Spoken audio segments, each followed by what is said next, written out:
Chapter 4060.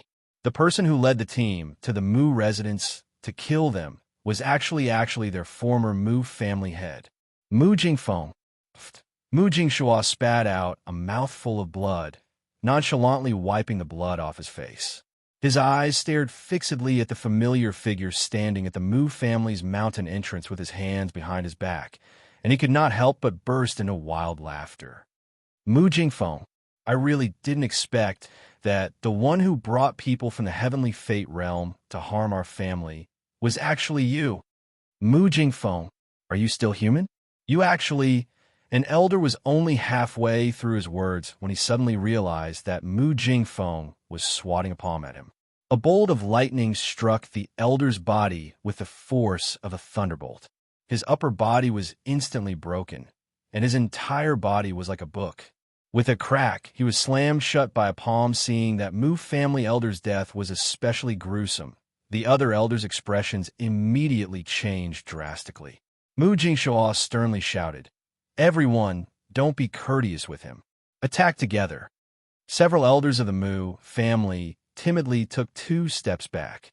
The remaining 5 elders, including Elder Dao and Elder Du, quickly followed Mu Jingzhuang and rushed forward.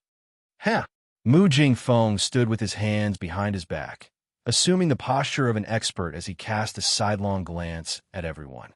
With a wave of his palm, he sent out another wave of lightning spiritual energy. Sizzling sounds were heard, and countless bolts of lightning burrowed into an elder's body like thin snakes. It instantly caused the elder to wail miserably. Everyone could not help but shudder. They saw that elder's body seemed to be grabbed by a force as he floated up into the air. Countless snake-like lightning bolts flowed through his limbs and bones, ultimately converging on his face and head. "Elder!" Mu Jingshua roared, his eyes about to pop out of their sockets. Sizzling sounds could be heard coming from that elder's face as countless electric currents twisted under the skin on his face like snakes. Not long after, with a pop, his face exploded, and his facial features were instantly destroyed by the power of lightning. His flesh and blood were badly mangled, and his entire face was flattened by the explosion. The disciples of the Mu family shuddered in unison. They clenched the weapons in their hands and involuntarily took a few steps back. Mu Dongni suddenly jumped up from the back of the crowd and roared in exasperation.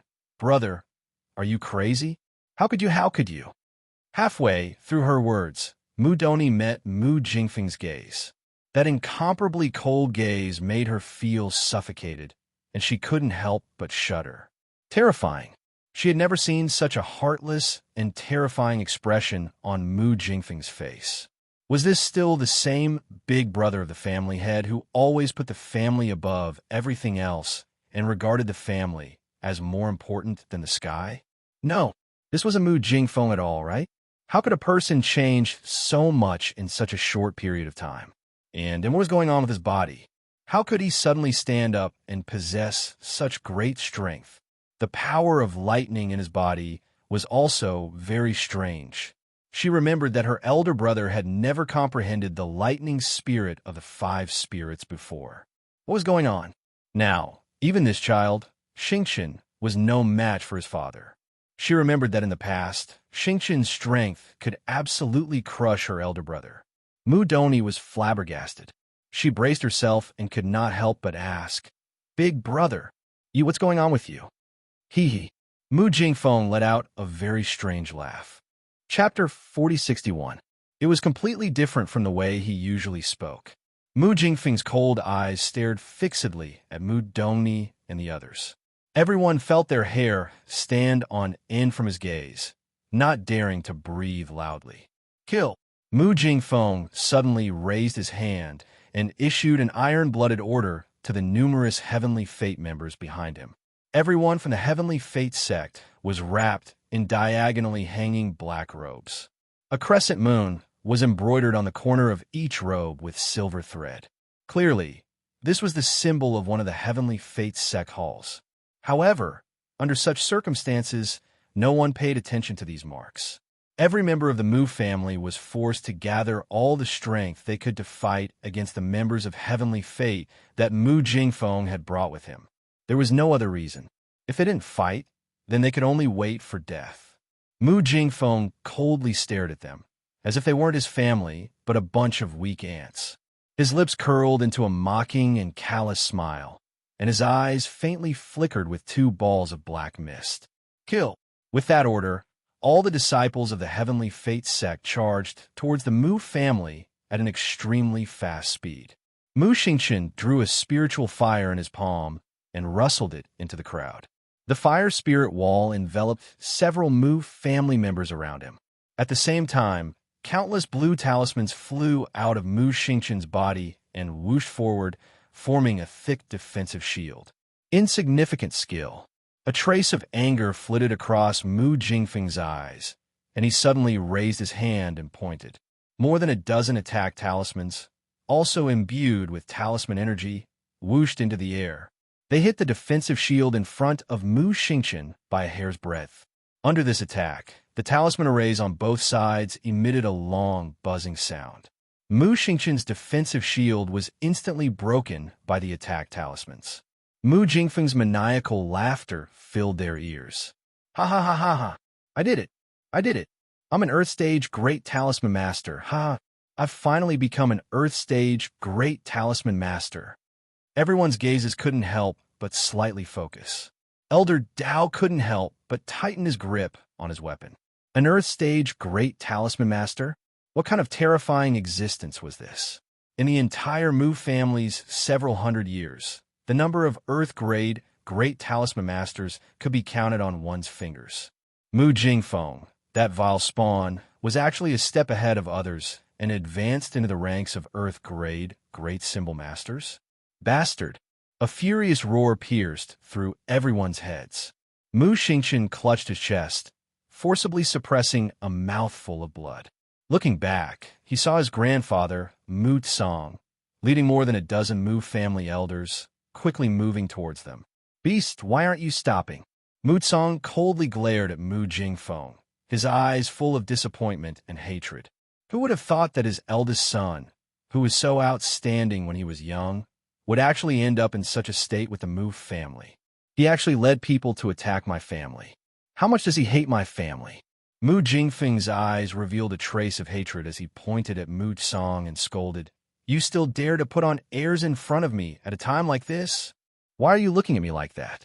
This father of his, there was not a single thing that he was satisfied with.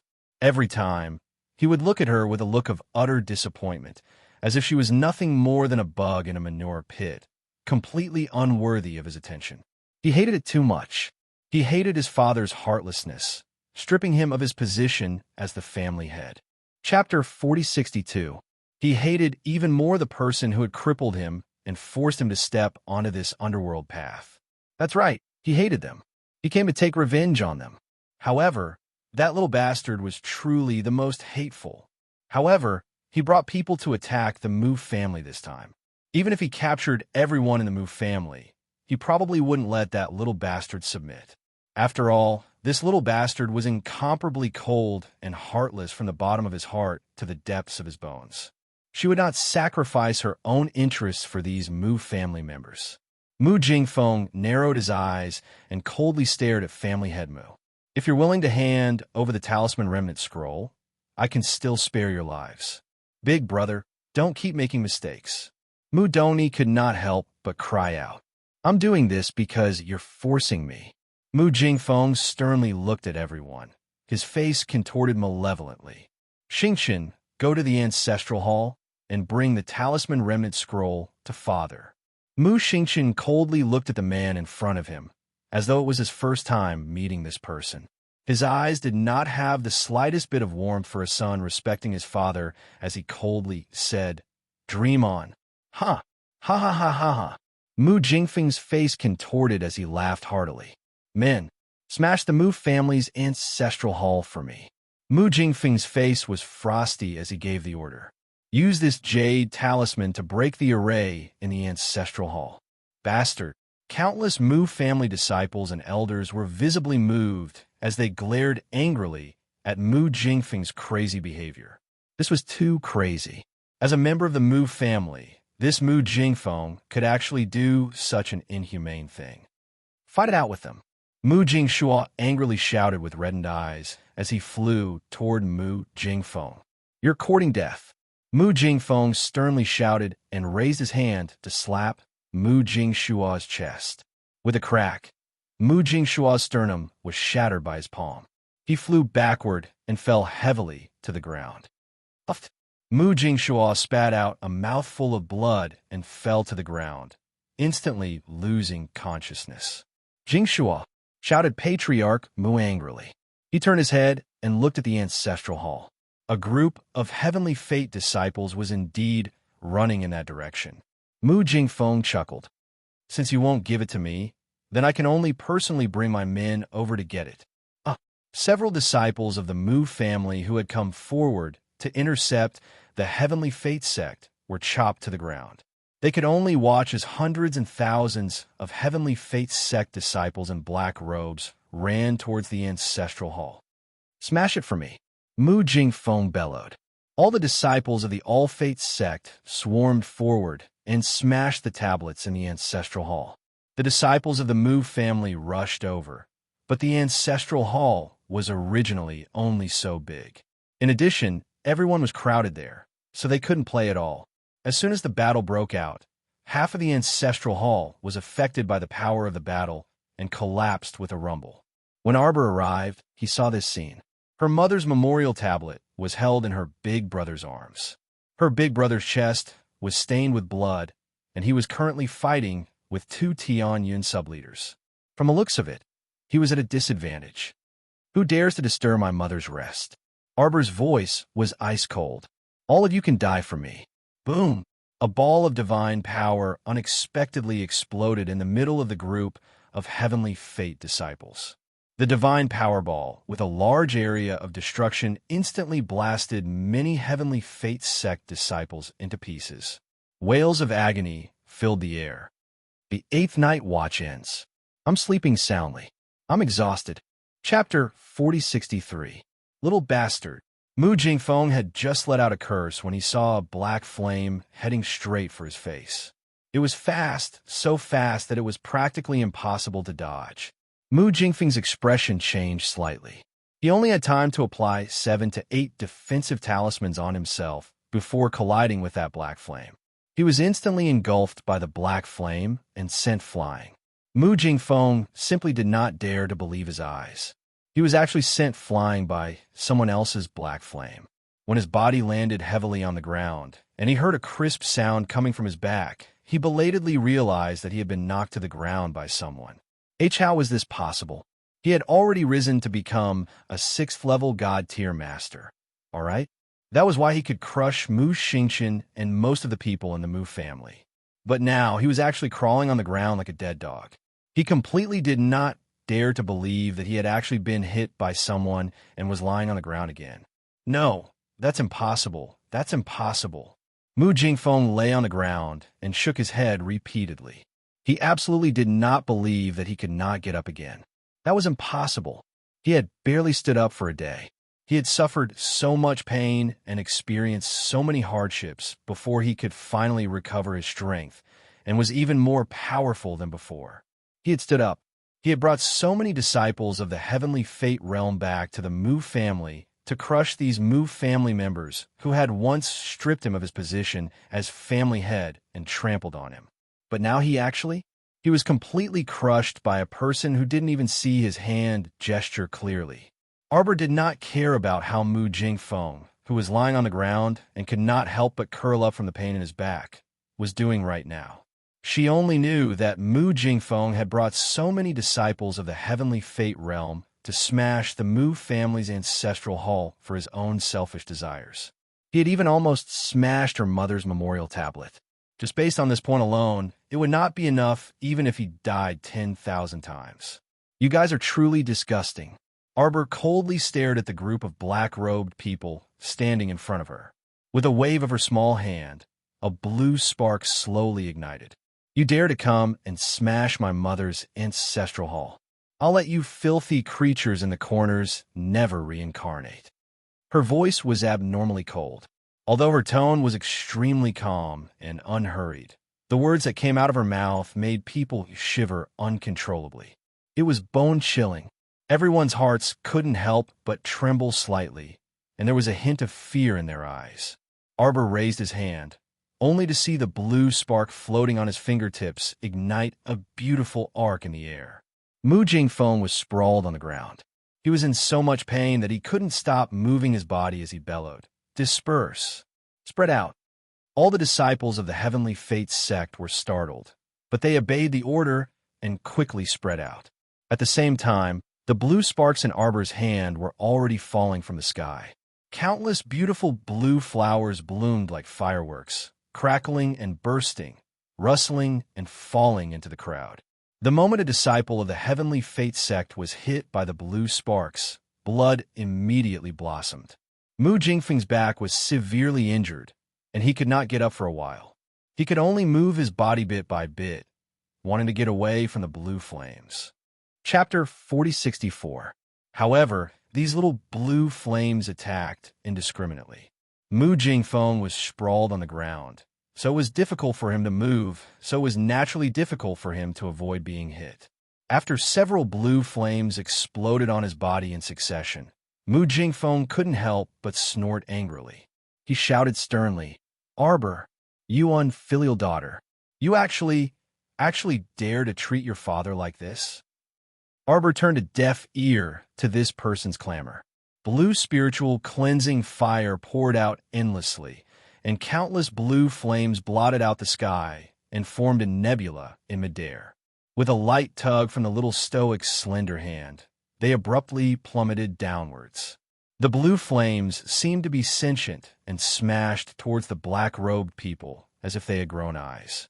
In the blink of an eye, they had already smashed a dozen or so Heavenly Fate disciples to the ground.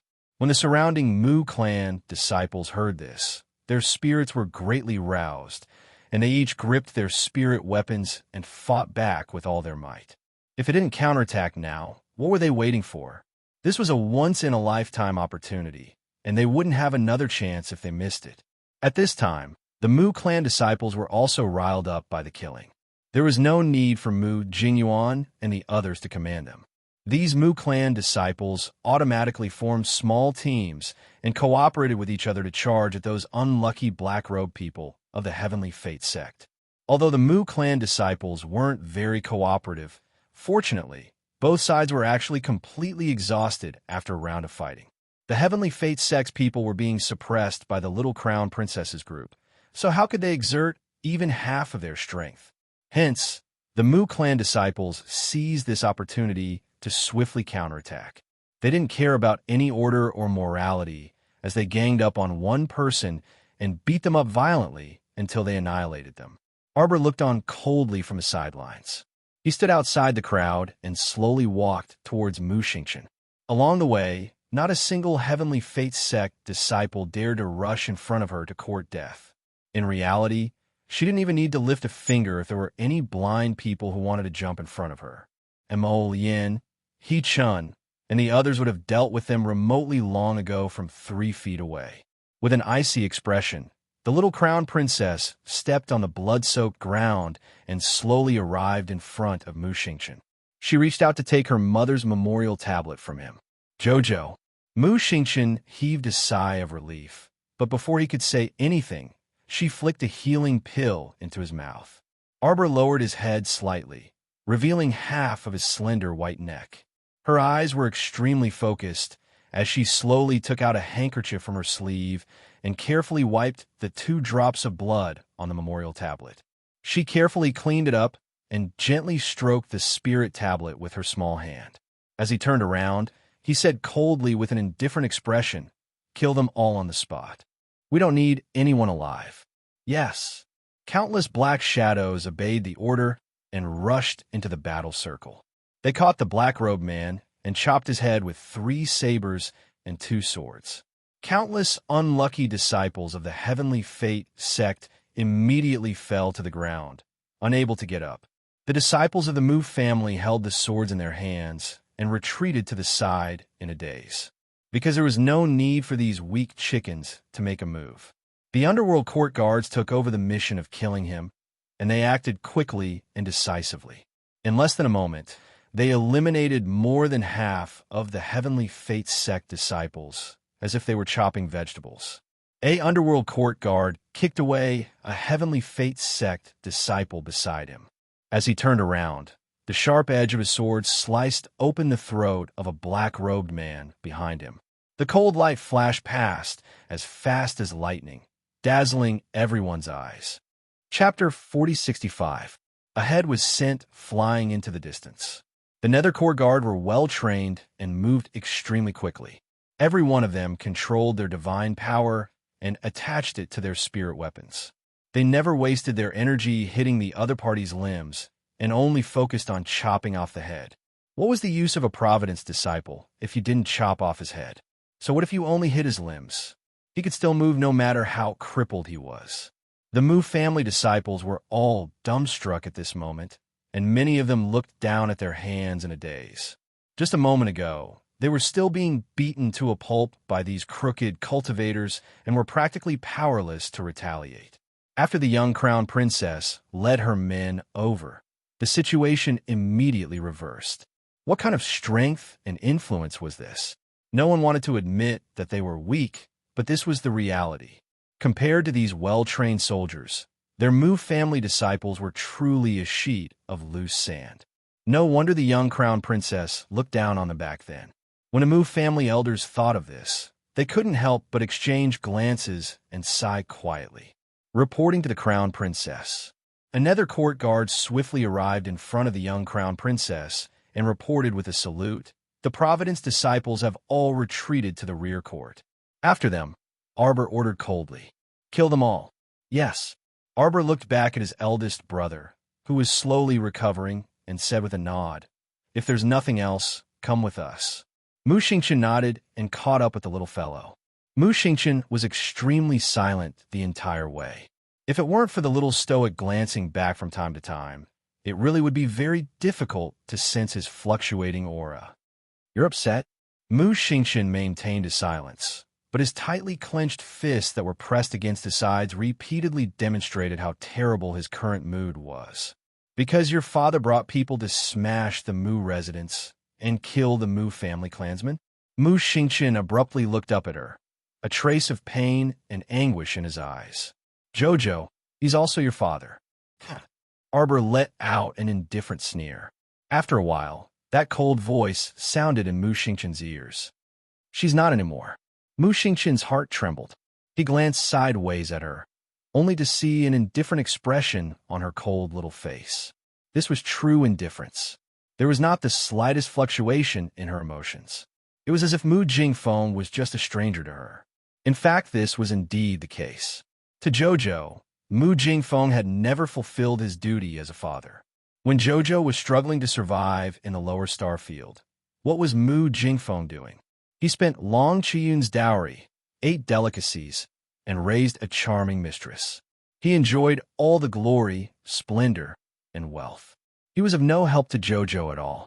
Even after Jojo returned to Shenzhou, if he was willing to show a trace of kindness to Jojo, perhaps the father and daughter would not have ended up like this. No, there was nothing. Mu Jingfeng probably only coveted Jojo, spied on her, and used her. He coveted her talisman technique secrets and wanted to constantly spy on her.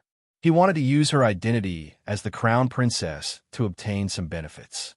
He had never treated her sincerely, so why should Jojo reciprocate with sincerity? Mu Xingqian heaved a long sigh. It was no wonder Jojo disliked him so much. After all, there was a cause for an effect. Everyone chased after the Heavenly Fate sect disciples and flew to the backyard. Chapter 4066. Who would have thought that the moment they stepped through the backyard's arch door, they would hear a sweet laughter?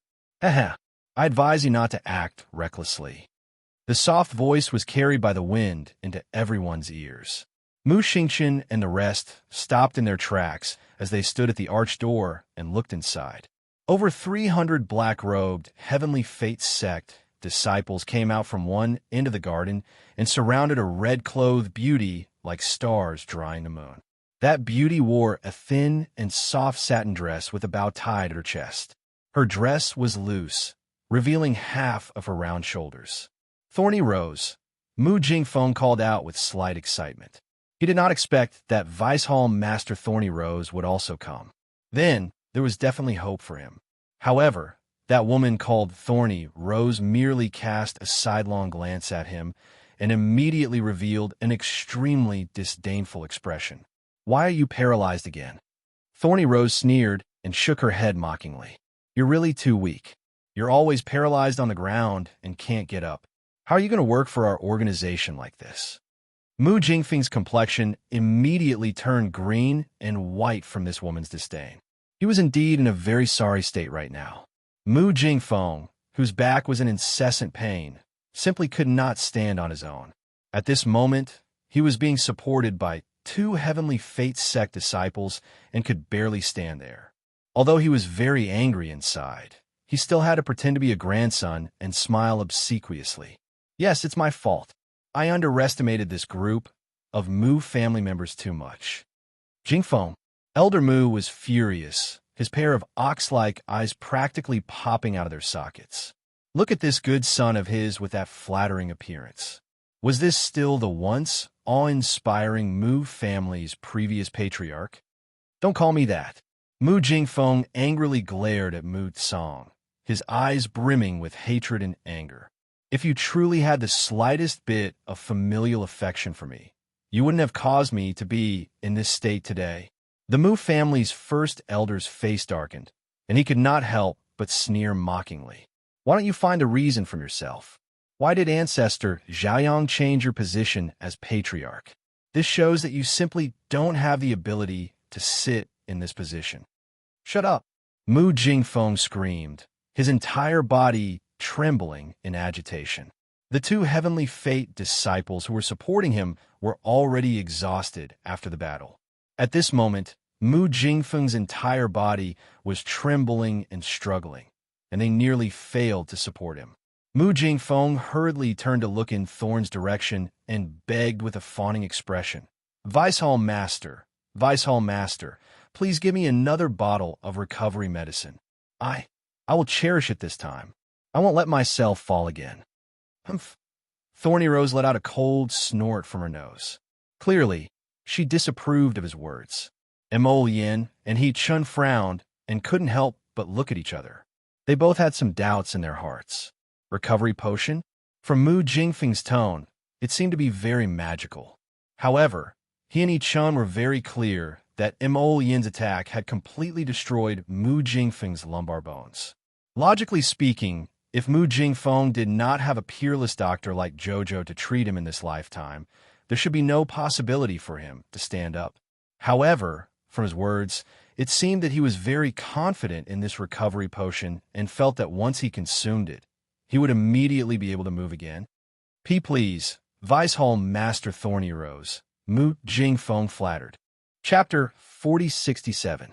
For the sake of that bottle of recovery medicinal liquid, Mu Jingfeng did not hesitate to crawl over while trembling in front of everyone, completely throwing his dignity to the back of his mind. The group of Mu family's disciples simply looked at each other in dismay, their eyes revealing disbelief. Was this kind of person really their former family head? "Why you bastard!" Elder Mu Tsang was so angry that his face turned slightly pale, and his lips could not help but tremble. Matriarch Mu sighed and walked to Elder Mu's side. She raised her hand and stroked his chest. "Old master, don't be too agitated." Mu Jingfeng was now willing to submit to Tianyan. He truly did not care about his own face at all. In front of everyone in the family, his disgraceful behavior was simply unbearable to watch. She stepped on Mu Jingfeng's head, which was lying in front of her, with her bare feet. "All right, seeing that you're so tactful, I'll give you another chance." Thank you. Thank you, Vice Hall Master Tu Wei." Mu Jingfeng raised his head in pleasant surprise and reverently held up the other party's foot with both hands. Arbor expressionlessly watched everything unfold before him. He was unlike the other Mu family members, whose eyes revealed resentment, anger, shame, and humiliation. She did not have any expression and merely watched indifferently from a bystander. She watched as this stinking bug consumed the medicinal liquid that the woman threw to him. She watched as he ecstatically poured it into his mouth. She watched as his body curled up in pain, rolling back and forth on the ground while howling angrily. She watched as he carelessly gnawed on the soil in the garden like a pitiful bug. His fingernails dug into his skin until his palms were drenched in blood and not a single piece of flesh was left intact. In the end, the disheveled Mu Jingfeng finally stood up. However, his face seemed to have slimmed down and aged quite a bit. His entire person was even more emaciated. Arbor shook his head. This recovery medicinal liquid should be one of the improved medicinal liquids produced by Tianyin. Due to the black crystal controlling their consciousness, as long as their heads weren't chopped off, their bodies could still twist and shake no matter how serious their injuries were. Even if it couldn't walk upright, it could still crawl like a snake or twist like a worm. This kind of recovery medicine was a kind of medicine that allowed the members of the Sky Fate organization to get up no matter how serious their injuries were. It sounded miraculous, but it was only a kind of medicinal liquid that treated the symptoms but not the root of the problem. A body that had recovered so quickly. Had it really recovered? Not at all. For example, Mu Jingfeng's back had suffered such a serious injury. Would he really recover after taking the recovery medicine? No, his bones were still broken, and his meridians were still in a mess. This kind of medicinal liquid only allowed him to have a final radiance of the setting sun for a short period of time. To put it bluntly, he was depriving Mu Jingfeng of his 5 senses and 6 senses. His nerves could no longer feel pain. He was no longer human. Previously, when she saw Mu Jingfeng struggling on the ground, she had been giggling nonstop. Now that she saw Elder Mu Tsang's face full of anger and wanted to surround them with people, she could not help but sneer. I advise you to take a good look before making a move. This woman smiled at Elder Mu with certainty. She then waved her hand and had people escort the group of women from the rear residence forward. Chapter 4068. The first to bear the brunt was Madame Mu, who was tied up at the front, as well as the 5th branch's Madame Hua, the 4th branch's 5th Miss, Mu Rakin, and several other female members of the Mu family. Mu Qingya's face was slightly pale as she looked at Mu Jingfeng, who was in a sorry state. It was obvious that she had seen the scene just now. At this moment, her eyes were filled with tears as she looked at her husband with hidden bitterness, as though she was very distressed by his changes. Her tears silently flowed down drop by drop. Old Master, save us, Old Master. The group of weeping women, who were detained by the All-Faith sect's disciples, cried and begged for mercy one after another. Matriarch Mu's expression changed slightly. Ever since the incident, she had been protected by Old Master Mu's people. At that time, they had also sent people to the inner residence to search for the other family members. However, the Mu family's branches lived rather far away in the entire Winter Moon Mountain Forest, so they couldn't immediately inform all the women to leave. Matriarch Mu only led people to save a portion of them. She didn't expect the rest to be captured by the enemy. Seeing these delicate granddaughters, who were originally raised in the boudoir and had no cultivation, fall into the hands of the enemy, Matriarch Mu's heart seemed to bleed and the rims of her eyes turned red. What exactly do you want? Matriarch, you're a reasonable person. Shun Qianwei giggled. We've already told you the purpose of our trip. Hand over the talisman fragments in the ancestral hall, and we can consider letting you go. Actually, we really don't want to be enemies with the Mu family.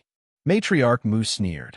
Before she could speak, 5th Miss Mu Rakin coldly said, Grandpa, Father, you don't have to do anything to humiliate the Mu family for me. What's there to be afraid of in death? Mu Rakin coldly said, It's just slap. Before she could finish speaking, she received a heavy slap to the face. Mu Rakin's father, 4th son Mu Jingxiao's eyes instantly reddened. What are you doing? Mu Qingya sobbed softly and looked at Matriarch Mu with tears in her eyes. Mother, don't worry about us. The Mu family's talisman fragments can't be handed over, and the Mu family's dignity can't be lost. It's our honor to die for the Mu family. Slap. This time, the heavenly fate disciples who were grabbing the women became even angrier. One of them directly slapped Mu Qingya in the face and even tore the clothes on her shoulders. We want to see just how tough the Mu family's mouth is. Such a delicate and fair madam. Ah, it's really embarrassing to reward her to us brothers. Ha ha ha ha ha. Following the strange laughter, Mu Qingya's tears fell one by one, but she still tightly pursed her lips and put on an unyielding look. She lowered her head and refused to make sound. Qingya. Matriarch Mu's heart softened immediately. Qingya, this child, had been working hard for the Mu family for so many years. She had taken care of the family's affairs from top to bottom. Such a gentle and kind-hearted child. How could she bear to watch her suffer like this? Arbor suddenly sneered. How long are you going to act? Acting every day, deceiving this and that. After deceiving so many people for so many years, I just want to ask you, is it tiring to live like this? See you tomorrow. Chapter 4069. The surroundings were silent, except for Arbor's faint, questioning voice. There was no other sound. Inexplicably, many of the Mu family's disciples seemed to have even lightened their breathing a little. They could clearly feel that the little crown princess's mood was fluctuating like a violent storm. Although she still looked expressionless, the depths of her almond-shaped eyes had long been dyed with a roaring fury. Mu Qingya raised her head with tears in her eyes and looked at Arbor strangely. She looked around with a puzzled expression and put on an expression that said, "Are you talking to me?" Clap, clap, clap. Arbor's little face was expressionless as she clapped hard. I was too naive. I didn't know there was someone with such superb acting skills in this world. In the most prosperous opera house in the imperial capital, the most famous entertainer's acting ability is not even 100,000th of First Madam's.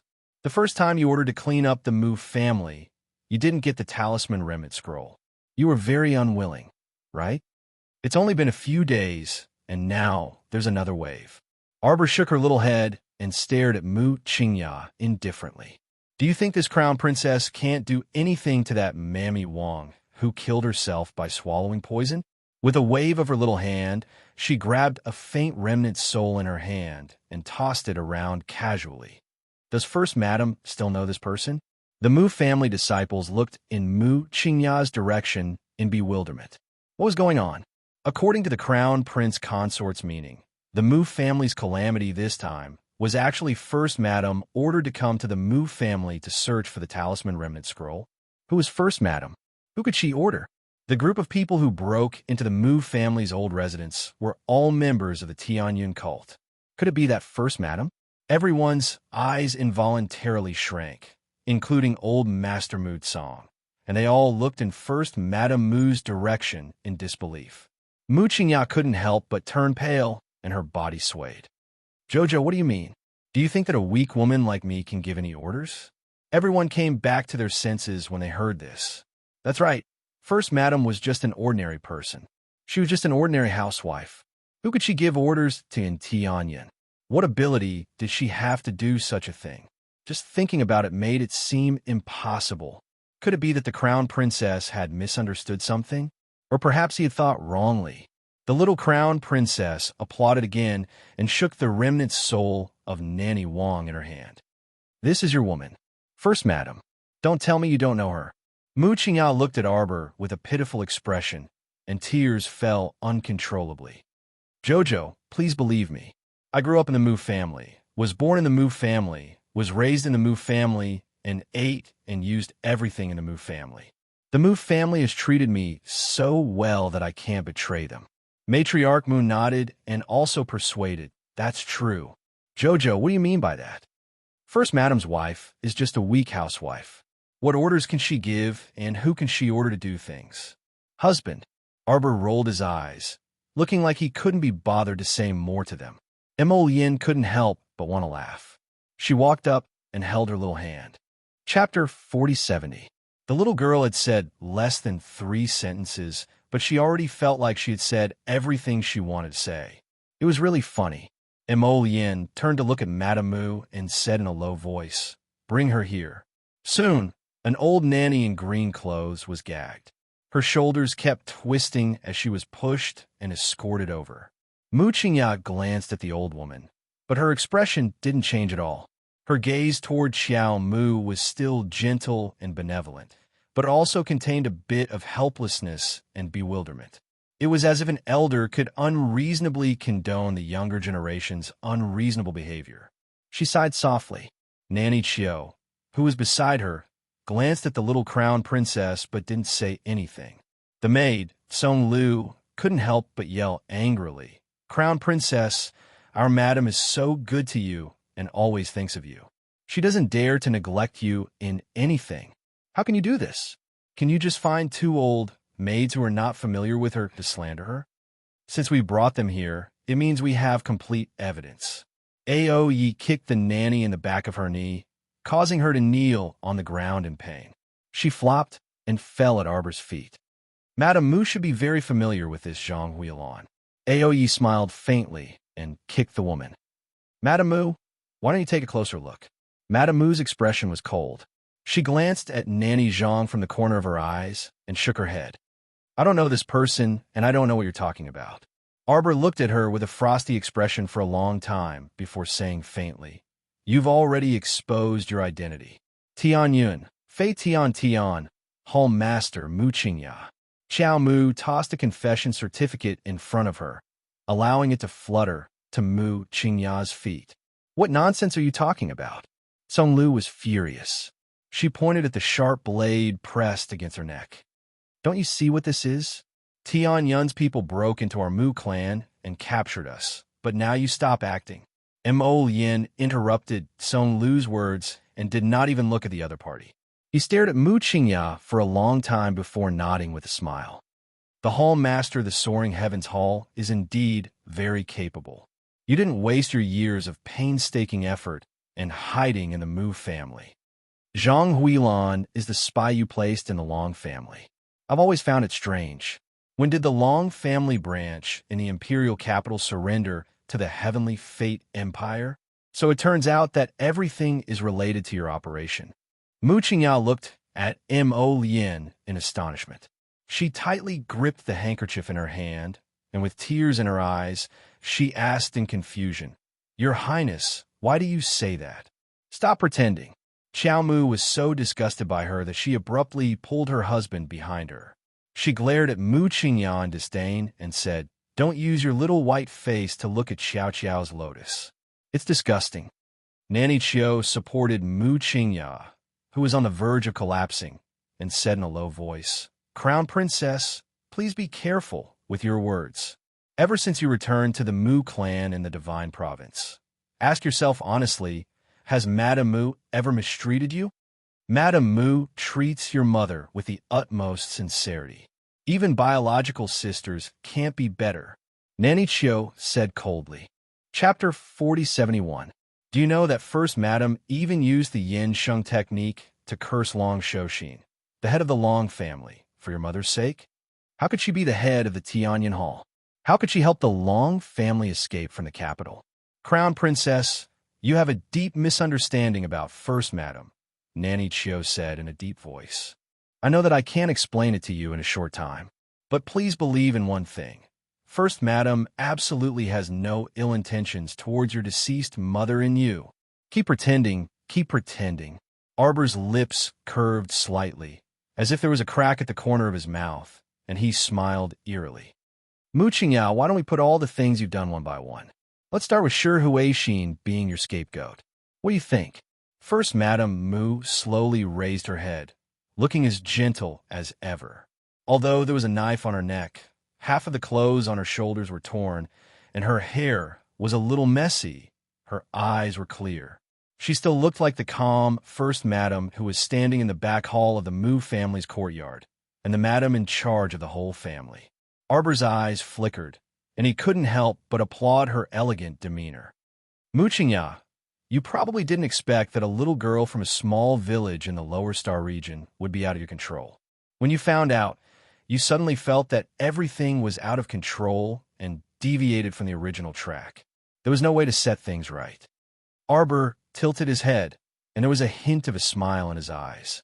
He looked at her and said word by word, I, Arbor, have returned to the divine land. The disciples of the Mu family fixed their eyes on the little crown princess and stared at her deeply. For a moment, they felt speechless. You've been scheming against me since the first day I set foot in the divine land. It's not what you think.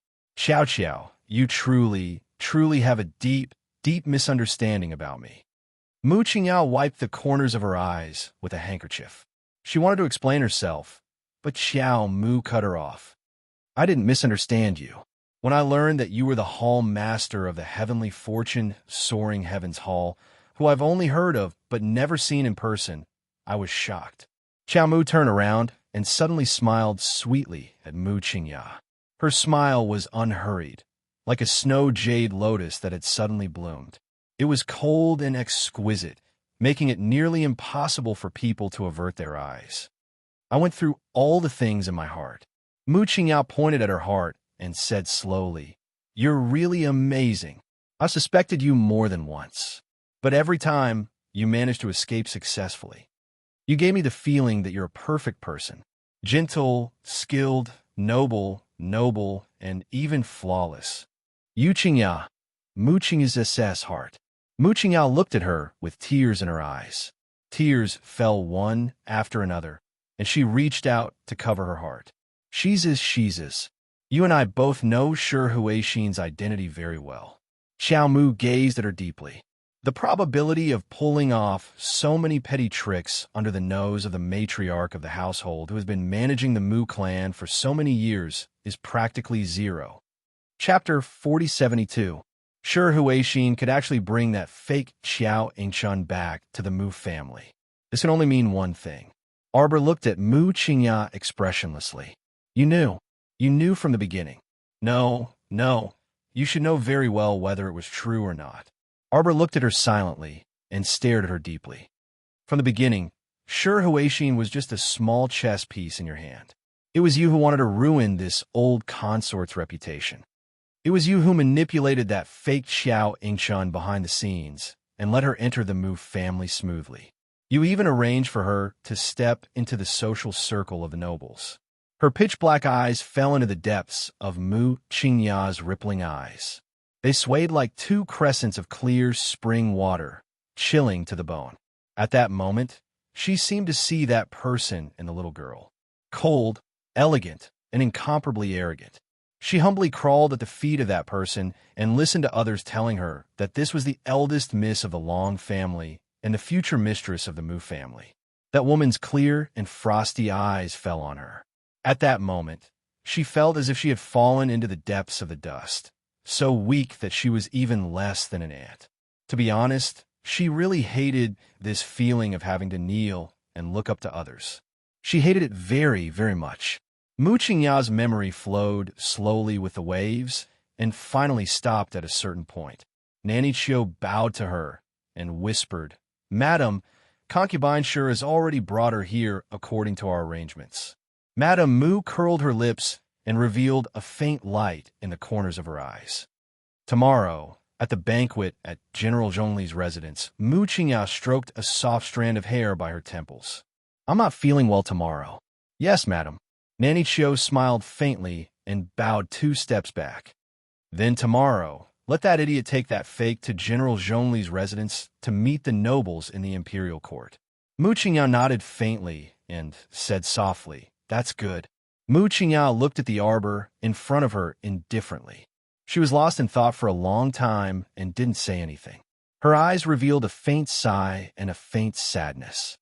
All of this is just your guess, Mrs. Mu said softly. How can you prove that I did such a thing? Jojo, if I do this, what good will it do for me?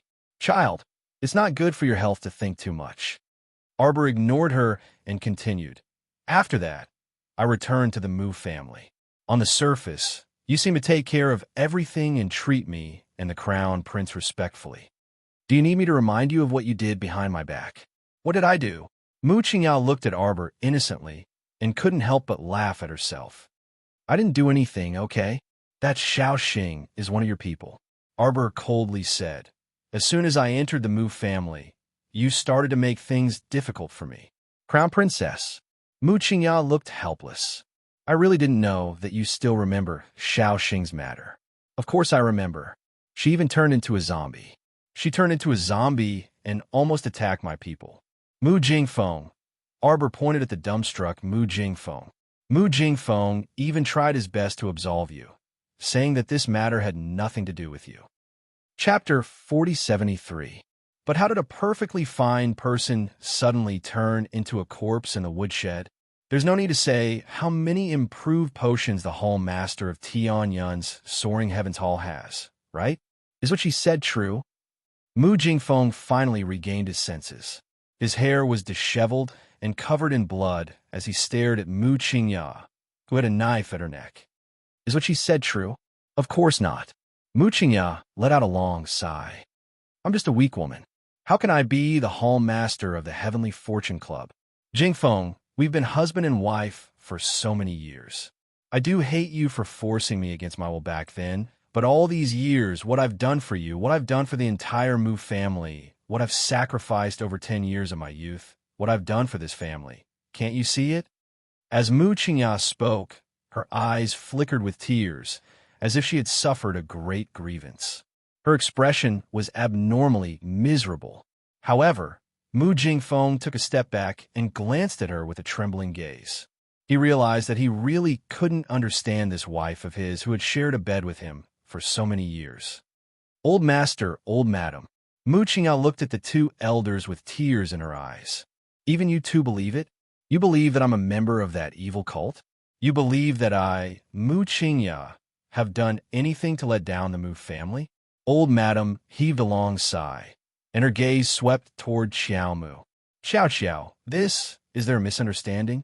There's no misunderstanding, Arbor said indifferently. She had never thought that these people from the Mu family would stand by her side, nor did she think that someone from the Mu family would be able to stand by her side. But no matter what, right was right and wrong was wrong. Since she already knew this woman's true colors, how could she not expose her? Mu Qingya, you've indeed pretended very well. You've deceived so many people for so many years.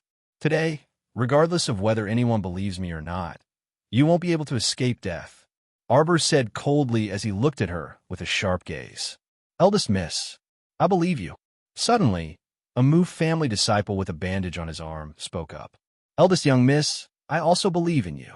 Another Mu clan disciple nodded heavily and said, There's no need for eldest miss to lie to us. Yes, eldest miss risked her life to save our Mu family. There's no need for her to lie to us. Ma Shichan raised her eyebrows slightly and revealed a faint smile. It seemed that these younger generation Mu family disciples were not stupid to the point of being incurable. Mu Xingqian turned to look at his younger sister, then at the group of youths from a Mu family who were still in high spirits, even though they were covered in injuries. He couldn't help but reveal a faint smile. Arbor turned around expressionlessly and looked at Mu Qingya. After little Xing turned into a zombie, you cooperated with Nye Yaoguang to spread rumors. They said that monsters appeared in the Mu clan because the crown princess, the source of the disaster, had returned to the divine land. Mu Qingya turned her head slightly and looked coldly at the little crown princess. It's a pity that this rumor was suppressed by me before it could spread. Your plan failed again. Arbor looked coldly at Mu Qingya. After that, you also know what happened to Juxian and Meixian. Chapter 4074. There's no need to deny it. In fact, you've contributed a lot to the entire Mu family all these years. You've taken care of the Mu family from top to bottom, and the entire Mu family's affairs are in your hands. How could you not know the movements of the two girls? Those two girls who wanted to climb into your bed were nominally sent by concubine Sure. But in fact, you were the one who added fuel to the fire and watched coldly from the sidelines. You can't get away with all this. But in the end, after the incident, the one who was punished was concubine Sure, who took the blame for you.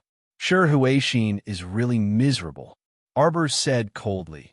From the beginning to the end, she was a chess piece in your hands. She played wherever you wanted her to play. In the end, she was killed by your vicious, rotting talisman from a distance. Mu Jingfeng, this fool, even accused me of killing her. How could he know that there should be a talisman hall in Tianyan? I've dealt with a lot of people in your hall. For example, that Black Cat Master. He's from your subordinate Clear Sky sect. In fact, he should be from Tianyan's talisman hall. Mu Qingyao looked at Arbor with a smile in her eyes. For a long time, she just looked at her with a smile on her lips. Her eyes were calm, as if at this moment, she hadn't revealed the little girl's hidden identity. Kaidai Pavilion, Zhanhua Workshop, and Despondent Pavilion are all properties left to me by my mother. Is it wrong for me to take them back? Arbor looked at Mu Qingya. That's my mother's dowry. It's my mother's things. It's mine.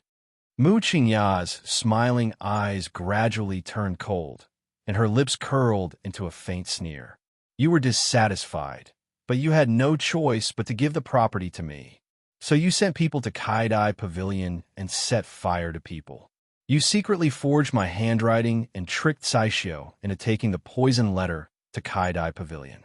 Even if the fire didn't kill people, the poison would have ruined Kaidai Pavilion's reputation and made my reputation notorious. But I suddenly came back from the academy. I took control of the situation and made your scheme fail again. You actually hate me for messing up all your plans. Although I came back in time to deal with the Kaidai Pavilion matter, Kaishio was injured. The 8 members of the Zhang clan were instigated by you to cause trouble. Although they are detestable, they don't deserve to die. 8 lives were lost just like that in the prison. I admit that you won that time. You're really amazing.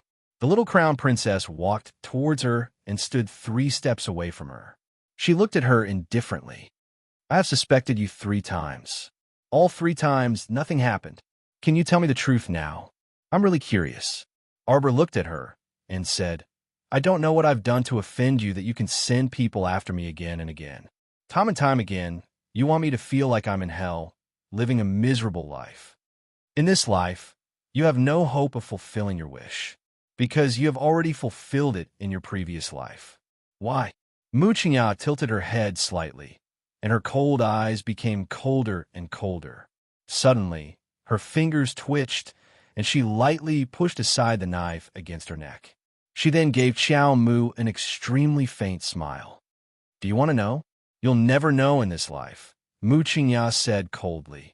Protect the Hall Master, Granny Qiu shouted. Chapter 4075. The disciples of the Heavenly Fates sect rushed toward Arbor and tried their best to protect Mu Qingya and the others as they retreated. From the looks of it, they probably didn't care about anything else and wanted to retreat immediately. Song Lu stood in place in shock, as if she hadn't recovered from the shock of Madame is the leader of the Heavenly Fates sect, and was pushed to the ground. Before she could stand up, she was stepped on by the disciples of the Heavenly Fates sect. Holding her broken arm, she cried out in pain.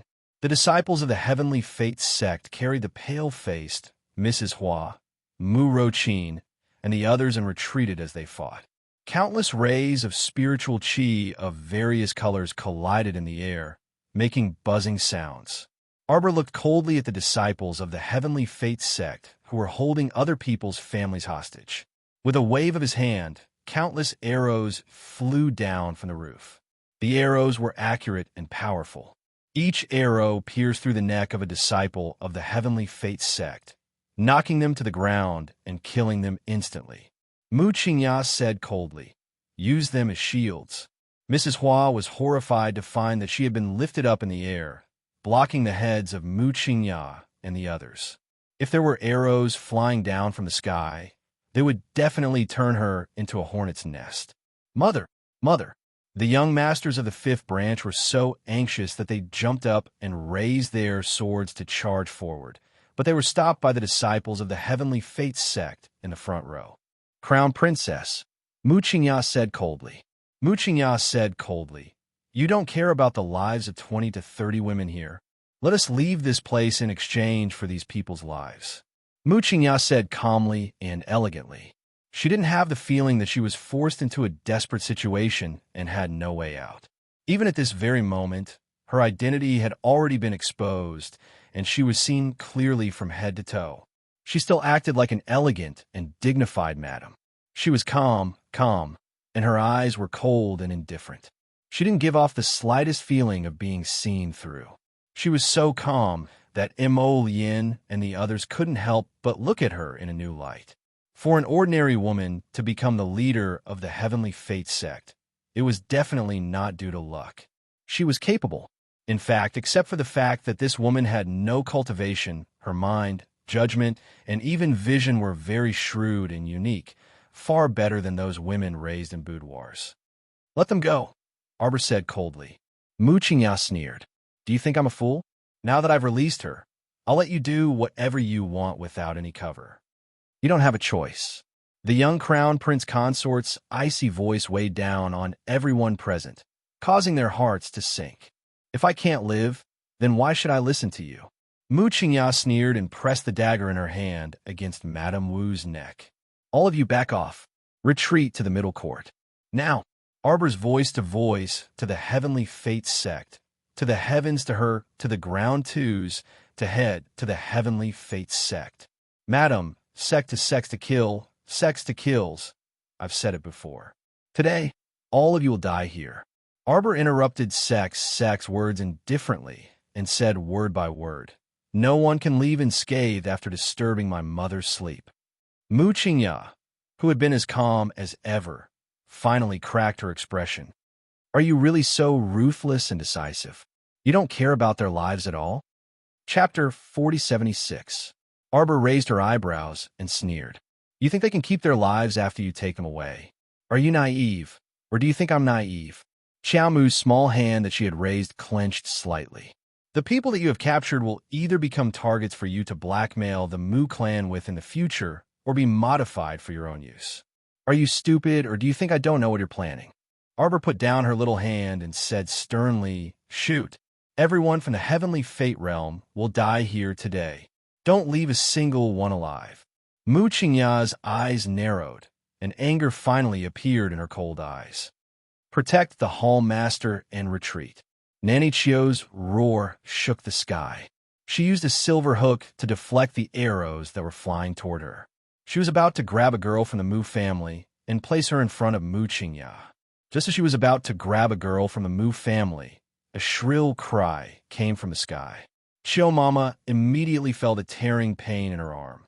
She looked down and saw that Qing Wan had torn her hand apart with a claw and directly took the miss of the Mu family, who she was pulling away from the battle. At the same time, 3 phoenixes flew out of the sky. Yes, there were 3 phoenixes. Everyone looked up with a dumbfounded expression. A red, a purple, and a blackbird flapped their wings rapidly and swooped down from the sky, scattering the crowd of heavenly Kismet cultivators who had gathered together. Madame Hua, Mu Rochin, and the others were caught by the claws of 2 phoenixes. With a rip, a small piece of their sleeve was torn and they were pulled away from the others.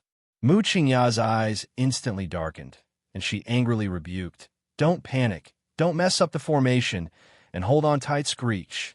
In the blink of an eye, the blazing blood phoenix flapped its wings and spat out a line of fire towards the feet of the Heavenly Fate disciples. Nanny Chio grabbed Mu Qingya's arm. Ignoring the fact that her hand was still bleeding, she pulled Mu Qingya 2 steps back and kicked away Tsong Lu, who was standing in front of her. Then she quickly retreated. "Nanny Chio, madam." "Madam." Tsong Lu's face was full of fear. He struggled to get up from the ground and limped forward 2 steps. Suddenly, an arrow pierced through his heart. With a face full of pain and despair, he stretched out his hand in the direction of the 2 people leaving and fell heavily to the ground. She probably never thought that she would die like this. Her eyes were wide open, revealing a hint of unwillingness. Nanny Chio didn't even have time to look at Tsong Lu. She just shouted, "Protect the Hall Master and retreat." Beside her, Thorny Rose also recovered from her shock. She swept a glance at Mu Qingya and indifferently curled her lips. She grabbed Mu Jingfeng, who was still in a daze, and giggled. "What, are you dumbfounded? Why aren't you leaving? Are you waiting for them to counterattack?" Now she could see that the little girl was really capable. No matter if it was the divine Bird Qing Wan or the 3 divine phoenix beasts, it was already an amazing thing for an ordinary cultivator to have one of them, let alone this girl actually had 4 of them. Not any random Xiozha could contend against him. Without absolute strength and wealth, Tisk wanted to kill this little girl was probably a fool's dream. Chapter 4077. Not to mention Mu Qingya, who didn't have any cultivation. Even if the hall masters of other halls were here, they would definitely suffer in the hands of this little girl. So a wise man submits to circumstances.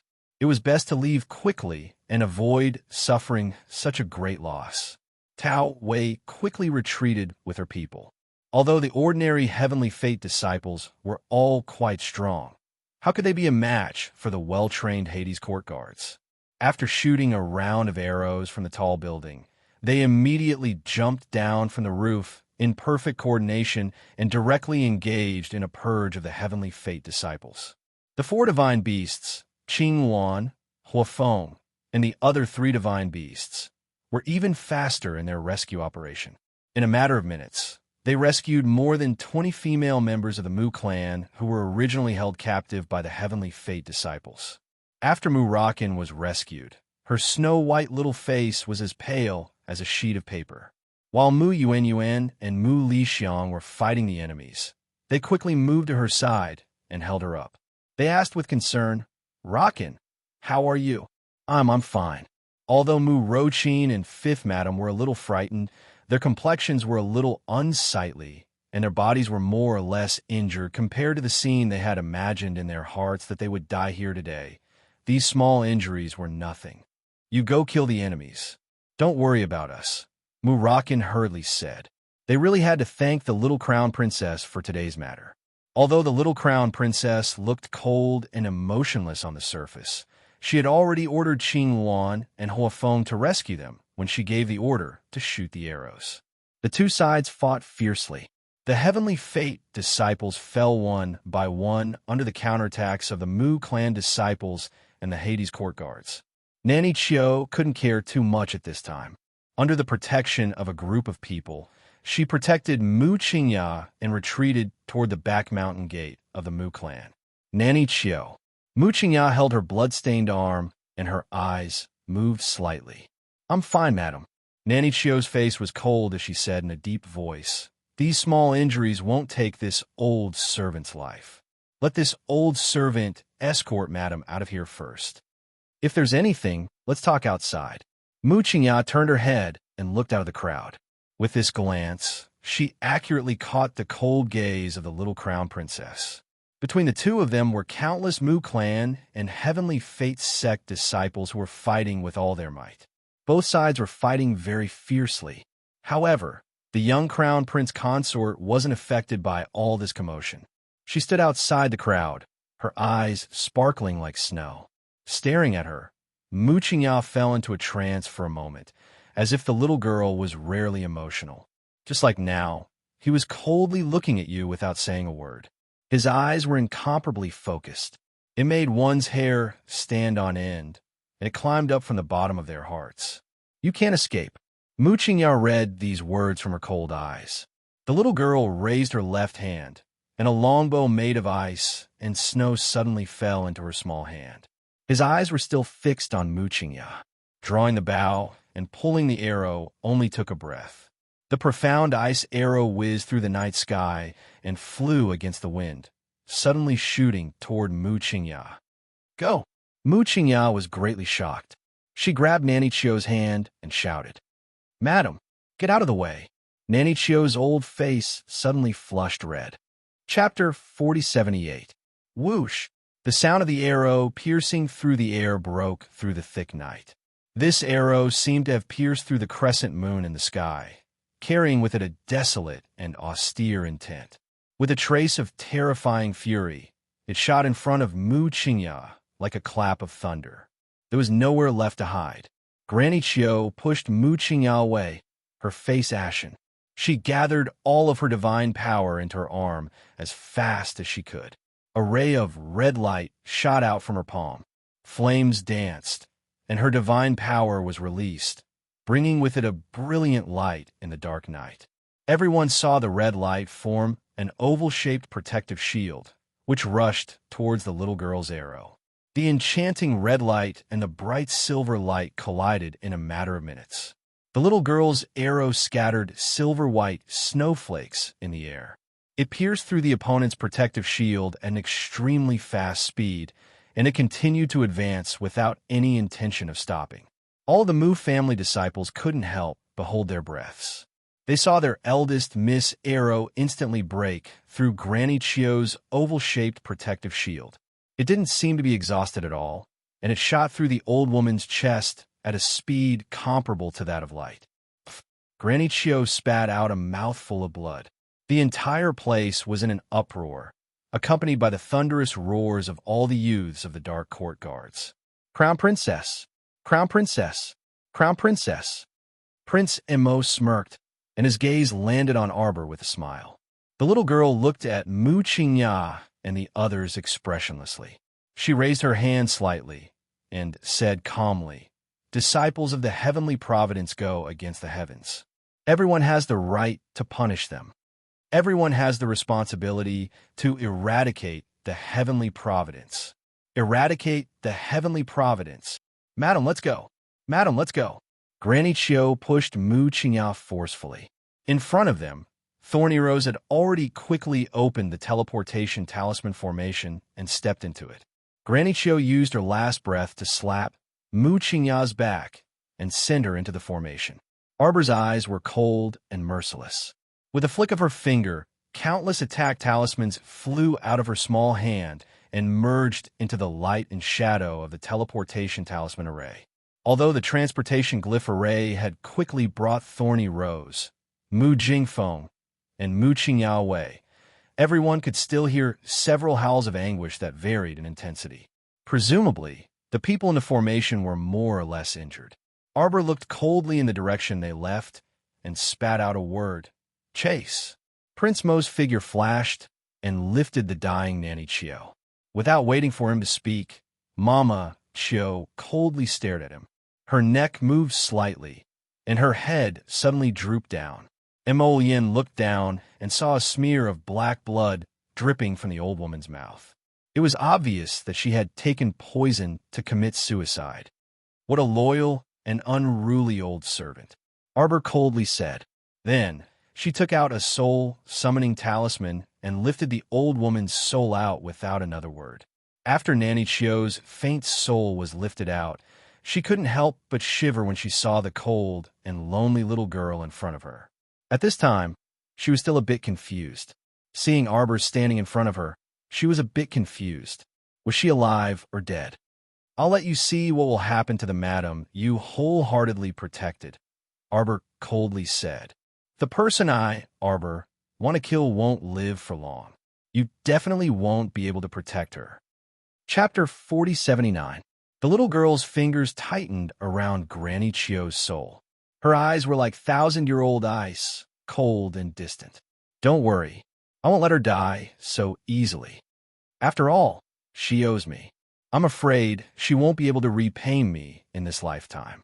The little girl stared coldly at Granny Chio in her hand and said coldly, "In this lifetime, I want her to beg for death."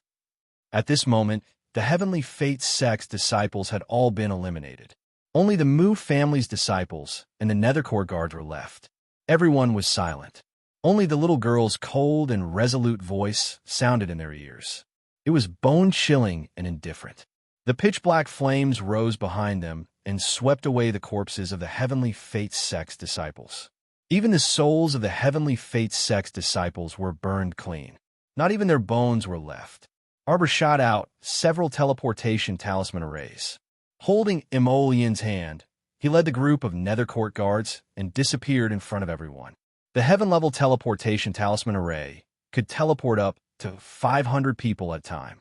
The distance was up to 500 kilometers.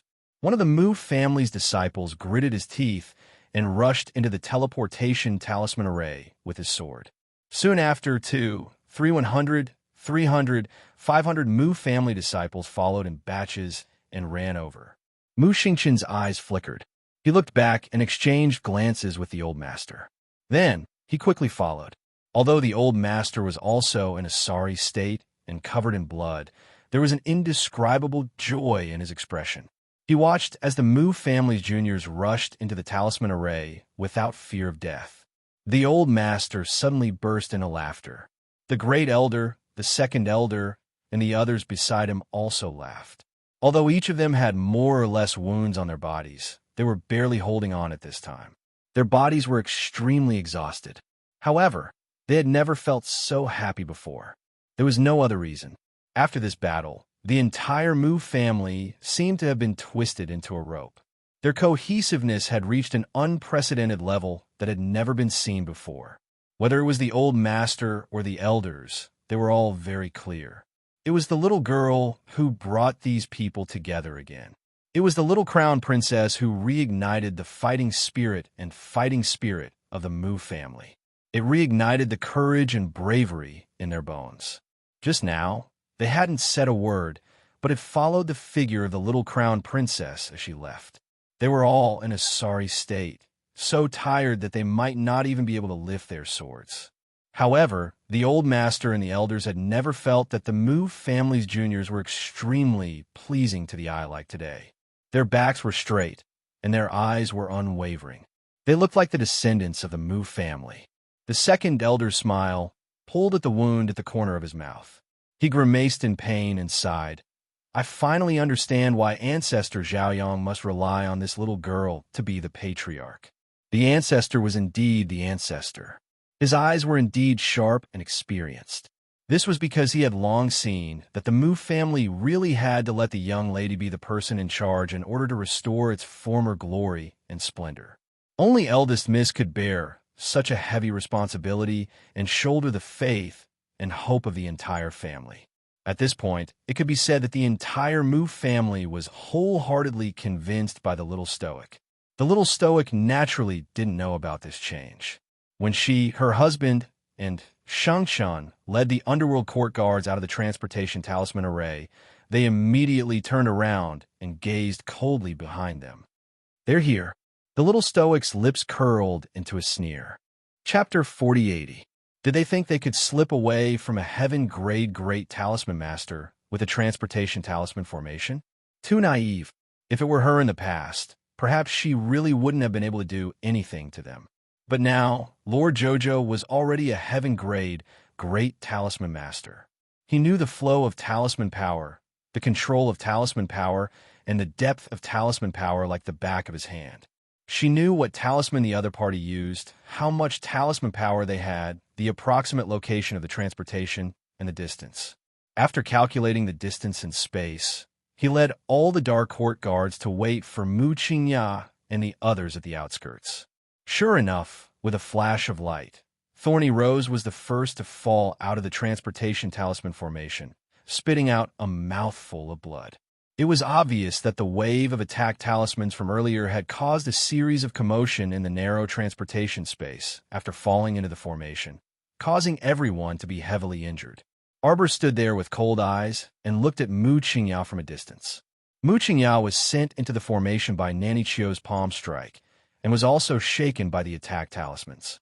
She was obviously injured, but the problem was her complexion actually looked better than Thorny Rose's. Arbor looked her up and down a few times before nodding and saying, as expected of soaring heaven's Hall's Hall Master, even though you don't have cultivation, you still have a lot of defensive talismans and defensive spirit artifacts on you. Mu Qingya covered a bloody wound on her arm and calmly looked up at Arbor. She sighed softly and said, Jojo, you are indeed powerful. Arbor nodded again. If I wasn't powerful, I would have been killed by the Clear Sky sect people you sent on Seacombe Planet. I really didn't expect that a woman like you could make Shuntian Prefecture's prefecture lord, Gung Pengcheng, so devoted to you. Arbor looked her up and down curiously. You are a woman without cultivation. Why do you have to do this? I am also very curious. It's good for people to be curious. Mu Qingya smiled faintly. Her expression was distant. But a person's curiosity may not always be satisfied by others. Arbor sneered. When Rowan has been scheming against me and my family since the beginning. Unfortunately, he didn't succeed. After that, Priest Yu, Fan Xioha, Fan Gu, the three dwarf brothers, let me think, an old monkey brother too, Tan Fa from the Clear Sky sect, there are too many. Arbor sighed. Look, how many people did you send to deal with me? And what did you get in the end? Nothing. You can't deal with me at all. At least in her life, she had never suffered a big loss in the hands of Muchinya. Could this be attributed to the misery of his previous life, so that she could gain experience in dealing with enemies? Arbor raised his eyebrows in self-mockery. His eyes flickered, and there was a hint of loneliness in them. Why? There aren't so many whys in this world. Muchinya sighed. Just like you. I also want to know why you seem to be blessed by God. You seem to be able to see through my intentions, my actions, and the people I send every time. They seem to be useless to you. Arbor was taken aback. A faint, cold, and desolate smile slowly blossomed on his lips. What you said makes some sense. Who doesn't have a little bit of secret on them? Muchinya. Although you have no cultivation, you have a special ability, right? I'm so sleepy that I want to smash my computer. Chapter 4081. Muchinya smiled faintly at the little girl and said faintly, I'm really curious about you now. Look at you. You're just a little girl. How can you be so capable? You're indeed not an ordinary person. Muchinya smiled and raised her hand to tidy up her slightly messy hair. When you returned to the Mu family, I couldn't make you disappear from the family immediately. From then on, I lost.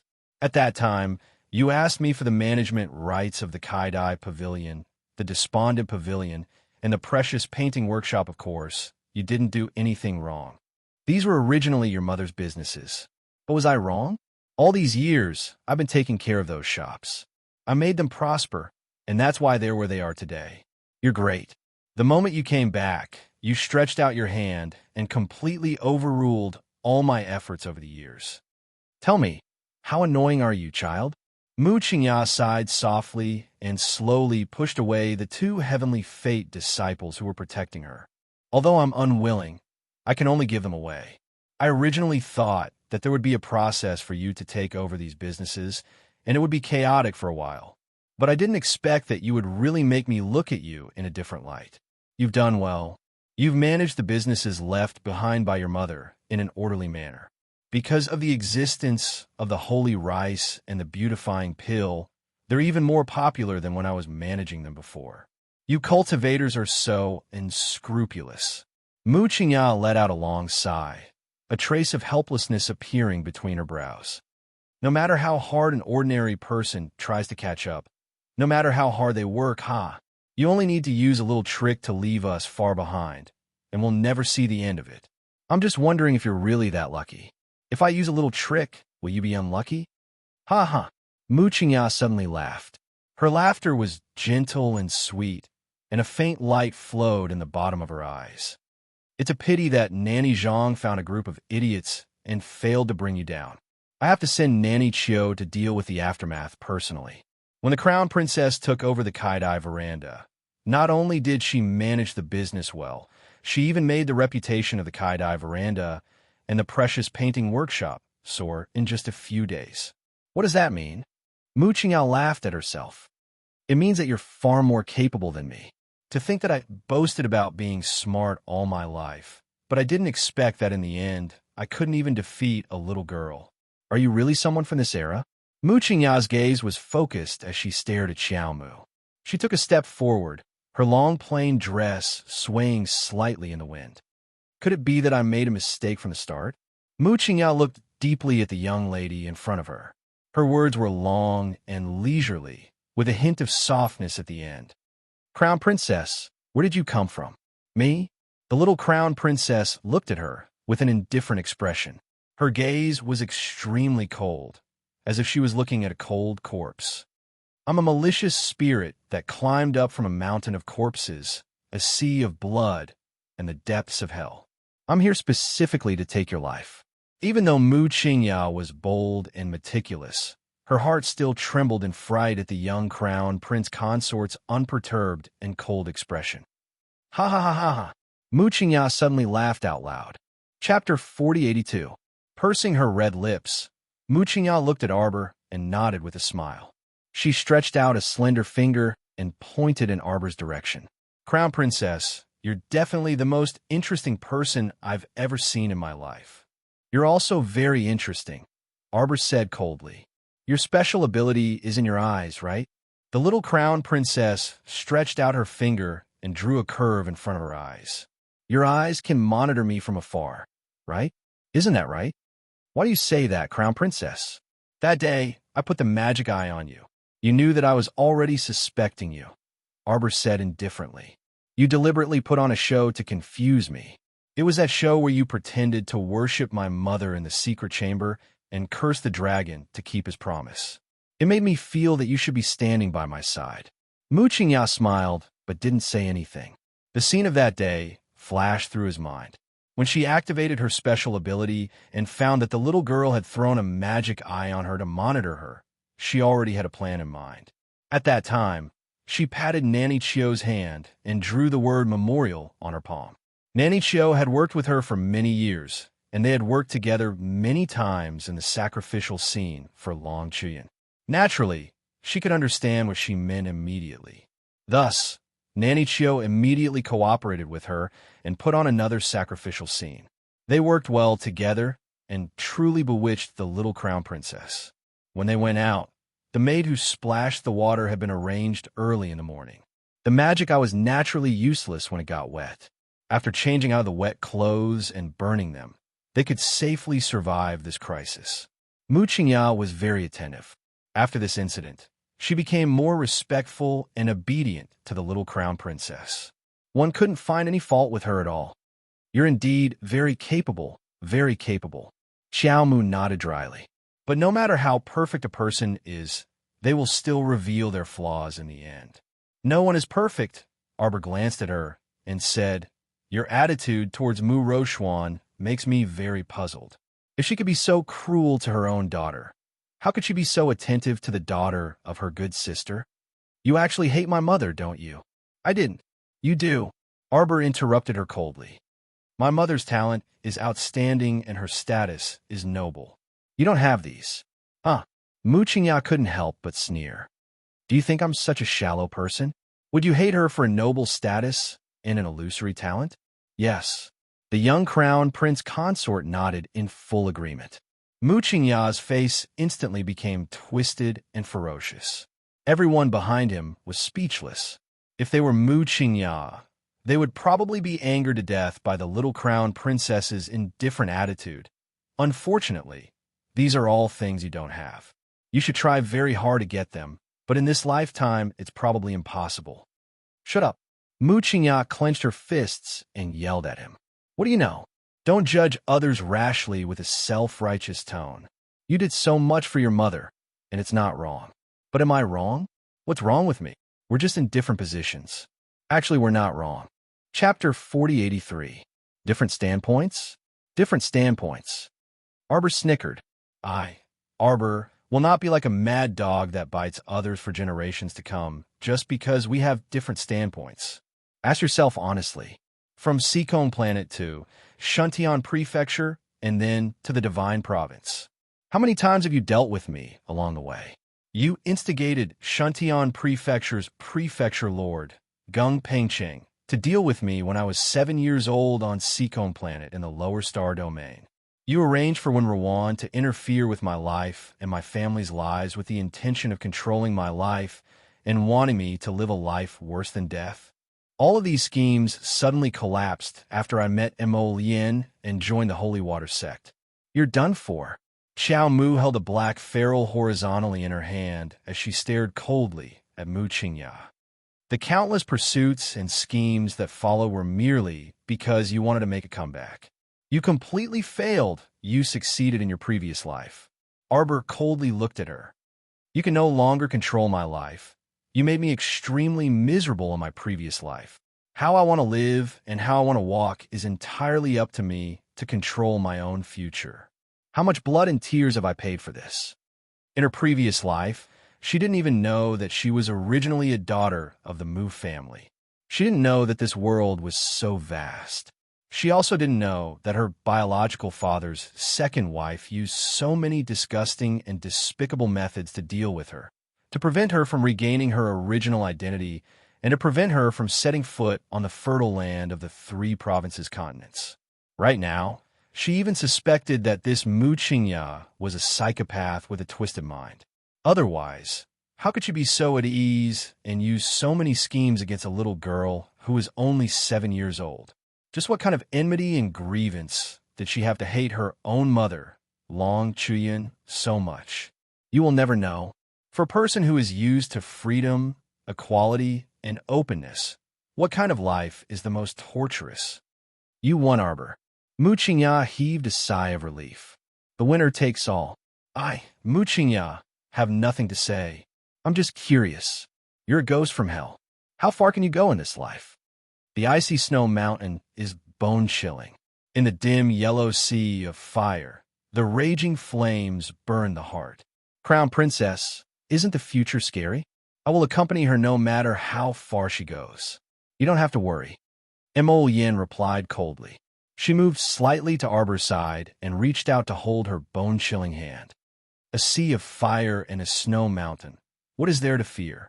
If we work together, all difficulties will be easily solved. The little crown princess raised her head and looked into his smiling eyes. Her heart suddenly softened. Hee. Mu Qingya suddenly laughed heartily. She looked gently at Arbor and said, Child, you're much luckier than your mother. I know you hate me and want me to die right now, but I still have a lot of things to do. At least I won't die today. Mu Qingya pursed her lips and smiled confidently. There are only a handful of heaven-level great talisman masters in the 3 provinces. You're really impressive. Mu Qingya sighed softly. Chapter 4084.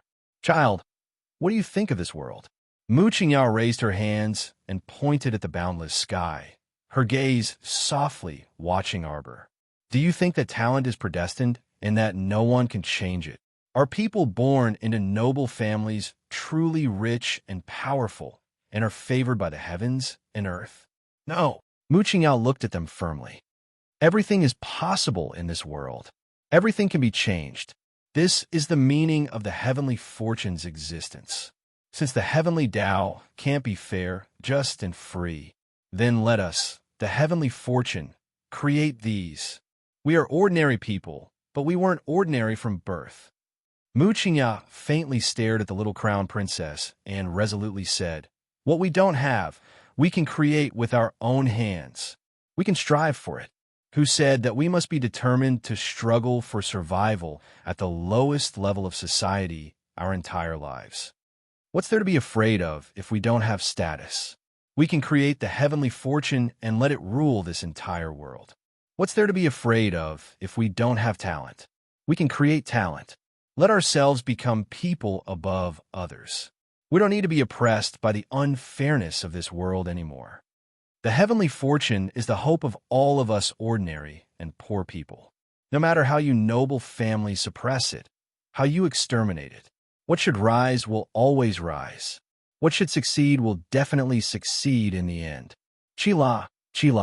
After Mu Qingya finished speaking, she suddenly discovered that she, Thorn Wei, and Mu Jingfeng had constructed confinement talisman arrays around them. At this time, talisman power was slightly flowing, and if one's fingers accidentally touched it, they would be bounced back by a vast and mighty force, making chi-chi sounds. Arbor raised her eyebrows. She was really becoming more and more curious about this Mu Qingya now. In this kind of situation, Mu Qingya actually expressed her opinion at length, looking as if she had a card up her sleeve that she could definitely escape. What did she rely on? Was it years of planning and strategizing? Or was it her hot-bloodedness at this moment? Arbor clenched the ferrule in her hand, her cold eyes locking onto Mu Qingya. I've heard enough of your nonsense. Now, are you ready? Are you ready to die? Mu Qingya. Arbor leaped into the air with a whoosh, and a fierce gust of wind blew her clothes and hair up. Mu Qingya's expression remained unchanged, but beside her, Thorny rose, and Mu Jingfeng's pupils could not help but shrink. Hall Master. Thorny Rose turned to look at Mu Qingya, cold sweat dripping down her forehead. Right now, they were surrounded by hundreds of underworld court guards and hundreds of Mu family disciples, with the young crown princess and His Highness the Crown Prince blocking the way in front and so many soldiers blocking the way behind. Even if he used the transportation glyph formation again, he might not be able to escape the control of the young crown princess, a heaven-level great glyph master. Arbor, don't be too confident. Mu Qingya suddenly took something out of her sleeve. It was a jade talisman that was emitting a purple light. Suddenly, it broke through the confinement talisman formation around him and shot into the air, emitting a faint purple light. Xiaomu narrowed her severe eyes as she stared icily at Mu Qingya.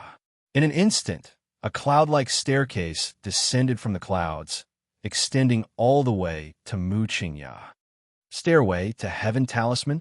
Arbor's gaze was slightly startled as he muttered. Then, he heard a gust of wind brushing past his ears. A pitch-black tongue of flame extended with the wind. Chapter 4085. In the blink of an eye, it engulfed the bodies of the Heavenly Fate sect disciples in front of them. After entering the confinement talisman array, it went straight for Mu Qingya, Mu Jingfeng, and Thorny Rose. At the critical moment, Mu Qingya climbed up the stairway to heaven with one hand. Her body was pulled along by the stairway to the extreme, and she dove into the clouds with a whoosh. At the same time, Thorny Rose and Mu Jingfeng also grabbed the stairway to heaven and escaped with Mu Qingya. However, they escaped quickly, and black fire chased after them very quickly. A spark burned up Mu Jingfeng's calf. Even though his figure disappeared into the clouds, everyone could still hear his miserable howl. And Mo Lian slightly clenched her fists, and a faint trace of anger flashed through her eyes. She raised her hand, but Arbor raised his hand and pulled it down. Forget it. Don't chase. The little girl sighed. The God-tier talisman can send people into the air. They can be sent 2,000 kilometers away at a time. This is another rare purple talisman. I'm afraid it's more than 2,000 kilometers.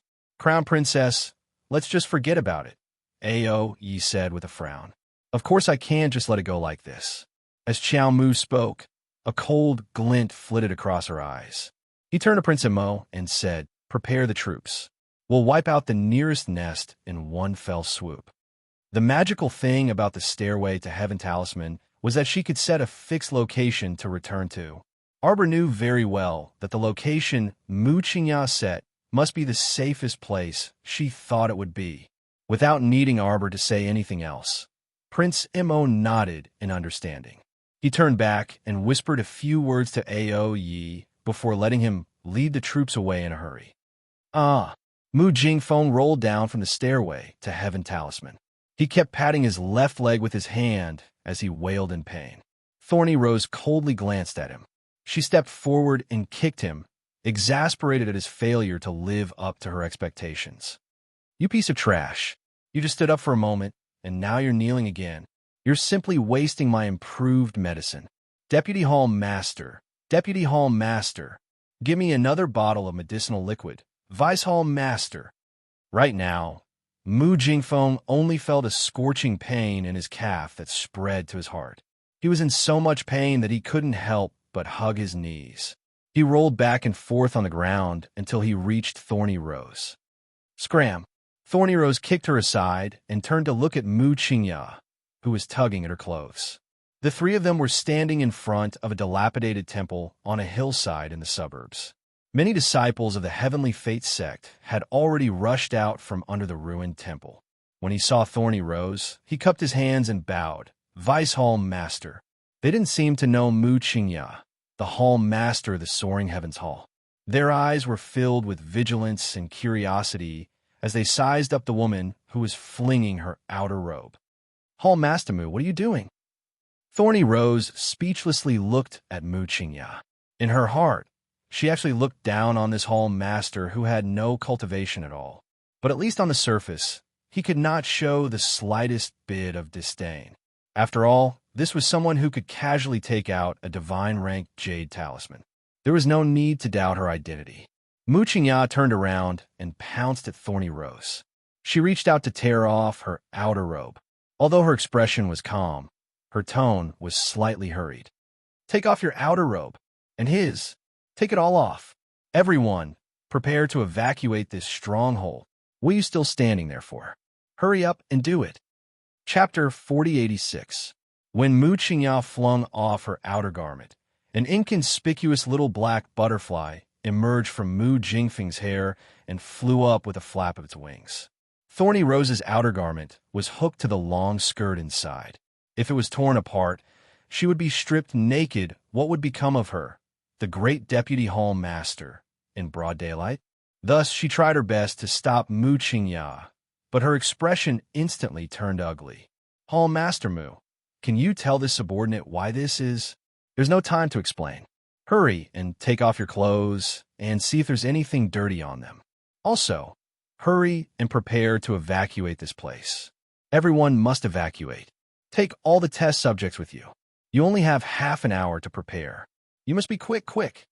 A dark and slender figure abruptly appeared beside Mu Qingya. Seeing her slightly flustered appearance, he couldn't help but frown. Who are you? Mu Qingya untied a jade pendant from her waist and smashed it to the ground, revealing a silver token inside. She handed it to the demon-masked hall master and said in a deep voice, "You're the person in charge of this stronghold, the burrowing hall's hall master Gong, right? I'm the soaring heavens hall's hall master, Mu Qingya." 15 minutes later, the demon-masked hall master stared coldly at the flashing flames on the hillside in the distance and didn't speak for a long time. Thorny Rose clutched the coarse clothes she had just changed into, and her face was filled with alarm. What's going on, Hall Master Mu? How did the Crown Prince's people get here so quickly? Mu Qingya took a deep breath and turned around to whisper, "Let's go. Abandoning this stronghold is our best choice right now." The demon-masked hall master coldly turned to look at Mu Qingya. "You'll explain this to Master and receive your punishment." "I will." Mu Qingya nodded faintly with a nonchalant look on her face. The demon-masked hall master sized her up and sked lightly before shaking his head. "I didn't know that the soaring heavens hall's hall master, who has always been elusive, was actually the mistress of the Talisman patrician family. Hall master, you've really hidden yourself well all these years." Mu Qingya's lips curled into a mocking smile. "So what if you hide it well? You'll still be seen through in the end. Hall masters, are we going to retreat just like that?" Thorny couldn't help but ask. 15 minutes was not enough time for them to prepare much. They only sent out some important information and test subjects. The rest of the things could only be set on fire. There were still quite a few Heavenly Fate brothers left in the ruined temple to delay the other party. They really did not expect that the little crown princess and her men would arrive so quickly. It was almost as if they had just set the fire in front of them, and the other party had already caught up. They're trying to put out the fire, so the documents haven't been completely burned yet. If they see them, will they? Mu Qingya said coldly. There's nothing important that can be left there for them to see. The Crown Prince and the Crown Princess are both smart people. They should know this. Let's go. Mu Qingya turned around and said. The group of people entered the transportation array and disappeared in a few minutes. Arbor looked at the ruined temple that was crackling with flames. He looked at the dilapidated walls and fences before looking into the distance with his deep black eyes. He passed through the numerous trees and quietly landed on a spot. Soaring Heavens Hall Master. We have plenty of time in the future. Chapter 4087. Inside the Mu residence's main hall, a chaotic clamor could be heard. Prince Mo and the little crown princess sat side by side at the head of the hall, expressionlessly looking at the people who were forced to kneel in front of them. Their gazes swept past Mu Jingxing, Qiushi, Mu Erkshu, and Mu Ruyan. Crown Princess, it was him. It was Second Master who let them in through the front door. We saw it with our own eyes. There's not a word of falsehood. Old Master Mu coldly looked at the Second Branch's group and couldn't help but angrily shout, Jingxing, you actually did such a thing? Father. Qiushi hurriedly knelt and cried out for being wronged. Father, how can you believe that our Second Branch betrayed the Mu family just based on a few juniors from the side branches adding fuel to the fire? No need to quibble anymore. Ever since you were attacked by the Harpies last time, Father sent people to keep an eye on you. No wonder the incident last time was so strange.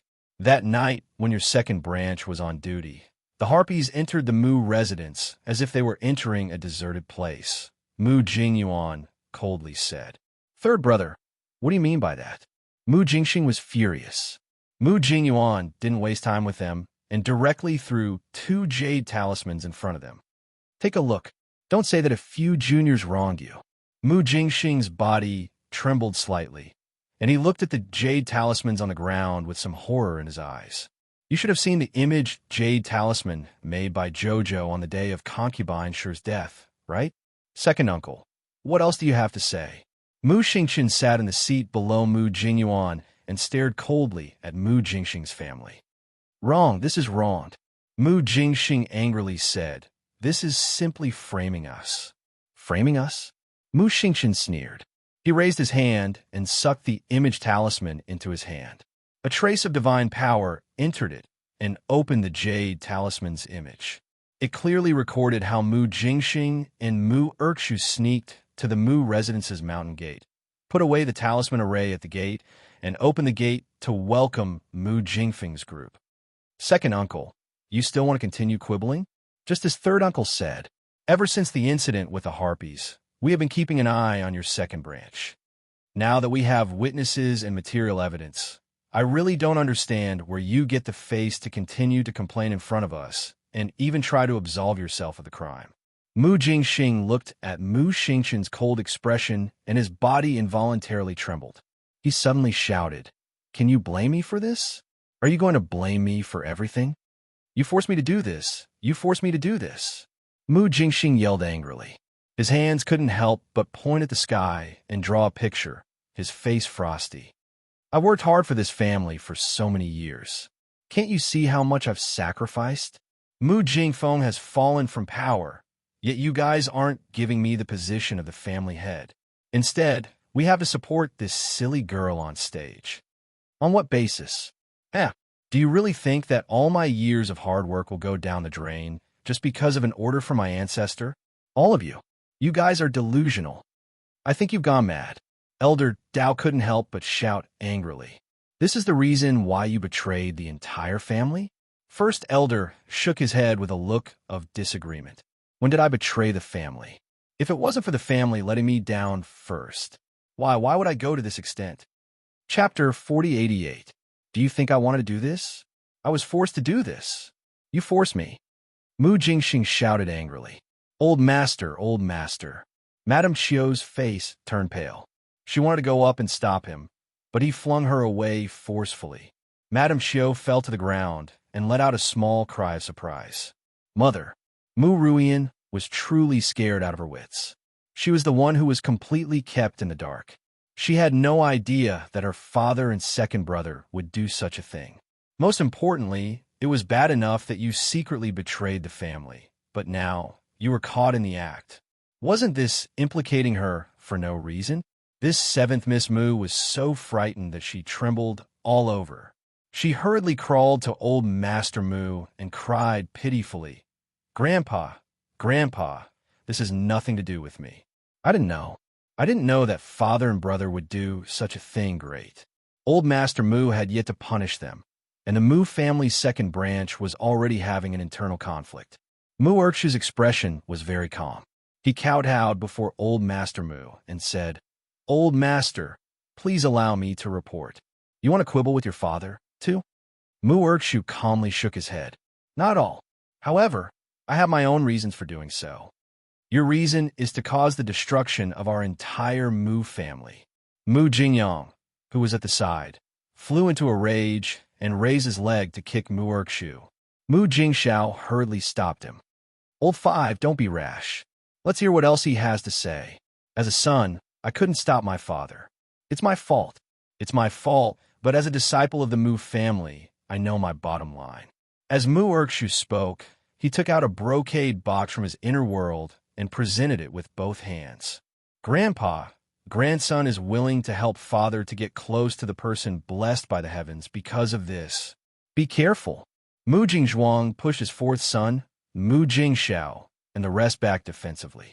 He pointed at him and said angrily, What kind of harmful thing is in your box? Fifth uncle, you'll know once you open it. Mu Erkshu lowered his eyebrows. However, before Mu Jingzhao and the rest could do anything, the brocade box in Mu Erkshu's hand suddenly flew out and landed in the little crown princess's hand. Crown Princess. Shao.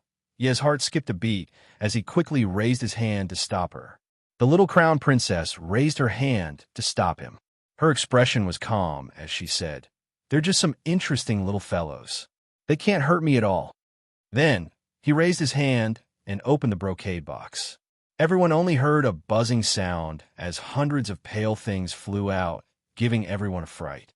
However, they quickly calmed down again. This was because these little things that flew out were all controlled by the young crown prince consort within a transparent, round, watercolored boundary. No matter how they thrashed about inside, they still couldn't escape from that defensive boundary. What a powerful water spirit defensive barrier. Everyone sighed with emotion. From a Mu family's point of view, they always felt that this was the little crown princess's limit, but it wasn't the case every time. The little crown princess would surprise them from time to time, making them inexplicably feel that this crown princess's potential was endless. What the hell is this? Mu Jingzhao's expression changed. Chapter 4089. They're a batch of skeletal flying beasts bred by the All-Seers people using improved medicine. Looking at the original form of these little fellows, they should be flying beasts like hummingbirds. At this moment, their skin and flesh had long withered, leaving only a handful of pale bones. Grandfather, as you can see now, I contacted the All-Seers people to gather more information for everyone. Mu Urkshu took a deep breath and kowtowed heavily to the ground. I only approach you for the sake of my family. Don't make irresponsible remarks, Arbor coldly interrupted him. A faint cold light flashed through Mu Urkshu's lowered eyes. You originally wanted to release these little fellows and cause chaos by surprise, then take the opportunity to escape. Why do you say that, Crown Princess? No matter how glib your tongue is, you can't wash away the crime of following Mu Jingxing and destroying the Mu family's talisman array. You and Mu Jingxing went to the Mu family's mountain gate together to welcome the group of All-Seers disciples that Mu Jingfeng brought. You killed your way into the Mu family and killed many clan members. This is definitely the truth, right? Bastard. Mu Jingzhuang pointed at Mu Urkshu and shouted angrily, "Father, elders, the second branch definitely can't be allowed to stay." Mu Tsang sighed faintly and looked at Mu Jingxing and the others. He shook his head and said, "Then, remove the second branch's name from the Mu family's genealogy and banish them from the capital." Father. Mu Jingzhuang called out in dissatisfaction, as if silently blaming his father for not dealing with matters with enough severity. Such a great crime of betraying the clan, yet he only raised it up high and let it go lightly. This punishment was too light. But how could he understand Mu Tsang's heart as a father? Even a vicious tiger would not eat its cubs, let alone personally giving the order to kill the second branch's entire family. Mu Tsang knew that he could not do it. Since the second branch had disloyal intentions towards the Mu family, they could no longer stay in the family and were banished far away. In the future, whether their family was rich or poor, it had nothing to do with the family. "No, grandfather, you can't chase me out of the family," Mu Roi cried out with a frightened expression. "Grandfather, I'm her biological granddaughter, grandfather." Mu Tsang waved his hand and had several disciples of the Mu family drag the entire second branch out. Mu Roi wanted to scream again, but an impatient Mu clan disciple found a rag and stuffed it into her mouth. As Mu Jingxing was taken out, he shouted angrily, "I refuse to accept this. I won't accept it no matter what." Old Patriarch. First Elder frowned and couldn't help but say, "Will the people of the Mu family's second branch cause any more trouble?" After all, from the looks of it, this family was not going to let the matter rest. Mu Tsang shook his head in disappointment and exhaustion. "Send someone to keep an eye on them. Tell them to pack up and leave the city." With that, he turned to look at the Crown Prince and Arbor with an apologetic expression. "Your Highness, I've made a fool of myself." Prince Amo shook his head and didn't say anything. Arbor glanced at the group of skeletal hummingbirds that were trapped in his water spirit barrier and couldn't get out no matter how hard they tried. After some thought, he first threw them into a purple storage talisman. She could take these little things out to study when she had the time. She could see that a black crystal the size of a grain of rice was suspended in each of these little fellows' half-fist-sized skull. Chapter 4090. If she could peel off these black crystals and study them carefully. She didn't know if she could find a way to crack them. However, she had a lot of things to do now, so she'd have to wait until she had the time to study them. This thing couldn't be rushed. After Arbor finished thinking, he raised his head and looked in the direction of Moot Song and the others. He stood up and said, "Take care of the rest. We'll return to the palace first." Then, he took out a box and threw it to Old Man Moo. "There are a few sets of defense array glyphs inside. See if you can set them up around the house." Moot Song's expression was a bit excited. He took the box and nodded, then stood up. "Jojo, Crown Princess, please wait." First Elder also hurriedly stood up and presented a token with the Moo family emblem with both hands. "This is the family emblem. In fact, it should have been given to you when you came out of Chiryong Pavilion. You're the chosen patriarch of Chiryong Pavilion. If it was in the past, perhaps some clansmen would be dissatisfied. However, from now on, I believe that no one will raise any doubts." Arbor frowned slightly. The three elders cupped their hands and said in unison, "Crown Princess, please don't refuse. Crown Princess, please don't refuse." Arbor nodded and raised his hand to take the token from First Elder. He said faintly, "Since you want me to be the patriarch, then from this moment on, you have to listen to me in everything, including the daily training of the clan's disciples and so on." The three elders nodded in unison. "We'll listen to the patriarch's instructions." Then, the patriarch's succession ceremony. Arbor shook his head. "Unusual times, let's keep everything simple. Gather all the disciples here." Yes, the Moo family had gone through 2 great battles and lost more than half of its disciples. Now, the entire family, from the Elder Council to the clan's ordinary disciples, added up to less than 1,000 people. However, after the 2 great battles, the ordinary disciples' temperament had improved a lot. This was actually a good thing. Many cancer-like existences in the family had been purged. After removing the dregs, what was left should be the essence. Even so, Xiao Mu still looked down on these people from the Mu clan. After all, compared to the Phoenixes, the Mu family's combat prowess was incomparable. A quarter of an hour later, many of the Mu family's disciples were neatly dressed and gathered in front of the hall. A group of disciples lined up in a square formation and stood under the broad steps, looking up at the people standing in front of the hall. The little crown princess stood at the front of the crowd expressionlessly, staring at them with a sharp gaze. "Greetings, patriarch." The 3 elders of the Mu clan cupped their hands together. Following that, the disciples at the bottom of the stairs took a step forward in unison, kneeled on one knee, and cupped their hands in salute. "Greetings, patriarch." "Greetings, patriarch." The voices of the crowd of disciples were loud and clear, like the waves of the sea spreading outwards, shaking the mountain forest and slowly rippling in the air. In the darkness before dawn, that voice rose and fell for a long time. Everyone's heart was surging with emotions. "Today, Tian Yun killed my people and trampled on my land.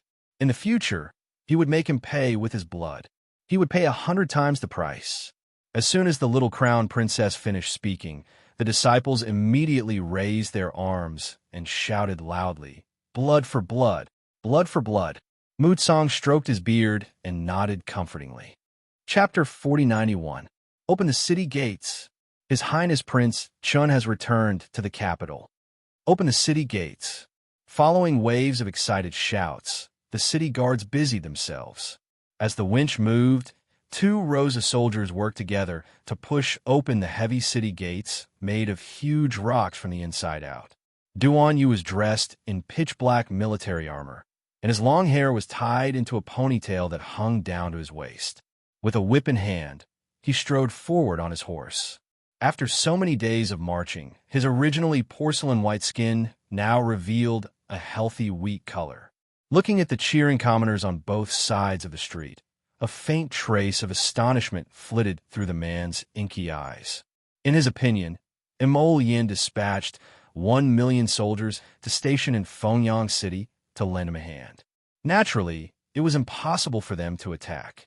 However, the entire Song province's imperial court was unaware, and neither were the commoners. Thus, in their opinion, His Highness Prince Chun, who could persuade the divine prefecture army to withdraw and return home without suffering any losses in Song province, was simply a godlike existence.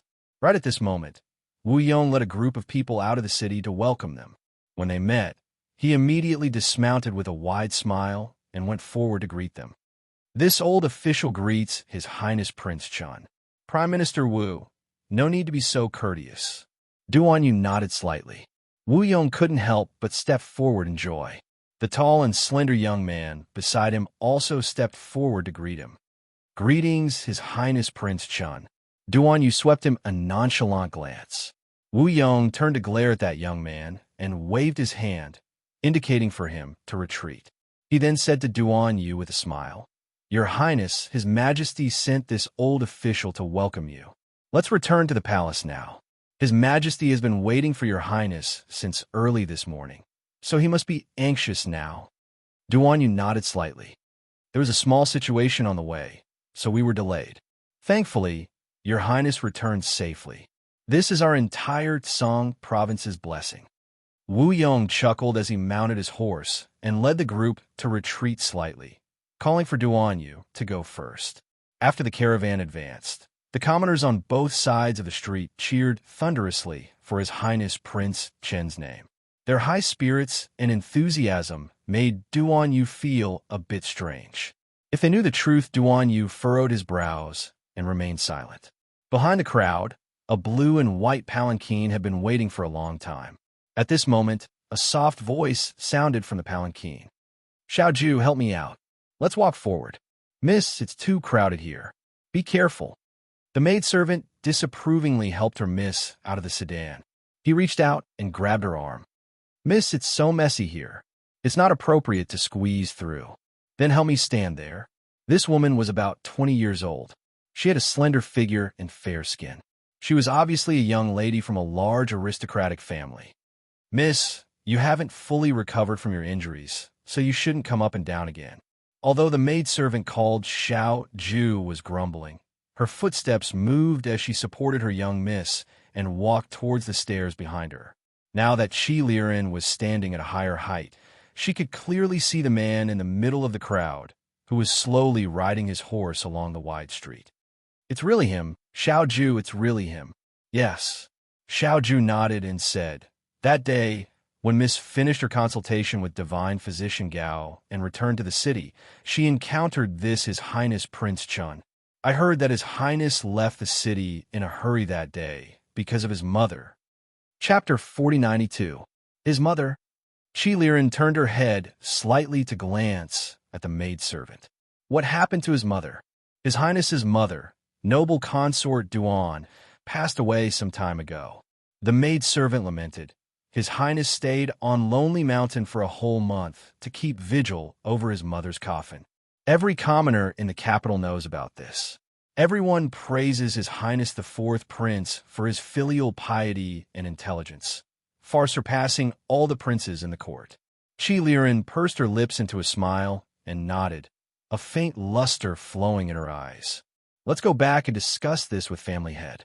The young maidservant was taken aback. Discuss what? Although she didn't understand her miss's meaning, she didn't say anything and helped her miss down the steps, returning to the sedan chair. Miss, your injuries are quite serious. Divine physician Gao's meaning is that if there's nothing else, Miss should recuperate more at home. Got it. Qi Liren's hand moved, but before spiritual energy could form, she felt a stifling pain in her chest. She could only give up and sigh. My injuries have damaged my lungs and meridians. I reckon I won't be able to fully recover without a year or so. Don't worry, Mississippi. With divine physician Gao's diagnosis and treatment, you will slowly recover. The young maidservant flattered. You are our clan's most talented miss. You were injured because of the clan's affairs this time, so family head will definitely distribute the best pills to you. As the maidservant spoke, she helped her miss into the sedan chair. Qi Liren was being carried forward. Involuntarily, She twisted her two slender fingers and lifted the curtain of the sedan chair to look over. However, she only saw that graceful and handsome figure walking far away, leaving only a bit of the setting sun's afterglow following him. Chi Liren smiled knowingly and pursed her lips before lowering the sedan chair curtain.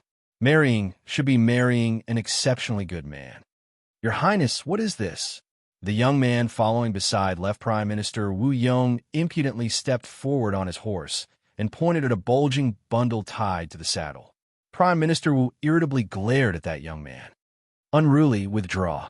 The young man pursed his lips and took advantage of the situation to retreat a few steps behind Wu Yong. A gift for second imperial brother, Duan Yu replied nonchalantly. For the second prince? The young man blinked and asked curiously, Can this subordinate take a look? Shut up. Wu Yong's expression changed. He turned his head and glared at the young man. With a spurious smile, Duan Yu tossed that bulging bundle to the young man. The young man immediately beamed with joy. Before Prime Minister Wu could reprimand him, he immediately opened the bundle. From within, a bloody head was revealed. He was so scared that he rolled off the horse and vomited. With Miss Wu's gall, it's best that you don't casually open other people's gift packages. Duan Yu coolly tossed down this sentence before galloping forward on his horse. Prime Minister Wu couldn't help but smile bitterly. He turned around and glared at his daughter, who had vomited so much that her face had turned pale. He shook his head and said, I told you not to follow, but you insisted on following. Look, you've made His Highness unhappy. Wu Ruomei vomited for a while before wiping her face with her sleeve. She angrily tied up the bundle again and mounted her horse. Your Highness. Wu Ruomei chased after him. I'm not a coward. Duan Yu turned a deaf ear to her cries. He had already entered Sangzhou's imperial city and entered the palace to meet the emperor. Chapter 4093. That night, the announcement to crown the fourth prince as the crown prince came. The ceremony would be held in the Taizong Temple in Mount Taiyuan 3 days later. The entire Sangzhou was in an uproar. There was almost no opposition in the imperial court. After all, the fourth prince had just solved such a big problem in the Divine Land. Everyone had seen his ability to remain calm. Second prince, second prince. A guard trembled as he ran in with a bundle in his hands. He knelt on the ground and said, Second prince, His Highness the fourth prince? Oh no, His Highness the Crown Prince sent someone to deliver a gift. The second prince and the third prince were sitting there discussing something. They really didn't expect that the announcement to crown the crown prince would come so quickly. It simply caught them off guard. They thought that even if Rong Li was deposed, the matter of selecting the next crown prince would have to go through a series of discussions and debates in the imperial court. Who would have thought that it would be so fast that it almost shocked them? When the two of them received the news, they went to the imperial court at night to see His Majesty. However, they were blocked outside. The steward eunuch seemed to mean that His Majesty's health was getting worse, and he needed more rest. Huh. Then why did he send the edict overnight? The second prince walked up and down in the hall. At this time, when he saw the guard come forward, he couldn't help but shout, What gift? His face was very ugly. He didn't expect that after suppressing the Empress and Rong Li's family, this matter was still not over. After suppressing Rong Li, Duan Xiaoxi took advantage of it. Now that he thought about it, it was really abominable. This fourth prince was even more abominable than Rong Li's family. Wasn't this just watching from the sidelines, watching them fight each other, and then reaping the benefits from the fisherman's quarrel? The guard unwrapped the bag with trembling hands. The second prince took a look, and his face became more and more ugly. A head rolled out of the bag. Of course, he could not recognize this person. This was the leader of the assassination team he sent. He originally planned to let them kill Duan Xiaoxi on his way back, but now it seemed that this assassination was a complete failure. The hundreds of assassins he sent were all killed by the fourth prince. The third prince took a deep breath. His expression suddenly changed as he asked, Second imperial brother, who is this person? Fourth prince is actually so arrogant, directly sending ahead to second brother? The third prince shouted angrily, Second brother, we must not let this matter rest. At this moment, The second prince's mind was in a mess. Hearing this, he couldn't help but glare at him in annoyance. How am I not done with him? Second brother, as long as we can afford the price, are we afraid that we won't be able to find someone? The third prince took out a spirit coin card from his pocket and pushed it in front of the second prince. He furrowed his brows and said angrily, "Let's go to Jiaowei City's black market and issue a mission. In for a penny, in for a pound. Give this guy." The third prince made a throat-slitting gesture. The second prince's eyes lit up slightly. He raised his hand and patted the third prince's shoulder. "Third brother, if I can ascend the throne, I will definitely not forget your kindness." Of course, of course." The third prince chuckled and said, "Second brother, you know me. I'm really devoted to Big Brother." The second prince's eyes flashed, and he nodded with a smile. Then he turned around and scolded the guard. "What are you still standing there for? Throw this thing out." The fourth prince thought that by sending a head over, he could make him afraid. Huh, how ridiculous. Chapter 4094. That guard trembled and was just about to tie up the package with the human head again. Suddenly, a buzzing sound was heard, and several mosquitoes flew out of the skull. As soon as the mosquitoes touched his hands, they immediately ignited into a raging fire. He was in so much pain that he threw the package to the ground and screamed as he retreated. These fiery, evil, poisonous mosquitoes were really very powerful. In just a few minutes, they had burned the person to a crisp, leaving only a pile of bones that fell to the ground with a thud. This unforeseen event scared the second prince and the third prince so much that they started to tremble all over. The two of them shouted in unison, "Protect the emperor! Protect the emperor!" Many guards in the courtyard rushed in and surrounded the two princes. They waved the swords in their hands in a disorderly manner to cut down the mosquitoes in the air. However, those fiery, evil, poisonous mosquitoes flew extremely fast and at extremely tricky angles. In a moment of carelessness, several guards were bitten. Immediately, a wave of evil fire burned from their bodies. This burn scared the many guards around them, and they hurriedly moved aside. Just as they moved aside, a gap appeared in the group of guards that surrounded the two princes. With a buzzing sound, two fiery, evil, poisonous mosquitoes flapped their wings and flew in that direction. Their speed was abnormally fast, and they flew in front of the second prince in just a few seconds.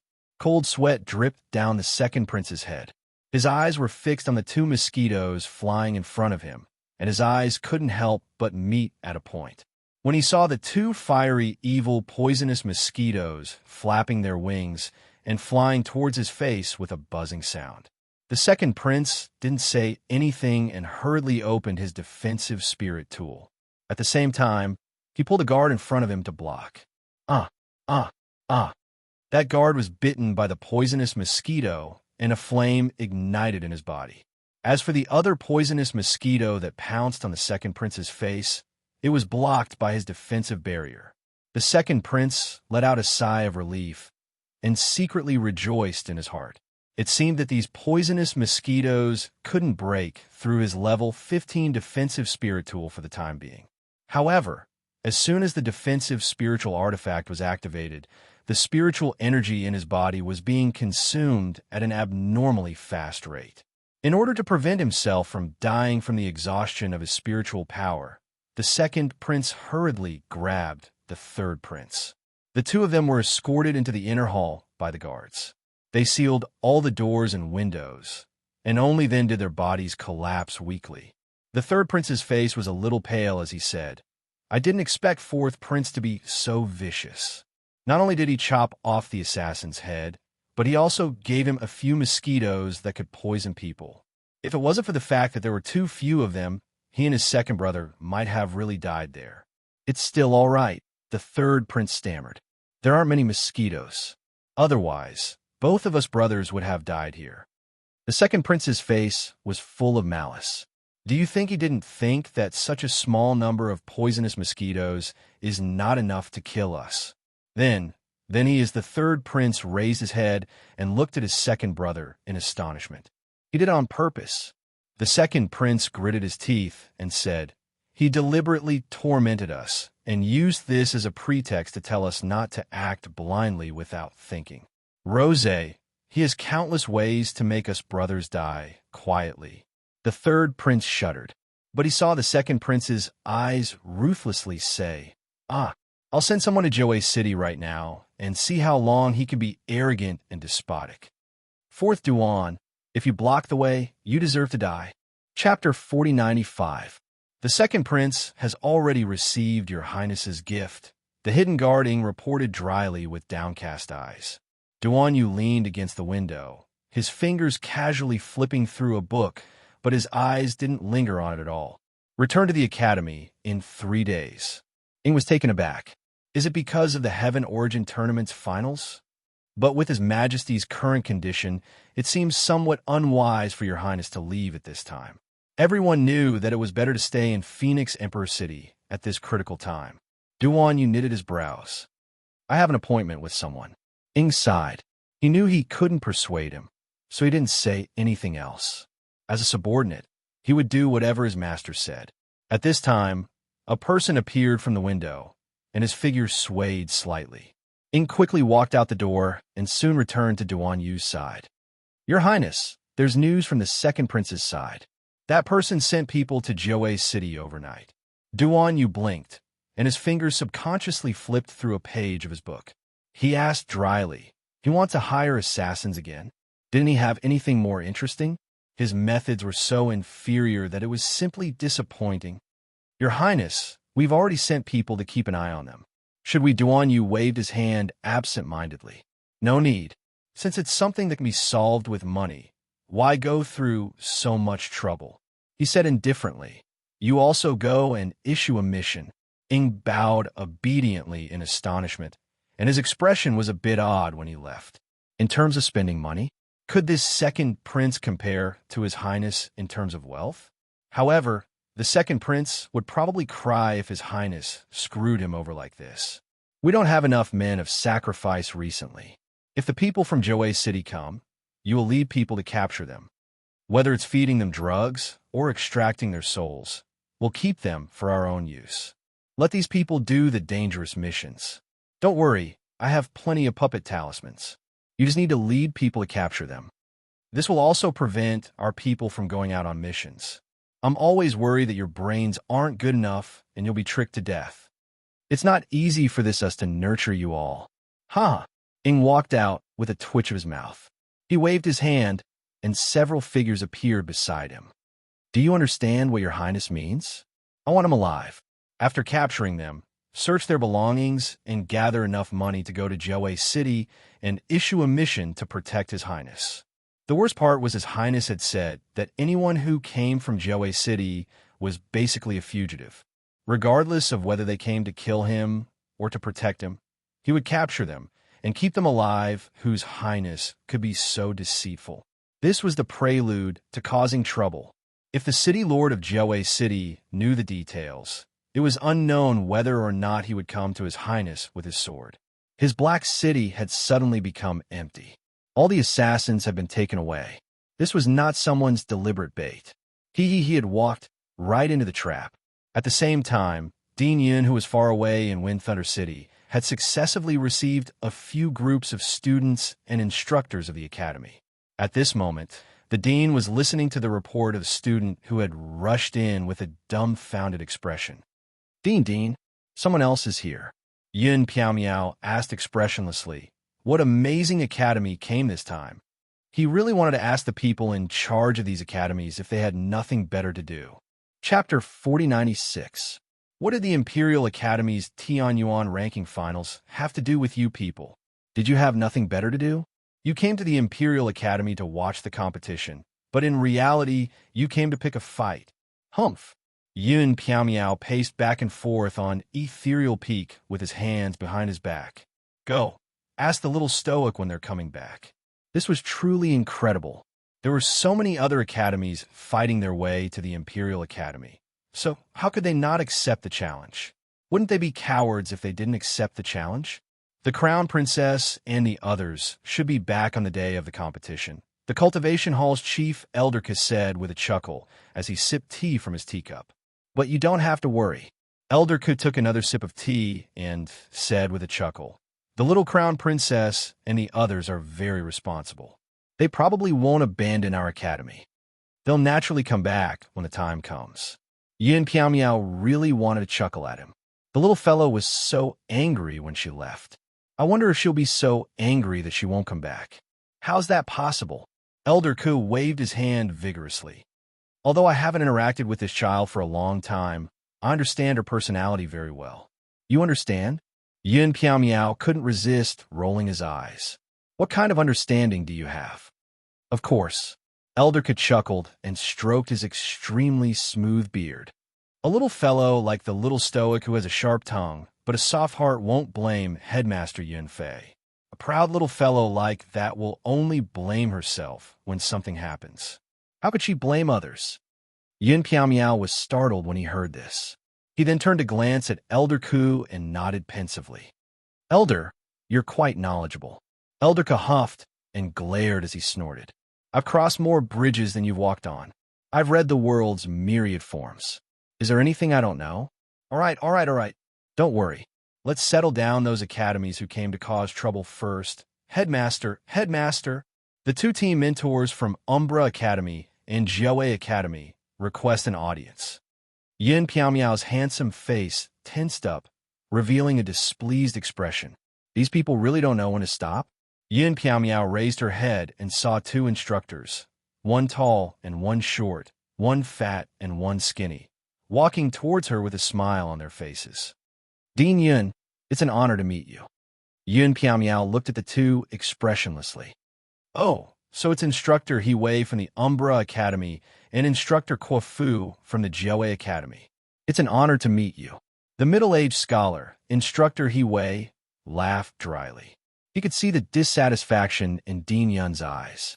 He hurriedly said with a smile, Dean, please forgive me for taking the liberty to visit you. Yin Piao Miao waved her hand and said indifferently, Are the two instructors uncomfortable living in the academy? No. Instructor He Wei hurriedly said with a smile, The academy's hospitality is very considerate. I didn't feel uncomfortable at all. Before Yin Piao Miao could say anything, the short, fat, and broad-axe instructor spoke in a booming voice.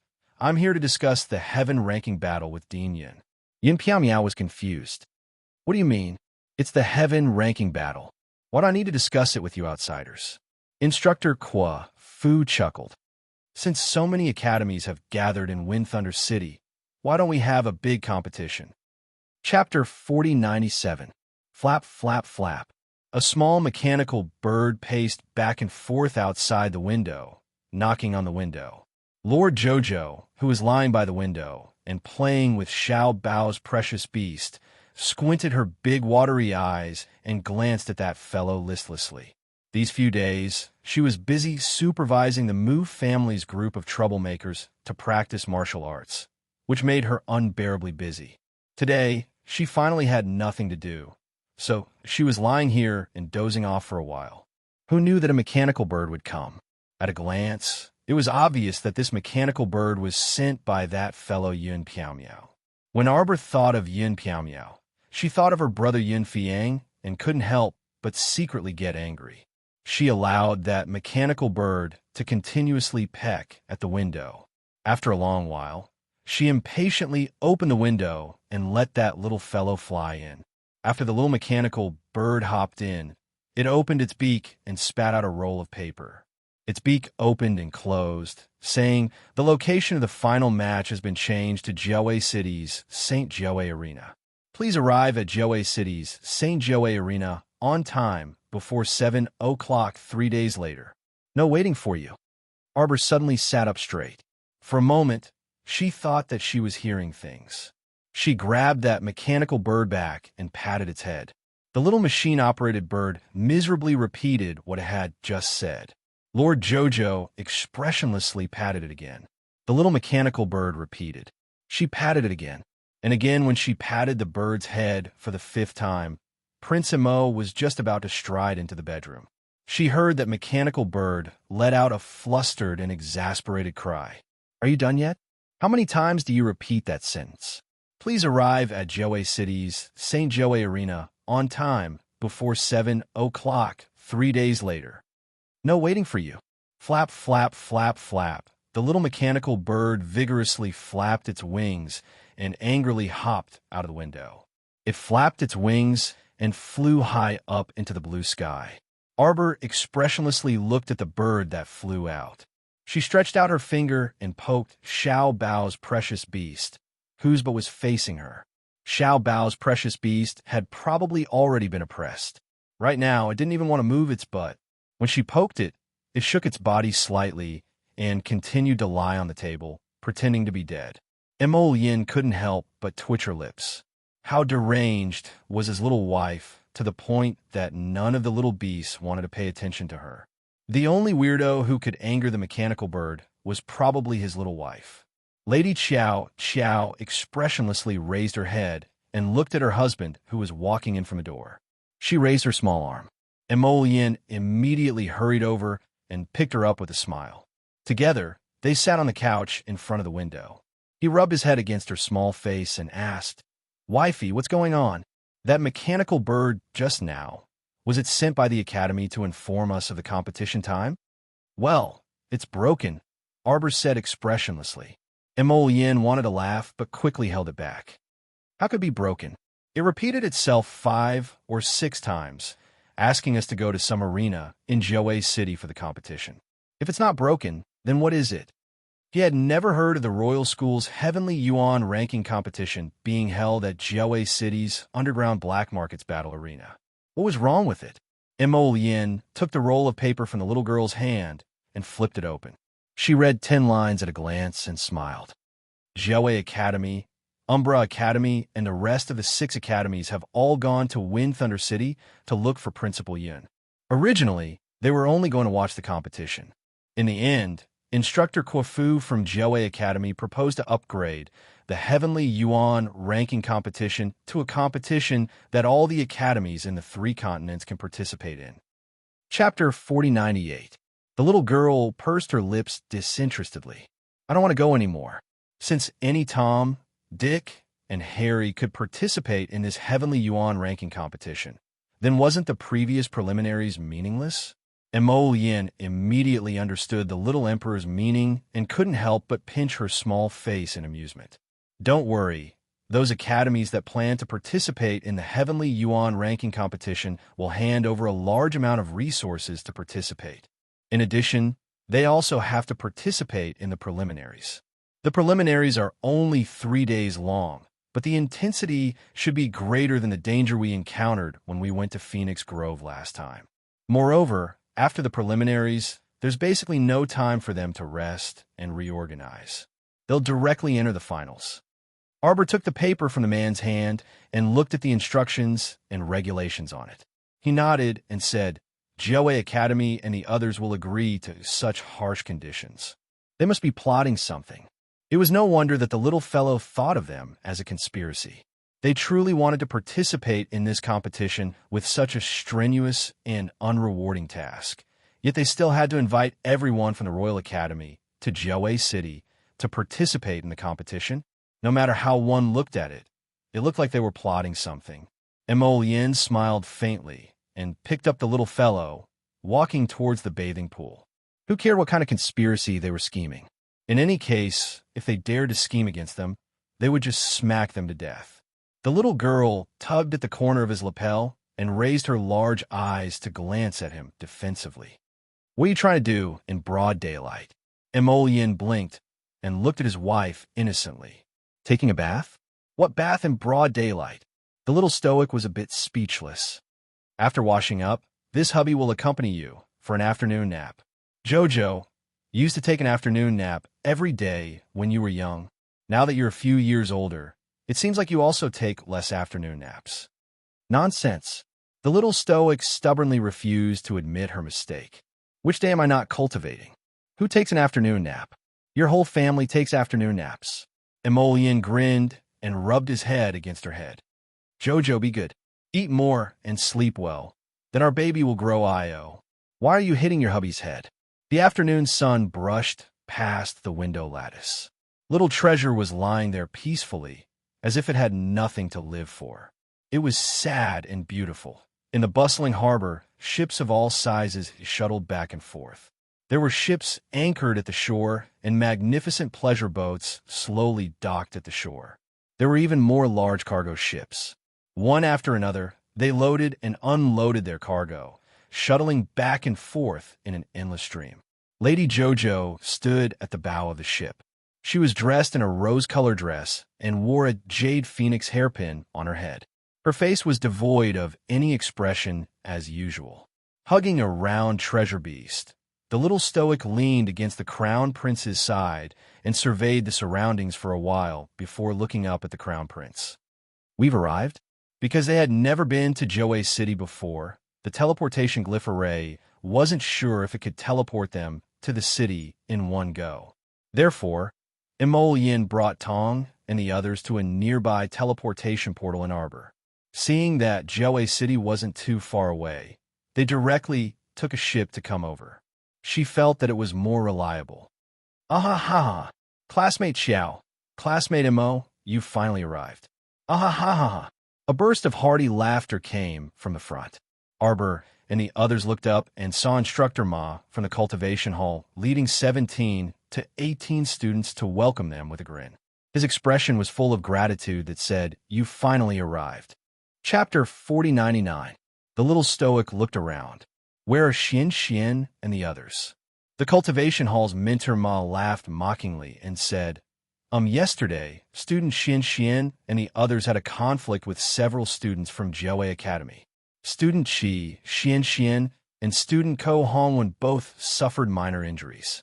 Seeing the little stoic's small face instantly darken, Mentor Ma hastily waved his hand and said, "But don't worry, the other party is 100 times more miserable than them. They aren't minor injuries." Emolian led her displeased wifey down the ship's bow and glanced at Mentor Ma. "Why is that?" Mentor Ma sighed with a bitter expression. "This matter is a bit complicated. Let's return to the Academy's encampment first." Arbor and Emolian naturally wouldn't refuse. Since the Academy had already arranged accommodations for them, then that was for the best. It would save them the trouble of looking all over the place to find a place to stay. Mentor Ma and the others enthusiastically led them to the Academy's accommodations. This competition will probably last for about 7 days.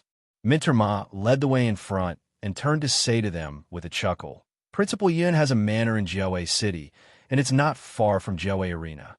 We'll stay in that manor for a while for the time being." Arbor couldn't help but interrupt as he listened to the mentor's nagging along the way. "What's going on at Joe Academy?" Mentor Ma was hesitating on how to speak when a student beside him couldn't resist saying, "It's our first time coming to Joe City. I feel like their night market is quite lively. Especially at night, it's quite nice to walk through the streets and have a drink or two in Joe City's taverns. After we settled down, we invited some friends to the tavern for a drink yesterday. At that time, student Ko Hongwen and student Xian also went with us to play. Who knew that we would run into Joe Academy's green-haired group along the way, and everyone got into a fight at the slightest disagreement." Another student beside him hastily interjected, "What slightest disagreement? They were the ones who started it. That green-haired bastard was fucking arrogant and acted like a big brother in front of us. He said he was the relative of the Mad Python mercenary group's vice commander, the largest mercenary group in Joe City. You're pretty good at cursing, but you don't have any skills. You were slapped to the ground by Xian. That's right. This green-haired guy was stunned by Xian's slap and didn't get up for a long time. After that, the people from their academy went crazy and attacked us. Fuck. If it wasn't for the fact that they had the advantage in numbers, we would have fought them to the end last night." Mentor Ma smacked the student head with the back of his hand and scolded in exasperation. "The Academy sent you out to train, not to cause trouble and fight all day long. Teacher, fighting is also a form of training. All right, we're just around the corner. If you have anything to say, we'll talk when we get back." Mentor Ma chuckled and said to Arbor, "Student Xiao, don't worry. Student Xian and the others are fine. You call this nothing serious?" The little stoic's small stoic face was taut as she expressionlessly picked up the little fatty's drooping arm. Little fatty immediately squealed like a pig being slaughtered. Minter Ma's face turned green. What's going on? You weren't injured that badly just now. Minter, the people from Jiaowei Academy just came to beat us up. Several students shouted, filled with righteous indignation. Chapter 4100. Right. That green-haired guy brought a few experts and gave little fatty a good beating. We couldn't even stop him in time. Oh my waist. Qi Xian clutched her waist and waved her hand to have the students supporting her move more gently. Jojo, Your Highness the Crown Prince, you're here. Qi Xian forced a smile at the little stoic with a bitter expression. Don't pull a long face, I'm fine. Don't listen to their nonsense. It's not that serious. Which green-haired guy? Arbor asked irritably. Did he have nothing better to do? It wasn't enough that he finished a match yesterday. And he even specially came to fight today? What the heck?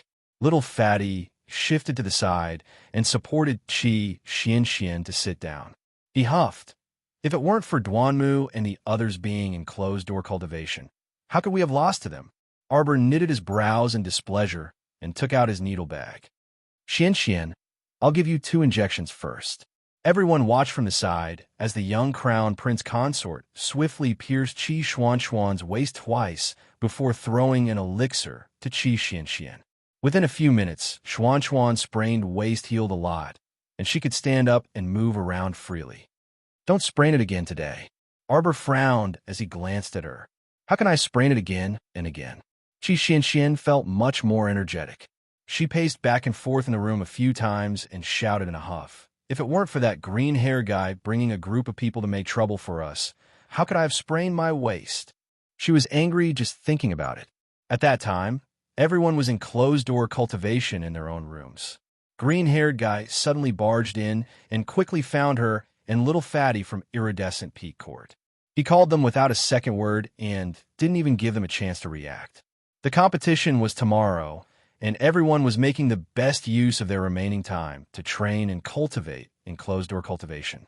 Who knew that such a thing would happen? When some of the people who were training or in seclusion were awakened and rushed out, little fatty was protecting Qi Xian. He was surrounded and beaten up by a few people. His arm was even broken. The most hateful thing was that when the green-haired man saw that the people from the royal school had come out, he immediately led his men and left the manor, disappearing without a trace. As she spoke, the little stoic also treated the little fatty's broken arm. She held his arm and moved it back and forth. How do you feel? I don't feel anything. The little fatty laughed honestly and quickly flattered. Jojo, your medical skills are really good. Jojo's expression was a little scary. Fatty thought that it would be better for him to behave himself. Humph. Arbor glanced at him expressionlessly. Why didn't you use the talisman? It wasn't like she didn't throw them talismans. How could they not know how to throw offensive and defensive talismans when they were beaten to such a state? Fatty shrunk his neck. I felt that, unless it was absolutely necessary. He bit his lower lip and hastily shut his mouth under the little stoic's severe gaze. When our dear Qi Xian saw this, she hastily came up to smooth things over. Jojo, it's actually nothing. She scratched her head. The other party didn't want our lives. Arbor swept them a glance and knew what these 2 fools were thinking. They felt that they couldn't rely on external objects for everything. Whether it was pills or talismans, how could they not have them on them? Chapter 4101. They all had them, and there were quite a few of them, so it wasn't a problem to use them freely. However, they were thinking that they could resolve this kind of trivial matter themselves and didn't need to rely on external forces for everything. Are you idiots? I have no objections to you fighting in a fair environment. But we're being ganged up on right now. Gang up on. The little stoic irritably poked the little fatty's head and roared. Are you a sandbag?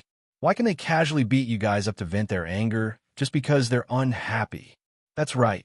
Don't you know how to call for help? We're all in a room. Call out, and everyone will come out. Let's see if they still dare to be so arrogant. Jiaowei City doesn't have a rule that forbids fighting before the competition. They dare to be so unbridled because they're certain that nothing will happen even if they beat you guys up. Xiao Mu coldly surveyed them from head to toe. What exactly did you guys do? They actually came to gang up on you guys? We didn't do anything. Qi Xianxian bashfully glanced at the little stoic. The little stoic, she kept feeling that there was something wrong with these two fellows. Mo Lien stifled her laughter and walked up to pull her wife's small hand. She glanced at Qi Xianxian and the little fatty. Why aren't you confessing? Confess, confess. We'll confess everything. The little fatty hastily nodded and said, Nothing major actually happened at Sikong Tavern yesterday. We just quarreled with Green Hair a bit.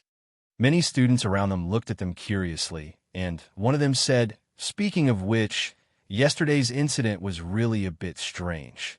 When you guys started quarreling with Green Hair and the others, we were watching a vaudeville performance. In the end, they didn't know why they started quarreling with each other. Moreover, they even came to their encampment afterwards. It had freaking happened a day ago. How bizarre. Speaking of enmity, there didn't seem to be any. They only chased the fatty to the encampment and beat him up. The little fatty smiled good-naturedly and reached out to hold Qi Xuanxuan's hand. He then said indignantly, Speaking of which, it's all that brother's fault. Everything was fine yesterday, but you all went to watch the vaudeville show. Xian and I were eating in a corner of the tavern, and we didn't offend anyone. Suddenly, that guy said sourly, Yo, you're so fat, but you can still find a pretty girl. I replied to him, You're a single dog. What are you bullshitting about? I'll beat you up if you continue to bullshit. Everyone was speechless. Mo Lien's lips twitched. Then, without saying a word, that brother actually drew his sword and attacked me. Little fatty said angrily, Do you think he's crazy? He even said that I insulted him? How did I insult him? Didn't I just call him a single dog? Arbor looked at them expressionlessly. His eyes kept looking at their intertwined hands. So you two have decided? Why didn't he get to the point earlier? All the students revealed an expression that said, So that's how it is. Fuck, so he was beaten for showing off his love. Hee, isn't this a classic example of abusing a single dog and getting bitten by a dog? Ah, pooey. Who's the dog? Arbor was silent for a moment. Then why did they come to beat you up today? Everything about this incident was strange, all right? Speaking of which, they had already beaten them up yesterday. Shouldn't they have vented their anger? Why did they do this today? Qi Xianxian quickly said, before the fatty left. He told them the address of this place and told them to challenge him if they were unhappy. Chapter 4102. So that's how it was. No wonder they were so accurate and even knew to look for Fatty Sun and the others in Iridescent Peak Court. Everyone couldn't help but facepalm and stare at student Ko Hongwon as if they were looking at an idiot. The little fatty rubbed his nose and said embarrassedly, Didn't I, cough yesterday? Even though I lost, I didn't lose. So you were the one who sent yourself to be beaten up. The little fatty angrily pulled Qi Xuanxuan's hand. Who did we disturb when we were eating in the tavern? He was the one who came up to tease my wife. If I wasn't beaten up by the crowd, would I have lost? Arbor expressionlessly looked at the little fatty for a while and patted his shoulder. This man, what a combative creature. Most importantly, he wanted to keep up appearances and suffer. No wonder he didn't want to use talismans. He wanted to protect his wife with his own strength. Although he was childish and a little stupid, there was an indescribable feeling of love. Arbor's tense little face relaxed a little. Remember to tell me if you feel uncomfortable. Okay. The little fatty heaved a sigh of relief. He didn't know why, but he didn't dare to speak when Sir Jojo's face was tense. Point him out later. Let's go beat him up too, Arbor said expressionlessly. After all, there had to be reciprocation. Otherwise, would they be beaten up for nothing? Everyone. The little girl was indeed someone who would seek revenge for the smallest grievance. This was clearly a disturbance caused by abusing single people. The other person's heart was already hurt. Did she want him to be hurt physically too? However, seeing that the stoic face still didn't look good, everyone shut their mouths in unison. Tomorrow's competition? Yes. Student Xiao, let me explain the competition rules to you, Minter Ma said with a smile. Arbor nodded and got up to pull Mo Lien to sit down. How bad are the rules? Let's talk about it. Minter Ma couldn't help but twitch his mouth and hurriedly said, It's not bad. It's definitely not bad. The Tianyuan competition was divided into 6 arenas. The competition would be held simultaneously. To be able to obtain the right to fight in the main arena, one had to be one of the top 100 seeded contestants. Previously, after Feng Mulin's preliminary round, the royal school had eliminated 10,000 students. This time, only 3,000 students would be able to enter the final round. Fortunately, Dean Yun had his own large manor in Joe City. It was more than enough to accommodate over 3,000 teachers and students. Otherwise, with so many teachers and students coming to Joe City, it would be difficult to find an inn. This competition is very simple. It's just a point system. If you win 1 match, you'll get 10 points. If you win 5 matches in a row, you'll get an additional 50 points. 10 consecutive wins plus 200 points. The more consecutive victories you have, the more points you'll get. The details will be announced on the points board during the competition. Correspondingly, the deduction of points is also very fierce. Consecutive losses will also result in additional deduction of points. Minter Ma chuckled as he continued. Therefore, in this competition, there might be a phenomenon of a few thousand people with high scores and a series of deductions for low scores. Students, work hard. There are no restrictions in the competition, so the degree of freedom is very high. In other words, as long as you have the means, just use them. Hearing this, Arbor looked at Minter Ma in astonishment. That's strange. The rules of the Tianyuan competition seem to be very generous. Who is the generous person who came up with these rules? Students, make good use of your remaining time and work hard. Tomorrow morning, Minter Ma will be back to bring you to the arena. Chapter 4103. Arbor followed the little fatty and Qi Xian, who were chatting and laughing along the way. When she arrived at the entrance of Iridescent Peak Court, she suddenly stopped in her tracks. Suddenly, a thin figure appeared in front of her. She staggered a step before quickly stabilizing herself. This guy looked around in bewilderment. When he came back to his senses, he saw the young crown Prince Consort standing in front of him. He jumped in fright and hastily bowed. Crown Prince Consort. Arbor nodded expressionlessly. Where am I? Strange. Shouldn't he be in the Mu family's territory? Hey, young man, you're a child of the Mu family? The little fatty walked up curiously and patted him on the shoulder.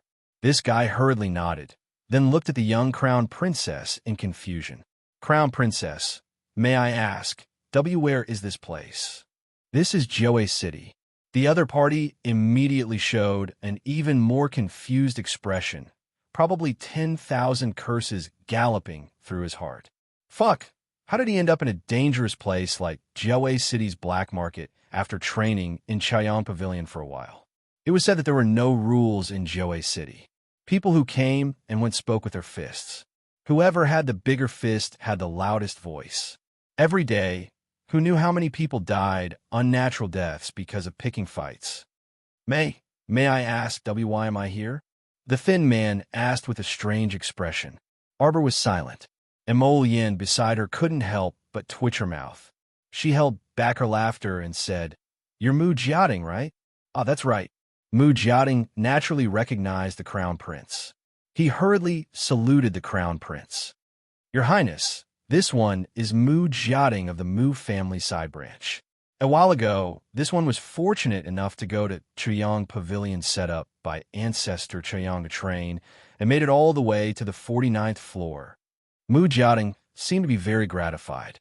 Speaking up to here, he couldn't help but smile, then continued. I wonder how the others are doing now. By the way, Crown Princess, you also went to Chaoyang Pavilion at that time, right? I wonder which floor the Crown Princess made it to, 99. Mu Jiating's mouth instantly opened so wide that a duck egg could be stuffed in. Excuse me, may I know how many people are in the top management? 99. Jojo replied expressionlessly. You've been in Chaoyang Restaurant for 2 months. The others have already come out. That's right. He was the one who had entered Chaoyang Tower with Jojo and had only just completed the challenge Mu Jiating. It wasn't that Jojo Sama wanted to ridicule this guy, but this guy's personality was too slow. Even a turtle could crawl faster than him, okay? He wasn't afraid that others would laugh at him, because this guy was so slow that even the heavens couldn't tolerate it. Sir Jojo even went to Chaoyang restaurant to secretly observe him. He realized that this guy was seriously trying to break through the levels, working hard, cultivating, breaking through, and working even harder. He was speechless. The reason why this guy was slow was because every time he cleared a level, he would go into seclusion to cultivate for a while. Before he recovered all his spiritual power, this guy definitely wouldn't rashly rush to the next level. Therefore, the higher he went, the more dangerous the place was. Chaoyang Pavilion was full of traps, and it was very difficult to break through the array core. This guy relied on his tenacity and willpower that ordinary people didn't have, and steadily advanced. With this strange talent, he reached the 49th floor. Chapter 4104. In fact, after reaching the 40th floor, this guy would need 3 to 5 days to recover his spiritual energy every time. To tell the truth, Arbor completely forgot about this oddball later on. After all, they went to challenge Morning Sun Pavilion before her wedding on June 6th. It was freaking me into July now. It would be weird if she remembered this guy after that. The little stoic allowed him to stay in Morning Sun Pavilion. It had nothing to do with her whether he wanted to challenge it until the end of time. Until just now, when she suddenly sensed this person being sent flying out of Morning Sun Pavilion, the little stoic hastily stopped and directly pulled his flying body in front of her. Mu Jiating simply didn't pay attention to where he flew out from. He only thought that he came out of Morning Sun Pavilion and was directly flung outside. He didn't notice that his body had stopped in mid-air in the star domain for a split second. A steady stream of divine power cleansed his meridians, causing his entire body to involuntarily tremble. He only faintly smelled the salty and moist scent of the sea breeze. Then why did I appear here? The little fatty looked sympathetically at Mu Jiating, this pitiful child. He knew that his little stoic definitely couldn't be bothered to explain to this guy, so he patted his shoulder. You can stay here for the time being. You'll return with us in a few days. Don't worry, it won't be too dangerous. I'll take you out to drink tonight. Qi Xian pinched her nose and glanced at him. But before that, you better wash yourself clean first. Mu Jiating turned around and saw that the little stoic and His Highness the Crown Prince had long abandoned him and left with disdainful expressions. Only then did he realize that his clothes were stuffed with filth. His perfectly fine, white training clothes were so black that its original color couldn't be discerned. No, my apologies. Brother, can you bring me to my room to bathe and change? Come with me. The little fatty smiled enthusiastically. Oh, that's right. I still have to ask the Crown Princess later. She actually made it out of Morning Sun Pavilion's 99th floor. I wonder how long it took her. Oh, you can just ask me about this. The little fatty's face was beaming, giving this guy a knowing blow. Jojo spent 1 day and 1 night to reach the 99th floor of Morning Sun Pavilion. Her name is now written on the stone tablet in front of your Morning Sun Pavilion. The little fatty smiled brilliantly. Morning Sun Pavilion was currently located on an island on Fish Orchid Planet. Who didn't know of the little girl's brave feat of breaking through Morning Sun Pavilion's 99th floor? Mu Jiating's jaw dropped. Morning Sun Pavilion. Morning Sun Pavilion's residence. Morning Sun Pavilion's floor. Morning Sun Pavilion. Morning Sun Pavilion's Morning Sun Pavilion. The little stoic looked around in displeasure before looking up at Mo Lien and saying, that guy didn't come. Morning Sun. Morning Sun. Morning Sun. Morning Sun. Morning Sun. Morning palace. Morning night. Something happened in the palace, and it will probably take a few days to deal with it. Will you be okay? Xiaomu looked up at him. There is indeed something, but it's not that he's in trouble. It's that the Cangzhou Emperor is about to die. Mo Lien whispered into her ear. Suddenly, a laugh was heard. Ah, I was wondering why the magpies were chirping this morning. It turns out they saw my Jojo. Prince Mo irritably threw him a cold glance. Eldest young Sir Qin blinked innocently at him and asked sarcastically, why didn't little fourth Duan come? Chapter 4105. Arbor glanced at him and suddenly discovered a row of lackeys standing behind eldest Qin, who looked like a smiling tiger. He habitually ignored the Omega Kotoko, who had an icy expression and was as slender as a bamboo. Behind this guy, there was actually HM 3, 4, 5, 6, 7, 8, 9 shit. Both those he'd seen before and those he hadn't seen before. The entire Chin family's youngsters must have all come. The little stoic expressionlessly swept a glance over them. Her eyeballs merely swiveled in a circle before she immediately retracted her gaze. Was Jiaowei City's scenery unique? She had actually attracted the entire Chin family here. When Qin Jiao saw her, his eyes clearly brightened, and he chuckled as he skipped forward. Jojo, when little Qin Jiao saw Prince Mo's icy gaze sweeping over him, he hastily corrected himself. Crown Princess, why don't I see Duanyu? The little stoic was clearly in a bad mood. She glanced at him and reluctantly responded out of politeness. He didn't come. As a result, these two words seemed to open Qin Jiao's long-sealed chatterbox, and he immediately fired off a barrage of questions. Was he delayed by something? All right, I heard that something happened in Sangzhou, right? Did something happen to Duanyu's mother? Duanyu will be fine, right? Say, should we find a chance to go to Sangzhou and CIO? A strong force suddenly pushed Qin Jiao away from behind. All right, don't worry about it. Whether His Highness Prince Chun of Sangzhou is fine or not, it has nothing to do with you. Don't block the way. A rude and unreasonable voice interrupted Qin Jiao's words. The person strode boldly to Prince Mo and the little crown princess and sized them up. A strange smile suddenly appeared on his face. This humble one is Prince Danhua of the barbarian tribe. Greetings to His Highness the Crown Prince of the Divine Province and the Crown Princess. This person held his hand across his chest. Although he saluted, his attitude was extremely arrogant and rude. When he spoke, he kept his chin slightly raised, as if he was looking at people with his nostrils. Previously, this prince has been training in the vicinity of Jiaowei City, but I haven't seen any of you. That dark and sturdy Prince Kua sized up the little crown princess again, and a malicious smile appeared at the corner of his mouth. It is said that previously, my brother Zulu was beaten up by you. Eldest young Sir Qin couldn't help but rub his forehead. In the blink of an eye, before Prince Chao could finish his words, his body strangely flew into the air. Everyone around couldn't help but twitch their mouths. With a loud bang, Yun Piao, who was walking out of the room, looked speechlessly at the figure that abruptly crashed into the wall beside him. He silently glanced in the little stoic's direction. The stoic face's gaze was serene and unruffled, as if the one who sent the person flying with a kick just now wasn't himself cough. Dean Yun pretended to cough and gave Elder Ku, whose mouth was twitching, a look. Elder Ku raised his hand and motioned for the two disciples behind him to help Prince Chao, whose head was covered in blood, up. The other party's head was bleeding from this kick, and he was so angry that his entire body was trembling. His body swayed, and he was a bit disoriented even after being helped up. You. Prince Chao's face darkened as he lowered his head to look at a small footprint on his chest. He was so angry that he couldn't even speak clearly.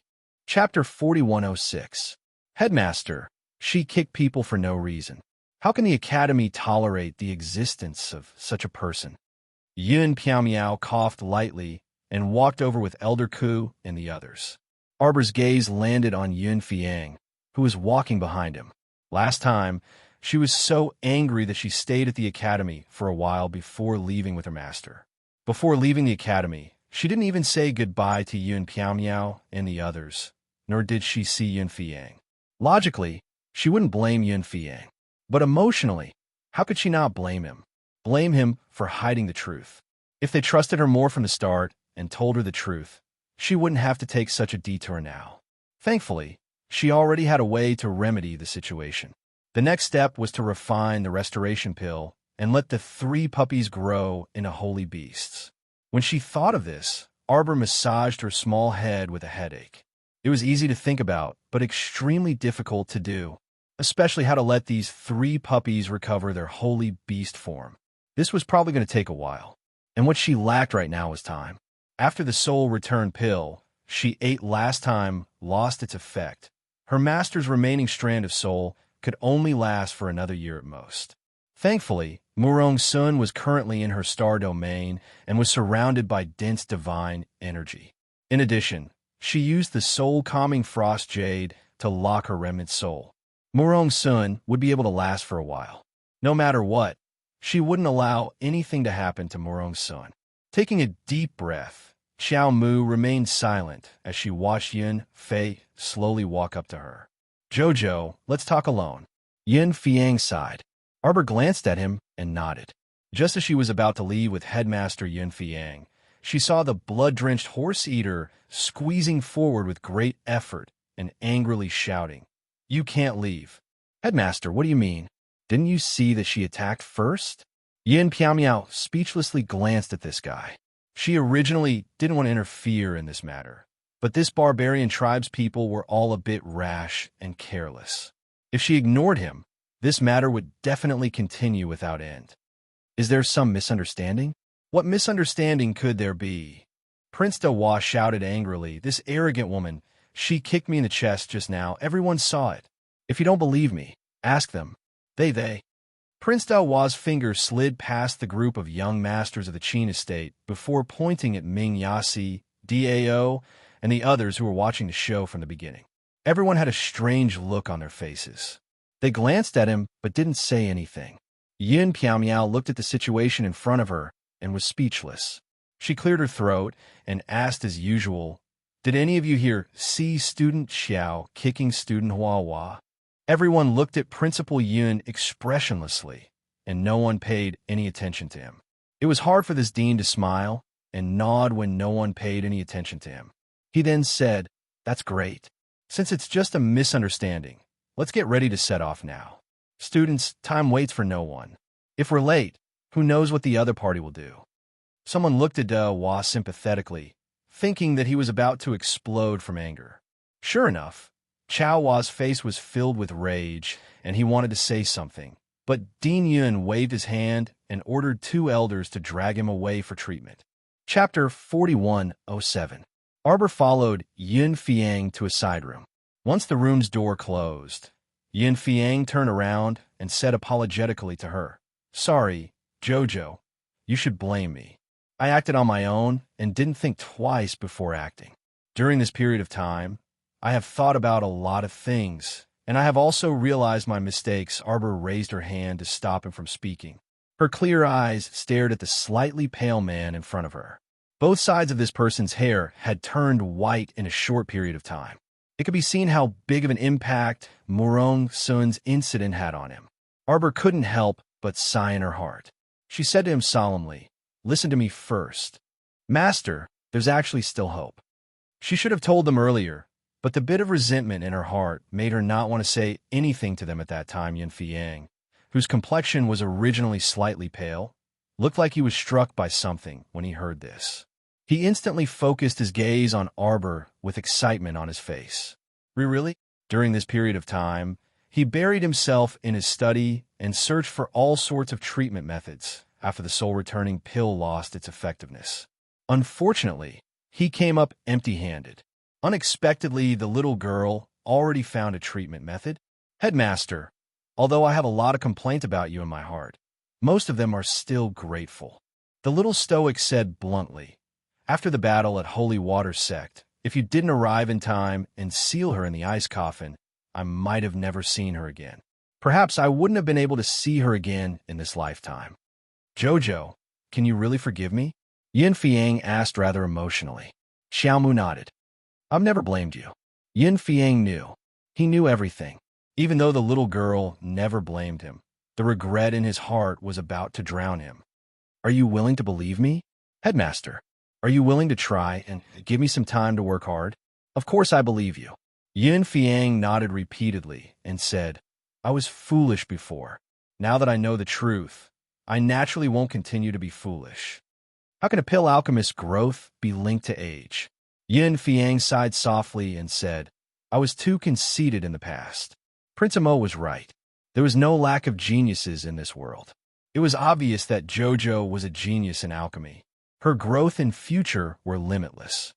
"Then wait a bit," Arbor said softly. I will definitely wake Murong Sun up. Definitely. The little girl spoke resolutely. In that instant, Yin Fiang felt like he saw Murong Sun's shadow in her. There was a lump in his throat. He smiled to cover up the slight sadness in his heart. Your master will definitely wake up. He definitely will. When Yun Fiang followed the little girl out of the room, Yun Piaomiao clearly felt that her elder brother's expression had relaxed a lot. His entire body wasn't as tense as before. He heaved a sigh of relief and couldn't help but feel somewhat comforted. Although the little girl had a stoic expression on her face all day long and seemed to be emotionless, she was actually very delicate and soft. What a good child, Yin Piaomiao thought with gratification. Dean, what do you mean by this? Why did you send someone to drag me away? Dean, the barbarian tribe's Prince Nuwa's angry roar came from behind. Yin Piaomiao waved her hand as if she didn't hear him. Prince Nuwa is tired.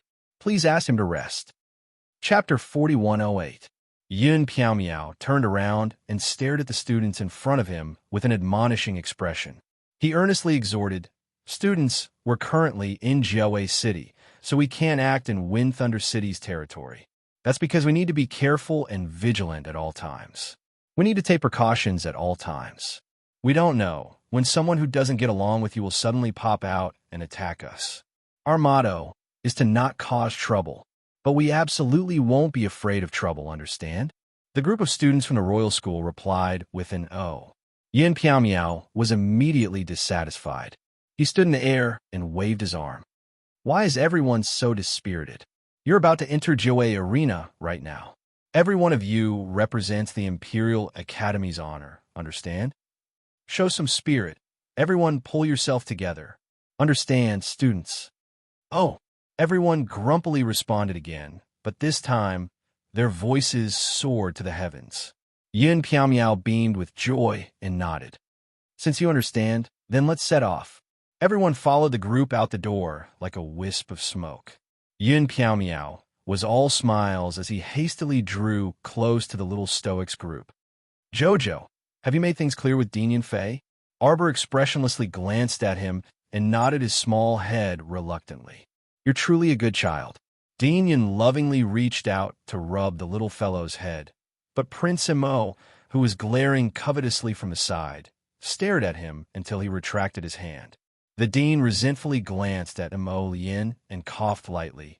Say, Student Mo, Student Duan didn't come, so we'll have to rely on you to take first place on the Heaven Origin ranking this time.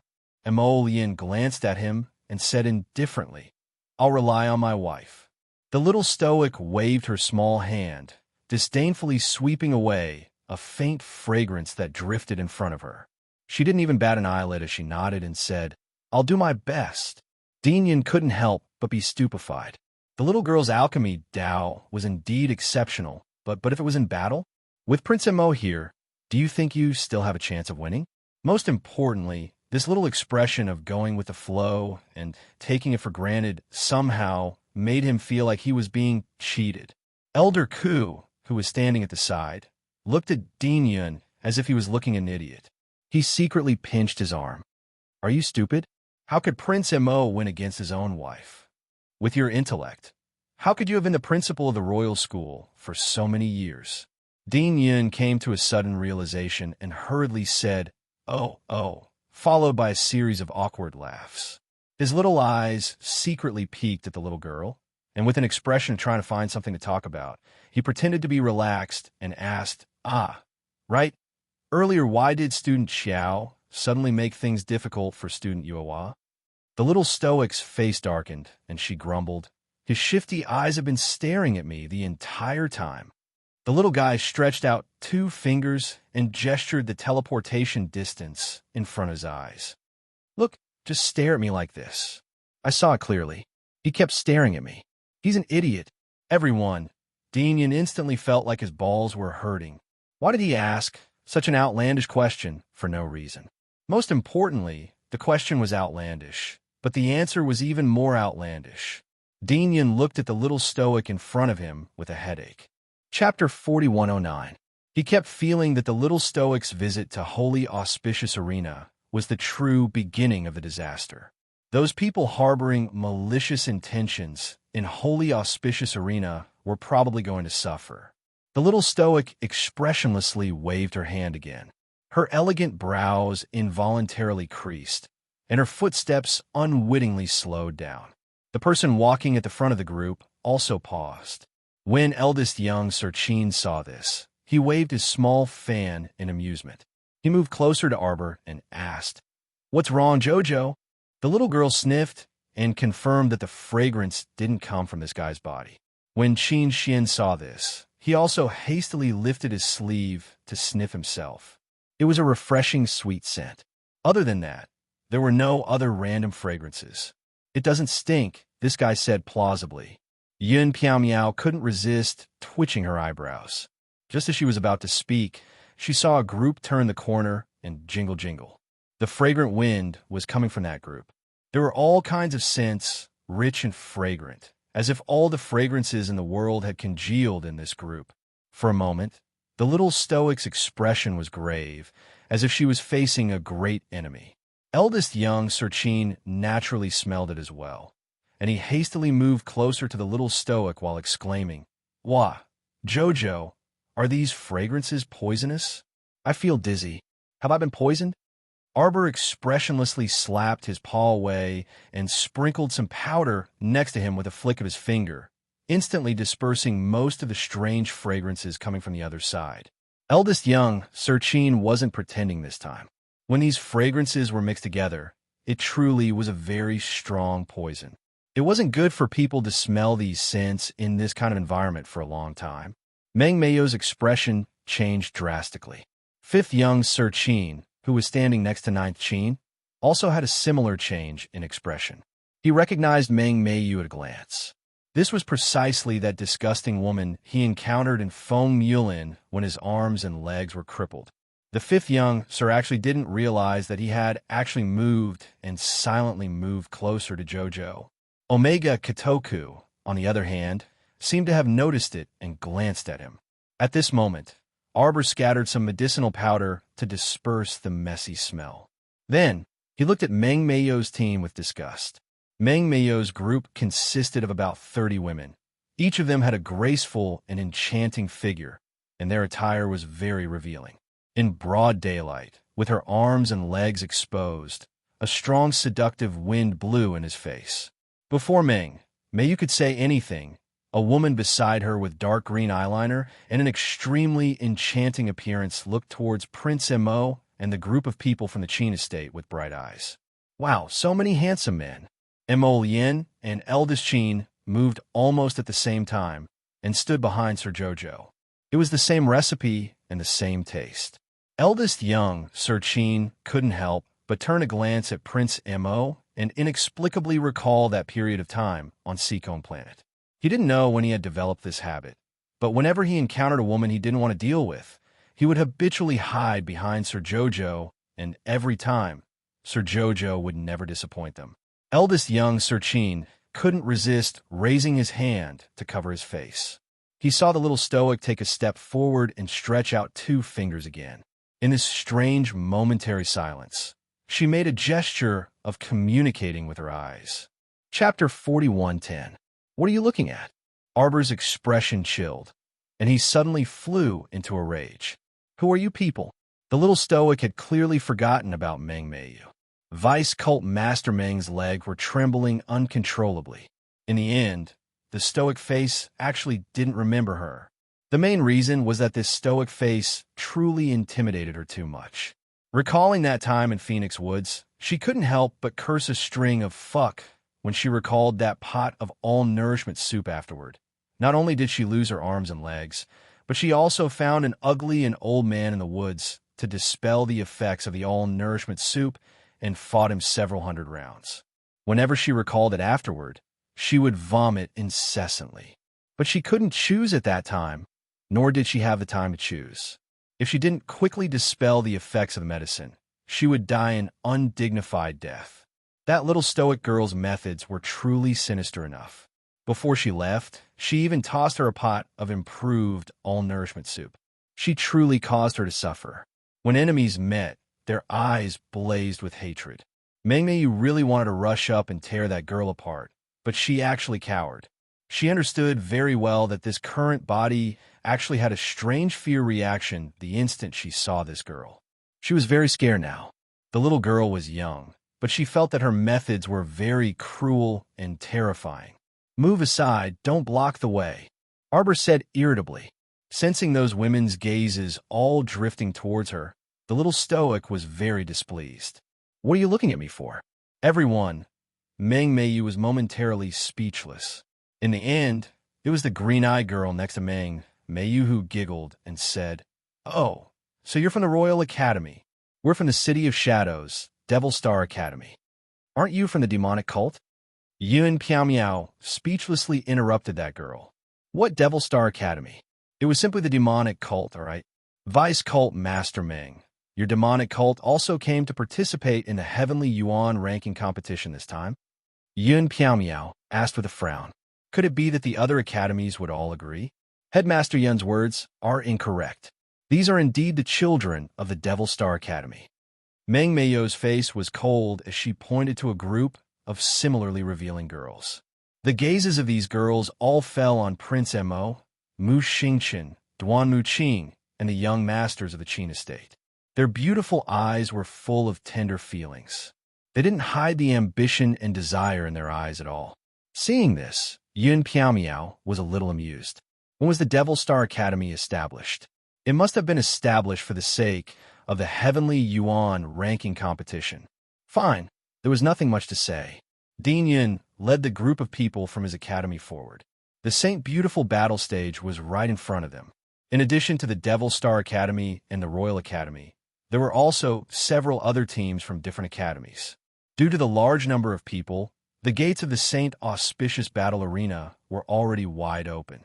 However, the group of girls from the Devil Star Academy insisted on squeezing together with the students from the Royal Academy, and for a moment, it was extremely congested. She watched as that green-eyed lady pounced into eldest young Sir Qin's arms. The little stoic practically acted out of conditioned reflex and directly sent her flying with a bam. For a moment, the numerous students from the various academies who were entering stopped in their tracks at the same time. They looked at Sir Jojo strangely, as if they were looking at a female guardian deity with monstrous strength. Chapter 4111. Sir Jojo's little face was also a bit stupefied. His eyes turned, and he expressionlessly looked at the crowd around him. Everyone's expressions were rather strange. Big brother Mu Xingchen even coughed to cover his laughter. Sir Jojo lowered his head and glanced at the leg he had just lifted, then turned to look at the green eyeliner woman who had flown out and crashed onto the ground, sprawling on her back. It was inexplicably strange. He didn't know when this Sir Jojo had this kind of conditioned reflex.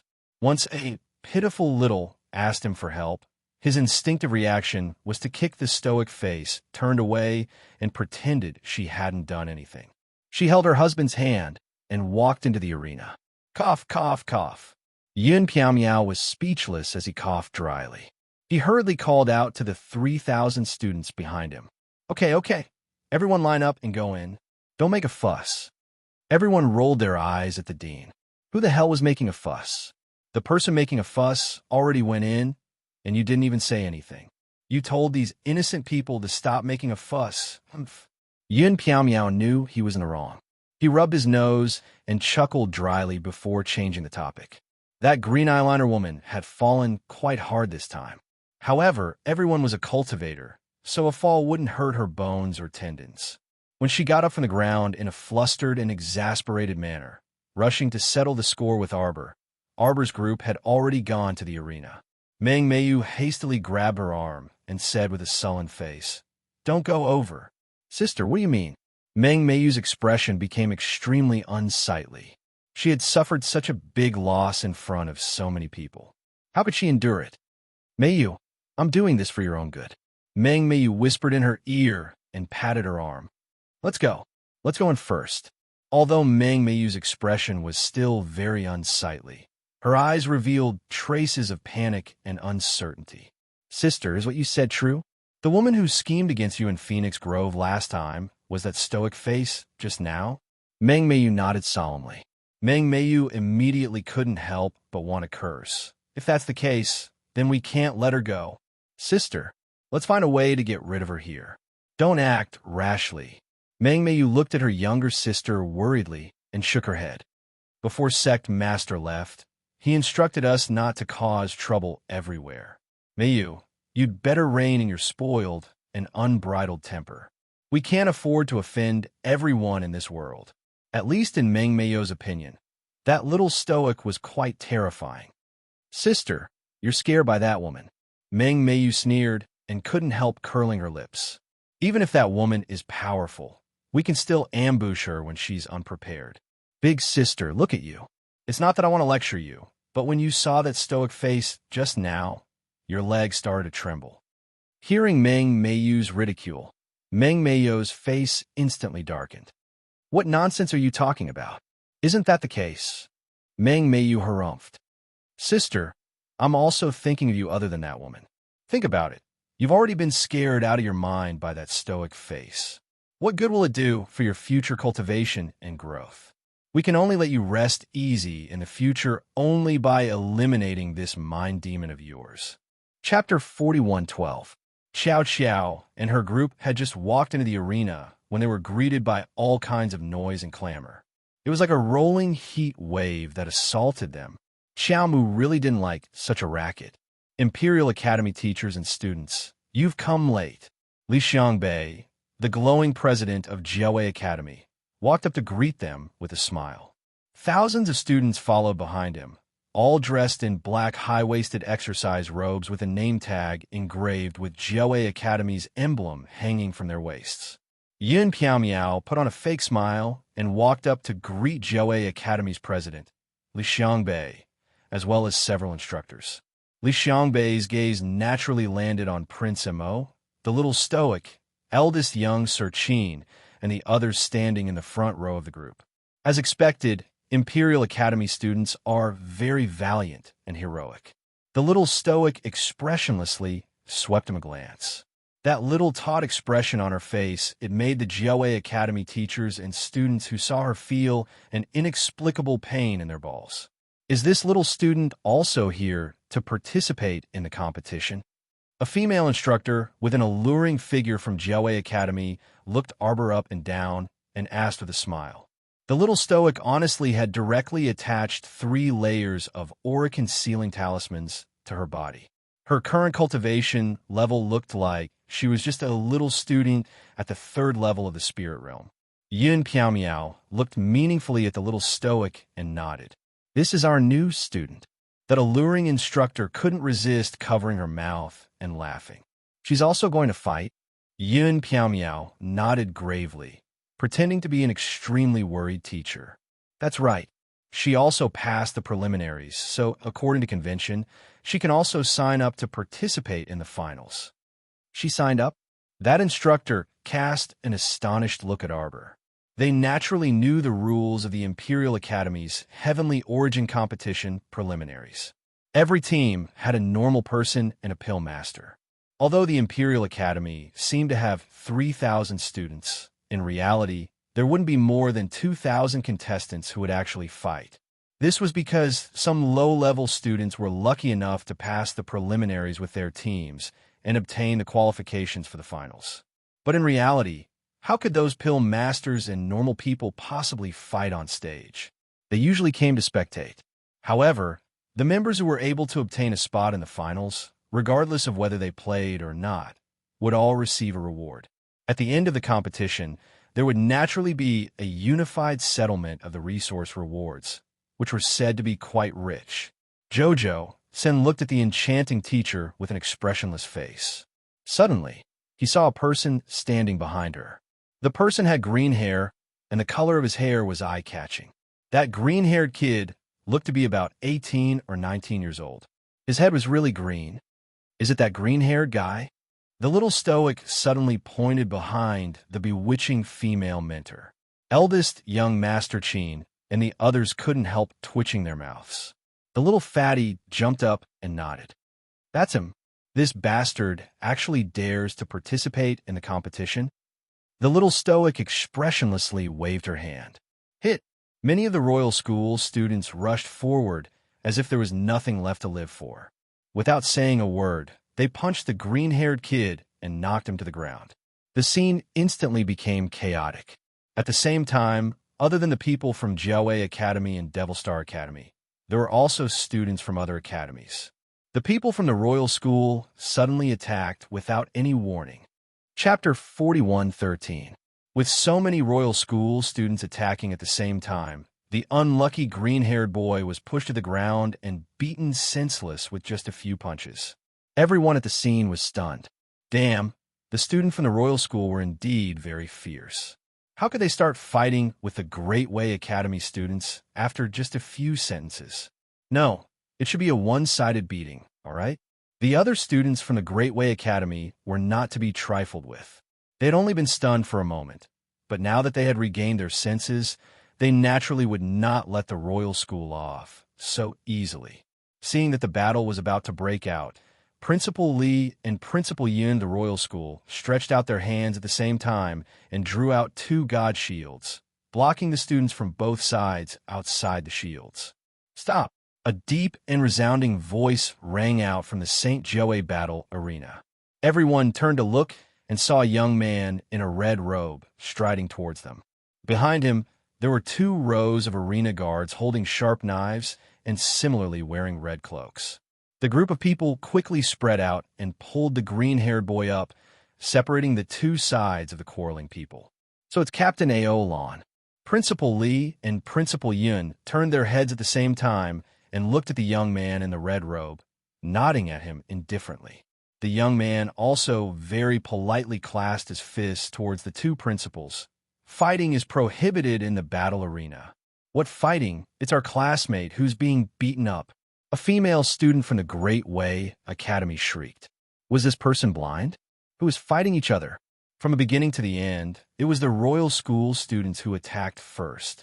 This group of mad dogs suddenly pounced on them and bit them. They did not even have time to retaliate before they were stopped by the 2 principals. Aolan looked at the female student, then turned to look in the direction of the royal school students. No matter what personal grudges you have between you, a splashing sound suddenly swept across the sky, followed by a crack sound. A swift and fierce vine whip slid across the air in front of everyone's eyes. Before Aolan could react, it landed heavily on the green-haired boy's arm, eliciting a pitiful cry from the other party. The green-haired boy, who was originally being supported by someone, was now sent flying by a whip. Everyone watched as he fell miserably, his face heavily hitting the ground. They couldn't help but gasp. Damn, seeing him fall like that from so far away, I feel pain for him. Olin abruptly turned to look at Arbor. Dean Li Xiangbei of Jiaowei Academy, the enchanting female instructor, and the students all looked at Arbor as if they had seen a ghost. Why did you attack? A gift in return. Return gift. Aolan looked as if he had seen a ghost. He stared at the calm little girl in front of him. Return what gift? It's impolite not to reciprocate. Arbor looked at them coldly and calmly. Principal Li of the Jiaowei Academy felt his eyelids twitch. Suddenly, he felt that the little stoic's gaze in front of him was sinister and ghostly, as if her entire body was emitting a chill. It inexplicably made a gust of wind start to leak from the bottom of his heart, making him feel very chilly. At this time, the green-haired boy had already been helped up. He pointed at the little fatty behind Arbor and gnashed his teeth in anger. It's you guys. The little fatty straightened his rotund body and waved his arm at him. When you broke my arm in the morning, you probably didn't expect that retribution would come so quickly. Chapter 41:14. The green-haired boy trembled in anger. He pointed at little fatty and shouted angrily, You! By now, Li Xiangbei could also tell that the Royal Academy didn't look for trouble with anyone, but directly targeted this boy. They probably had some personal grudge. He then looked at Yun Piaomiao with knitted brows and said good-naturedly with a smile, Headmaster, look at how troublesome this matter is. Since we're about to enter the competition, how about we put aside the other grudges for the time being? If there's anything that needs to be resolved, how about we settle it in this competition? After saying that, his gaze swept to the little stoic. The little stoic merely wanted to teach the green-haired boy a lesson. Now that she had taught him a lesson, she naturally couldn't be bothered to find fault with him. The green-haired boy broke little Fatty's hand, so she hit him back. Wasn't this very fair? The little girl felt that this matter was already settled, so she couldn't be bothered to pay attention to Headmaster Lee, who was looking at her. Yun Piao Miao twitched his mouth when he saw this. He had interacted with the little girl many times, so he could be considered to know a lot about the little girl's bizarre way of thinking. When he saw that the little girl wasn't speaking and the atmosphere was oppressive and awkward, he involuntarily coughed and stepped forward to smooth things over. Headmaster Lee is right. If your school's teachers and students aren't convinced, you can naturally find our student Xiao to spar later. Since it's an unrestricted competition, cough, cough, Headmaster Yin secretly dug a big hole for the little girl. Then it's not impossible for your school's students to freely challenge the little girl. It's fine as long as it's done according to the competition rules. Before an unrestricted challenge, you need to submit an application 10 matches in advance, and the other party must also agree. Otherwise, you'd have to rely on drawing lots to determine your ranking. Drawing lots to qualify for the unrestricted competition, and the guardian competition. The points for these three types of competitions were naturally different. Every student participating in the competition had a copy of the competition regulations and point system. When the time came, they just needed to follow these regulations and rules. After Yun Piao Miao finished speaking, he discovered that the surroundings were silent. Mo Yin, Mu Xingchen, Eldest Qin, Omega Katoku, Fifth Qin Yasi, and the others all turned to look at Headmaster Yin. A certain headmaster who was originally speaking confidently and with assurance inexplicably felt his hair stand on end under these sirs' gazes. The stoic man was expressionless as he flipped through the bylaws in his hands. He discovered that the bylaws did indeed contain the rules of the free challenge competition. Then I want to challenge you.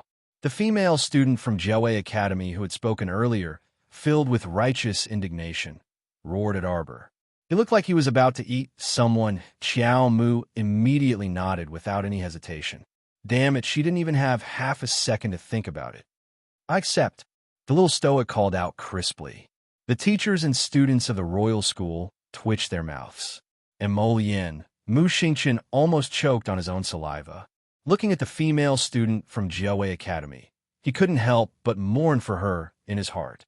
Just how brainless was this elder sister to propose a free challenge to the little stoic? The little stoic stepped forward. The students of Jiawei Academy immediately looked at her as if they were facing a great enemy.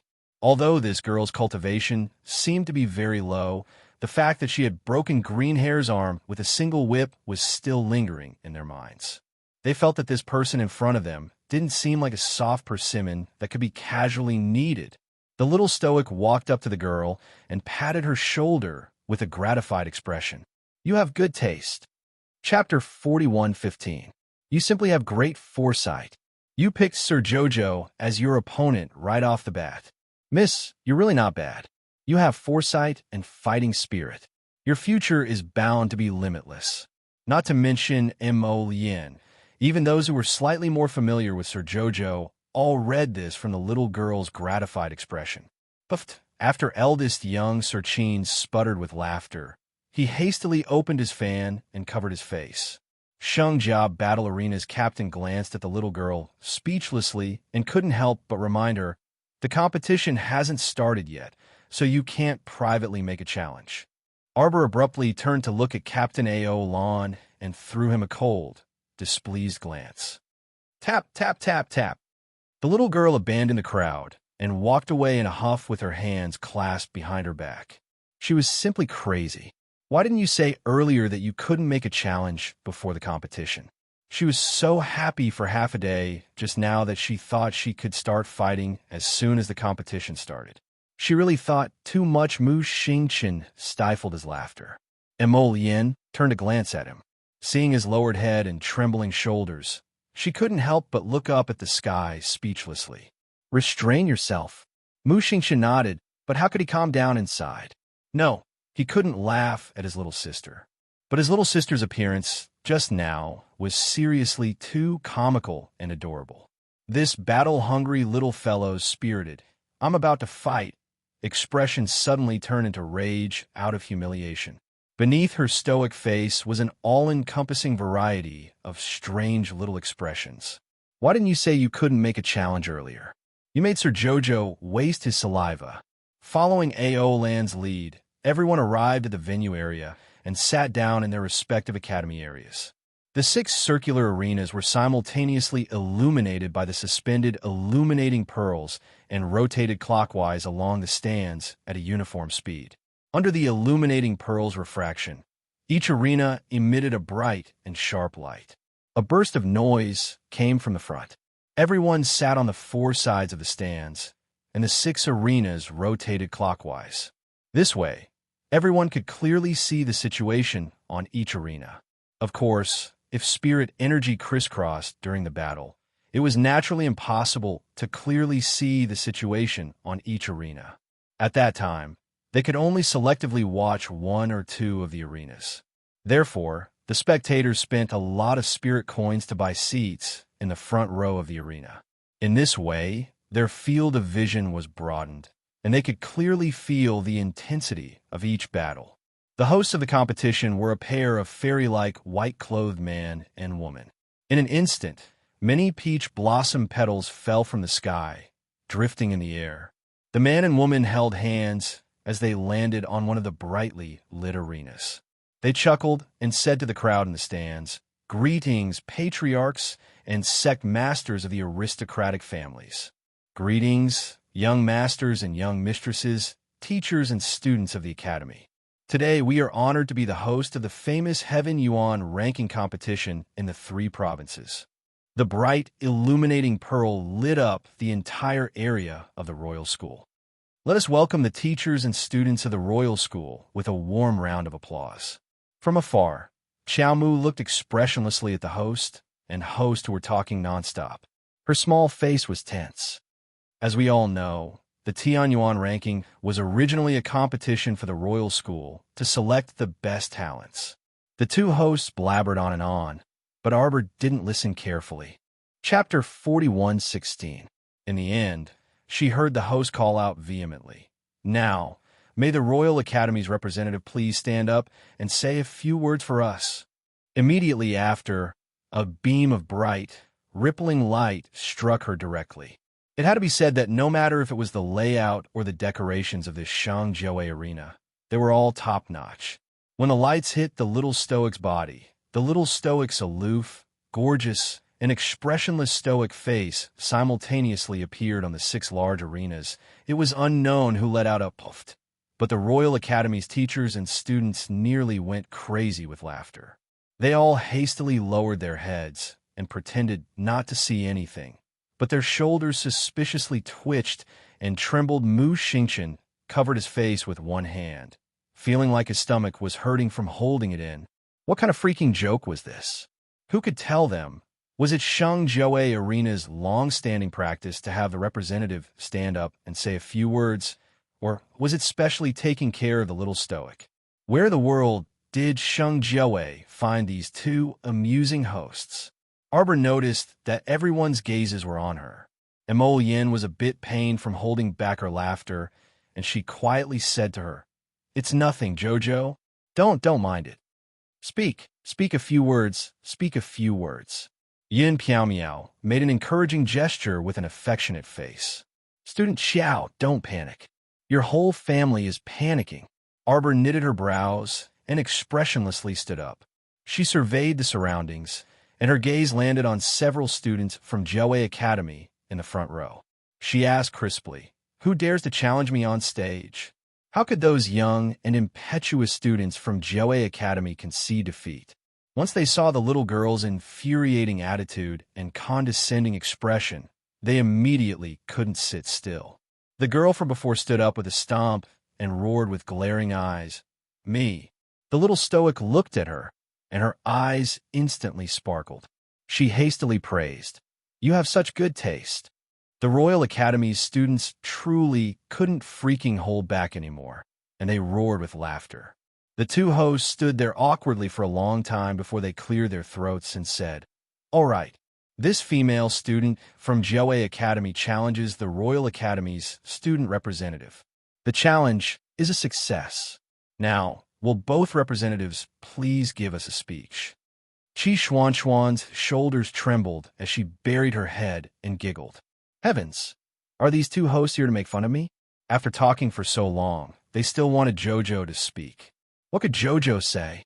Thus, the female student from Joe Academy said in a clear voice, "I'm Joe Academy's third-year Battle Hall student, Jiang Lushui.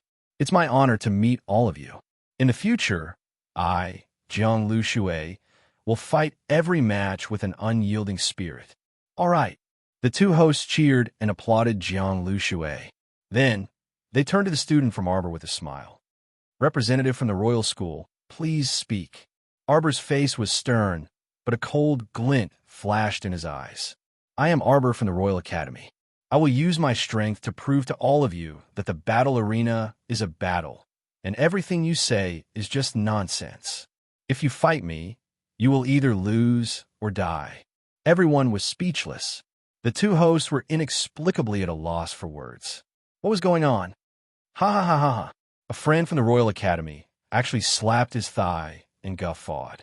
Everyone's mouths twitched simultaneously, and they looked at the two hosts sympathetically. What could they say about you? Of all the things you could do, you just had to make the little stoic speak. Chapter 41:17. The Royal Academy's teachers and students had all experienced the thrill of having the little stoic give a speech on the first day of school. The two hosts stared blankly for a moment before snapping out of their daze as if they had just woken up from a dream. Aha! The Royal Academy's new student representative is very energetic. Ha ha! Please, please sit. Sit. Hurry and sit down. Don't you see that the group of foolish children around you have already been stunned by your words? Before Arbor sat down, he waved at student Jiang Lushui and shouted from a distance, "When is the battle?" Everyone. Student Jiang Lushui from Jiaowei Academy glanced at her in bewilderment and answered foolishly, "I'll accompany you anytime." A smile surfaced on the little stoic's expressionless face, and she raised a finger and shook it. "You have good taste." The surrounding Royal Academy students had long choked with laughter. My heavens, why did it feel like they didn't come to compete, but to watch a show instead? Arbor sat down and swept his eyes over the surrounding people who were rocking back and forth with laughter. He knitted his brows and glanced at his husband. "Is it very funny?" And Mo Lien hastily shook her head and said seriously, "How is it funny? My Chow Chow. It's just a normal duel with someone." Her husband was right. Since when could a proper battle appointment make people laugh like this? Xiao Mu solemnly nodded her head, and her small eyes disdainfully swept over the surrounding students. Each and every one of them was laughing like idiots.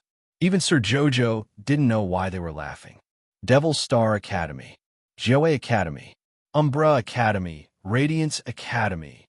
Following the illumination of the Illumination Pearl's light, one academy formation after another flashed on the 6 arenas. Perhaps the two hosts were frightened by the Royal Academy's student representative speech just now, but they didn't waste any more words afterward and asked which academy's representative should stand up and say a few words for the next 7 days. Duo and I will broadcast the most exciting moments of each competition live. We will announce the rankings before the end of each day. This is what everyone is most concerned about. I believe our point calculation team will give everyone a satisfactory answer every day. I'm sorry, we're too late. Two voices rang out one after another. They saw a handsome man in white leading many disciples in the air. His voice sounded in the field. Sorry. Following behind him was a graceful woman in red clothes. Unwilling to be outdone, she led her group of disciples and flew to the front of the white-clothed man. She glanced at him fiercely and said in a clear voice, "The disciples of the Fire Academy are late. Please forgive us."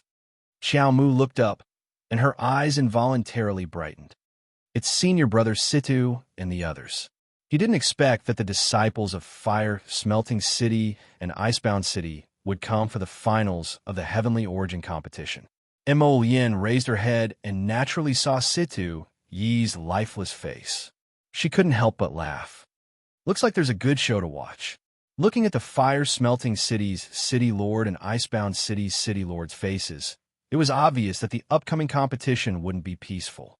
Umbra Academy, Fire-Smelting City, and Icebound City. Did they all come for the competition under the guise of an academy? Qi Xianxian asked curiously. Umbra City has been quite active recently. Chapter 41:18. Fatty nodded his head and said, "Yeah, I thought that since the four cities lived in seclusion, they wouldn't care about this little bit of resources. What do you know?" Mata played with the thin lancet in his hand and said with a smile, "You can't imagine the resources that the top 10 of the Heavenly Origin competition can obtain." "He's that powerful?" Little Fatty asked. "Since the World Academy is invited, the four cities will naturally participate. Furthermore, it didn't mess around. There are indeed academies in the four cities. With such a large city, it's not surprising that there are academies to accept talents from all walks of life." While speaking, a few white-clothed students of both genders walked over with smiles on their faces. Every one of them looked radiant with smiles on their faces. "Greetings, Your Highness the Crown Prince." The leading youth smiled as he walked in front of Mo Yin and respectfully bowed. Mo Yin's gaze faintly swept over the badge on his chest as he asked with a nod, "Someone from Glory City?" "Yes." The youth smiled and nodded. He pointed to the dozen or so youths behind him and said, "We're all disciples of Glory City's City Lord Bai. We're students of Glory Academy's Excellence class. Glory City's City Lord Bai Sheng is the father-in-law of the Divine Prefecture's Emperor and the Crown Prince's grandfather." This was something that almost everyone knew.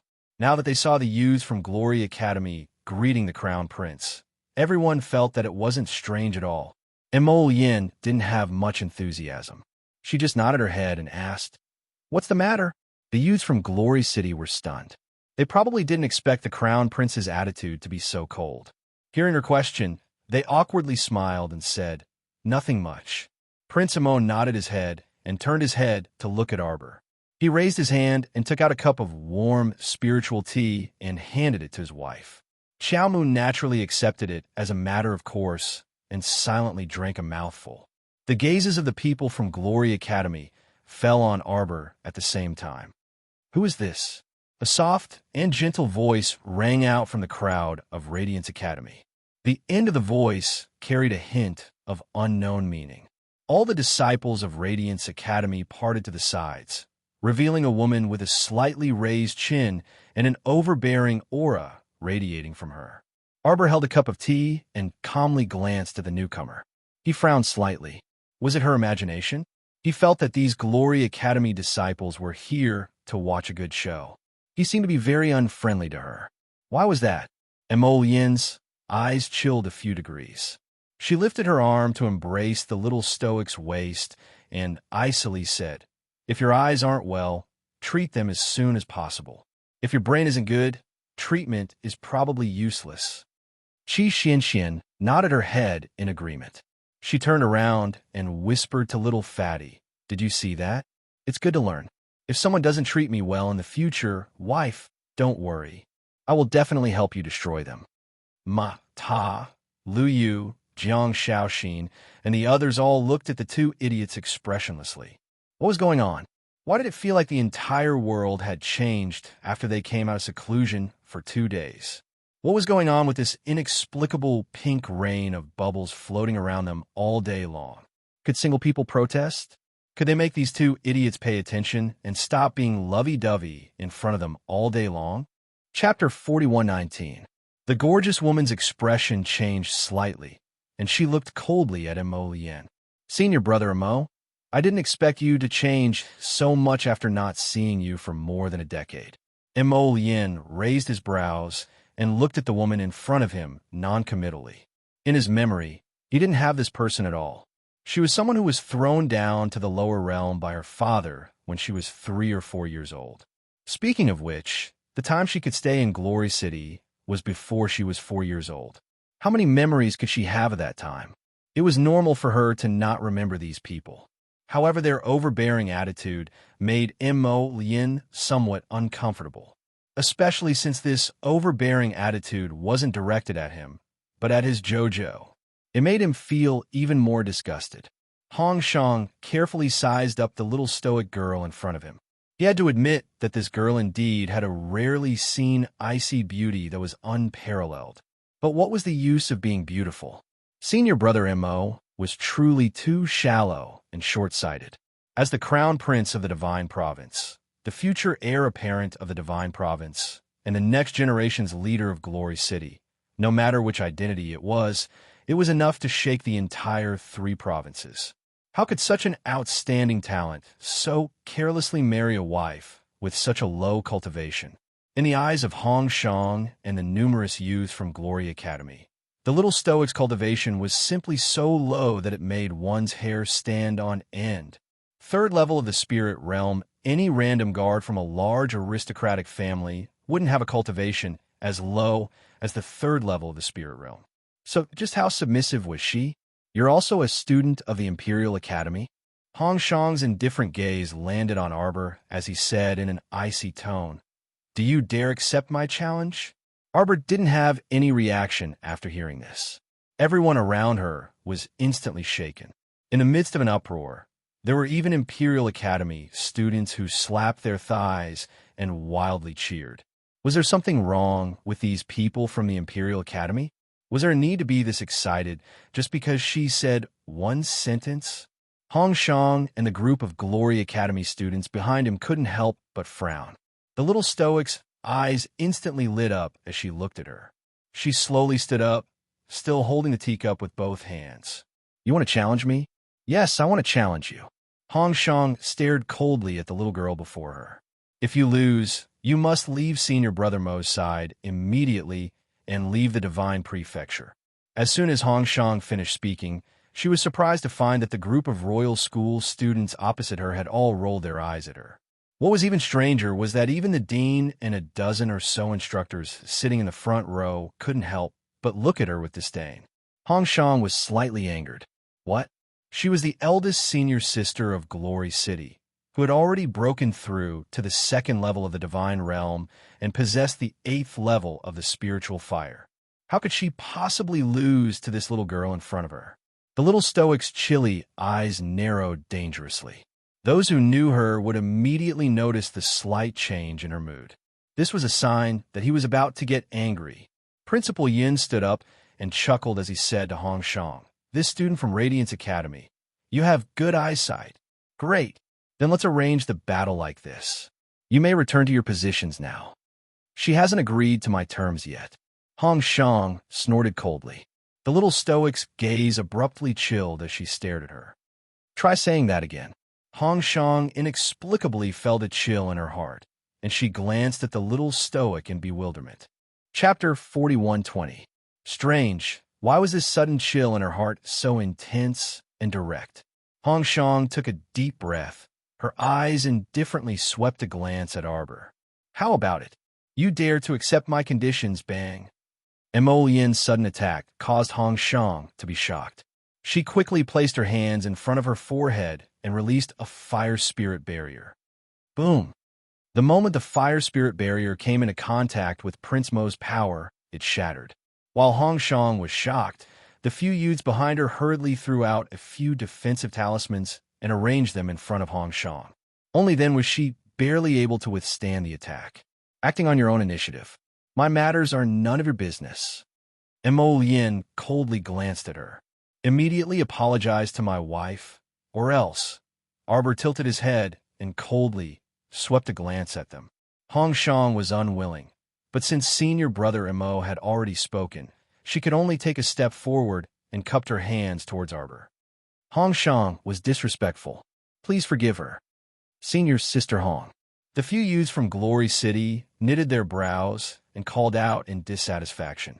Emollien's eyes were incomparably cold as she stared at Hong Shang, causing her to uncomfortably lower her eyes. The little stoic's eyes revealed the meaning of "you're courting death." Just as she was about to open her mouth, she saw Hong Shang raise her hand and coldly say, "Then I'll have to respectfully invite Miss to leave." Farewell. Hongshang led her people and bowed towards Emolian. She simply didn't give the stoic a chance to speak, turned around, and left with the group of Glory Academy disciples. Before leaving, Arbor could feel the unfriendly gazes of these people from Glory City. She lowered her head and pondered for a moment. Her eyes flashed, and she somewhat understood why these people didn't like her. As the proud sons of Glory City, these genius students didn't wish for their future mistress to be an ant with a low cultivation that could be crushed with a finger. These young men and women from the big families and corporations had such bad tempers and were very overbearing. Jojo. Emolian looked at his wife worriedly. Are you angry? Arbor nodded solemnly. How could she not be angry? Someone was already knocking at her door, telling her to get away from Jojo's lotus if she knew what was good for her. It would be strange if she wasn't angry. The little stoic raised her head and glanced at Lotus. You don't feel bad about crippling her, right? Emolian shook her head decisively and quickly defended herself. I'm not familiar with them at all.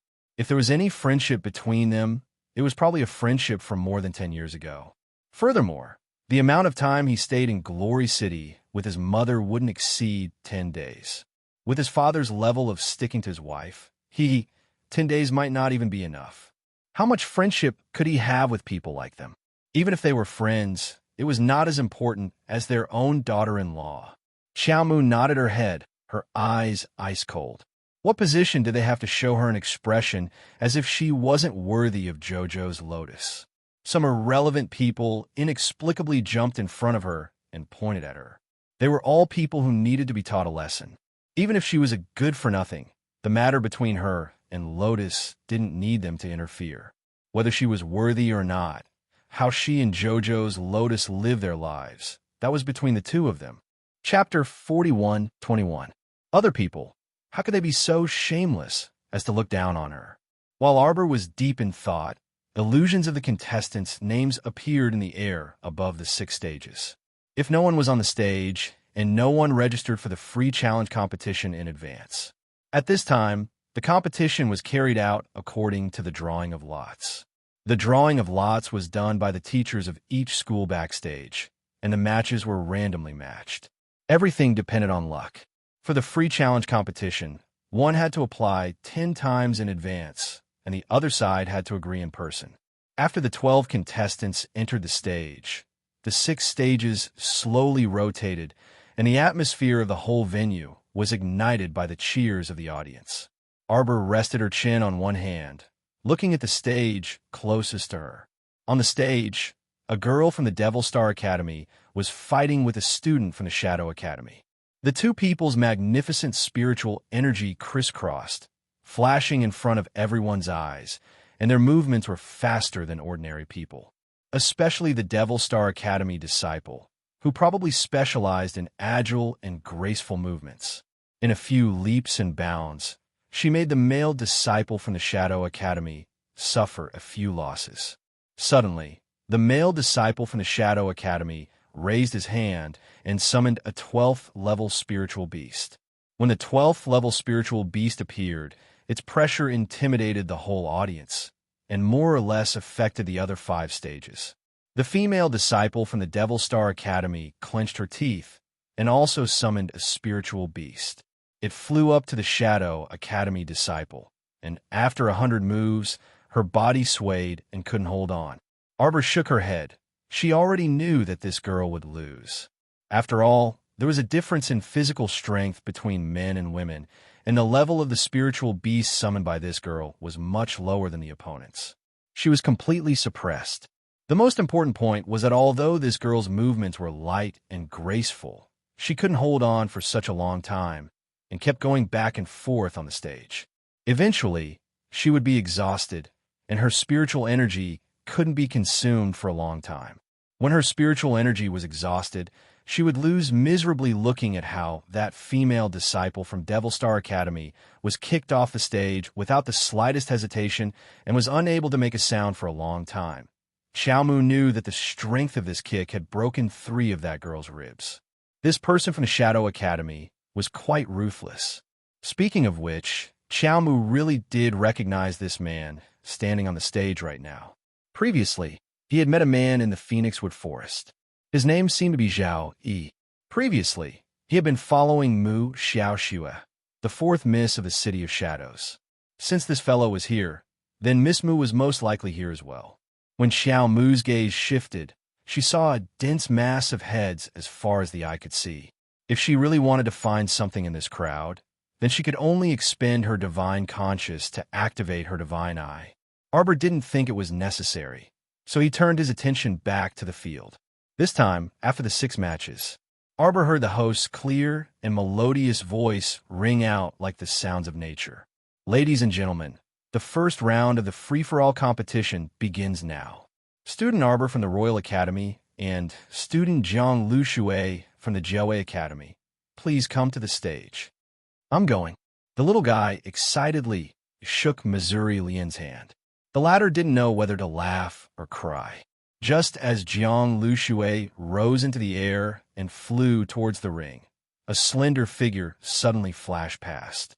Chapter 41:22. Everyone only felt their vision blur, and when they looked at the stage again, they abruptly discovered that the little stoic was already standing on the stage. At this very moment, Zhang Lushui leaped to the edge of the stage and looked at Arbor in slight horror after landing. What was going on? Why was she so much faster than him? How did she appear on the stage so quickly? Zhang Lushui looked Xiao Mu up and down in bewilderment. She used something like a teleportation talisman, right? The astonished crowd below couldn't help but shout. Could talismans be used in the competition? Of course they could. The degree of freedom in this Heavenly Yuan ranking tournament was very high. Even if you wanted to use poison, concealed weapons, or all sorts of random self-made items, it was all allowed. This point was clearly stated in the rules of the competition. Therefore, even if there were people shouting loudly, there was no need to say anything else. However, they probably didn't expect that someone would immediately use a teleportation talisman to posture the moment they appeared. Wouldn't this raise the opponent's vigilance? The competition hadn't even started yet, but was it really wise to raise the opponent's vigilance? How could these people know that the little stoic didn't activate a talisman at all? Before the start of the competition, the little fellow had already extracted the space-time power that could be used continuously for about 4 hours from the small silver ball and temporarily stored it in her body. Therefore, she didn't need to activate any talismans at all. Probably only some young talents with especially sharp eyesight would raise a trace of doubt in the depths of their hearts. Why didn't he sense the flow of talisman power in the air? Zhang Lushui instantly summoned his 3-foot-long sword from his conscience on high alert and held it tightly in his hand. A faint trace of doubt surfaced in his eyes. Why did this level 3 spiritual master in front of him give him so much pressure? Wasn't this strange? The other party was only a little level 3 spiritual master, and she was already a level 10 spiritual master. Logically speaking, she absolutely shouldn't be pressured by this stoic's aura. Taking a deep breath, Zhang Lushui calmed himself down and cupped his fists. Jiaowei Academy, Zhang Lushui.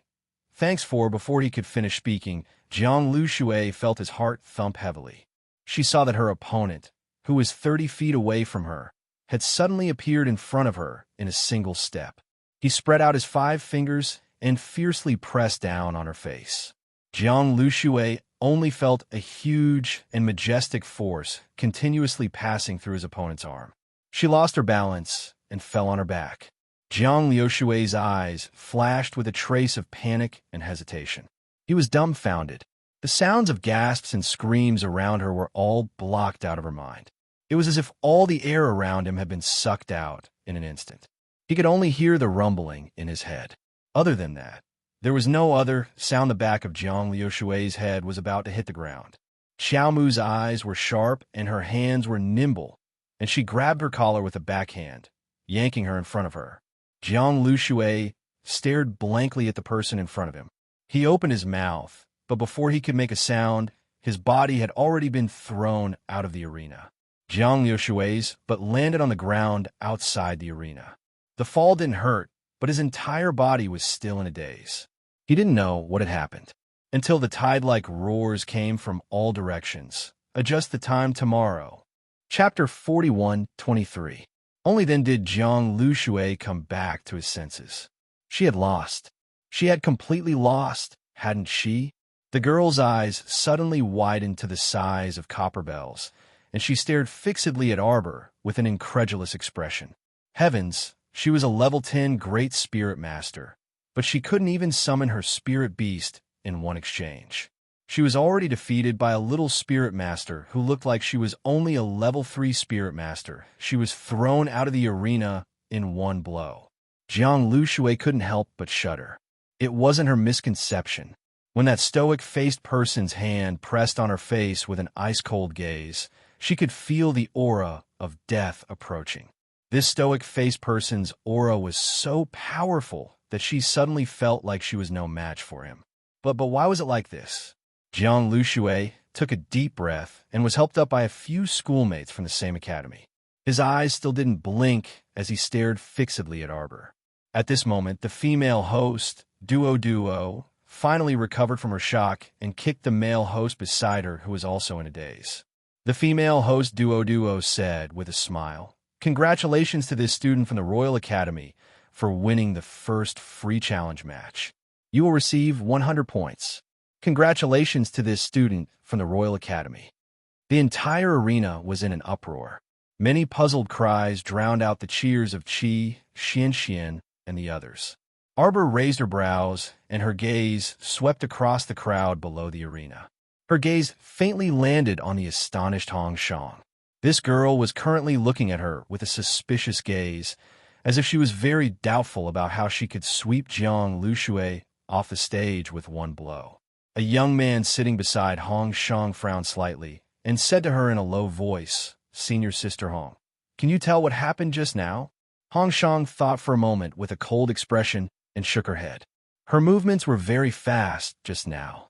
Even she almost didn't see clearly when she moved and how she threw Jiang Lushui off the stage. It was truly inconceivable.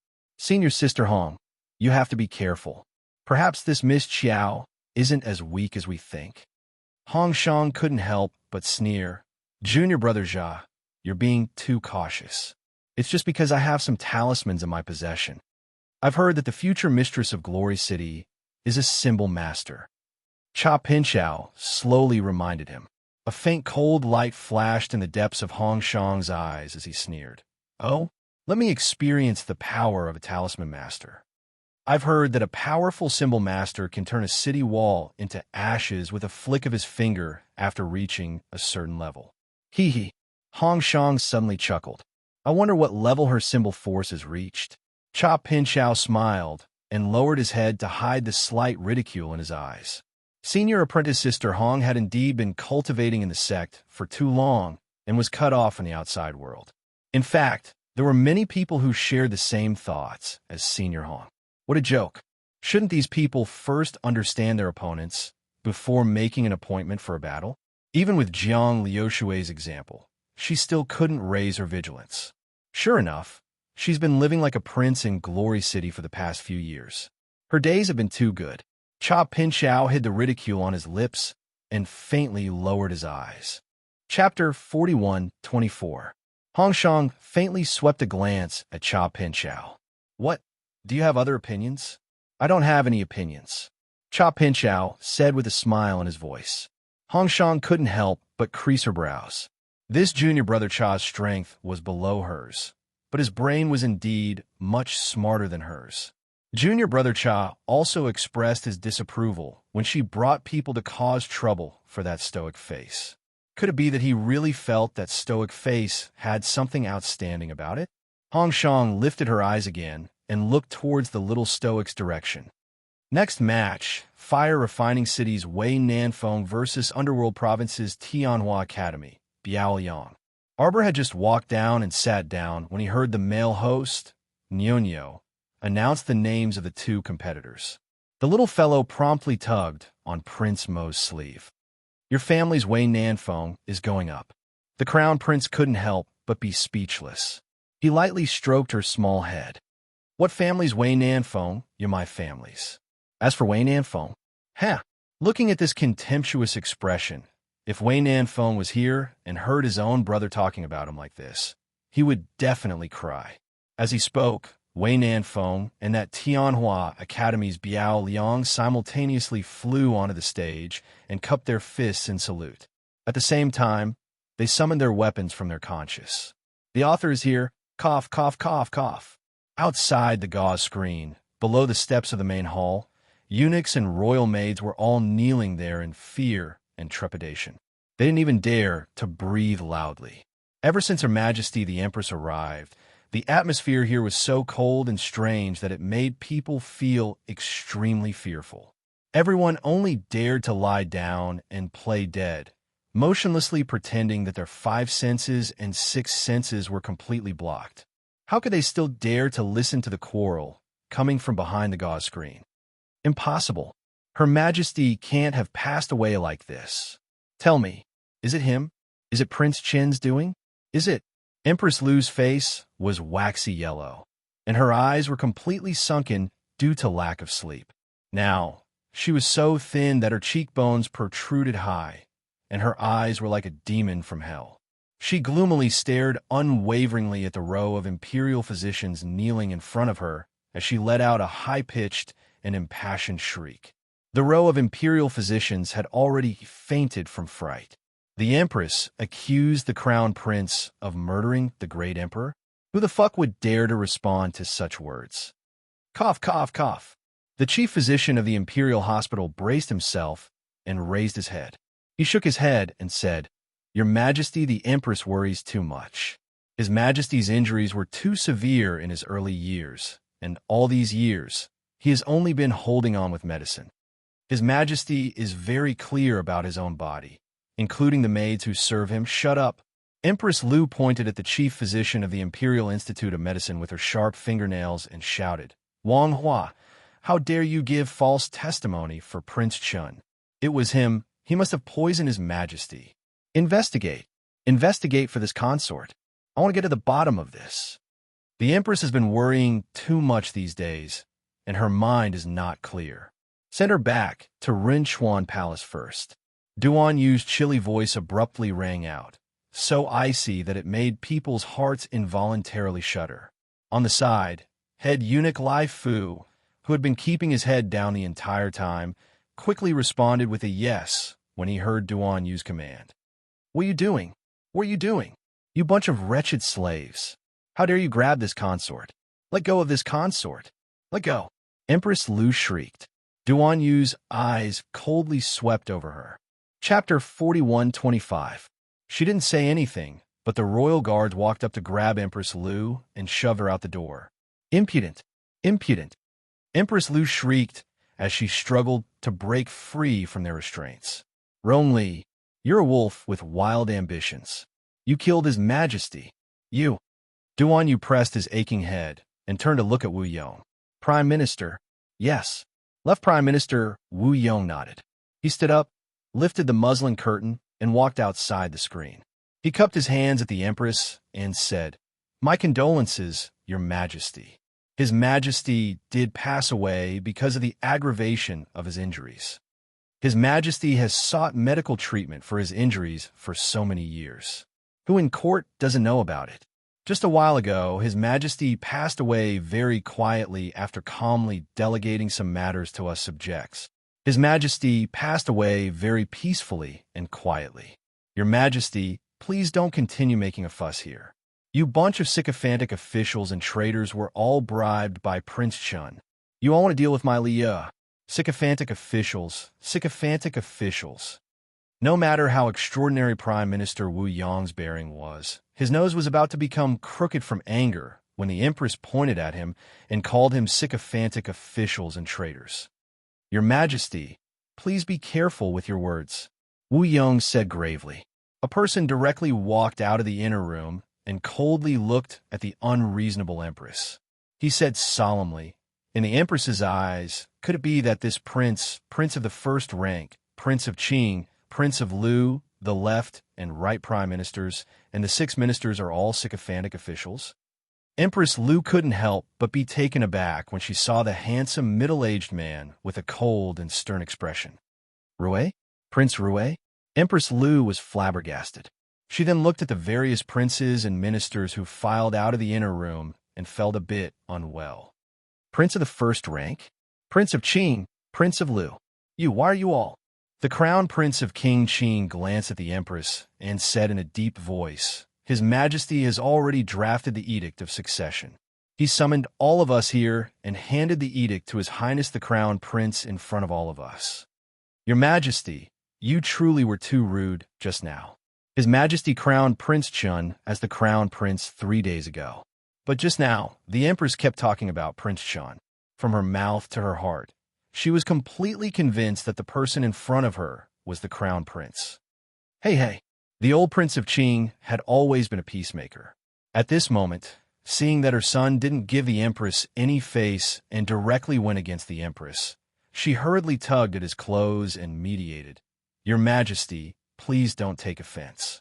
My son is just straightforward and speaks his mind. Her Majesty must have been overly grieved by His Majesty's sudden death. That's why she spoke without thinking. Everyone, please don't take offense. Did His Majesty call all of you here? The Empress trembled all over and her face turned pale. The great emperor knew that his life was coming to an end. Before he passed away, he didn't even plan to look at her. Just how much did he despise her? Empress Lu immediately collapsed to the ground, unable to muster up any strength. She knew. She had always known that there was no place for her in His Majesty's heart. He liked someone else. Although His Majesty had never said it to them, as a woman's intuition, she knew it for sure. Your Majesty, please restrain your grief. Prime Minister Wu sighed. Chapter 41:26. To tell the truth, Prime Minister Wu suddenly couldn't find any words of reproach when he saw the Empress like this. He could actually understand the Empress's worries about personal gains and losses now. His Majesty didn't even want to see her one last time before his death. Presumably, he truly didn't have any feelings for her after all these years. It was said that people would develop feelings for each other after interacting for a long time. But His Majesty was so indifferent that it made people's hearts heavy. Duan Yu coldly gazed at Empress Lu, who was sitting paralyzed on the ground, with a faint sneer on his lips. Who was she pretending for? Those who didn't know would think that she had deep feelings for the emperor. Everything was merely for the sake of benefits. Seeing her silently sobbing with tears streaming down her face, they would think that she was very broken-hearted. If the crown prince hadn't been dethroned and her son, Rong Li, ascended to the throne now, perhaps she would already be bursting with joy. Unfortunately, the Liu family was finished. Rong Li was also finished. You were also about to be finished. Duan Yu's eyes revealed a cold and sharp glint, and he faintly lowered his gaze. Although Prince Rui and Prince Li of the first rank were about 10 years younger than the emperor, they were the emperor's biological uncles. Moreover, the emperor treated these two little royal uncles extremely well all these years. The two royal uncles were also very supportive to the emperor. Calling them together with the Prince of Qing and the Prince of Lu to make arrangements after their deaths was actually to pave the way for Duan Yu's ascension to the throne.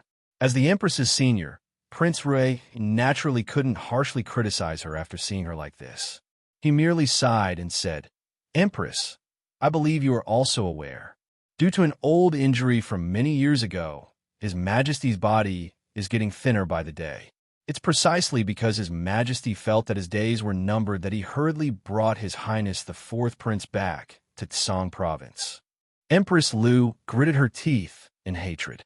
How could she not know these things? Hence, when noble consort Duan returned to the palace, she became a thorn in her side, because she knew from the start that the emperor intended to nurture this fourth prince. When His Highness the Fourth Prince returned to the palace, she quickly discovered to her horror that this fourth prince was above her son, Crown Prince Rong Li, in every aspect, whether it was talent, cultivation, or ability to manage affairs. Of course, she hated the mother and son to death. Not only did she want noble consort Duan dead, but she also wanted Duan Yu, this little bastard, dead. Damn bastard, damn Rong Yuan. The Empress truly didn't expect that the Emperor would actually plant his seed on the distant Seacombe planet. And this seed, without her knowledge, had actually grown to this stage in one fell swoop. How hateful! Empress Lu took a deep breath and angrily grasped the handkerchief in her hand. His Majesty's cultivation has completely dissipated over the years, and he's no different from an ordinary person without any cultivation. Prince Rue shook his head and sighed. However, His Majesty left very calmly this time. This prince saw that his face was filled with relief, and there was no sign of pain. Presumably, his heart has found a place to return to. Empress Lu bit her lips bitterly. Have a place to belong to? His heart had a place to return to. Oh, what a sarcastic word. Shouldn't her husband's heart belong to her? At this time, Empress Lu had completely forgotten that she didn't give all her true feelings and sincerity to Rong Yuan. Usually, she would think more about how to let her son inherit the throne and how to let her Lu family take a step forward in the Sanzhou continent. Chapter 41-27. Next, we still have to prepare His Majesty's funeral. Court matters are also piled up like a mountain. The Crown Prince's ascension is imminent, so there are many matters to attend to. The Empress should return to Benevolence Palace as soon as possible to properly recuperate, Prince Leo I Rank said aloofly. Prince Rue also nodded. Prince Leo I Rank is extremely correct. If the Empress has no other matters, please return to the palace first. The implication was, don't stay here and cause trouble for others. They were already busy enough. Since her two uncles had already spoken, there was nothing the Empress could do other than secretly resent them. However, she was truly unresigned, and her venomous eyes were still glaring at Duanyu before she left. Ever since their Lu family was annihilated, everything developed in a terrifying direction. Hurley was led astray by a bunch of coquettish bitches. This matter was truly too fishy. She was very clear about her own son. His character was pure and virtuous, and he was also very chaste. In addition, Li Er's health wasn't too good, and he also greatly cherished his life, so he normally wouldn't mess around with women. Moreover, it was a man. When the Empress recalled the scene she saw that day when she vomited blood, her entire face couldn't help but contort. Prince Rue frowned as he watched the pale-faced Empress being supported out. He grumbled in displeasure. With such a temperament, it's no wonder you raised a son like that. Oh no. A young eunuch scrambled inside with a ghastly pale face and nearly bumped into Prince Rue's leg. Your Highness the Crown Prince, all the princes, something has happened. What happened? Prince Qing's eyelid twitched, and he quickly strode over to that young eunuch with his chubby legs, lifting him up at once. Hurry and speak, what happened? That eunuch's lips quivered in fright as he hastily said, the dethroned crown prince drowned in the pond in the imperial garden. What? Prince Rue growled, flabbergasted. Prince Leo I Rank glared at that eunuch and demanded, what are you still standing there for? Lead the way. Yes. The young eunuch was so frightened that his entire body was trembling. His entire body quivered when he heard Prince Leo I Rank's words. After Prince Qing threw him to the ground, he stumbled to his feet and crawled towards the door. A faint sneer appeared on Duanyu's lips. When everyone followed the eunuch to the side of the pond in the imperial garden, they saw Empress Lu sitting on the ground with her hair disheveled. She was hugging a young man dressed in brocade, whose face was deathly pale. She was bawling without a care for her image. The many guards, maids, and eunuchs around her were all helpless. They couldn't reach out and take the person from the Empress' arms. Prince Rue and the others hurried forward and glanced at Rong Li's stiff and pale face. Seeing that his face was stiff, they knew that there was no hope for him. He probably slipped into the pool last night. You bunch of dog slaves. How was he on duty? Why did you only find out now that such a big thing had happened to the dethroned crown prince? Head eunuch Lai Fu's face was dark as he pointed at the trembling eunuchs and palace maids kneeling in a row and scolded them angrily. The eunuch close to the dethroned crown prince, Rong Li, crawled forward a few steps and cried out with a sobbing tone. Your Highness the Crown Prince, the princes, please allow me to report. The dethroned crown prince drank himself to death last night and insisted on going out for a walk. The servants wanted to follow him, but they were all chased back after being reprimanded by the dethroned crown prince. Absurd. Empress Lu shrieked. Chapter 41:28. It's clearly you bunch of wicked servants who neglected my son. Now you're saying it's his fault. Empress Lu pointed at the young eunuch who was refuting and shrieked, Guards! Guards! Drag this dog, slave away, and flog him to death. Flog him to death. The eunuch was so frightened that he couldn't stop trembling. He scrambled to Prince Rue's feet and kowtowed loudly. Your Highness, everything this servant said is true. All the royal maids and eunuchs in Huayang Hall can testify. The dethroned crown prince's temperament has changed greatly recently, so he won't tolerate us servants getting close to him. Every time this servant wants to follow him, we're all chased away by the dethroned crown prince. If we insist on following and infuriate the dethroned crown prince, we will even be beaten to death. Whoa. Nonsense, nonsense. The empress flew into a rage and hugged Rong Li's icy body. Tears rolled down her cheeks as she shrieked. What dethroned crown prince? What dethroned crown prince? You actually dare to treat my son like this? Humiliate him like this? No wonder he doesn't want you to follow and serve him. This empress wants to kill you crafty dog slaves. Kill you all. Princely of the first rank couldn't help but roll his eyes. If this wasn't the dethroned crown prince, then what was? Ever since His Majesty dethroned this person of his crown prince title, he didn't confer a king or give any title. So what was he called if not the dethroned crown prince? The eunuchs and royal maids were all trembling in fright and rolled all over the ground, not daring to get up. Duan Yu, on the other hand, angrily rebuked impatiently. Enough, if you want to make a fuss, then go back and make a fuss. What kind of scandal is this in the garden? It's you. It's you who killed my son. It's you. Empress Lu was like a rabid dog right now, biting whoever she caught. Everyone else was simply speechless at her. Your Majesty the Empress, His Majesty was dying yesterday, so he stayed in His Majesty's bedchamber with His Highness the Crown Prince and didn't take a step out. During this time, His Highness the Crown Prince sat in front of His Majesty's bed and didn't go out at all. If he wanted to harm did he need to do it himself? Did he need to do it? Empress Lu harshly as she hugged her darling son. She glared at Duan Yu like a madwoman. Speak, speak. Was it you? Was it you who harmed my Lier? Duan Yu coldly stared at her as a mocking smile tugged at the corner of his lips. You think too highly of your son. This consort wants to deal with him? A single finger would have sufficed. Is there a need for such a scheme? In reality, your son has already been killed by this consort. He has vanished in a thin air. You won't even be able to get a single strand of hair. Lu and Xiang, this is just the beginning. You can't take it anymore? Duan Yu's eyes were solemn and cold. Don't worry, I will definitely make you beg for death. Every day, he was filled with regret and pain. How stupid of a crime he had committed. Empress Lu gazed at Duan Yu's peach blossom eyes that were overflowing with light and color.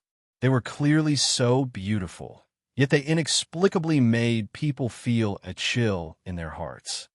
Soul returning pill, soul returning pill, soul returning pill. Empress Lu suddenly seemed to think of something. She hugged her son and hurriedly moved a few times. He looked at Prince Rue and Prince Li of the first rank with a face full of hope. Imperial uncles, save me. As long as I go to the divine province and beg for a soul-returning pill, I will definitely be able to save my son. My son is a cultivator. Although his cultivation wasn't high, his cultivation wasn't completely crippled, and his conscience wasn't damaged. As long as there was a soul-returning pill, he would definitely be able to save his son. I heard that the crown princess of the divine province knows how to refine a soul-returning pill. Adjustment failed. Continue tomorrow. Chapter 41:29. Prince Rue, Prince Li, royal uncles, please save your grandnephew. Lier can't die. I can't live without my son. Empress Lu cried until her face was pale and miserable. Prince Rue and Prince Li of the first rank glanced at her and said with a sigh, the divine land is very far away from here. I heard that the Empress of the divine land woke up after taking the soul-returning pill made by the crown princess. But we didn't see it with our own eyes after all. It's just hearsay, so we don't know how much truth there is. Prince Rue said very calmly. We can't take it completely seriously. Prince Chen has it. Prince Chen has it. Prince Rue's eyes darkened. Your Majesty the Empress, please be careful with your words. Prince Chen isn't Prince Chen anymore. This is the current crown prince, the heir that His Majesty personally acknowledged. Could it be that Your Majesty wants to oppose the deceased His Majesty? You don't want to acknowledge His Highness the Crown Prince's identity? This Imperial One doesn't have such intentions, the Empress said coldly. However, her attitude with Duan Yu was very stiff earlier, so she couldn't bring herself to directly ask for the soul-returning pill from Duan Yu.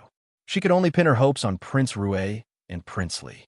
However, the two princes were speechless at Empress Lu's emotional intelligence. You said you were at odds with His Highness the Crown Prince in every way, and both sides were as incompatible as fire and water. You're already like this, yet you still have the nerve to ask him for such a precious pill, the soul-returning pill? Who didn't know how important that sacred medicine was to cultivators? If a dead person could be revived, not only would their previous cultivation be unaffected, but they might even improve a lot by chance. Do you think that with your relationship with His Highness the Crown Prince, he would give you such an important pill? Prince Rue frowned and glanced at the Empress, pretending not to see the high hopes in her eyes. What a joke. You can't ask His Highness the Crown Prince yourself, so you want him to sell his old face. Is this appropriate? Prince Li also didn't speak. When the Empress saw this, she collapsed on the ground dejectedly. She hugged the dethroned Crown Prince Rong Li's icy body and sobbed. Royal uncles, princes, is there no one who can help us, a widow and an orphan?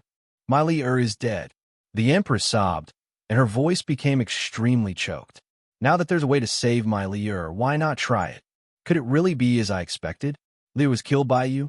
Empress Lu sternly pointed in Duan Yu's direction, her sunken eyes revealing a hostile glint.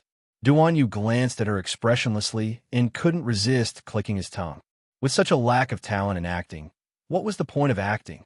The provocation didn't seem to be a provocation, and the bitter love play didn't seem to be a bitter love play. Watching it, it felt particularly out of place. I don't have what the Empress is talking about. No, of course there was. In the ring that Jojo had given him, there was an excellent black pattern soul restoring pill. This saint medicine was naturally stored away by him. Would he use it on Rong Li? Not to mention that Rong Li had already turned into ashes. Even if he really had a corpse, how could he deserve it? What's more, the drowned corpse in front of him was only a death row prisoner. It was not Rong Li at all. It was just a disguise. She couldn't even recognize her own son. A mocking smile surfaced on Duan Yu's lips. She hugged and howled for so long, yet she couldn't even tell who the person in her arms was. How could it not be ironic? Chapter 41:30. She even kept saying that she wanted to ask for a soul-returning pill for her son. Truly sorry, but unfortunately, your son has already fused with the dust. Even if he ate 8 or 10 soul-returning pills, he wouldn't be able to return his soul or come back to life. Duan Yu aloofly swept Empress Lu a glance and said coldly, "What are you still standing there for? The Empress is unwell, so help her back to Rinchuan Palace." "No, I won't go. No." Empress Lu shouted harshly and suddenly threw herself at Duan Yu's feet. "Rong Li, are you going to leave him die like this? This is your eldest brother. Is your eldest brother's life merely an ant in your eyes?" Empress Lu angrily said in a threatening manner, "You must have a soul-returning pill on you. This pill doesn't have much use for the current year, right? Why are you unwilling to use this soul-returning pill to save your eldest brother?" Duan Yu gave her a mocking smile. He didn't speak, but everyone around him felt the heavy atmosphere pressing down on their hearts, making it hard for them to breathe. "Rong Li," Empress Lu bellowed angrily. "Take it as this royal one begging you." "Begging?" Duan Yu swept her a glance, a cold glint in his eyes. "What kind of attitude are you using to beg me?" He coldly swept that woman a glance. "Now you want to beg him? Then what were you doing before? Could it be that only your son's life was important, but his mother's life wasn't?" Duan Yu took a deep breath and firmly suppressed the raging hatred in his heart. Right, this was revenge. Moreover, this revenge was only the beginning. If she couldn't stand it now, then how could she continue living in the future? His cold and heavy eyes gazed deeply at Empress Lu. His cold voice abruptly rang in Empress Lu's ears.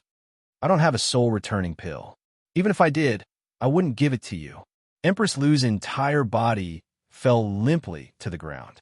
All of a sudden, it was as if the air in her chest was completely blocked, unable to come out or go down. She abruptly opened her mouth and spat out a mouthful of blood. Your Majesty, the Empress. All the royal maids and eunuchs shrieked. The expressions of Prince Li, Prince Rue, and the other princes also changed slightly. Empress, why are you doing this? Prince Qing's round face showed a hint of hesitation. Looking at the Empress's current state, he could not bear to see her like this. In the past, the Empress had the support of the Lu family. How could she have fallen to such a helpless state? King Qing. The Empress cried so much that her makeup was all ruined. She cried to the heavens and wiped away her tears. She no longer had the majesty of an empress.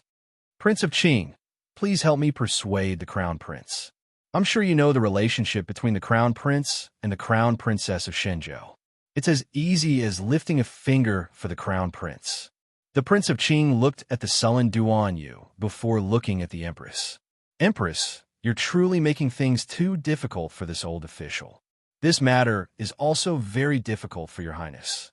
Now that His Highness the Crown Prince is about to ascend the throne, there are many things that need to be dealt with. The Prince of Qing said with a troubled expression. Moreover, speaking of which, that resurrection pill is only a legendary pill. Whether it can really bring someone back from the dead is another matter, isn't it? It's not. Empress Lu sharply interrupted the Prince of Qing. Her eyes were bloodshot as she glared at the other party and said, It's true.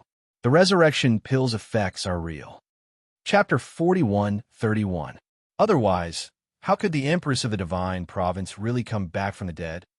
Prince Qing became increasingly troubled. Then let's just say it's true. But the production of this soul-returning pill must be very difficult. This isn't cabbage that can be found on the streets.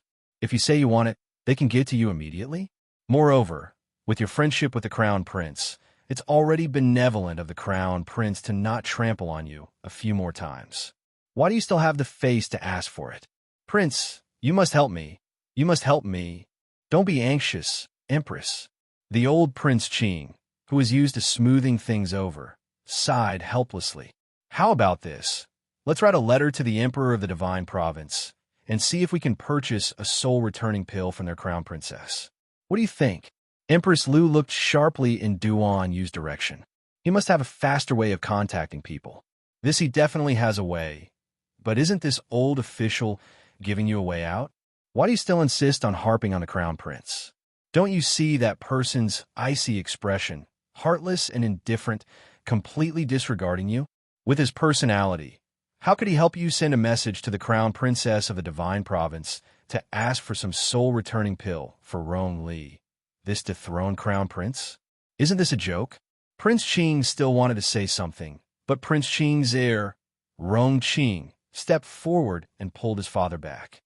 All right, father, it's faster to have the Ministry of Rites supervise the matter of requesting the soul-returning pill from the Crown Princess of the Divine Province. Ministry of Rites? The Empress's voice rose an octave. Wouldn't it take a month for the Ministry of Rites to send an official letter to the Divine Province and back? By then, wouldn't it be too late? You just won't help me, is that it? Empress Lu shrieked. Prince Qing's heir, Rong Qing, said aloofly, The Empress is mistaken. Since the Empress knows about the soul-returning pill, then you must also be aware of it. The Empress of the Divine Province passed away more than a decade ago, but she could still wake up without any side effects after taking the soul-returning pill. Evidently, this soul-returning pill doesn't have any effect on the human body. Rong Qing said aloofly. In that case, why is Your Majesty the Empress in such a hurry? You. The Empress couldn't refute a single word. On the other hand, Prince Li of the first rank and Prince Rue of the first rank nodded at the same time. With a stern expression, they reprimanded, Empress, what the prince said is extremely reasonable. How about this? You go back to Incheon Palace and wait for the news. Don't come out for a few days. Empress Lu's entire face was twisted. She took a deep breath and said in a shrill voice, "As the Empress of the Middle Palace, how can this Empress not co-host such a major event as the Crown Prince's ascension to the throne?" Duan Yu's icy gaze swept over her, but he did not say anything. He merely waved his hand and said, "Escort the Empress back to the palace first." Yes. A series of palace maids and mamas swarmed up, surrounding the Empress, whose expression suddenly changed, and went to the Rinchuan Palace. Yu, let go. Empress Lu was at her wits' end. These eunuchs and palace maids seemed to have all been bribed by that bastard crown prince. None of them were of one mind.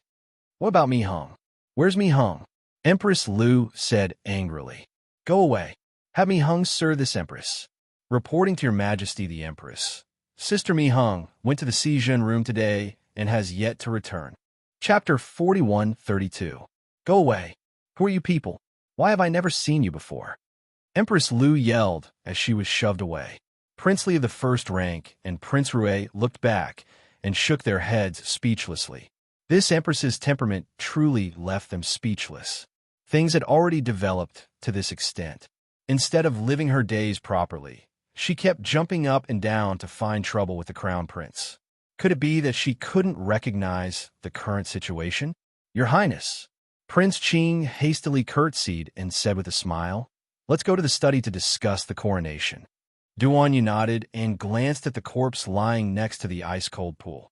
Send the corpse to the Ministry of Rites.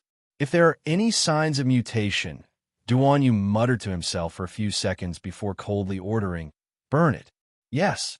The royal guards bowed and left to carry out the order. The prince's hearts trembled slightly, and they immediately shuddered with fear. This crown prince seemed to be even more decisive than before nighttime.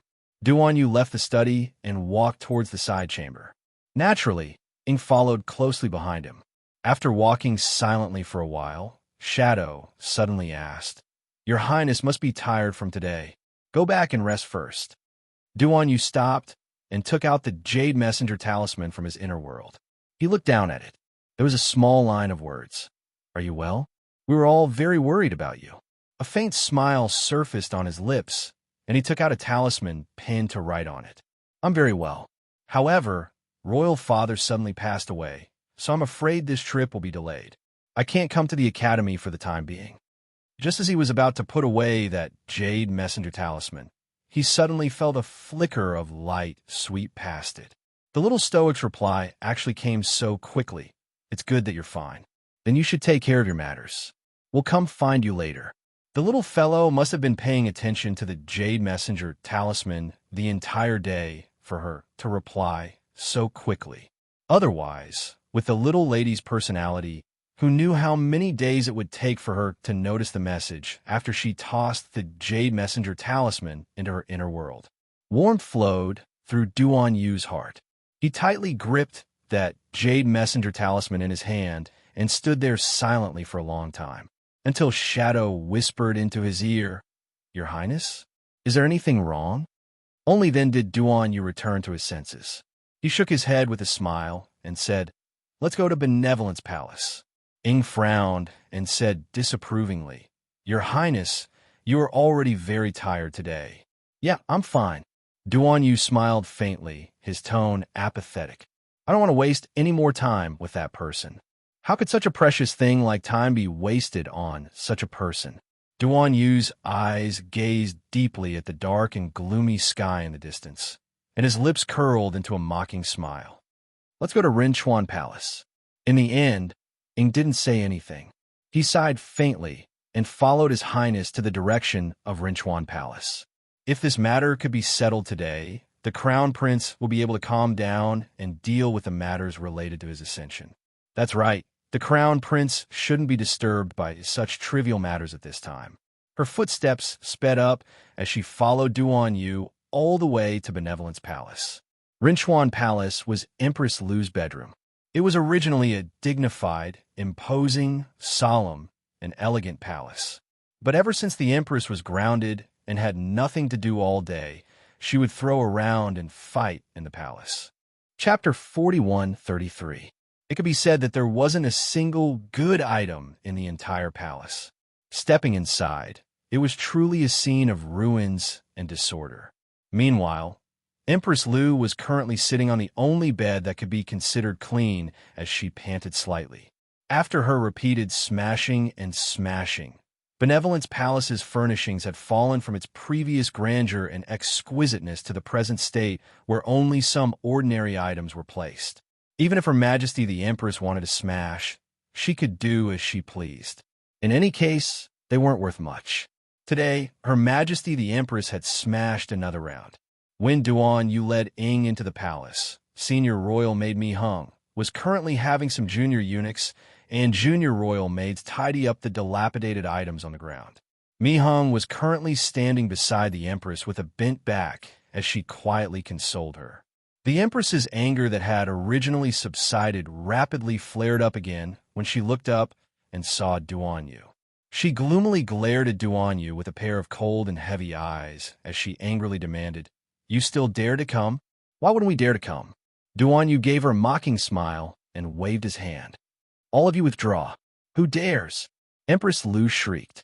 Her bloodshot eyes instantly widened to the size of copper bells as she glared fixedly at Duan Yu in front of her.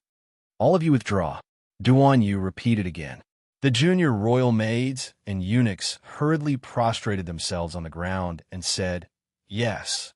Empress Lu angrily and bitterly scolded their retreating figures, a bunch of dog-like servants. "Who exactly is your master? Open your dog eyes wide and take a good look. All of you come back here. This empress didn't order you to withdraw, so which one of you dares to disobey this empress's decree? You also leave." Duan Yu coldly interrupted the empress's scolding as he coldly stared at Mi Hung, who was standing next to the empress with her head lowered. "Your Highness the Crown Prince, this servant is Her Majesty the Empress's personal senior royal maid. If Her Majesty the Empress doesn't order this servant to leave, this servant naturally cannot leave." "Ing." Duan Yu didn't quarrel with her and merely called out dryly. Ing instantly understood and rushed forward. He picked up Senior Royal Maid Mi Hung and walked outside. Mi Hung instantly shouted in horror, What are you doing? Your Highness the Crown Prince. You can't treat the Empress like that. She is your official mother after all. Your Highness, Your Highness." Her scream did not reach Duan Yu's ears, and Duan Yu quickly brushed her voice to the back of his mind. She looked coldly at Empress Lu in front of her and said with a smile, "What a loyal maid. What do you think, Empress?" Empress Lu looked around the main hall. Only she and Duan Yu were present, so she was naturally well aware of Duan Yu's strength. At this moment, she finally couldn't help but feel afraid. You unfilial son, what are you trying to do?" Empress Lu said angrily. "Unfilial son?" Duan Yu smiled non-committally. "If your father in the underworld knew that you, an unfilial son, treated your official mother like this less than a day after his death, do you think His Majesty would be so angry that he would come back from the underworld to find you? Imperial Father? Do you think Imperial Father will really care about these messy things?" Duan Yu countered with a smile. "Do you think if Imperial Father could care about this matter, your Lu family would really suffer a calamity of extermination?" Empress Lu shrieked harshly.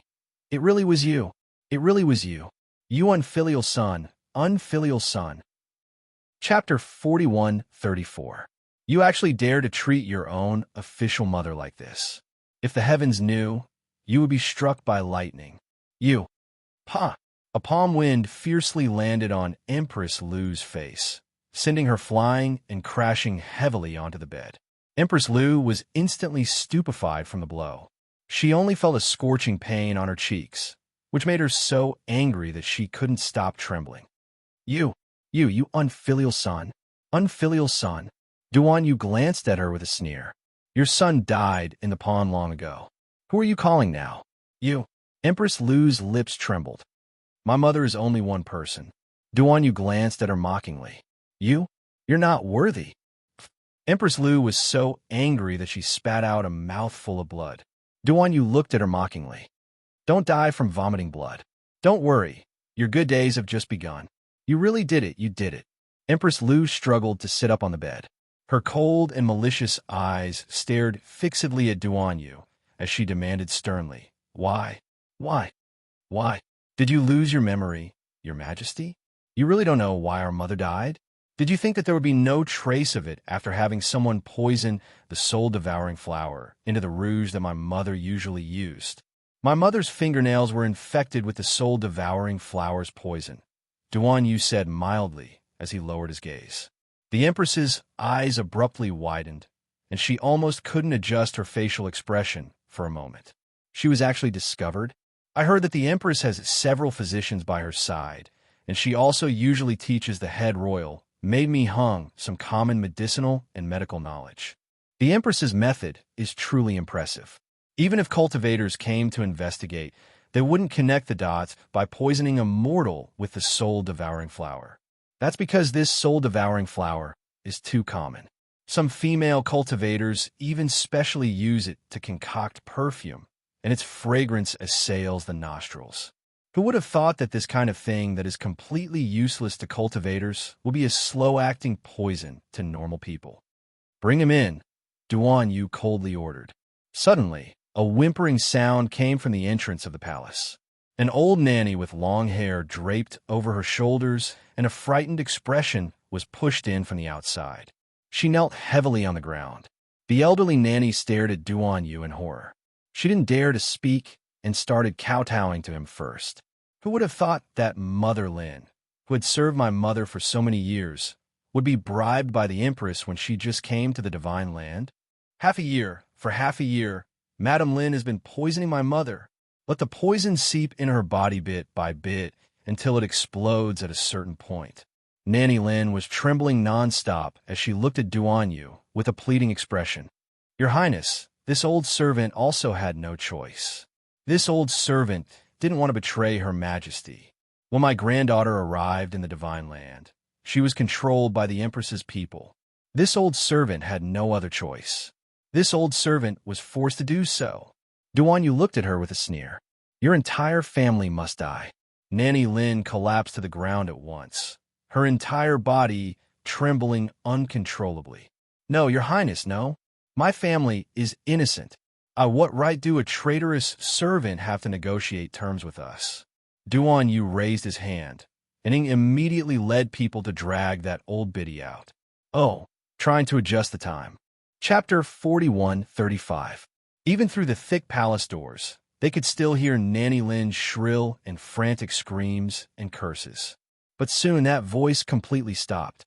Even a dozen or so sobbing voices outside all quieted down. The stagnant water was silent. Empress Lu's pupils contracted as she stared at Duan Yu in horror. She only felt that this youth before her was even colder and more heartless than usual. He was indeed beautiful, but when she was stared at by his cold eyes, she truly felt a trace of fear from the bottom of her heart. You, what do you want? Empress Lu couldn't resist shouting in a trembling voice. A chill flitted past Duan Yu's lips. His smile was faint, but the ice in his eyes was about to shatter. With a light raise of his left hand, a woman in a blue and white robe with long sleeves slowly and gracefully walked in from outside Benevolence Palace. The woman bowed gracefully at the Empress. Greetings, Your Majesty the Empress. Who are you? Fear and hatred flitted through Empress Lu's eyes. She turned to look at Duan Yu and said sternly, Duan Yu, isn't it enough that you single-handedly helped that medicine woman Qing ascend the throne? Now, where did you find this bitch from? What do you want? His Majesty has already passed away. Even if you... Empress, could it be that you didn't notice that this woman's figure is similar to yours? Duan Yu interrupted her chatter, his aloof voice faintly ringing by her ear. So what? Empress Lu was still unaware that death was imminent. She glared at Duan Yu with resentment and shouted harshly, Even if you ascend the throne as the Emperor of Tsangzhou, don't forget, I am still your official mother. Even if you're the Emperor of Tsangzhou, I am still the Empress Dowager who is second only to one person and above everyone else.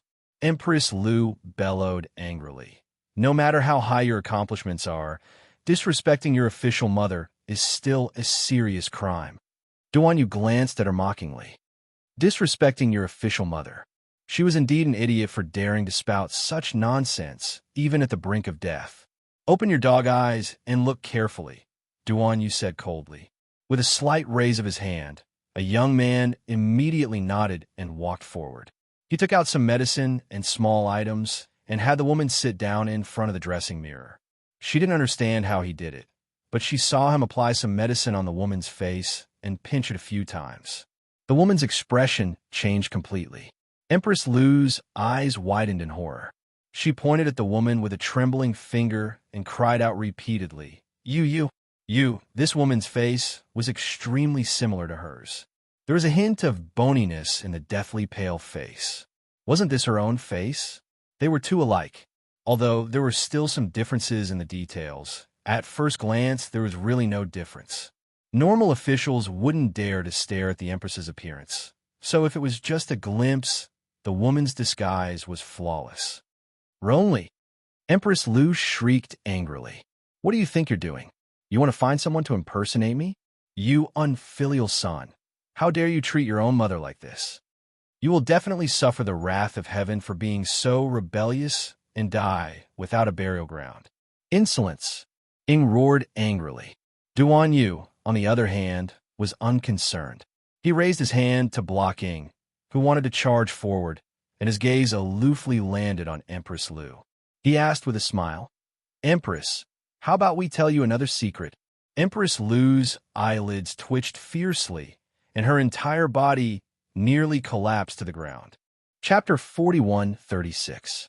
As she gazed at the man who resembled a malicious ghost, she felt her limbs turn ice cold, and she trembled with fear. What do you want to say? Empress Lu's lips quivered, and she suddenly felt that her voice was very dry. Duanyu smiled faintly at her. That smile was truly, peerlessly beautiful. Unfortunately, how could the Empress see that handsomeness? Only fear and panic were left in her eyes. Your son, Rongli, has already died long ago. The Empress's heart shuddered violently, and she retorted coldly, I know, he drowned in the pond. You sent someone to do it, right? You're a wolf with wild ambitions. Mali has already been crippled, so how could he block your path? Why won't you even let off a dethroned crown prince? Such a ruthless heart. It's not like that. Duanyu murmured softly with a deep smile. Your son, Rongli, has already died long ago in the imperial capital of Dragonflame. He turned into ashes and dissipated from this world. Duanyu pointed at the dust on the ground and said with a smile, Resurrection pill? I naturally have it, but your son doesn't need it at all. Duanyu took a step forward and murmured, He has already died long ago, and his soul have been obliterated. Following his words, Empress Lu's eyes nearly oozed blood. She stared fixedly at the malicious ghost in front of her and roared, but she couldn't spit out a single word. Does it hurt? Duanyu placed his hand on his chest and gazed at her coolly. It hurts a lot, right? Don't worry. The pain you inflicted on us back then. Us will return it all to you. Puffed. Empress Lu was truly so infuriated that she spat out a mouthful of blood, and her entire person instantly wilted. Duanyu raised his hand and had the woman dressed like the Empress stand up before gracefully walking 2 rounds. Do I look like her? Duanyu asked Empress Lu with a grin. Empress Lu's face was ghastly pale, and she trembled nonstop. It was as if she was looking at a monster that crawled up from hell. As if it was her first day meeting this Duanyu, large beads of sweat seeped out of her forehead and rolled down. I had her learn palace etiquette for more than a month. From the looks of it now, it really is quite effective, Duanyu remarked dryly. She can have Her Highness's grace now, right? It was more than 70 to 80%. Even her number 1 palace maid, Mi Hung, probably wouldn't have any suspicions. Your Majesty has toiled for so many years, so it's time to leave the palace and enjoy life. Duanyu narrowed his eyes at her, revealing a faint carefreeness. You want to become the Empress Dowager who is second only to one and above everyone else? Duanyu chuckled. I'm afraid you won't be able to fulfill your long-cherished destiny in this lifetime. You want to take me out of the palace? You found someone to impersonate me, and even want to take me out of the palace. What exactly do you want, ah? A silver needle suddenly pierced her back. Empress Lu fell to the ground with a plop. She struggled with all her might, but she felt her limbs go soft, and she couldn't move at all. She tried to move, but she couldn't. At the same time, the second, third, and fourth silver needles flew all around her head and neck, piercing her body. Oh! Empress Lu whimpered softly in pain. She stared fixedly at Duan Yu, as if she wanted to bite off a piece of his flesh. Duan Yu coldly glanced at her. Do you still remember Beauty Wong? She was the woman who poisoned my mother during the Heavenly Ice Snow Region's encirclement and was later discovered by my Diao. Chapter 41:37. Do you think I don't know who ordered Beauty Wong? You claim to be smart, but you're actually as stupid as a pig. Duan Yu looked at Empress Lu and sneered.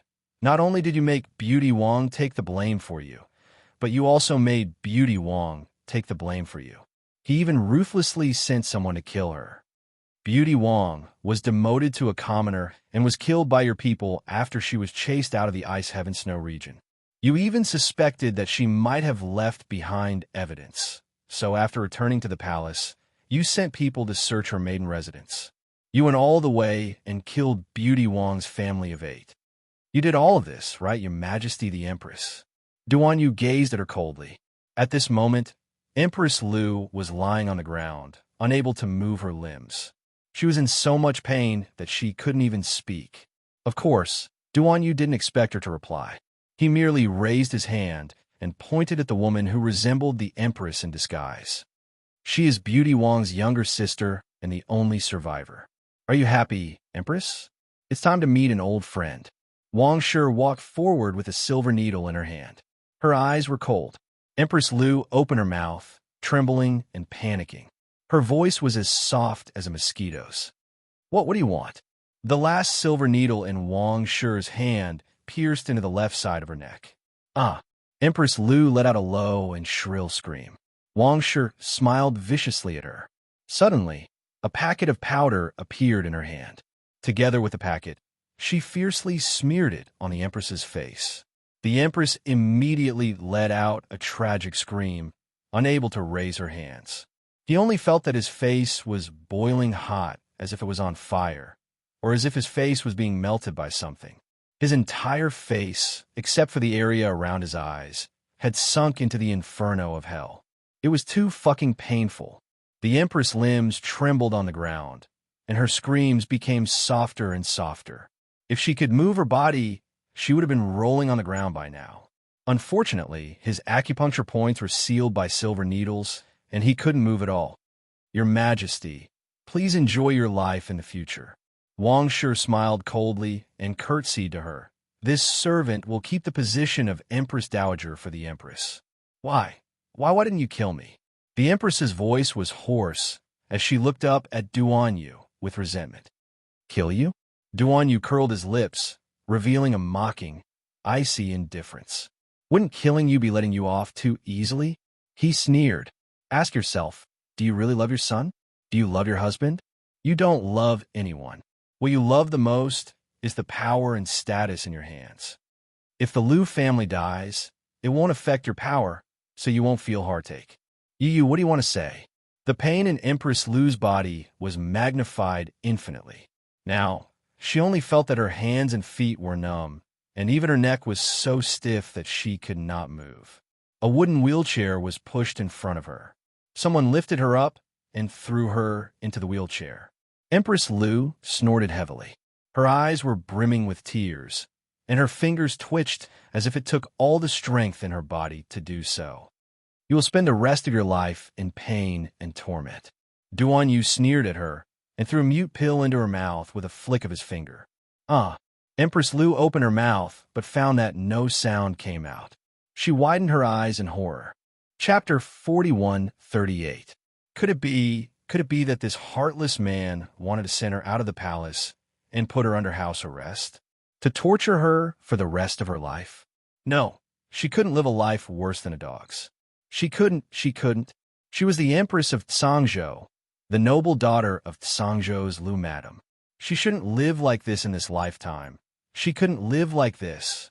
Empress Lu couldn't help but tremble all over, and her teeth chattered.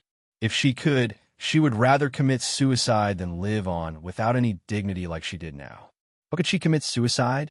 Right now, she really didn't even have the strength to lift a finger. Rongli was truly heartless to this extent, practically comparable to the netherworld ghost Hellflower. Take her out of the transportation array. Duan Yu turned his head and didn't look at the Empress's desolate face again. Was he heartless? Of course he was. Did he regret it? Of course he didn't. Someone humiliated him, trampled on him, and used his power to kill his mother, making it difficult for him to see his mother again in this lifetime. He naturally wanted to take revenge.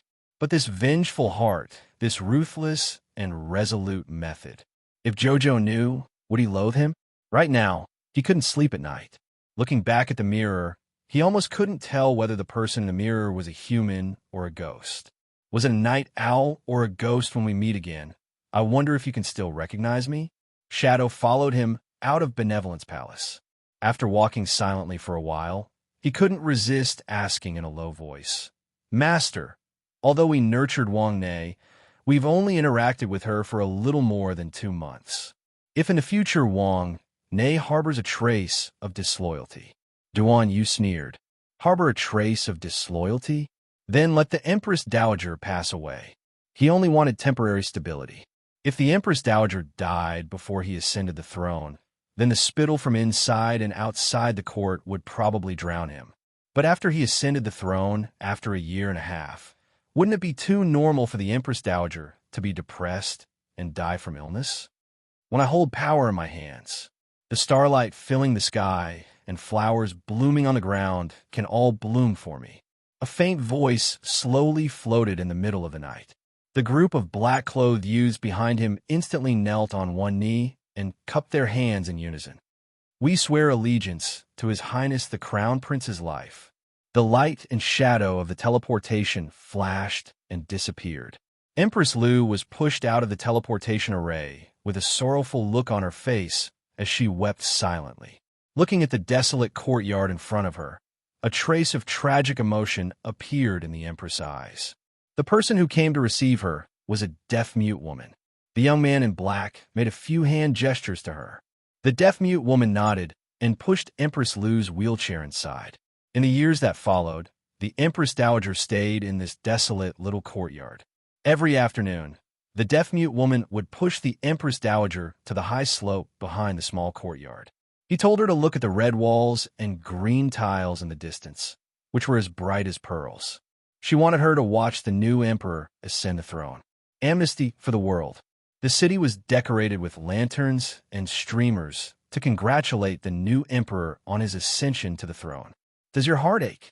You are only half a step away from the Empress Dowager position. Actually, you don't love anyone.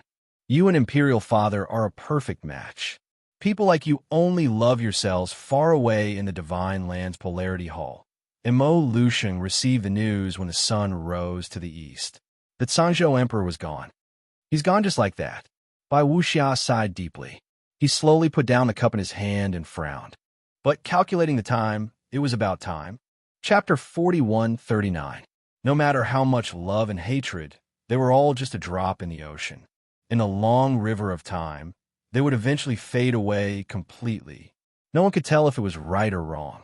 In the end, it would be an empty and fleeting past. At the holy auspicious arena, clamorous shouts sounded again. The drowsy Sir Jojo was startled awake by the noise. She nuzzled her small head in her husband's arms and narrowed her eyes, too lazy to look up. Speaking of which, this competition simply challenged a normal person's bottom line. The competition lasted for 7 consecutive days, regardless of day or night.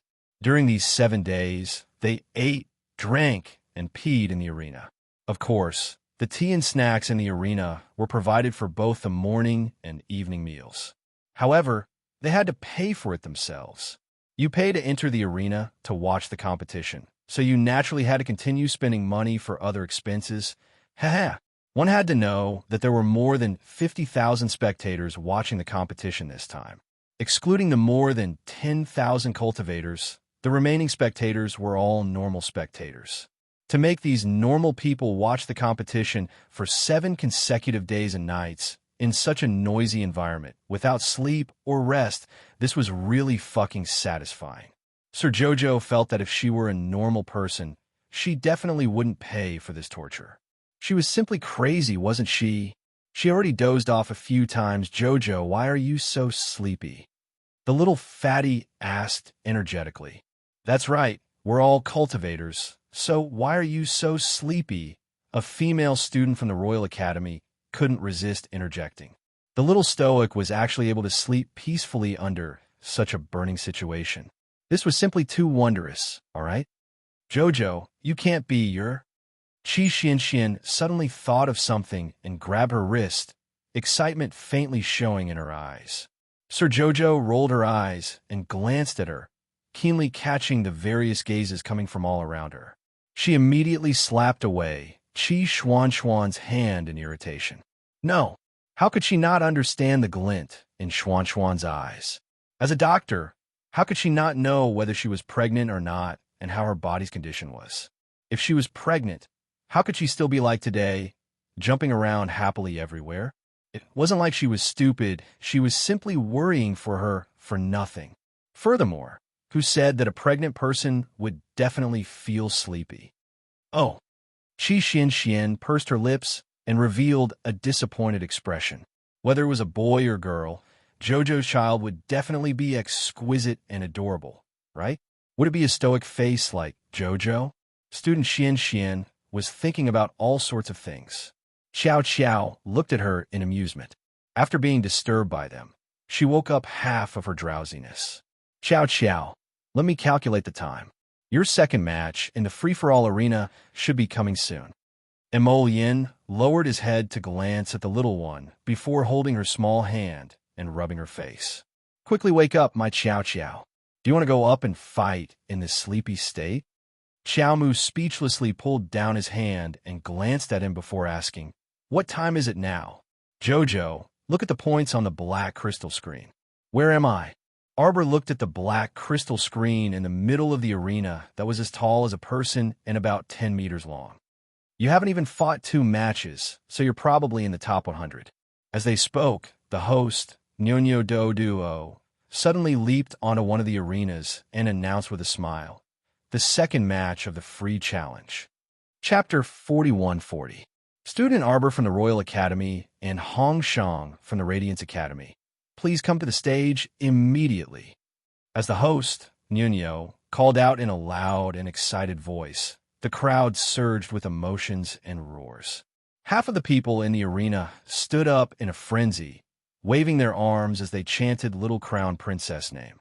Our dear Xiao Mu, who had been dozing off, was inexplicably energized, and she blinked at the dense crowd around her. Eldest young Master Qin couldn't help but rub his forehead and sigh. Io, look at Jojo's rallying power. He hasn't even gone up yet, but the crowd is already so excited. Right, looks like everyone's the same as me. Qin Zhou exclaimed excitedly. We're all waiting to see this battle. Whoosh whoosh. 2 figures flew onto the revolving arena from the Royal Academy and the Radiance Academy, respectively. Hong Shang from the Radiance Academy. Royal Academy, Arbor. Please advise us. Arbor and Hong Shang raised their hands and saluted at the same time, then flew up into the air. Hong Shang's first move was a palm containing 60% of her divine power, which flew over. The mighty divine power wrapped in a cluster of flames flashed in her palm. If it were anyone else, they would naturally be sent flying by her palm. But who was Arbor? When he saw her palm flying over, he immediately leaped into the air and flew forward, receiving her palm expressionlessly. After a loud bang, the 2 people's hair fluttered and their clothes fluttered. They were blown by a fierce gust of wind. Their clothes fluttered and their sleeves fluttered. Hong Shang's expression changed slightly, and she reached out to stroke her slightly numb right arm. She abruptly raised her head to look at Arbor. You're not a level 3 spiritual master? How is that possible? How could a level 3 spiritual master possibly receive her? Hong Shang's palm? It's obvious. Arbor pulled out a black ferrule from his conscience and suspended it in midair. His eyes sparkled, revealing the joy of meeting a worthy opponent. Setting aside her arrogant attitude from before, this girl's cultivation was still pleasing to the eye. It was rare to meet a young girl whose cultivation was on par with hers, so she naturally wanted to have a good spar. You. Hong Shang's eyes flashed with disbelief. What is your cultivation level? Arbor blinked and took off the aura concealing talisman hanging on his waist. In a split second, everyone could only see that the little girl's aura was suddenly rising, and her cultivation was rising rapidly. His vast and mighty divine power spread out in all directions. Floating light flickered, and a cold light flashed in his eyes. Take all my moves first. Arbor kicked slightly with the tip of his foot, and his body once again leaped several feet into the air. In the blink of an eye, several tens of lines of fire swept down along the feral. Swoosh, swoosh, swoosh. They were like exploding fireworks as they assaulted Hong Shang in unison.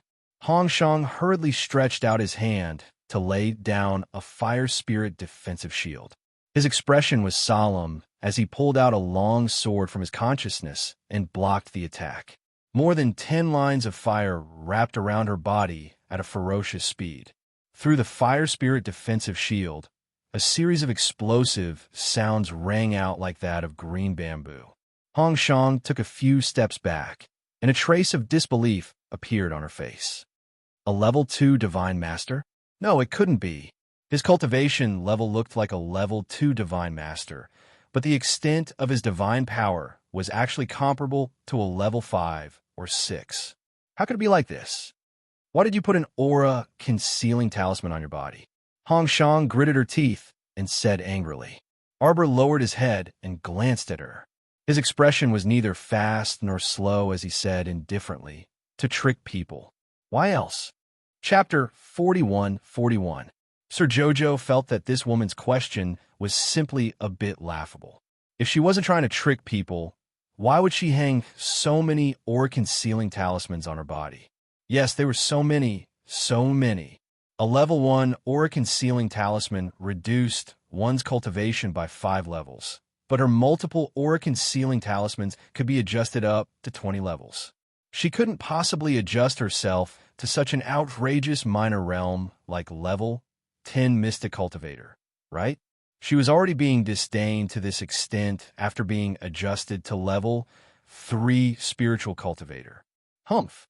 If she really adjusted herself to level 10 Mystic Cultivator, wouldn't she be stabbed to death by people's gazes? What did her cultivation have to do with a bunch of people who worried about her? Even if she was only a little level 10 Mystic Cultivator right now, humph, Jojo's lotus was still Jojo's, and no one could snatch it away. The little stoic revealed a bewitching smile at Hong Shang across from her. If this mechanical smile with a crack at the corner of her mouth was called a smile, then this smile of hers was too frightening, Hong Shang thought. Withdrawing his gaze, Hong Shang lowered his eyes, and the sword in his hand abruptly overflowed with flames and expanded explosively. The fire spirit in her hand slowly swayed in her palm, slowly splitting into 4, 5, 6 clumps. Boom! The green flames transformed into several arm-length green eagles. They screeched as they charged in the little stoic's direction to surround her. At the same time, the fire spirit barrier around Hong Shang couldn't hold on any longer and abruptly transformed into a fire spirit barrier, blocking in front of him. Even so, Arbor couldn't help but have a whole new level of respect for her. After all, not just anyone could control a full-body defensive fire spirit barrier.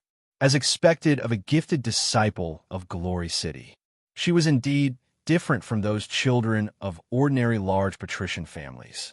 However, even though her dark green fire spirit transformed into several eagle spirits and encircled Arbor, their speed was still too slow in the little stoic's eyes.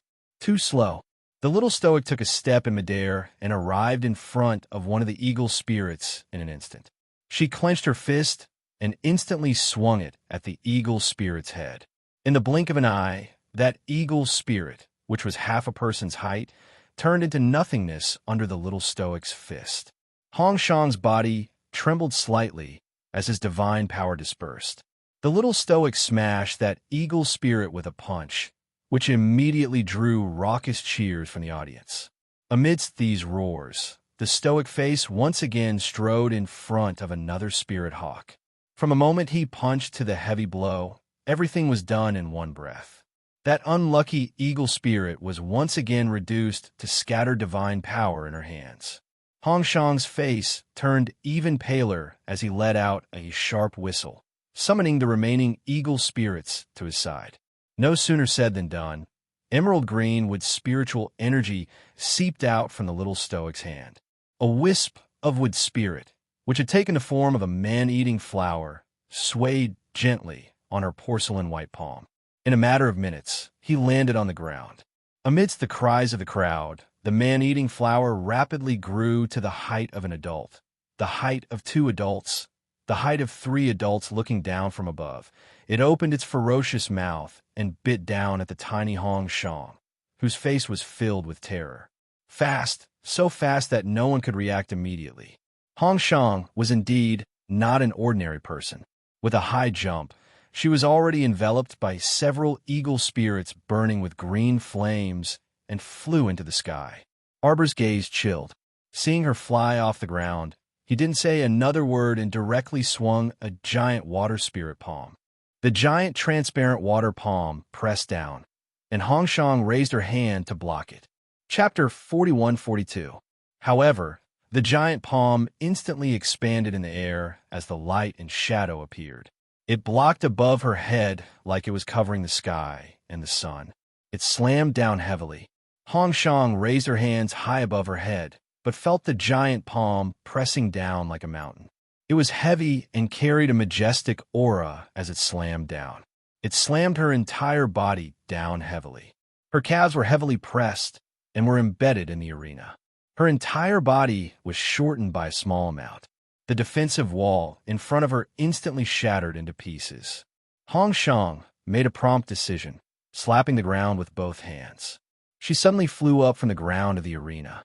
The giant transparent palm, formed by the water spirit, once again pressed down from the sky. Hong Shang's movements were very quick. Her body had already leapt into the air. The numerous fire spirits in her hands transformed into giant eagles that pecked at the giant palm. This woman had 8 levels of fire spirit power, and her aura was very strong. Those few eagle spirits charged at the water spirit's giant palm. When the two came into contact, red and blue lights were released like fireworks. The giant eagles, formed by 8 levels of fire spirits, seemed to cry out, flapping their wings and flying forward, roasting the water spirit's giant palm in front of them.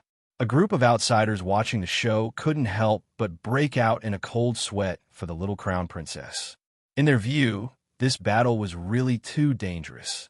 The little crown prince stood on a giant man-eating flower that was swaying its head, controlling the water spirit's giant palm to attack Hong Shang. Hong Shang, however, seemed to be handling the situation with ease. The sword in her hand was completely red, as if it was a blazing sword that was surrounded by layers of fire spirits. The sword in her hand chopped and stabbed, making it so that not even a drop of water could pass through. Her moves were also very quick and fierce. In just a few minutes, she had exchanged a dozen moves with the little crown princess. The water spirit's giant palm pressed down like a group of mountains. Hong Shang's expression changed slightly. She was once again slapped down by the giant palm and was directly pressed into the original hole in the arena. Arbor's graceful reflection was like a flowing wind, arriving in front of Hong Shang in a few breaths. At the same time, that blooming man-eating flower was waving its branches and leaves in the wind. It lowered its head and bit at Hong Shang's head. Instantly, there was a wave of frightened cries. Hong Shang's expression abruptly changed, and before he could even turn around to resist, he felt his vision darken. A serene and refreshing fragrance flooded into her body from all directions. The crowd was stirred up, and there were even some who couldn't help but jump up. His eyes were focused on the fight on the stage. Mother, it was Eaton. How could ordinary people understand what was going on? He only knew that the little girl's emerald green man-eating flower could actually swallow half of the other party's body in one gulp.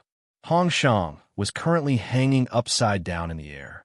Everything above his stomach had been eaten by the man-eating flower. Only 2 legs were left, kicking chaotically in the air. Senior Sister Hong. Senior Sister Hong. The One-Star Radiance Academy students couldn't help but stand up and glare angrily at the stoic-faced little crown princess in the arena. The little crown princess found the accusatory look on her face a little strange. What? Wasn't life and death in the arena a matter of fate? She hadn't even dealt with their senior sister Hong yet, and they were already glaring at her with such resentment? What a strange bunch of people.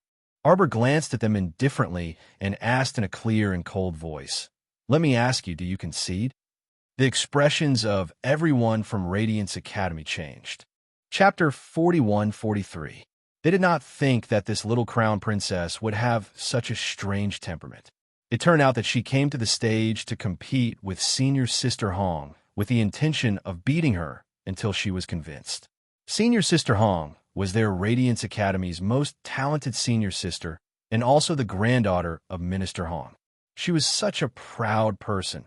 How could she lower her head in front of the crown princess in front of everyone? Not to mention admitting defeat. It was impossible for him to admit defeat verbally.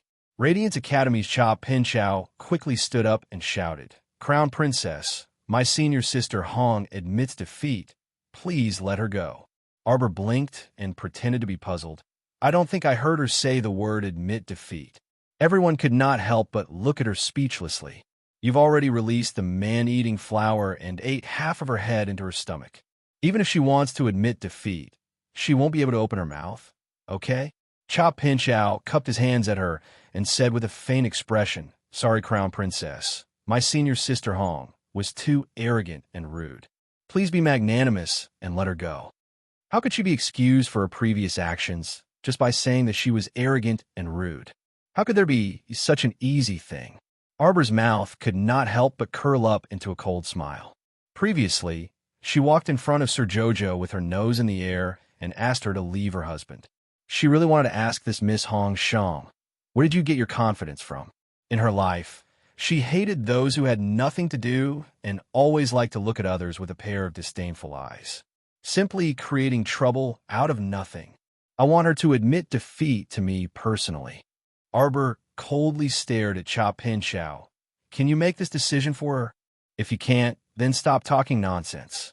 A female student from Radiance Academy could not help but shout at the two hosts. "What are you guys still standing there for?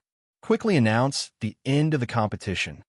Nyo Nyo and Duo Duo looked at each other and revealed a helpless smile to the crowd of Radiance Academy students.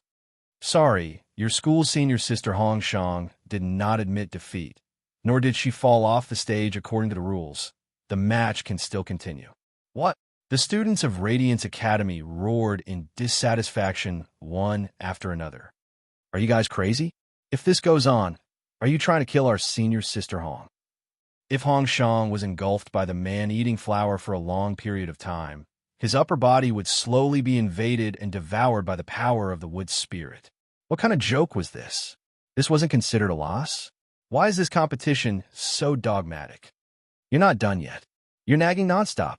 So much nonsense. Xiaomu abruptly beckoned at that man-eating flower. Immediately, everyone saw that the man-eating flower that was originally several feet tall had turned into specks of wood spirit star halo in the air, all of which were absorbed into her palm. The group from Radiance Academy looked at their senior sister Hong Shang with a heavy expression as she fell from the sky in a daze. Senior sister, Moss, seeing that Hong Shang was about to land on the ground, the two hosts breathed a sigh of relief and were about to announce the end of the competition. Everyone instantly widened their eyes in horror. They saw the little stoic charge forward and suddenly land a heavy punch on Hong Shang's delicate face. Puffed. Hong Shang spat out a mouthful of fierce blood. She was sent flying by this vicious punch. Chapter 41-44. However, this wasn't the end. The little girl leaped into the air as fast as a flood dragon escaping from a rabbit and abruptly teleported in front of Hong Shang. Her foot landed heavily on Hong Shang's back, sending her plummeting from the sky. At this time, the two hosts were completely stupefied. They tightly clutched the loudspeaker and blinked. Just as they were about to heave a sigh of relief and immediately announce the end of the match, they saw the little girl's savage figure flash to Hong Shang's side again, and her fist landed on Hong Shang's other cheek. She directly sent Hong Shang flying half a day into the air again.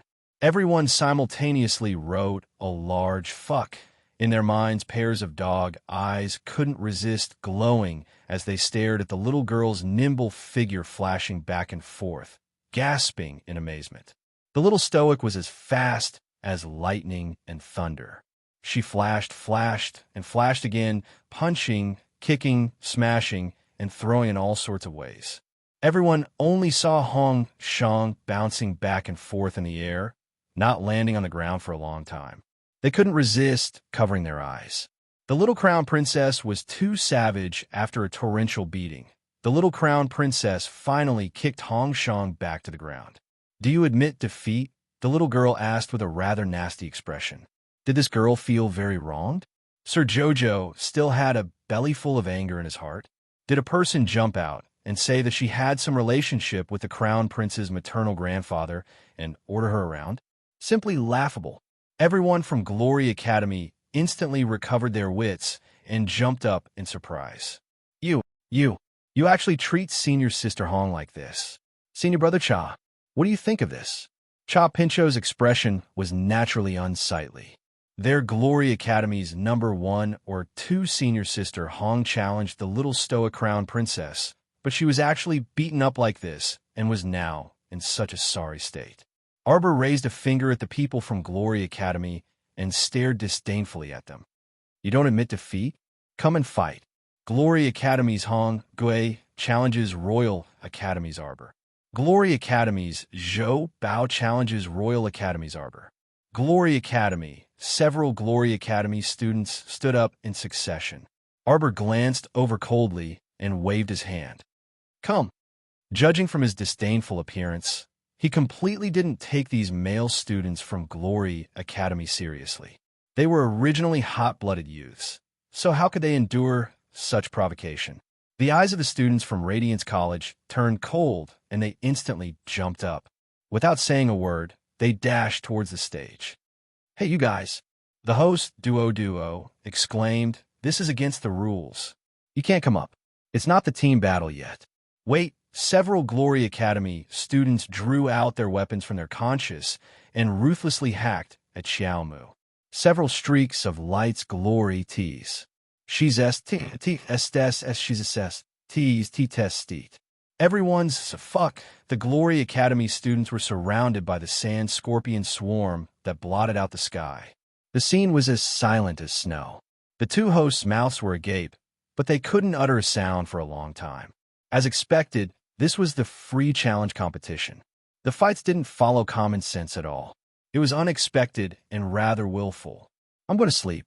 Make up for 2 more chapters tomorrow. Chapter 41-45. Set up the formation. The boy called Zhou Bao shouted. The remaining 3 people immediately raised their swords and brandished them a few times. The 4 people stood in 4 corners, surrounding the bruised and swollen Hong Shang in the center. The 4 defensive walls connected like an iron bastion, blocking the endless sand scorpions. Senior Sister Hong. Senior Sister Hong. Hong Shang moved his neck and slowly raised one of his palms. She struggled to crawl up from the ground and staggered a few steps. When she raised her head, everyone saw her extremely wretched appearance. Not to mention her disheveled hair and crooked mouth. Both sides of her face were bruised from being punched. With a head full of bumps, she swayed as she stood there, gnashing her teeth and inhaling sounds coming from her throat. This fellow had clearly been beaten senseless by the little stoic's violent beating. Even now, she was still a bit dizzy and hadn't recovered her wits. Senior Sister Hong. Senior Sister Hong. Several Glory Academy students hurriedly called out. Hong Shang raised a hand and swung her disheveled hair.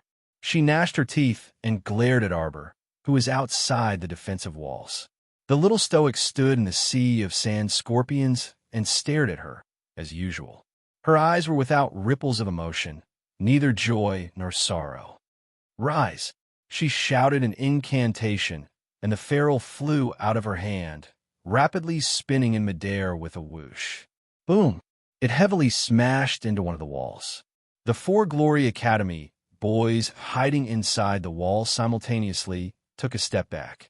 The entire wall shrunk inwards, and sizzling sounds came from outside the wall. Hong Shang abruptly straightened her body, and with trembling arms, she took out a pill from her inner world and hastily swallowed it. At the same time, the pitch-black ferrule circled in the air before returning to the little stoic's hand with a whoosh. An endless stream of sand scorpions crawled over, noisily crawling towards the top of the four walls.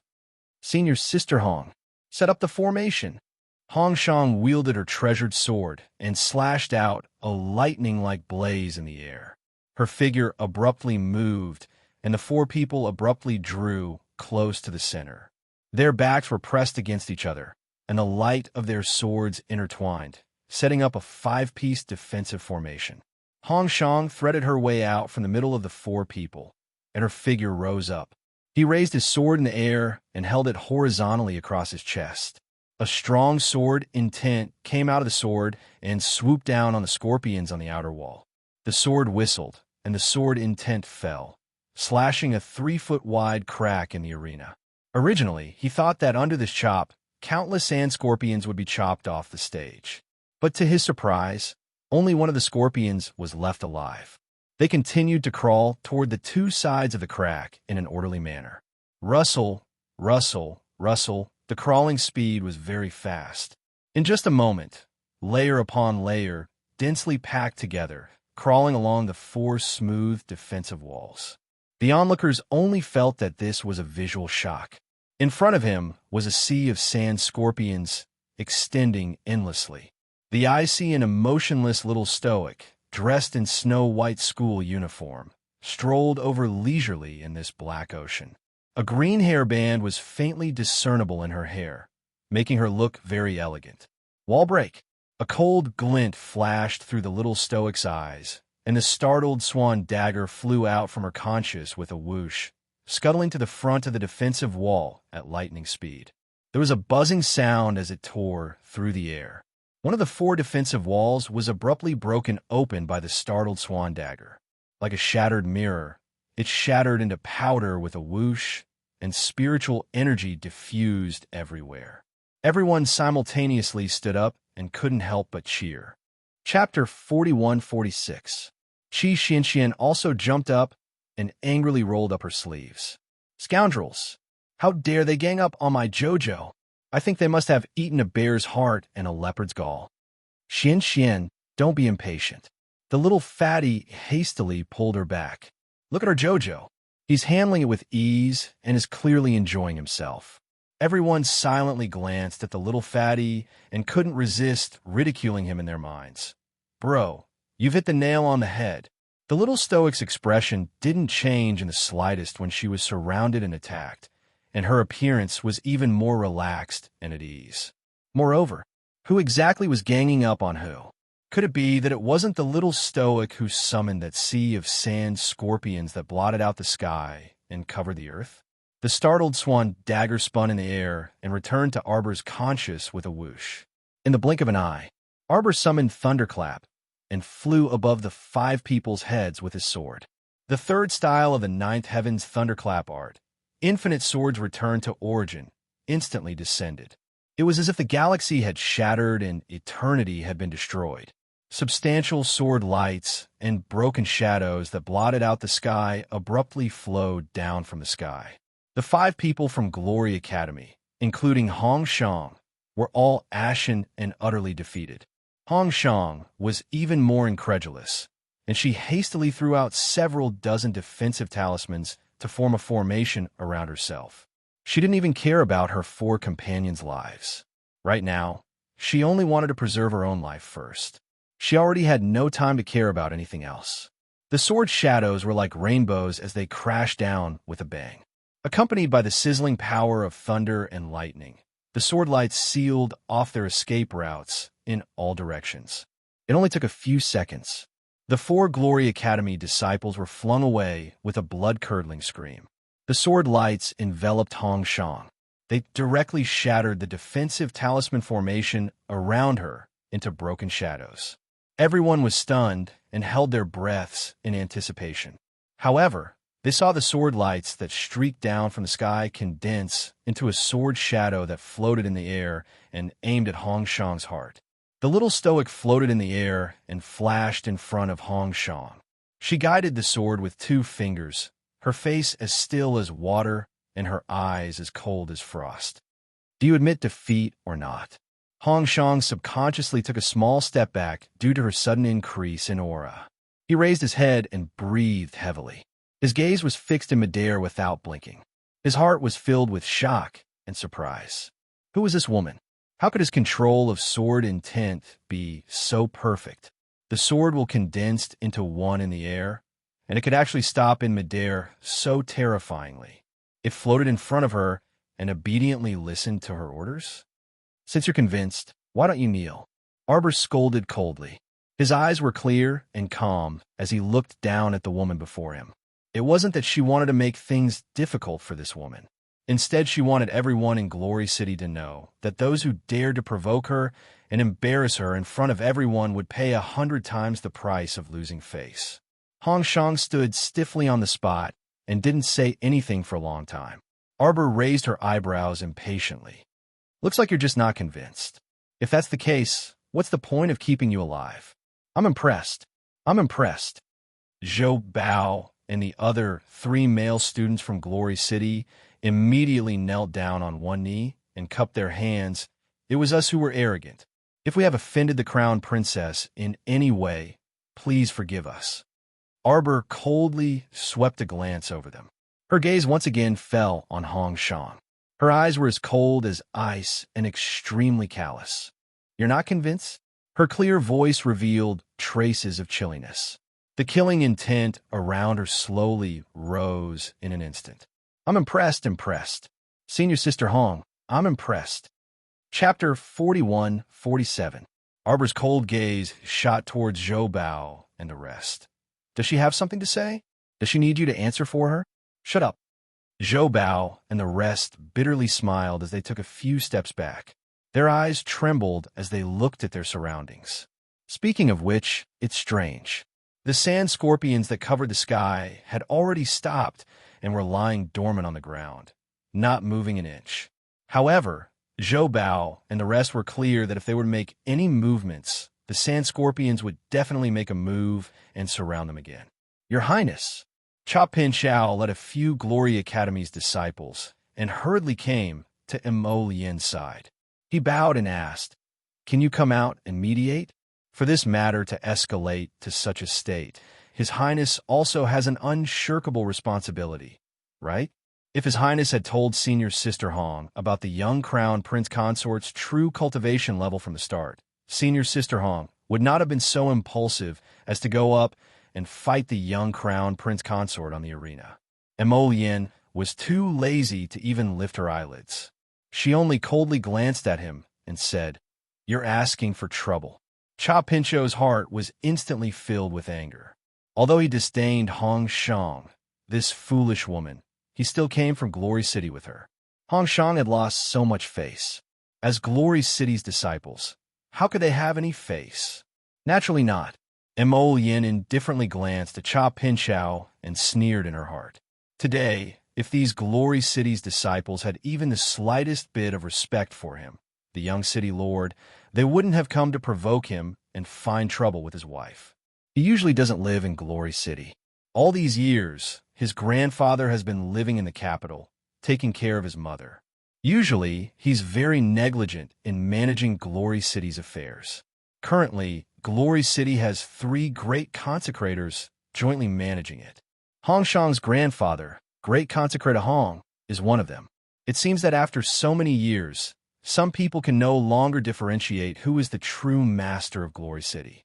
Since they dared to be so arrogant, they should be prepared to dig their own graves. Your Highness!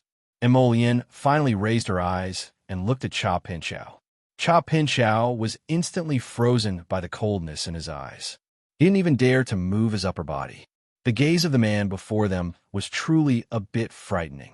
Within his sharp gaze was a trace of chilliness. In an instant, it was as if a smear of ice and snow had melted their hearts. It made everyone's breathing tighten involuntarily. "You asked for it." His Highness the Crown Prince's cold voice caused the hearts of all the students of Radiance Academy to sink. It seemed that they had thoroughly offended the Crown Prince and the Crown Princess today. Cha Pinchao was furious. He could not help but secretly scold Miss Hong for being brainless. He had already said that if they wanted to provoke him, they had to do their homework. Now, after provoking the Crown Princess, he was put on the spot. It's rare for Glory City to roam the world, and the number of people who participate in the various competitions is even fewer. He never thought that the first time he participated in a competition, he would lose in such an unsightly manner. From now on, it's hard to guarantee that Glory City won't be left with a bad impression of fishing for fame and not living up to its name. Cha Pinchao took a deep breath and turned his head to look at the stage. With this look, he couldn't help being so angry that the veins on his forehead were about to burst. Chapter 41-48. The stage was surrounded by layers of sand scorpions. It was unknown what the little stoic had done, but Hong Shang, who was originally standing in front of her, was now flushed red from suffocation, and her body was shrinking inch by inch. Her knees made cracking sounds, and before they broke, she collapsed to the ground with a bang. Her head was firmly stuck to the ground, as if something was pressing down on it. A trace of frigid mockery flitted through Arbor's eyes, and his voice was apathetic and icy. "Why are you being so courteous? Just stand up and speak." As soon as he finished speaking, he moved his finger and pulled a gravity talisman out of Hong Shang's body. Hong Shang instantly felt her body lighten, and her face turned green and red from anger.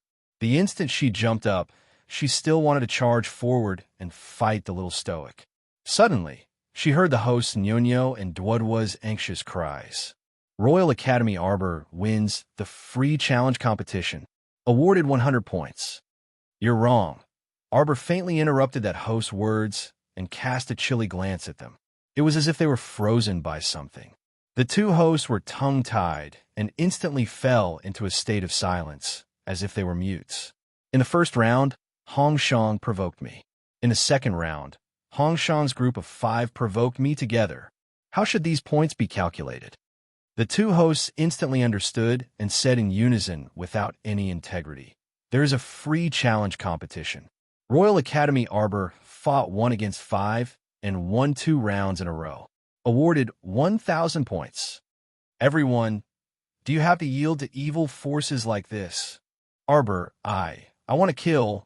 Hong Shang flew into a rage out of humiliation. She clenched her fist tightly and was about to charge forward. Suddenly, she saw a moon-white figure flash and abruptly fall in front of her. Hong Shang looked up in a daze and mumbled, "Your Highness."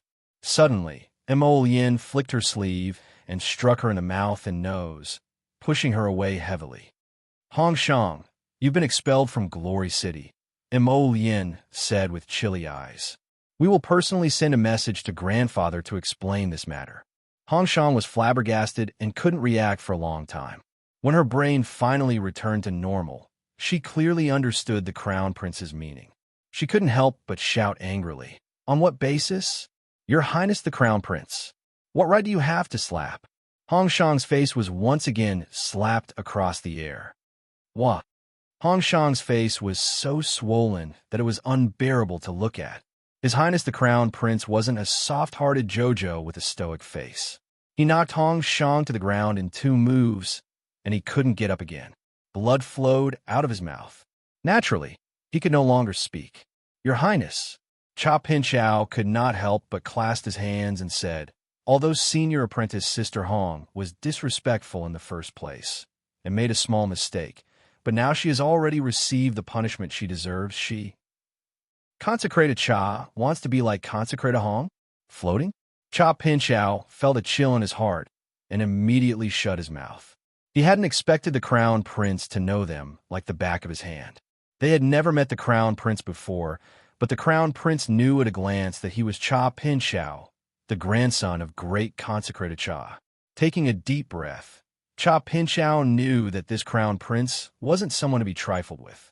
He took a step back, clasped his hands, and said, "Then I'll take senior apprentice sister Hong away to treat her injuries.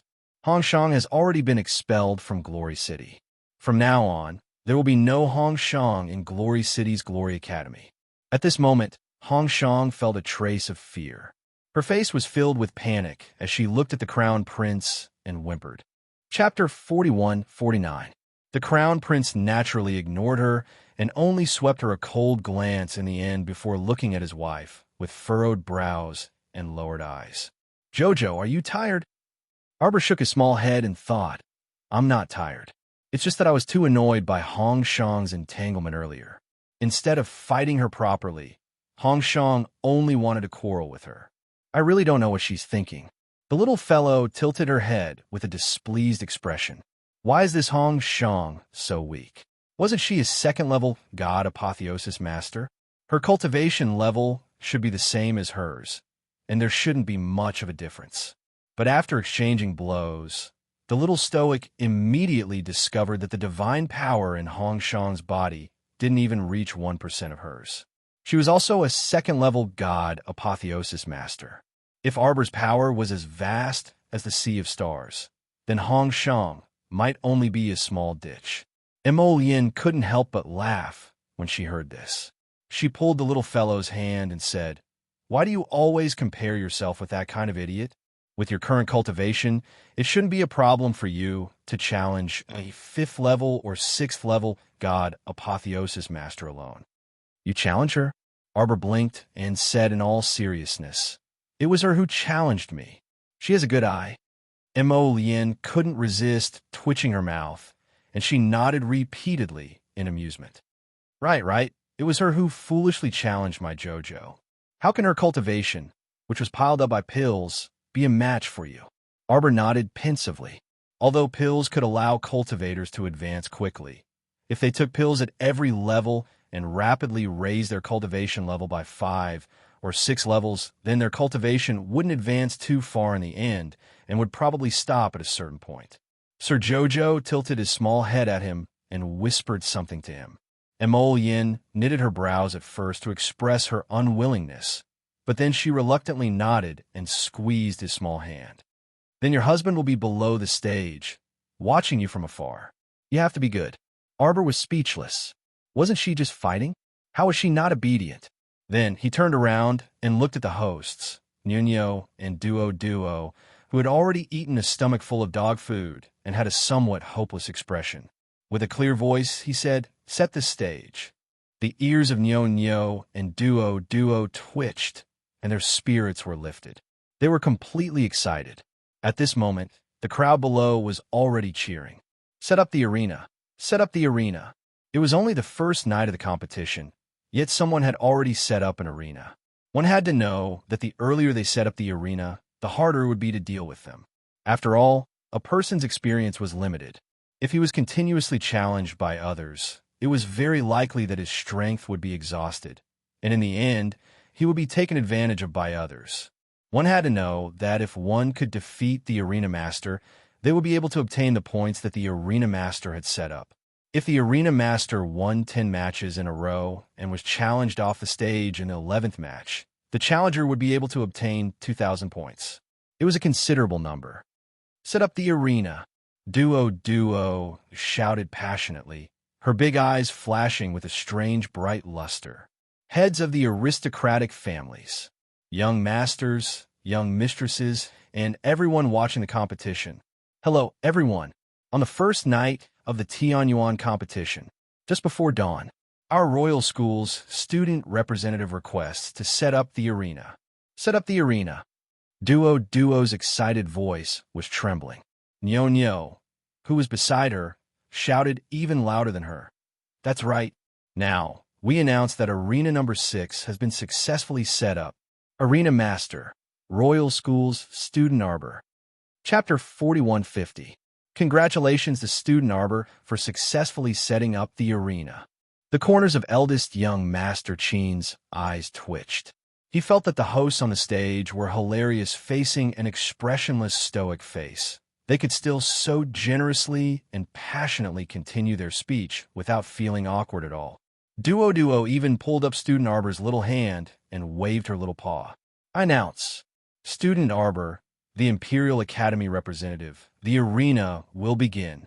The little crown princess was expressionless, even though her little paw was being shaken excitedly in the air. Now, we invite anyone to challenge the Arena Master. The Arena Master will get 100 points for winning a match. Winning 5 matches will get 800 points. Winning 10 matches will give 2,000 points. The higher the winning streak, the higher the points. Defeating the Arena Master will give you all the points after the Arena Master sets up the arena. The entire audience was in an uproar. Immediately, some students stood up, unable to remain calm. But very quickly, someone grabbed the arm of this hot-headed student and motioned for him to look at the pitch-black arena. Everyone's boiling hot blood seemed to have been doused with a bucket of cold water, instantly chilling their hearts. What kind of joke was this? Go up and be bitten by the sand scorpions? Now that the arena was filled with sand scorpions, whoever went up would be unlucky. Moreover, just now, even if 5 people from the Glory Academy were unable to throw Arbor off the stage. Now, him? What ability did he have to throw the Imperial Academy's Arena Master off the stage? Instructor He from the Umbra Academy warmly and courteously congratulated Principal Yun. Student Arbor from your academy is really amazing. Principal Yin gladly accepted this compliment and was very pleased with himself. His academy student had made such a big splash, and as the principal, he naturally felt honored. It would be strange if he wasn't pleased with himself. Take a look. Who could be like their Imperial Academy students and set up the arena before the first day had even ended? Who had the courage to set up the arena at this time? Only the Imperial Academy. The Imperial Academy is mighty. The Imperial Academy will win. The group of idiots around him raised their arms and cheered, each louder than the last. Hearing this, Joei Academy's principal Li Xiangbei couldn't help but smile insincerely as he nodded at Yin Piao. As the main force of the Academy's home ground, how could he not be angry that the Royal Academy's overall score was not even higher than the Royal Academy's? Joei City was his home, and the Joei Battle Arena had a good relationship with the Joei Academy. Even so, the Royal School still managed to gain the upper hand. You go up and challenge him, Li Xiangbei said in a deep voice to a man in black sitting beside him. The man immediately stood up and cupped his fists. Yes, Dean. Instructor Broadaxe couldn't help but frown and kindly remind him, isn't this a bad idea? One had to know that the man called up by the dean was not a student of their academy. He was actually the dean's personal guard, Zhang Chunlong, who had the power of a level 3 god-tier master. Although Zhang Chunlong looked young, he was actually more than 40 years old and was a speed and strength-type god-tier master. Green Hair had been beaten up by the Imperial Academy students at the entrance of the battle arena, and Arbor had knocked Zhang Lushui off the stage with a single move. This made Dean Li Xiangbei of the Joei Academy lose face. He was trying his best to regain some face. Chapter 41-51. If this defending champion of the Royal School was kicked off the stage by a student from the Joei Academy in the first round, they would definitely become the laughingstock of this heavenly Yuan competition. Thinking of this, Li Xiangbei's face revealed a sinister smile. Across the sea of heads, he clasped his hands in the direction of Yun Piao and smiled. Principal Yun, your little disciple is indeed extraordinary, and the beast horde he controls is also quite impressive. But this disciple of mine from the Joei Academy is also not bad. Li Xiangbei laughed and said, if I accidentally hurt your girl, you won't blame me, right? I want you dead. I want you to die 100 deaths without reincarnation. A cold voice sounded from Li Xiangbei's side. Li Xiangbei's breathing became sluggish as he stiffly turned his neck to look at Prince Mo, who had a cold expression on his face. Prince Mo had seen the little girl leave the stage and had given his wife some instructions. Now that he had come down, he heard Li Xiangbei's death-seeking words. I want you dead. I want you to die 100 deaths without reincarnation. Everyone's heart skipped a beat. The people around the crown prince sat upright and still, not daring to make a sound. An extremely cold voice faintly lingered by Li Xiangbei's ears, and it was like the sound of a devil that passed through his mind. It didn't fade away for a long time, causing his entire body to instantly suffuse with strands of coldness, and his heart even trembled without end. He suddenly opened his eyes wide and looked towards the crown prince. He saw that the young man had only glanced at him coldly before retracting his gaze.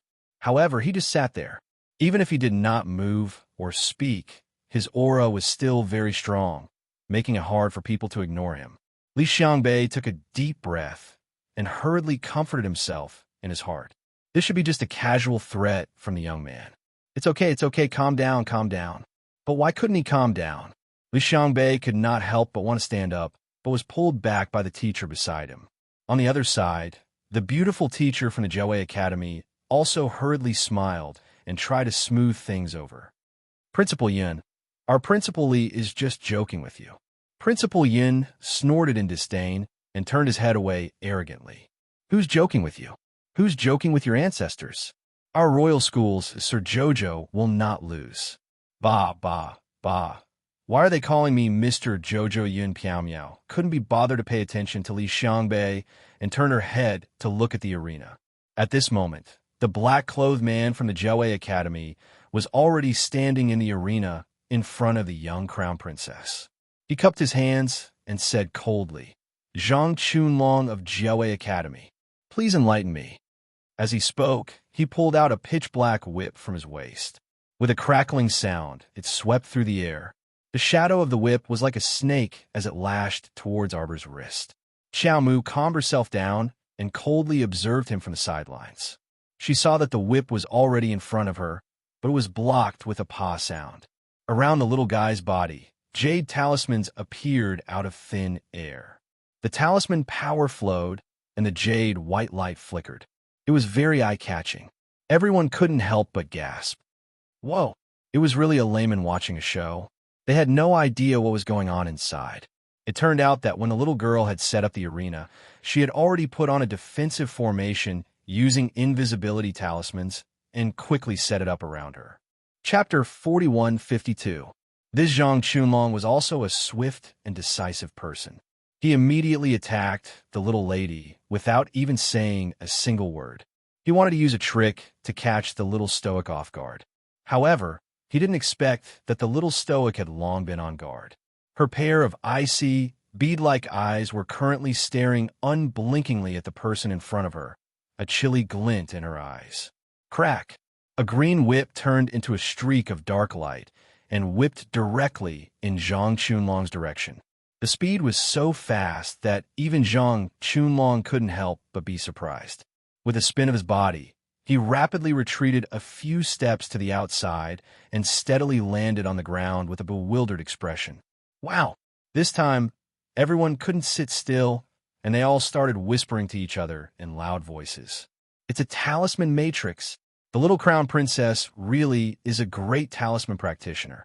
I've never seen a great talisman practitioner fight in public before. So awesome, so awesome. I've really broadened my horizons today. Arbor naturally turned a deaf ear to the excited shouts around him. Yet he heard two especially excited voices coming from behind him. Duo and Nyonyo fearlessly rushed onto the 6th arena where they were fighting. Holding a loudspeaker, they used an extremely excited and passionate voice to chirp. Friends, young masters, young misses, and spectators. Everyone has seen it, right? A talisman practitioner. This student representative from the Royal Academy is a talisman practitioner.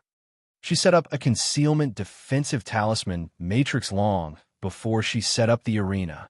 Wow, so awesome, isn't it? Everyone look. This old classmate from Jiaowei Academy already has a displeased expression on his face. Evidently, his sneak attack failed, and he ended up pecking at the rice instead. Too exciting, truly too exciting. I feel that without a doubt, the great talisman practitioner is bound to win this match.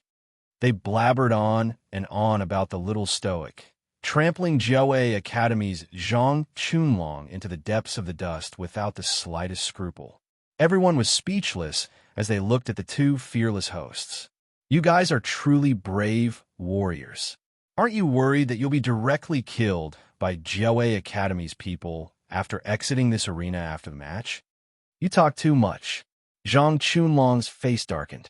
He swung his whip and sent the two hosts flying.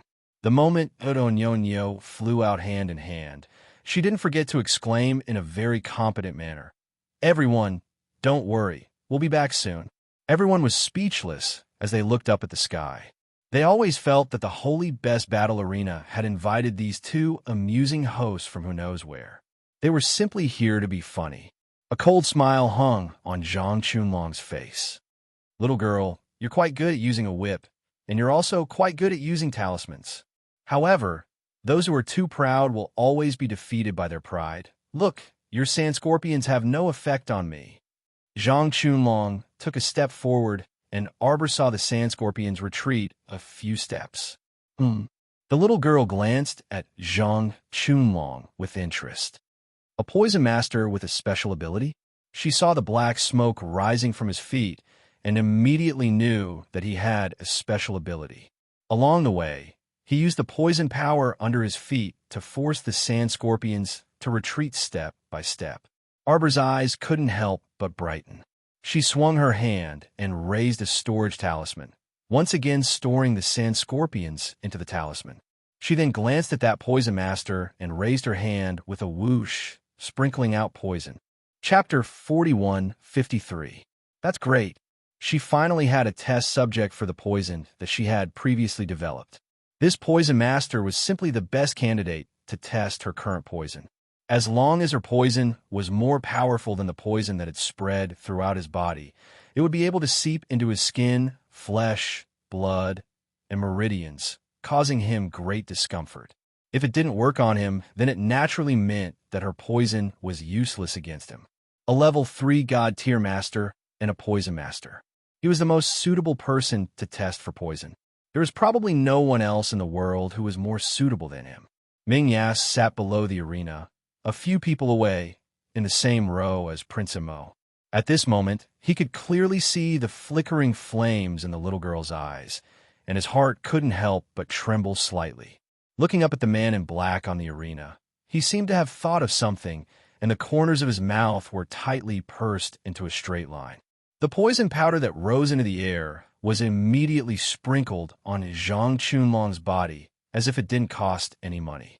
It wasn't until Arbor sprinkled the third handful of powder that Zhang Chunlong couldn't help but tremble violently, staggering back a few steps. Zhang Chunlong was actually forced to spit out a mouthful of poison blood. The expression of Li Xiangbei of the Jiaowei Academy abruptly changed. He pressed down on the armrest of the chair with one hand and raised his body slightly. His entire body was taut, and he looked like he was ready to attack at any moment. Principal Yin swept a glance at him and chuckled. "Io, I'm really sorry. I didn't expect this old classmate of yours to be so weak, even though he looks powerful. Who was he trying to fool?" This Li Xiangbei had some eyesight. Who couldn't tell that Zhang Chunlong wasn't a student of the Jiaowei Academy at all? Zhang Chunlong was Principal Li's personal guard, and it wasn't strange at all that his cultivation had reached the level of a level 3 god-tier master. After all, Zhang Chunlong was someone who'd had many fortuitous encounters in his early years. After joining the Jiaowei Academy, he was greatly appreciated by Principal Li, and the usual cultivation resources were naturally given to him. Li Xiangbei raised his eyelids slightly, and his line of sight turned to Mo Lien, who was sitting to the side. Seeing him glance over coldly with a bone-chilling expression, he could only suppress the anger in his belly as quickly as possible. He was extremely confident in Zhang Chunlong. Zhang Chunlong would not easily lose to this little girl in front of him.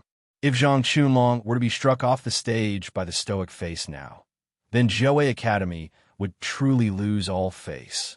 After all, green hair, Jiang Lushui, and Zhang Chunlong were enough to prove that the Jiaowei Academy was nothing but trash in front of the Imperial School. On the stage, Xiao Mu carefully observed Zhang Chunlong's reaction and nodded imperceptibly. Zhang Chunlong's poison resistance was indeed not bad. The powder that she sprinkled was one of a kind in the world. It was extremely cold and poisonous. The fact that Zhang Chunlong was able to hold on until now and his body was only slightly swaying showed that he had some strength. Unfortunately, Arbor flicked out a palm-sized thing with complete petals and fangs.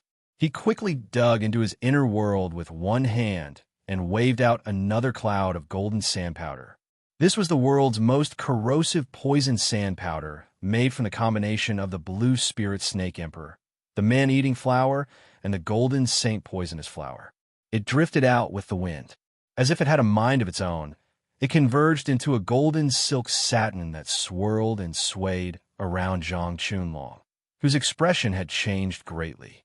After the little man-eating flower touched the ground, it immediately swelled in the wind, and its body expanded 100 times. Chapter 4154. It abruptly revealed its malevolent fangs, contrasting with the opening and closing of its enormous petals. At first glance, it made one's hair stand on end. Splat! It sprayed a mouthful of green venom at Zhang Chunlong without the slightest hesitation. Zhang Chunlong's expression abruptly changed, and he forced himself to move back several steps. When he raised his hand, he saw a pitch-black, large toad covered in lumps with pus oozing out of every lump.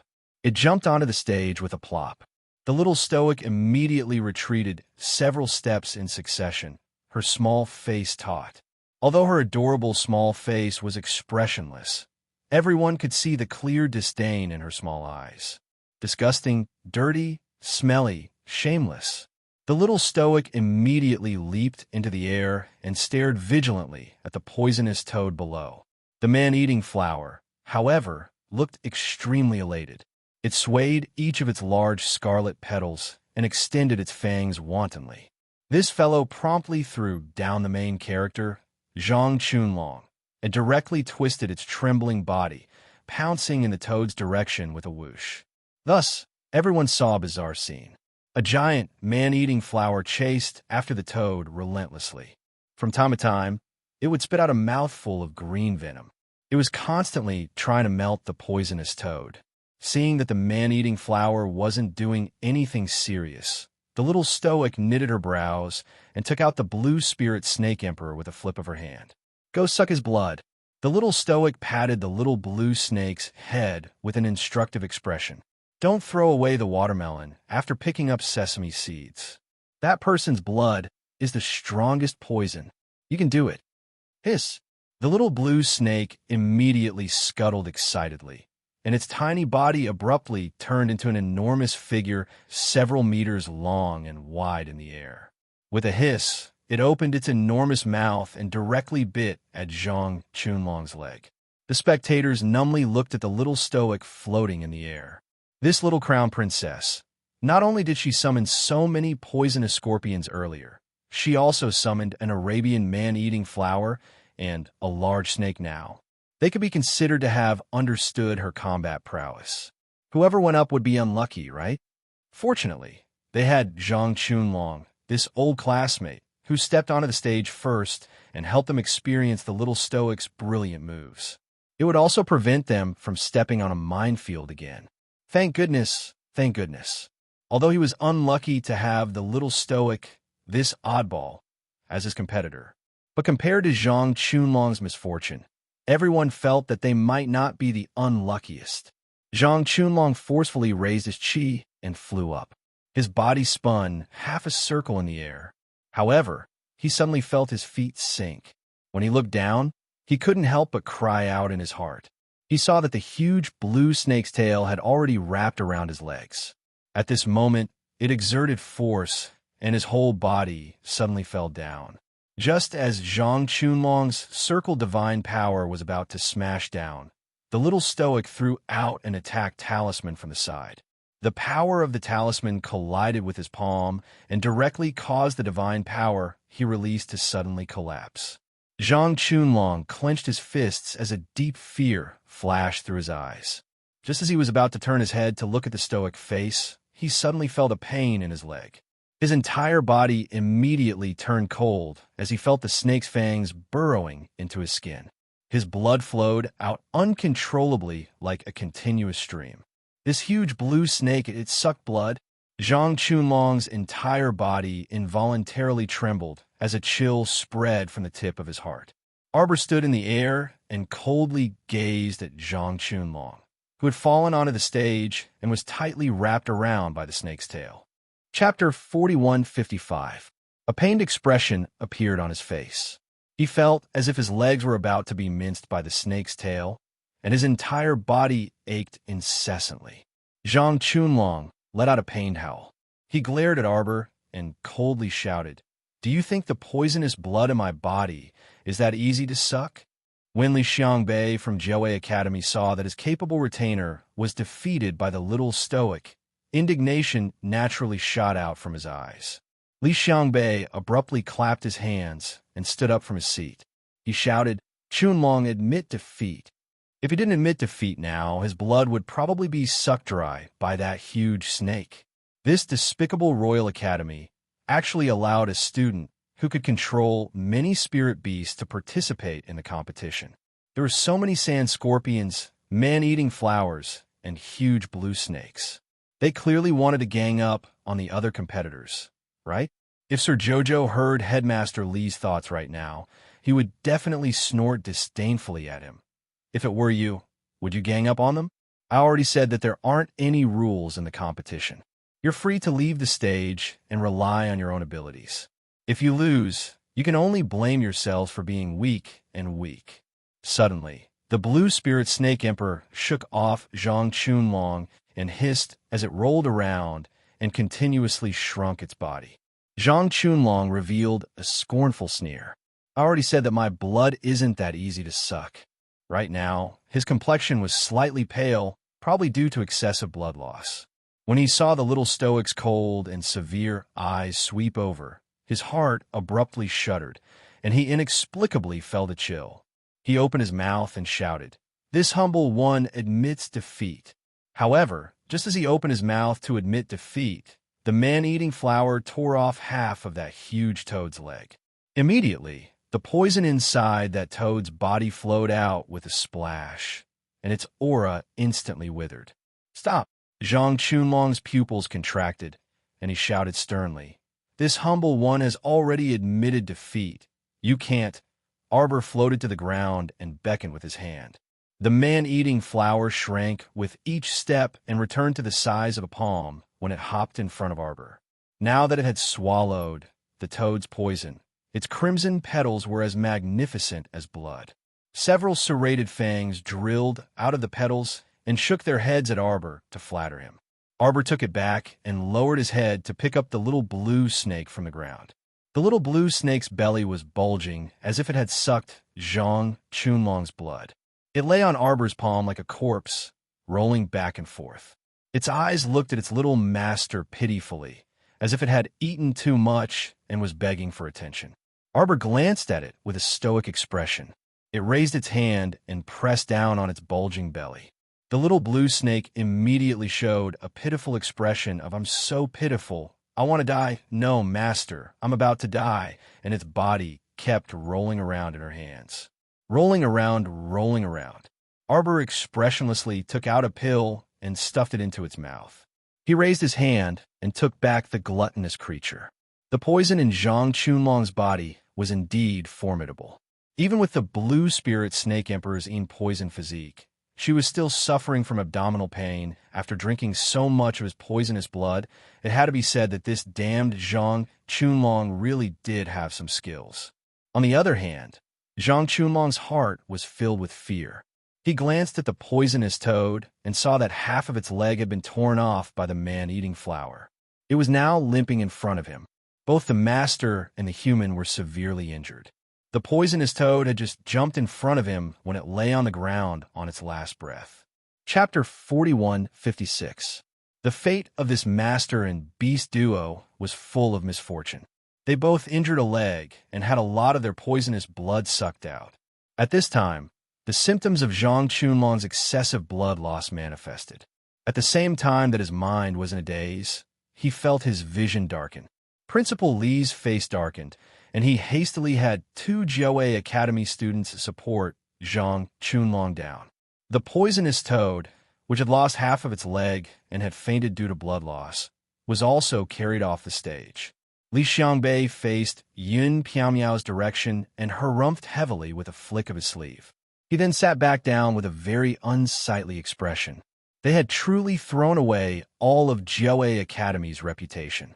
A gloomy expression hung on Li Xiangbei's face, and his breathing was exceptionally gloomy. Even as he sat there, he continuously emitted a low pressure. Meanwhile, on Arbor's side, after seeing everyone swiftly get Zhang Chunlong and the poisonous toad off the stage, he casually found a relatively clean place and sat down cross-legged, closing his eyes to regulate his breathing. Duo Nyonyo's incomparably excited cries entered his ears. Distinguished young masters and misses, friends, and spectators. After an intense defending match, our arena master, Imperial Academy's student Arbor, will obtain 100 points for his first challenge. Next, if anyone wants to challenge the arena master, they can directly go up the stage or raise their hand to express their desire to challenge us. As soon as she finished speaking, the crowd below fell silent, as if Duo Nyonyo's impassioned speech was merely playing the lute to a cow. The crowd of cultivators below the stage lowered their heads, as if treating Nyonyo Duo as non-existent. The two hosts looked at each other in dismay. In the end, it was still Duo who spoke. Friends, if no one else goes up the stage to challenge us, then we will continue with the lot-drawing ranking competition. From now on, if no one comes up to challenge us, our arena master will automatically obtain 100 points every 2 hours until the end of the competition. She will also obtain an additional reward from the arena master, a grand prize of 10,000 points. Everyone fuck. In other words, regardless of whether or not no one came up to challenge us, the little stoic could automatically obtain 100 points as a reward just by sitting there for 2 hours. This made the other friends who were fighting in full swing in the ring suddenly feel their balls ache. They were fighting to the death here, but in the end, other people just had to sit cross-legged on the 6th arena and close their eyes to rest and recuperate, and they could actually automatically obtain points. If this wasn't cheating, then what was? Qi Xianxian couldn't help but slap her thigh and laugh out loud. Their little stoic was seriously too amusing. It felt like just by sitting there, doing nothing, with a straight face, it gave people a feeling of happiness. Ha ha ha ha ha. While Qi Xianxian was laughing, she suddenly saw her name appear on top of the 4th arena. She could only stop smiling, stand up, and leap into the ring to begin her own match. After Qi Xianxian finished fighting and returned triumphantly, little Fatty took out a small fan from his inner world and waved it beside his wife. Xianxian, do you think they still dare to go up and challenge Qiao Qiao? By now, a new batch of people had already gone up to the 1st to 5th arenas. Only Sir Jojo on the 6th arena sat there motionlessly, as if he was asleep and didn't even bother to move his eyelids. At this time, a clear voice was heard from the 3rd arena. I'm setting up the arena. Chapter 41:57. Everyone instantly looked in astonishment at the man who set up the ring on stage number 3. Who is it? The little fatty asked curiously. Beside him, Liu turned around and said, this person seems to be a student from Tsangzhou's Huayu Academy. Then they heard the host, Nyonyo, exclaim excitedly, that's great, students. Another person dares, fearfully, to die. Come up to set up a ring. I announce that this Huayu Academy's student Qinan has successfully set up a ring. Suddenly, there was an uproar from below. Qinan stood with her hands behind her back and took out several dozen blue talisman papers from her inner world. She threw them out in passing and rapidly formed a defensive formation. Before Duo and Nyonyo could finish their series of excited shouts, they heard the sound of a gust of wind, and a blue-clothed woman stood on the stage with a smile. I would like to seek guidance from young Master Qi. This woman smiled without batting an eyelid. Without another word, she summoned a spirit sword from her conscience. With a flick of her finger, the spirit sword flew in Qi Inan's direction. The little stoic finally lifted her eyelids in boredom. Her pair of cold and desolate eyes stared unblinkingly at the two people fighting in full swing on stage number 3. This Chi Nan should be a member of Sangzhou's talisman patrician family. Her use of talismans was rather standard, but some of the talismans she drew she truly couldn't bear to look straight at them. Shoddy skills and an unbearably vulgar knockoff instantly assaulted her senses. Indeed, she couldn't help but frown slightly. On the third arena, Chi Nan, who had been challenged several times in succession, was gasping for breath and had difficulty breathing. Truly, different people had different fates. He was also a ring guardian. On his side, people were constantly coming up to challenge him. While the little stoic crown princess's stage number 6 was completely deserted, it was even more desolate than being completely deserted. No one paid any attention to the stoic student on stage number 6 at all, allowing her to regulate her breathing, meditate, and count mushrooms. After 4 hours, no one actually went up to challenge her, allowing this stoic student to pick up 200 points for nothing. On the other hand, Chi Nan was somewhat powerless at stage number 3. After all, after being challenged no less than 5 times in a row, no one would be able to withstand it.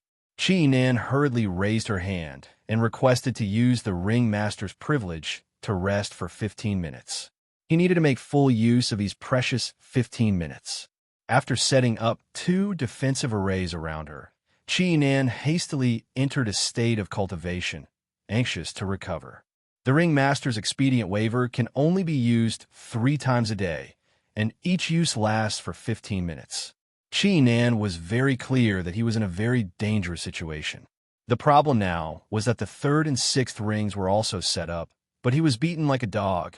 While the other one was so bored that he kept counting mushrooms, Chi Nan took a deep breath and forcefully suppressed the fluctuating emotions in her heart.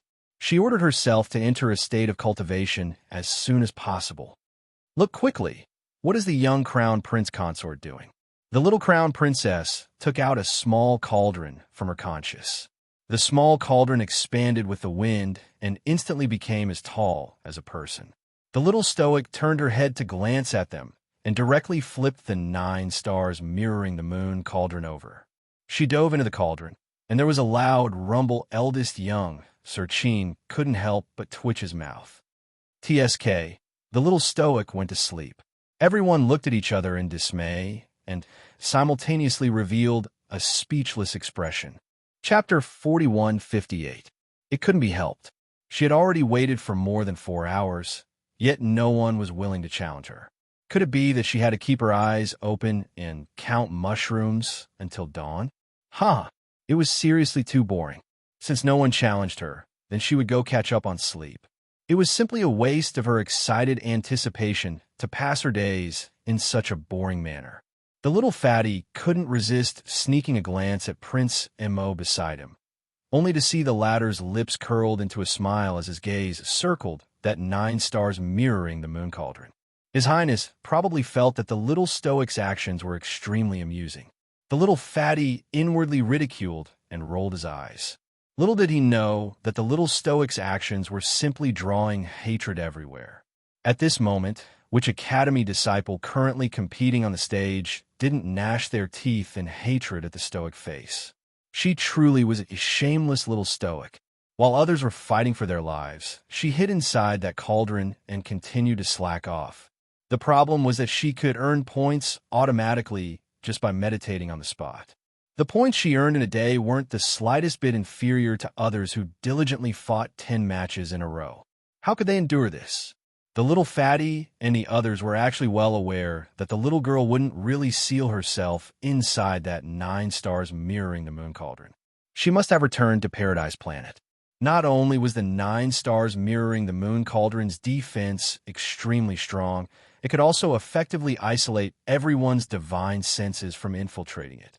No matter how strong you were, all you would see after infiltrating the 9 stars mirroring the moon cauldron with divine senses was pitch black. It didn't matter to the little stoic that she returned to Paradise Planet to sleep and eat with peace of mind. Casually tossing a demonic eye outside the arena would allow her to clearly grasp all the movements in the arena outside. Sir Jojo was actually already tired after tossing and turning for a day and night. After washing up and returning to her treehouse, Miss Chow hugged her pillow and quickly fell asleep comfortably. After she slept enough and got up, she ate some food and drank some spirit tea, feeling 100 times more energetic.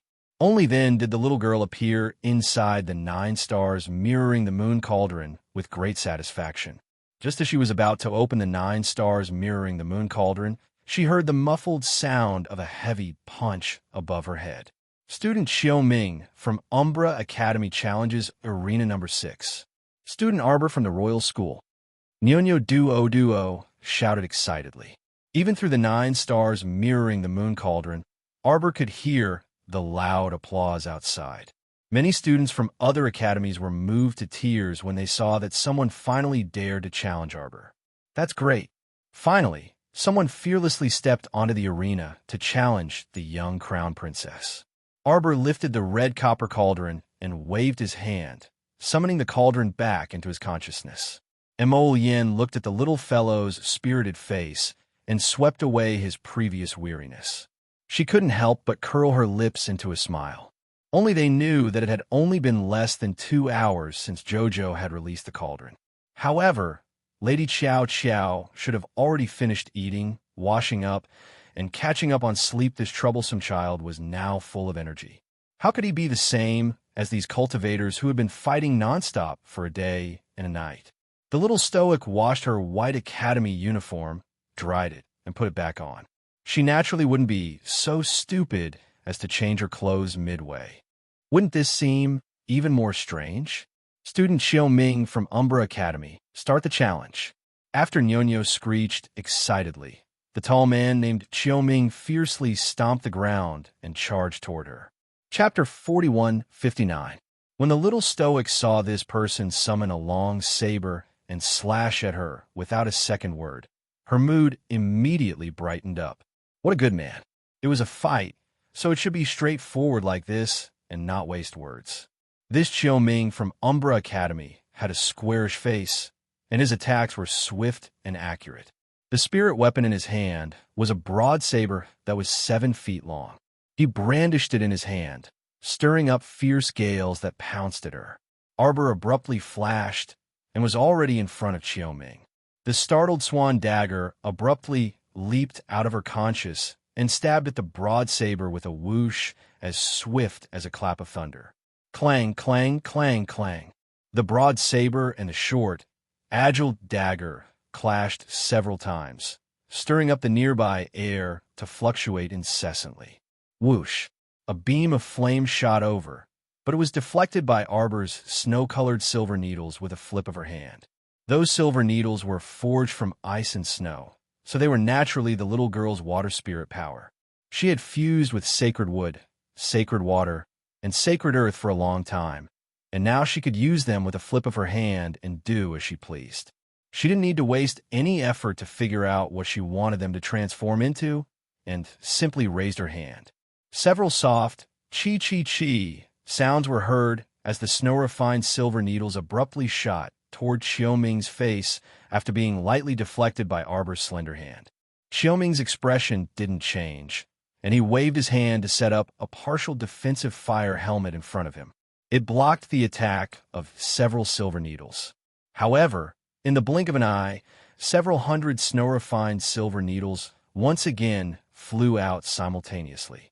This time, they split into 3 paths and rushed toward Xiao Ming. Xiao Ming promptly activated his defensive spirit weapon and erected a defensive wall in front of him. He heard a series of soft thuds. Countless snow-refined silver needles directly penetrated the defensive wall and shot toward his limbs and bones. Xiao Ming didn't panic and immediately leaped down. His figure flipped back and forth in midair as he continuously struck out clusters of flames. Following a series of clanging sounds, countless snow-refined silver needles were rapidly sent flying by him. In the end, it had to be said that the shock in his heart spread even more. Was the little stoic casually unleashing an attack without expending any divine power at all? Although the two of them had not been fighting for a long time, the intensity of the battle was extremely high. Basically, they didn't stop moving back and forth, competing with their own divine power. His fire spirit was completely unable to suppress his opponent's water spirit. Even before this, everyone knew that the little stoic was actually someone who possessed two types of spirit energy sources. The water spirit and the wood spirit seemed to be very powerful, so powerful that no one could tell what level they were. Xiaoming took a deep breath, thinking that it must be above the 8th level. Then, could it be the 9th level's spirit water? After a light sound, Xiaoming suddenly felt a pain in his shoulder. Lowering his head to take a look, he saw a snow-refined silver needle made of water spirit piercing through his shoulder. The subtle but itchy feeling of being pricked by needles instantly numbed half of his arm. Xiaoming sucked in a breath of cold air. He thought to himself, this girl's methods are truly terrifying. She can actually integrate some unknown poison into her own water spirit. If it was purely a water spirit's attack, it would at most hurt. Why would it produce such a strange, itchy feeling? Soon, Xiaoming's arm drooped down. However, his speed wasn't the slightest bit slow. He leaped into the air with a few leaps and punched down. Arbor's expression didn't change in the slightest. He waved his hand, and a wisp of fine yellow sand covered the sky and rolled up. Chapter 4160. The boundless yellow sand rapidly transformed into a giant rock and blocked Xiaoming's punch. Xiaoming's attack landed on the giant rock, but it didn't even leave a dent on it. His pupils constricted as a huge force hit him in the face and sent him flying half a meter away. His feet dragged out 2 white marks on the ground as he barely managed to stabilize his body. A sweet and fishy taste surged up his throat. He tried many times but failed to suppress it, and a wisp of blood flowed down the corner of his mouth. It was obvious that his meridians were injured. Both inside and outside the arena were dead silent. Everyone looked at the little girl in front of them, as if they were looking at a little monster. Earth Spirit? MHM. It turned out that this stoic face didn't only control 2 types of spirit energy. This Earth Spirit, Water Spirit, and Wood Spirit. She actually controlled 3 out of the 5 spirits. Xiaoming took a deep breath and cupped his hand slightly. He took a step back and said, "Your Excellency's skills are impressive. This one admits defeat wholeheartedly." Arbor blinked and looked at Xiaoming from Shadow Academy. He nodded and gestured for him to do as he pleased. This punk was a straightforward person and straightforwardly admitted his loss. This made the little stoic feel that this punk's character wasn't bad. The little fellow hated people who acted coy and pretentious the most. After losing, they acted as if the whole world had let them down and insisted on nagging her. It was simply annoying. Meanwhile, over at Shadow Academy, the atmosphere was very gloomy. Zhao Yi, who was sitting next to Mu Xiaoxue, sneered with a cold face. Look at how impressive the second city Lord's disciple is. Nothing much has happened yet, but he's already admitted defeat. Mu Xiaoxue was staring at the stage without blinking. After a while, she let out a long sigh and said in a very gentle voice, "This crowned princess is truly impressive. No wonder, last time in the Phoenixwood Forest, Senior Brother Gu also suffered such a big loss in her hands." A trace of mockery flitted through Zhao Yi's eyes. He turned around and glanced at the pretentious Gu Yishuan sitting next to junior sister, Xiao Shui, in disgust. This Gu Yishuan came to the City of Shadows to become a disciple with bad intentions. Because of junior sister Xiao Shui's help, he was actually accepted as a disciple by Master. During this period of time, he had actually made a name for himself in the City of Shadows as a newcomer. Moreover, for this person, Master had specially made a trip to Medicine King Island to ask for medicine to treat external injuries. Thinking of this, Zhao Yi's eyes once again flashed with a haze, and his expression was extremely gloomy. Why would junior sister Xiao Shui fancy such a trash? How many level 10 soul masters were there in the City of Shadows? Why would junior sister look at this brat in a different light? The Gu family was not one of the top aristocratic families in Dragonflame City. At best, it could only be considered a second-class aristocratic family. In front of the City of Shadows, their forces were no more than ants. Mu Xiaoxue's lips curled into a faint smile. Her eyes seemed to glow with 5 different colors, filled with longing. Senior Marshal Brother Zhao, that crown princess is really amazing. Even Senior Brother Qiu is no match for her. Why should Xiao Shui worship such a rude and unreasonable woman? Zhao, he snorted disdainfully. A woman should be like junior sister Xiao Shui, elegant and gentle. What's wrong with fighting and killing all day long? Lin Zhen'er, who was sitting next to Zhao Yi, could not help but stiffen. Mu Xiaoxue hurriedly pulled Zhao Yi's sleeve and said softly, "Senior Marshal Brother Zhao, don't say that." Chapter 4161. It would be great if Xiaoxue could activate her mystic meridians. She heaved a long sigh as her eyes wandered. It's a pity that Xiaoxue is useless. Zhao Yi hurriedly comforted her in a gentle voice, while Gu Yishuan turned to smile at Mu Xiaoxue and said, "Junior sister, there is no need to belittle yourself. Although junior sister does not have a cultivation base, she is an expert in the art of mechanisms and is familiar with all kinds of array formations. In terms of studying ancient books, you can firmly surpass others." Indeed, Gu Yishuan nodded with a smile. Zhao Yi glanced at him. Although Gu Yishuan nodded in agreement, Zhao Yi still felt uncomfortable in his heart. Knitting his brows, his gaze suddenly shifted downwards. Has junior brother Gu's leg injury really healed? Many thanks for senior brother's concern. Gu Yishuan smiled faintly, revealing the demeanor of a gentle young master. Fortunately, Master went to Medicine King Valley to ask for medicine for me. Gu Yishuan smiled. Otherwise, my injury wouldn't have healed so quickly. Zhao, he made a sound of agreement as a trace of mockery surfaced in his eyes. Gu Yishuan was caught in the Phoenix Wood Forest array formation and was scratched by the skeletal arm. Unexpectedly, 5 thin black fingerprints were left behind. He had been poisoned by the rotting corpse. No wonder he had set his eyes on his junior sister. If it wasn't for his desire to enter the City of Shadows, Gu Yishuan would have died long ago. Thinking of this, Zhao Yi turned to sneer at Gu Yishuan. "Junior brother Gu, you've been in our City of Shadows for quite some time. How about it? Do you want to fight in the arena? Fight for our Shadow Academy's glory." Zhao Yi said with a fake smile. Gu Yishuan didn't panic at all. He only looked up at Zhao Yi and said with a smile, "Senior brother Zhao must be joking. I admit that my strength is inferior to senior brother Qiu's." Even senior brother Qiu was defeated. "How can I defeat that stoic-faced crown princess?" He said this, but there was nothing to be embarrassed about. After all, Xiaoming's cultivation was indeed much higher than his. Even Xiaoming had been defeated by the little stoic. So why should he, Gu Yishuan, stupidly go up and invite humiliation? Hearing this, Mu Xiaoxue also smiled and said, "Senior brother Zhao, don't make things difficult for senior brother Gu. Senior apprentice brother Gu is new here, so there are many things you don't know." Mu Xiaoxue's gentle and considerate consolation drew a grateful look from Gu Yishuan. He only felt that the Miss Xiao Shui in front of him had an elegant appearance and a very gentle and generous personality. Compared to the little stoic who would make fun of people at the slightest disagreement, they were truly people from a completely different world. How could a terrifying woman like the little stoic girl compare to a strand of his junior sister, Xiao Shui's hair?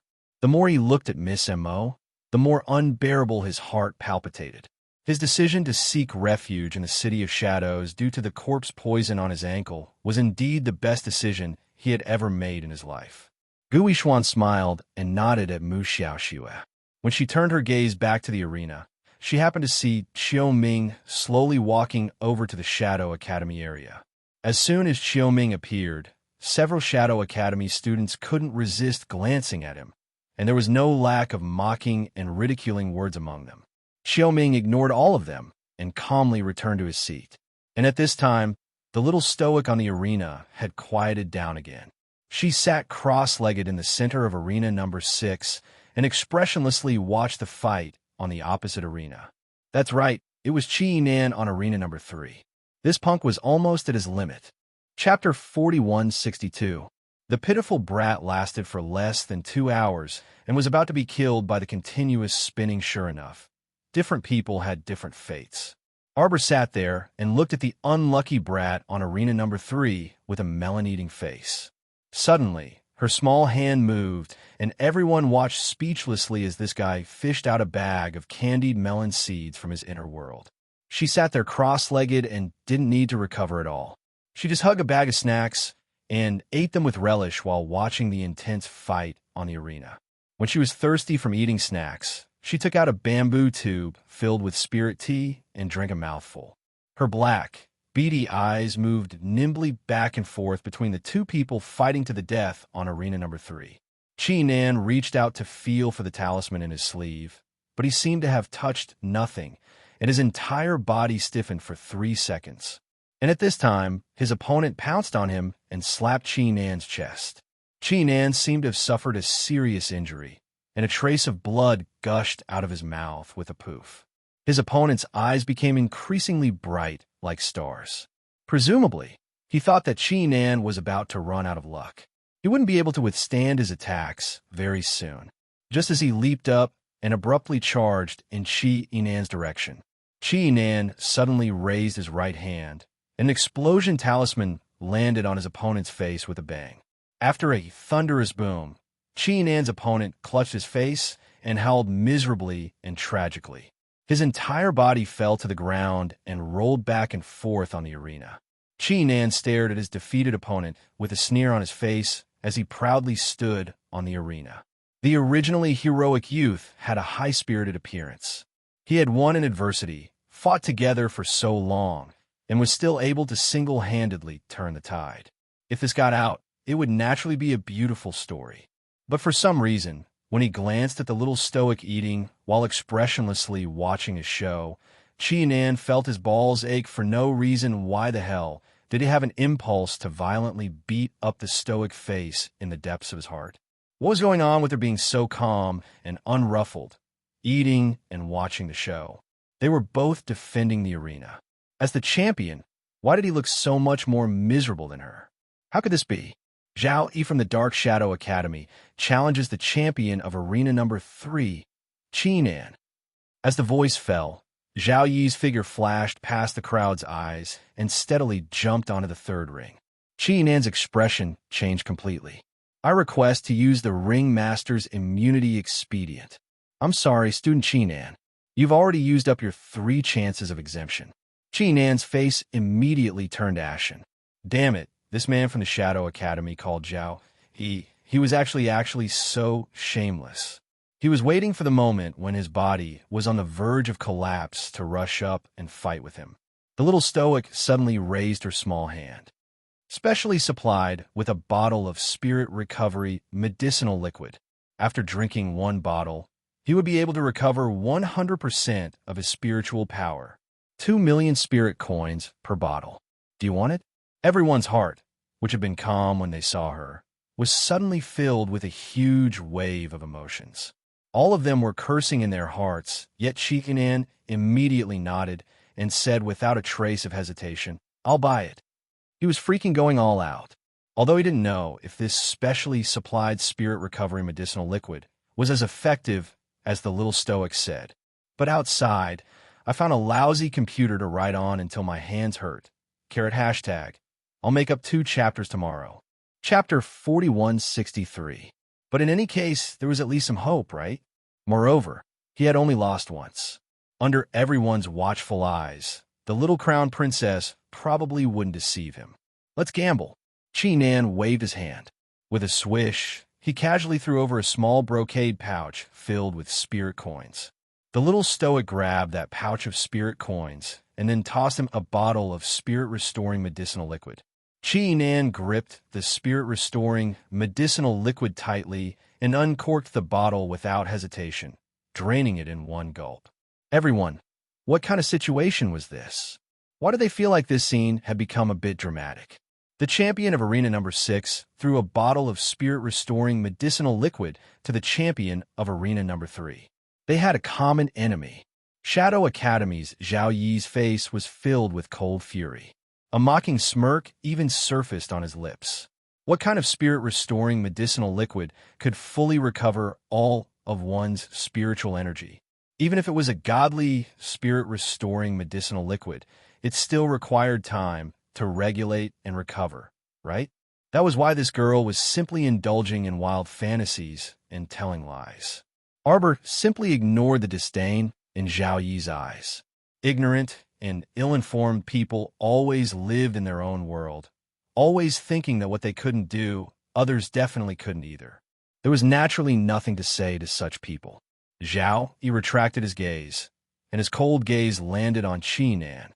This Cangzhou talisman patrician family's main disciple was said to be second only to the Qi family's 8th young master. Even if his cultivation wasn't the most outstanding, ordinary people simply couldn't do anything to him when paired with his yellow-level talisman practitioner combat strength. However, mockery flitted across Zhao Yi's eyes. How could an arrow at the end of its flight defeat him?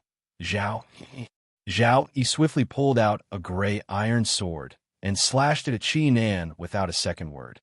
What kind of joke was this? How could he give Qi Nan the time to consume spirit medicine and slowly recover? In Zhao Yi's opinion, Qi Nan's 2 million was simply a joke, a waste of money. Ma, wu, di, what? Zhao Yi's expression stiffened slightly, and a sudden change flashed across his expression. Qi Nan's incoming sword strike was incomparably swift, so fast that he simply couldn't react in time. In the blink of an eye, the spiritual energy that Qi Nan had gathered with her sword suddenly appeared in front of him. Quick! It was so fast that Zhao Yi thought his eyes were playing tricks on him. After all, Qi Nan's spiritual power and physical strength were almost at their limits after going through a series of battles. The speed at which he drew his sword naturally couldn't be compared to when he was in high spirits when he first set up the arena. But now, Qi Nan actually recovered swiftly under everyone's watchful eyes. How is this possible?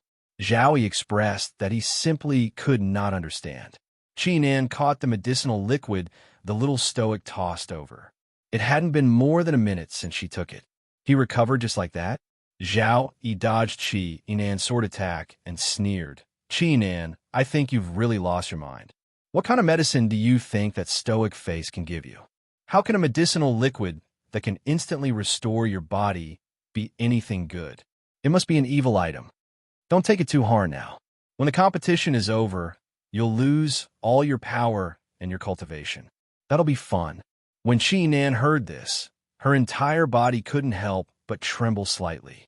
Zhao Yi's nonsense truly struck a chord in her heart. Other people definitely didn't experience it as thoroughly as the person involved. This bottle of spirit-restoring medicinal liquid. Chapter 4164. It was truly miraculous.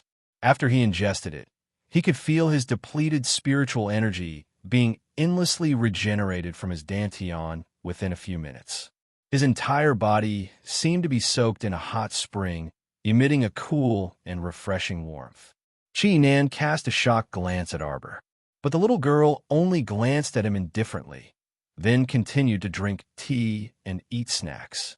What pain in the ass! What exactly was she trying to express with that glance? Was there something wrong or nothing wrong? Qi Nan waved her hand to parry Zhao Yi's sword, but she was muttering in her heart. Unexpectedly, the power of this sword was so great that it almost knocked the flying sword out of Zhao Yi's hand. Zhao Yi's expression instantly became extremely unsightly.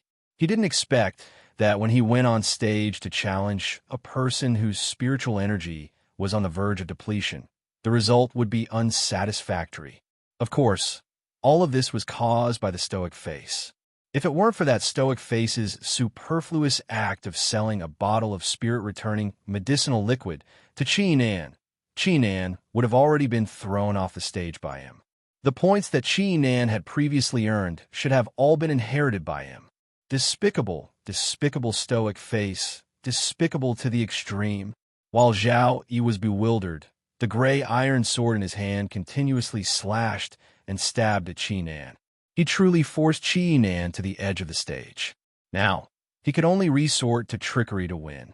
When Gu Yishuan saw this, a faint trace of mockery flitted across the corner of his eyes. Mu Xiaoxua sat next to him, tightly wringing the handkerchief in her hand and said softly, "Will senior sec brother Zhao be okay? Why does it seem like he's slowing down?"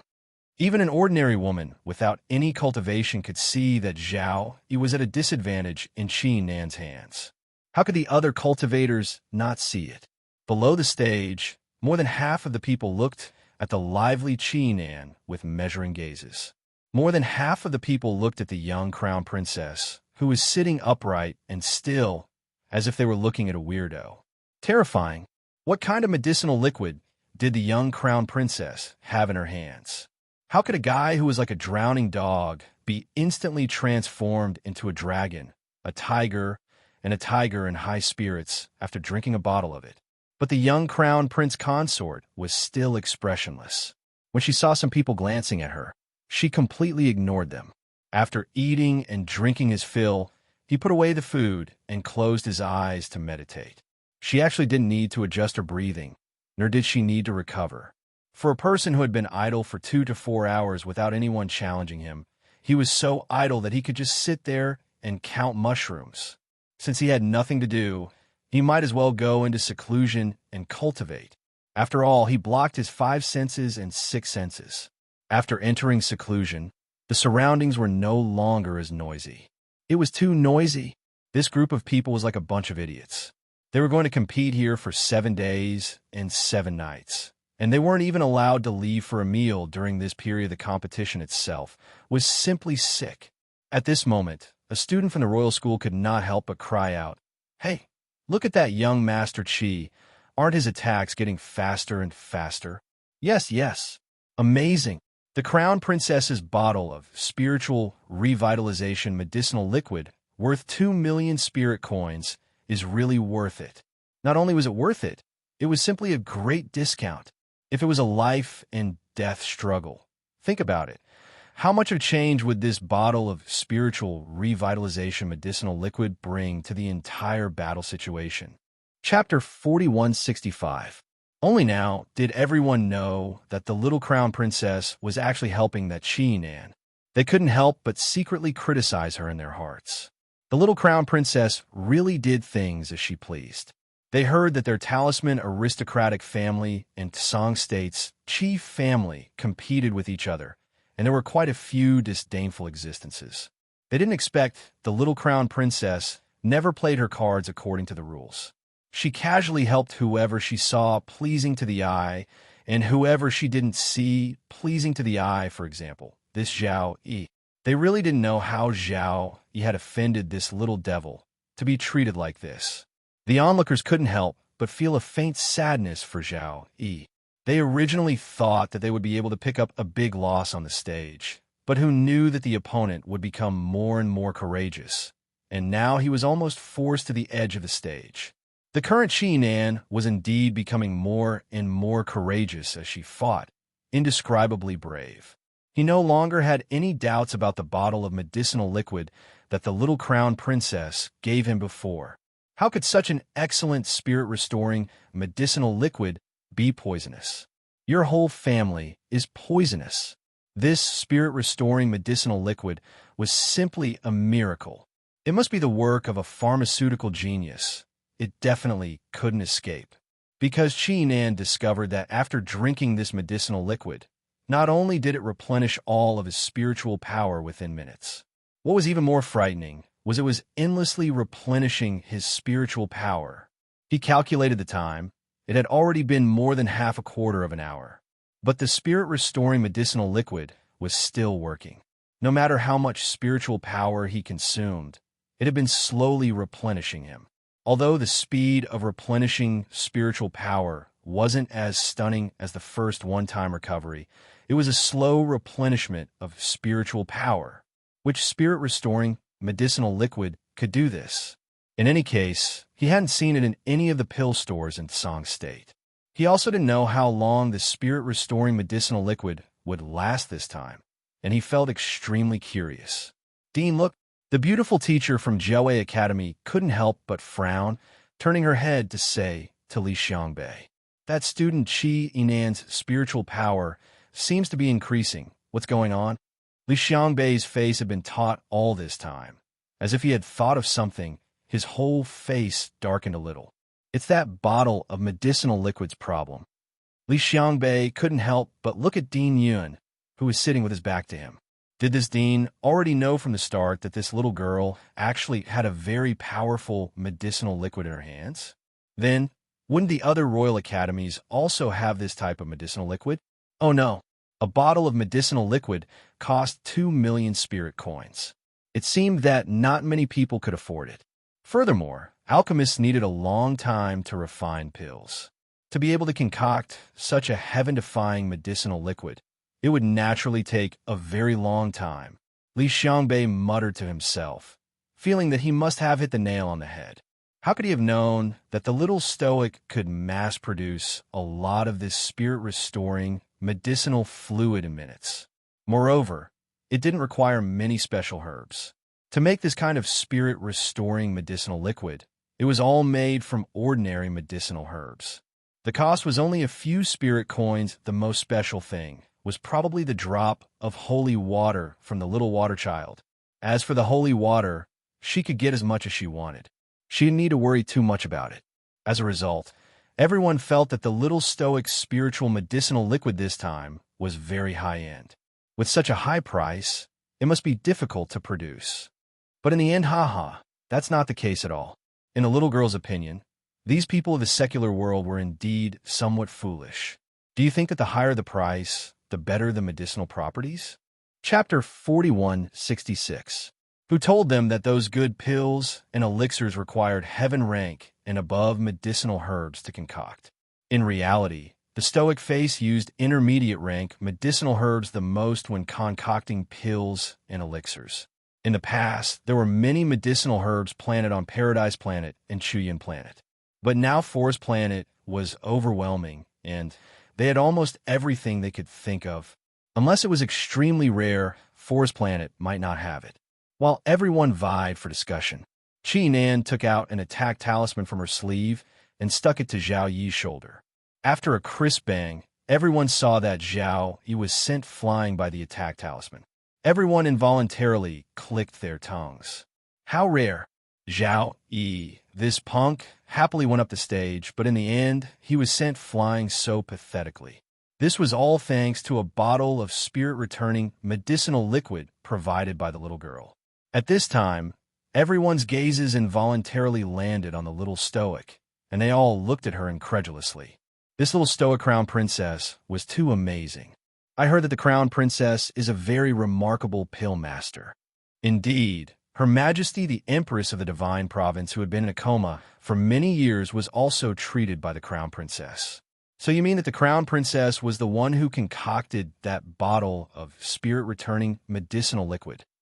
The person who raised this question had a surprised expression on his face. However, the people around him all cast him disdainful gazes. Ignorant and ill-informed. Could it be that you haven't heard that Her Majesty the Empress of the Divine Province was treated by the Crown Princess, and that His Majesty issued a general amnesty? Because of this, that person rubbed his nose in embarrassment. He indeed didn't know about this matter. After all, as cultivators, they usually stayed in the mountains and valleys. How would they know so many things about the imperial court? All right, don't mock senior brother. It's pardonable that senior brother isn't clear about this matter. After all, this crown princess really is very low-key in her actions. That's right. Everyone pursed their lips meaningfully in Zhao Yi's direction and joked. Otherwise, this senior brother Zhao of the City of Shadows wouldn't be so contemptuous of the bottle of spirit-returning medicinal liquid that the crown princess concocted. That's right. The other person nodded in amusement. In the beginning, didn't he look at Qi Nan with a malicious expression and warn him to be careful of the medicinal liquid that the crown prince consort gave him, and that it would destroy his cultivation foundation? It's really a slap in the face every minute. At this point, the group of people couldn't help but laugh. The little stoic sat cross-legged in meditation and had already entered a meditative state. Naturally, it was impossible for him to hear the weird laughter and discussions of the people around him. Anyway, even if she heard it, she would probably turn a deaf ear to it. After all, these people only flattered Qi Nan because they saw the amazing effect of the medicine on her body. They repeatedly spoke good words for her and did not hesitate to belittle the unlucky senior brother Zhao Yi 17 to 18 times. In terms of character, these people were not much better than Zhao Yi. The group of people below were in a heated discussion. The outcome of the battle between Zhao Yi and Qi Nan had already been decided. Qi Nan kicked Zhao Yi onto the stage and pointed the long sword in her hand at Zhao Yi's neck. The latter's expression changed slightly, and his entire body trembled slightly. Only then did he close his eyes with a dejected expression. Damn it, he actually really lost to this Sangzhou's Talisman clan's Qi Nan. Chapter 4167. You're just taking advantage of the crown princess of the divine land. Zhao, he still managed to sneer. Naturally, he was unconvinced. Who would be convinced? He was supposed to be the winner. Qi Nan was so tired that he was about to collapse. In the end, the little crown princess threw a bottle of liquid medicine over. That damn Qi Nan seemed to have been injected with chicken blood. The more she fought in this battle, the more spirited she became. What kind of logic was this? Qi Nan was also very excited. He held his sword and stood still. He pretended to be very tired and was about to sit down cross-legged. Gu Yixuan stood up from his seat and flew to the arena. He said calmly, "Gu Yixuan from the City of Shadows. I'd like to learn from you." The audience was in an uproar. The brothers and sisters from the City of Shadows were really shameless. They were really trying to take advantage of the opportunity to kill Qi Nan. How did Qi Nan offend them? Why'd they do this? Qi Nan's lips curled into a faint sneer. But he was very excited. His spiritual power was still rising. The last blow, which sent Zhao Yi flying, had cost him a lot of spiritual power. And at this moment, in just a short few seconds, it had recovered quite a bit. This was really the elixir of the gods. Qi Nan looked excitedly in the direction of the crown princess. He was thinking, why don't I ask the crown princess for a bottle later? Even if I have to spend more spirit coins, it doesn't matter. This elixir of the gods, even if I don't use it in the competition, it's still quite valuable. I must have a good relationship with the crown princess. Qi Nan took a deep breath. In the blink of an eye, he saw Gu Yixuan rushing up. The corner of Qi Nan's mouth flashed with a faint mocking smile. Compared to Zhao Yi, Gu Yixuan's cultivation was much weaker. Now, he dared to run up to the arena. Was he here to humiliate himself? He was so much weaker than Zhao Yi, but he dared to show off in front of him. Qi Nan's mouth curved into a sarcastic smile. In the blink of an eye, Gu Yixuan's fiery fist was about to land heavily on him. Qi Nan raised her hand and slashed out with her sword. The fierce wind carried the terrifying qi of a mountain torrent. Suddenly, he slammed into Gu Yixuan's chest. Roars of excitement could be heard from the audience. Qi Nan had actually fought more than 10 battles in a row. Now, she had sent Gu Yixuan flying out of the arena with just one strike. Gu Yixuan, who was flying in the air, was struck in the chest and fell out of the arena. He was still thinking about this question. What's going on? Just now, when he saw Qi Nan's weariness, he just wanted to go on stage and take advantage of her, but he didn't expect Qi Nan was pretending to be tired. But the problem was, he had indeed gone through more than a dozen battles. So why was he still alive and kicking? Gu Yixuan originally wanted to show his face in front of junior sister Xiao Shui, but in the end, his face was thrown all the way to the sea of forgetfulness. Thinking of this, Gu Yixuan felt uncomfortable. When he landed heavily on the ground, he seemed to have sprained his ankle. When he raised his head, he saw Zhao Yi's mocking face. Son of a bitch, he still wanted to pretend to be a hero in front of him. This Gu Yixuan really wasn't a good person. He wanted to let junior sister know that he, Zhao Yi, couldn't beat someone, but he, Gu Yixuan, could easily finish them off. Ha ha ha! In the end, this son of a bitch was finished off in one move. He really went for wool and came home shorn. Gu Yixuan was furious. Chapter 4168. But since he was so humiliated, he didn't have the face to continue being a disgrace in the front row of the audience.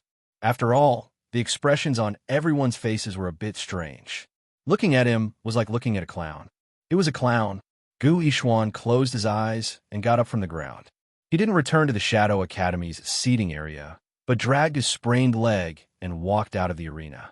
Mu Xiaoxue, showed an unbearable expression and stood up uneasily. She called out softly, "Senior Gu." Gu Yishuan looked back at her with a bitter smile and walked out dejectedly with his head lowered. "Senior Gu, little junior sister, let it be alone for a while." Lin Zhen'er patted Mu Xiaoxiu's shoulder and consoled her softly. Gu Yishuan wanted to show off, but he didn't. He made a fool of himself in front of everyone, and in front of his most admired junior sister. He probably wouldn't be able to recover in a short time. Zhao, he returned to his seat and sneered, overestimating himself. "Senior brother Zhao." Mu Xiaoxue called out softly and glared at Zhao Yi with a coquettish look. "Senior Gu has suffered a big blow. As fellow disciples, let's not say things that will make him feel bad. At this time, we should be united." Many disciples from Fire Smelting City and Ice Sealed City were sitting beside the Shadow City.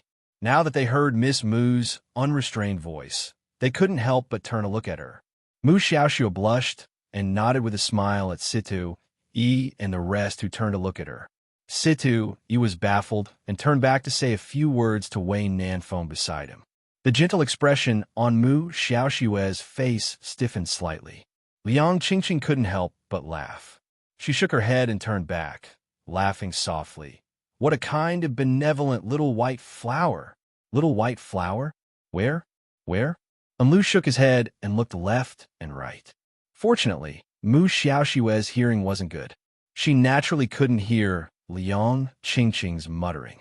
Otherwise, she would probably be crying her eyes out. Royal Academies Qin Xin versus Devil Star Academies Luo Xian. Royal Academy Mo Lien versus Joe Academy. Royal Academies Qin Xian versus Joe Academy. After a few impassioned reports, Nyonyo Duo became excited again. Holding the loudspeaker in his hand, he said to the crowd in a strange voice, "Everyone, look! In this round, the Royal Academy will be facing the students from the Joe Academy. Joe Academy, do your best. You live in Joe City, and Joe City is your home ground. However, you have lost one after another, which has disappointed all of us citizens. This time, I hope the students of Joe Academy can create 2 miracles." The 2 hosts were like cannonballs, talking nonstop. Mo Lien, Qin Xin, and Qin Xian, who were flying towards the stage, all looked expressionlessly at the 2 noisy fellows.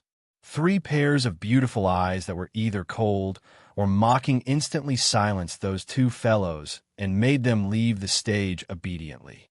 Without any suspense, he rolled away. Otherwise, they could still talk for a while. "Really? Let the competition begin," the 2 hosts shouted in a loud voice. That Fiend Star Academy's Luo Xian chuckled as she looked at second young Master Qin, who was dressed in a moon-white academy uniform and had sharp brows and starry eyes. Chapter 4169. All of a sudden, he felt himself being sent flying outwards. Mo Lien and Qin Xian, who had attacked at the same time, also used one move, a flick of their sleeves to send their opponents flying. Cough, cough, cough, cough, cough, cough. Elder Ko almost choked on his own saliva. The entire crowd was stunned and fell into silence. Principal Yin slapped his thigh and stood up with a loud clap. Good, good, good, good, good. This fellow had said good 5 times in a row. Everyone looked at him with disdain. How could this not be good? Could the royal school still have any shame? Previously, they had let the little crown princess, this pervert, fight in the arena. This was already very scary, all right? Now how many high-level cultivators had the royal school sent? Ha ha ha ha. Principal. Elder Ku's old face twitched, and he raised his hand to tug at the corner of his shirt. He couldn't help but call out again, "Principal." How could he not be excited? Look at this villain's smug face, too freaking weird. As the principal of a school, how could you laugh so wildly in public? Where would Li Xiangbei from the Joe Academy put his face? There was indeed no way to put it down.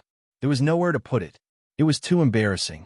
Once they met, he didn't even have time to say, "Please take care of me," before he was flung out of the arena. He even fell with a bloody nose and a swollen face, with crooked eyes and a slanted mouth. The despicable royal school. They definitely did this on purpose. Purposely embarrassing Li Xiangbei, purposely making him go crazy.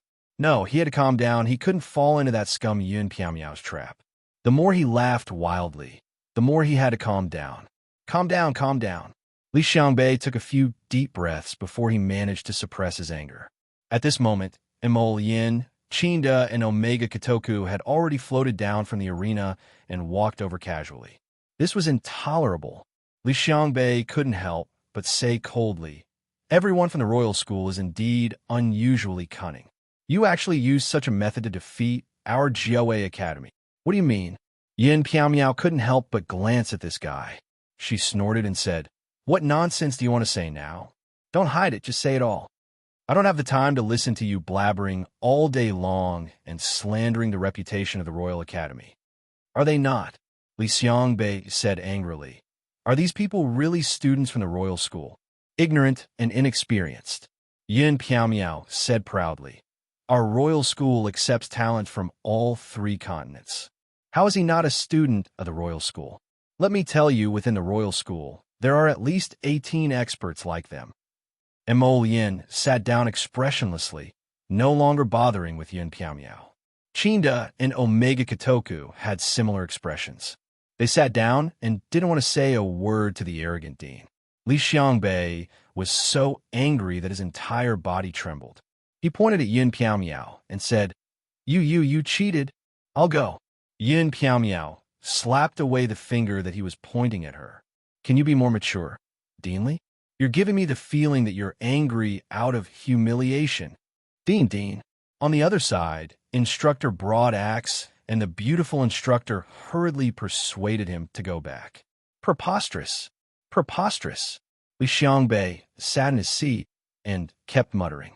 He had never seen such a shameless person like Yin Piao in his life.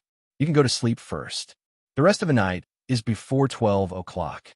Chapter 4170. Li Xiangbei propped himself up with both hands, barely suppressing the fury in his heart. "Go and call Bu Yi over. Have him challenge that fellow from the Qi clan." Instructor Broad Axe and the beautiful instructor couldn't help but be taken aback. They both turned to glance at Dean Li. Shouldn't they challenge the Imperial Academy's little stoic crown Prince Consort in order to regain their face from the Imperial Academy? What was going on? Why did he have to challenge Qi Nan? Was she easy to bully? Li Xiangbei remained silent with a cold expression. 2 hours had already passed since Qi Nan drank that bottle of medicinal liquid. Evidently, the effects of that spirit-restoring medicinal liquid were about to wear off. Li Xiangbei was very clear that once Qi Nan's medicinal effects wore off, Qi Nan definitely wasn't Bu Ye's match, even though this Bu Yi was extremely difficult to control and had many demands. But now he was at his wit's end. If he didn't let him go on stage, was he supposed to watch helplessly as Jiaowei Academy set a remarkable record of 0 wins? Look at how unlucky Jiaowei Academy was from the start of the competition until now. When they encountered the Royal Academy, they lost. Either they lost or they lost. It practically cast a shadow in Li Xiangbei's heart. This damned Yin Piao. Just how many peerless geniuses from the 3 continents did he accept into the academy? Did he even have any chance of winning this competition? Although Bu Ye's cultivation wasn't as high as Zhang Chunlong's, as a second-level God-tier master, his methods were more than a level higher than Zhang Chunlong's. As long as he didn't encounter those 3 from the Royal Academy and didn't take the initiative to challenge the Little Crown Princess, he should be able to continue fighting. Li Xiangbei lowered his voice and said, "Hurry and go. Take advantage of the fact that the Crown Princess of the Divine Province is in closed-door meditation to have Bu Yi challenge Qi Nan." Everyone was probably very clear on how unlucky Qi Nan was when this young man named Bu Yi jumped onto the stage. Qi Nan felt that oppressive aura rush toward her and knew things weren't looking good. This person's aura was too tyrannical. She wasn't this person's match at all. Even if she was at her peak, she still wouldn't be able to defeat this person in front of her, let alone in this kind of situation. Qi Nan turned her head to glance at the little stoic crown princess on stage number 6 and saw that her slightly furrowed brows didn't even look in her direction. He could not help but let out a long sigh. If the little crown princess was willing to sell him another bottle of spirit-restoring elixir, He wouldn't fight with the man in front of him. But now Chi Nan spat out the word I. He felt an intense divine power from his opponent striking his chest. The attack was as fast as lightning, leaving Chi Nan no time to think about how to dodge. Just as his brain was spinning rapidly and he was about to move away, the divine power had already landed on his body.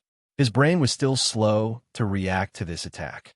In other words, the other party had attacked him as soon as they had met. Poof! Chi Nan's body fell backwards and fell heavily. He spat out a mouthful of blood. The young man in front of him looked like he was in his early 20s. He had a round face and a smile on his face. He wasn't very handsome, but his features were very delicate. However, this seemingly cheerful young man was extremely ruthless in his attacks. He heavily injured Chi Nan in one move and eliminated him. When he saw Chi Nan fall to the ground, he even wanted to take a few steps forward and crush the bones in his hand. Fortunately, Chi Nan promptly admitted defeat. Chapter 41-71. The two hosts were also kind-hearted. When they saw that the situation wasn't right, they braced themselves and flew up, shouting, Chi Nan concedes defeat. Chi Nan concedes defeat. Concedes defeat. Concedes defeat. This shout sent the crowd into a frenzy. Nyonyo fearlessly rushed up and blocked Bu Yi with his hand. He straightened his back and stood next to Chi Nan, saying sternly, You can't move anymore. You can't move anymore. Chi Nan concedes defeat. Very good. You are the next arena master of our arena number 3.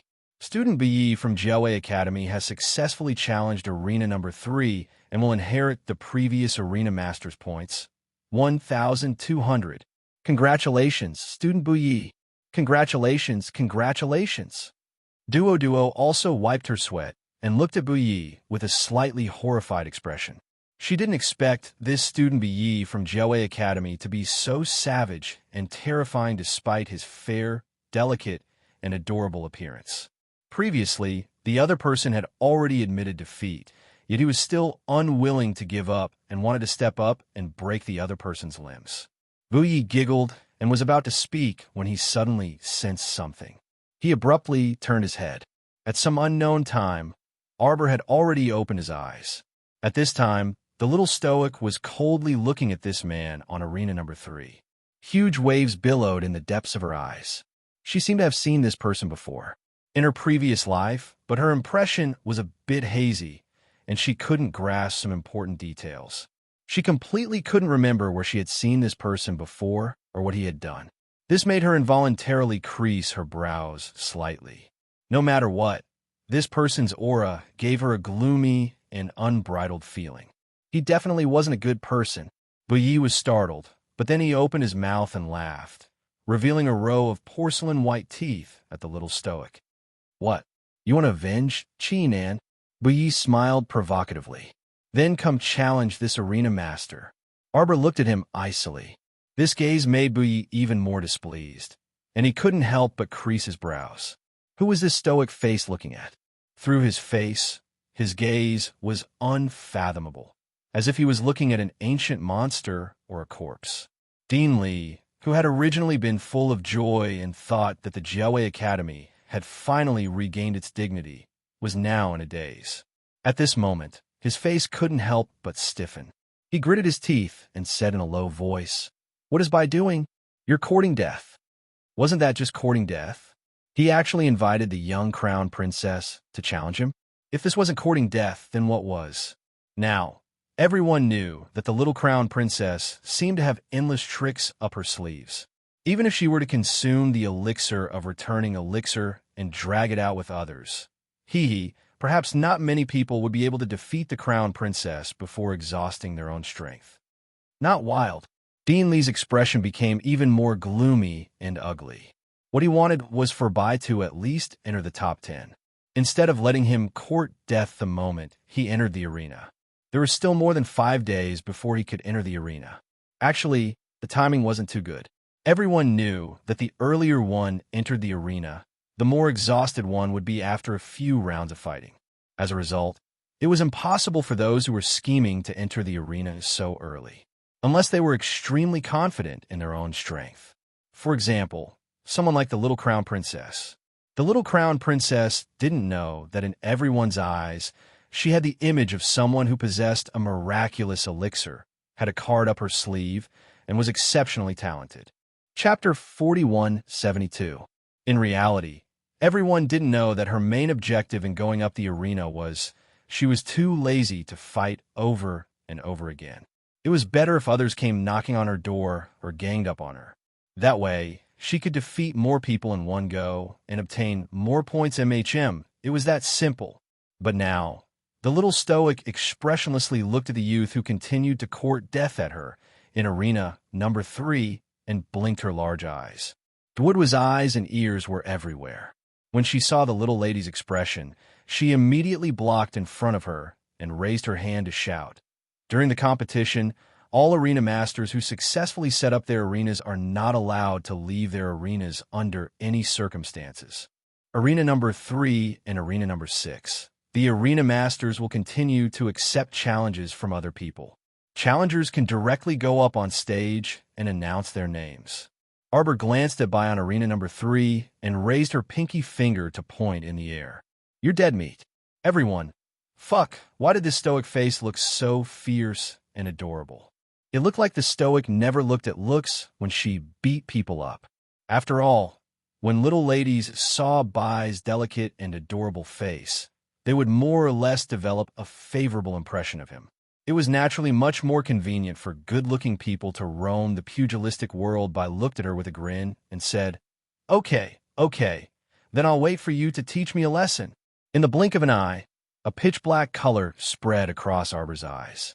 The demonic pitch-black color invaded her eyes, and her entire pupils seemed to be dyed pure black in that instant, as if she was in an icy abyss. Emo Yin was startled, but she immediately stood up and called Jojo. When Arbor heard the call, she turned to look in Prince Mo's direction. She blinked, and her expression gradually returned to normal. Only a pair of large, watery eyes stared unblinkingly at the crown prince, seemingly a bit aggrieved. Emo Yin was alarmed, but she also let out a slight sigh of relief. Just as he was about to fly to his wife's side, he heard Omega Kitoku say coldly, You can call her back for a moment, but can you call her back for a lifetime? Eldest young Sir Chin lightly waved his fan. How strange. Does this little fellow know that person called Bai? As far as I know, this Bai has always been in the Divine Province and has never been to the lower star domain. Eldest young Sir Chin asked with a chuckle, May I know when the little stoic met him? Emolian naturally wouldn't satisfy eldest Chin's curiosity, so she merely turned her head and coldly glanced at him. This one isn't wild. It said that he used to be from the Liu family of Zhangzhou. However, a few years ago, he suddenly poisoned his own family and killed everyone in the night before hurriedly fleeing to Jiaowei City. He's doing well in the black market. Eldest young Sir Chin waved his fan and generously shared all the information he knew with everyone. How could this kind of person have any interactions with the little stoic? The little stoic's expression just now was very strange. For a moment, the way he looked at his enemy seemed to be somewhat similar to the way he looked at his second brother. This little thing had a lot of secrets on it. He really couldn't see through it. Students, as long as you're on stage 3, you'll be able to challenge me. You can get a free bottle of spirit-restoring elixir. If you succeed in the challenge, you'll get 10 bottles for free. Eldest young Sir Chin wanted to ask more questions, but he heard an icy and crisp voice cut him off. The crowd immediately went into a frenzy. When everyone heard this, they thought, fuck, if you succeed in the challenge, you'll get 10 bottles of spirit-restoring elixir worth 20 million spirit coins. Instantly, they all eagerly signed up for the challenge. That's why it was said never to offend a pill alchemist. You'll be out of luck. The 10th watch ended. Chapter 4173. Naturally, being bullied by the little stoic as a target, Bai was so angry that the veins on his forehead bulged. He wished for nothing more than to directly scold her. Fuck, why was this little stoic so hateful? His face, which had always been smiling like a tiger, almost couldn't hold it in. Pill alchemists were amazing. Fuck, pill alchemists were indeed amazing. Look, it was only a few sentences, but they could stir up the wind, clouds, sun, and moon. Many people scrambled to curry favor and jumped onto ring number 3 one after another, shouting, "Challenge! Challenge! Challenge! Challenge my ass! You have to line up for a challenge." Duo and Nuno were grinning from ear to ear as they repeatedly said, "As expected, everyone's fighting spirit is high. Don't worry, everyone has a share and can fight. Everyone, line up and sign up one by one. Student by, you have to be careful." Duo turned around and looked sympathetically at the red-faced by. "Normally, you'll be challenged consecutively after 10 rounds of ranking matches. Please prepare as soon as possible." Nuno also nodded heavily. "Be careful, student by." Bai's expression was extremely unsightly. Below, Li Xiangbei's expression was even more unsightly. When he looked up and saw Yun Piaomiao's smiling face that deserved a beating, he truly felt that it was extremely irksome. "How pitiful," Yun Piaomiao said with a smile. "I didn't expect that everyone would line up to beat you up as soon as you stepped onto the stage. Headmaster Li, I sincerely sympathize with you on behalf of all the teachers and students of the academy." Li Xiangbei naturally couldn't keep his old face. It was stretched taut and abnormally frightening. "Ha ha ha ha. Headmaster." Elder Ke couldn't resist twitching his mouth. If he were Li Xiangbei, he also wouldn't be able to restrain himself and would probably slap this guy to death. Headmaster Li was still able to keep his composure. Yun Piaomiao flicked the non-existent dust under his clothes and turned his head to snort. Who told him to come looking for trouble all day long? Who else would the headmaster attack if not him? Elder Ke gave him a look that said, "If revenge breeds revenge, will there ever be an end to it?" At the same time, the people lining up for ring number 3 had already formed a long line at the passageway below the stage dam. Judging from the situation, could it be that there are about 300 people? Qin Jiu couldn't help but exclaim. Eldest young, Sir Qin waved his fan with a smile. "Oh my, so pitiful. Nothing good ever comes out of offending that little fellow." Omega Kitoku pursed his lips. On the other hand, Ming Yasi seemed to have thought of something as he silently lowered his brows. "Why isn't everyone speaking?" Eldest young Sir Qin asked with a wink. "Let's continue our previous topic." No one paid any attention to him, and Mo Lian's cold gaze landed on the 3rd ring. She carefully sized up the smiling young man who was gritting his teeth and smiling even in the face of such a predicament. Jiaowei City was indeed full of hidden dragons and crouching tigers. The little stoic sat there cross-legged, her pair of beautiful eyes staring fixedly in the direction of platform number 3. What's going on? Who was this person? Where did this strange sense of familiarity come from? Xiaomu took a deep breath and reflexively pressed down on her head. She knew that there were many things that had been sealed in a corner of her heart. She never wanted to explore them, much less look back at them. She raised her hand and lowered her eyes, gently pressing down on the godly ruins mirror. She felt a slight heat at this spot. Arbor took a deep breath and did her best to calm herself down before calmly lowering her eyes. Chapter 4174. There were many things that she didn't want to investigate, but that didn't mean that she didn't dare. It was just that she didn't want to. Soon, Bai's arena number 3 became lively. More than 300 people lined up neatly below his arena. This situation was truly an unprecedented and spectacular sight. No one really thought of lining up at the back to pick up the leftovers. Everyone scrambled to be first, mainly because they were afraid that they wouldn't be able to get a share of the medicinal elixir if they lined up at the back. Arbor didn't express any opinion about this. She merely waved her fair hand and fished out a chest of spirit-restoring medicinal elixir, telling everyone with facts. Don't panic. Everyone will have a share, and there will never be any left. Eldest young, Sir Qin's eyelids twitched fiercely. Holy shit, this little lady was too ruthless. Directly taking out a chest of spirit-restoring medicinal elixir. How could they endure this? The 7th young lord, Qin Chong, who was sitting at the side, smiled sarcastically and said, "How extravagant. If it were me, I would also want to go up and fight." Qin Jiu immediately jumped up. "I'll go." 7th Qin's expression turned ugly at once. and he turned back to glare fiercely at Qin. He reprimanded, "Why are you joining in the fun?" Upon seeing this, Qin chuckled mischievously and said, "Of course I also want that bottle of spirit-restoring medicinal elixir." All right. Eldest young Sir Qin chuckled as he smoothed things over.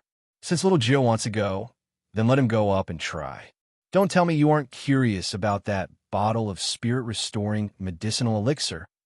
Seventh Qin snorted and reflexively touched his left arm, gazing coldly at fifth young Sir Qin, who was sitting next to him.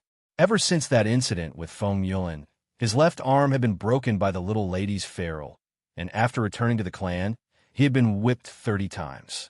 Thanks to her, his injuries hadn't completely recovered yet. This little lady was innocent and cute on the outside, but she was a pitch-black mass on the inside. She truly had a rare heartlessness and callousness. The battle on Arena number 3 was in full swing, and everyone eagerly leaped over there.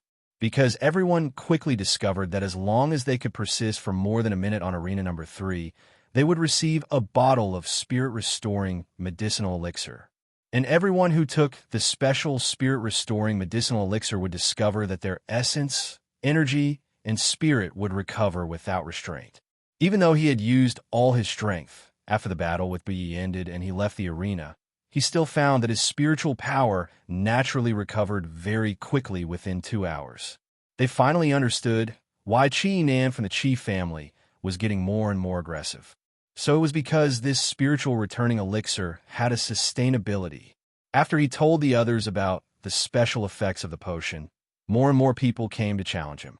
Finally, after 6 hours of nonstop battle, no, the medicinal pills that could be used on him were all used up. Therefore, he could only grit his teeth and announce that he was giving up on defending the ring. Li Xiandong's old face was so dark that it couldn't be looked at, especially when he turned his head and saw Principal Yun's smiling face. He felt anger rising from his heart. Damn it! When Bui jumped down from the stage, he glanced darkly at the little stoic. At this moment, the stoic face's eyes were wide open, and her gaze was icily fixed on him. Suddenly, he raised his hand and shouted, "Where are the Crown Princess's personal guards?" Everyone was speechless. The fan and eldest young Sir Qin's hand fell to the ground with a clatter. Seventh Qin's expression turned unsightly in a split second. Willful and reckless. Pass down my order. Execute this person. What was arrogance? This was it. Directly giving an order in public under everyone's watchful eyes. Chapter 4175. Was she this terrifying? Everyone was stupefied as they stared incredulously at the little girl in front of them. This sudden change in attitude was truly like flipping through a book. It was completely incomprehensible. Hearing her words, Buye's smiling face finally changed color. In a panic, he ran towards the back of the St. Auspicious Arena, without looking where he was going. At the same time, there were several whooshing sounds in the wind. Countless figures shot up from the seating area and chased after Bu Yi in a hurry. Duo opened her mouth and turned around to meet the male host's eyes. The little stoic's sudden change in mood caught people off guard. Her mood also eased quickly. However, she silently sat back down in a flash, as if she hadn't done anything just now. She silently sat on stage number 6 and lowered her eyes in silence. Just like this, after 6 days of fighting, the final day of the Heavenly Origin ranking competition finally arrived. Regardless of whether they were competitors or spectators, both on and off the stage, the majority of people had extremely comical panda eyes and were mentally exhausted. The deafening cheers on the surrounding stages also became much softer. Wasn't this nonsense? Fuck, why don't you try making a person continuously shout in excitement for 7 days and 7 nights? Can you still live properly? I am Sir Jojo's section break. Go in. After being shoved by someone, Mu Rochuan stumbled into the room and immediately felt like she had nowhere to step. Red and gold curtains were hung in the room, and it was extremely clean. Smoke curled in spirals, and the furnishings were clean. Against the window was a small table made of gold and silk, and a white jade saucer was placed on top of it. The fragrance of tea permeated the air, unable to conceal the flourishing atmosphere in the room. For a moment, Mu Rochuan had a strange feeling that she seemed to be in a dream. Who are you people? As the Mu family's eldest miss, Mu Rochuan naturally had seen the world. She wouldn't be dazzled by this fragrant room, and her mind was clear and calm. However, she was dressed in rags, covered in filth, and her hair was unkempt. Standing in this boudoir and stepping on the thick, furry carpet, she felt like she was standing on the tip of a needle, extremely out of tune with this place. Who was it that brought her here? Mu Rochuan looked up and saw a beautiful yellow-clothed woman walk in. She bowed to her and said with a smile, "Miss Mu, please wait a moment. My master will be here soon." Mu Rochuan stood there, feeling a little uneasy. But when she thought about it again, she realized that she was just a cripple now. Even her beauty was gone. When a person loses everything and has nothing else to lose, why should they be afraid of anything else? So she just stood there in the fragrant room, her eyes downcast, not saying a word. "Your temperament is much steadier than before." A faint voice came from behind the gorgeous bead curtain. Hearing this familiar voice, Mu Rochuan instantly raised her head and stared at her with wide eyes in shock. "Mother." Mu Rochuan was slightly agitated. His hands, which were hanging by his sides, involuntarily moved a little. Mu Qingya's gaze fell on her, and she sized up her daughter. Her gaze was especially indifferent, as if she was looking at an outsider and not her own daughter. Mu Qingya was dressed in a flowery brocade gown, with her hair in a graceful and luxurious Fetian bun. She was exuding a luxurious fragrance, just like a madam of a noble family. Chapter 4176. In comparison, Mu Rochuan, who stood in front of her, was even worse than a child beggar on the side of the road. Looking at the graceful and calm Mu Qingya, Mu Rochuan suddenly felt ashamed of her own inferiority. Her mother, holy and noble, was like the clouds in the sky. She seemed very close to her, but in fact, she was thousands of miles away. She was so far away that she couldn't touch her at all. "Rochuan." Mu Qingya looked at her dirty appearance, and her gaze suddenly fell on her left cheek. "What happened to your face?" Mu Rochuan raised her hand to touch her face. Scabs had already formed there, leaving behind an ugly, centipede-like scar. "I destroyed it myself," Mu Rochuan said indifferently. "What?" Mu Qingya raised her eyebrows and looked her up and down, as if she was suddenly interested in this daughter of hers. "Mother, don't you understand? A beautiful woman who had her cultivation destroyed and both her hands broken. What would happen if she was driven to the branch family? Others won't think highly of me just because I'm the eldest daughter of the main family. On the contrary, they'll do everything they can to humiliate me because of my previous noble status. Only by destroying this face can I continue to live my life with integrity." If she hadn't made the prompt decision to destroy her own face back then, perhaps she would have become a plaything in the hands of the young masters of the branch family.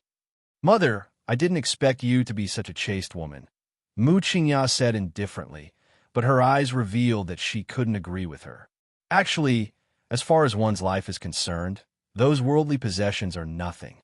Reputation is just an external possession. Rochuan, you've disappointed me too much.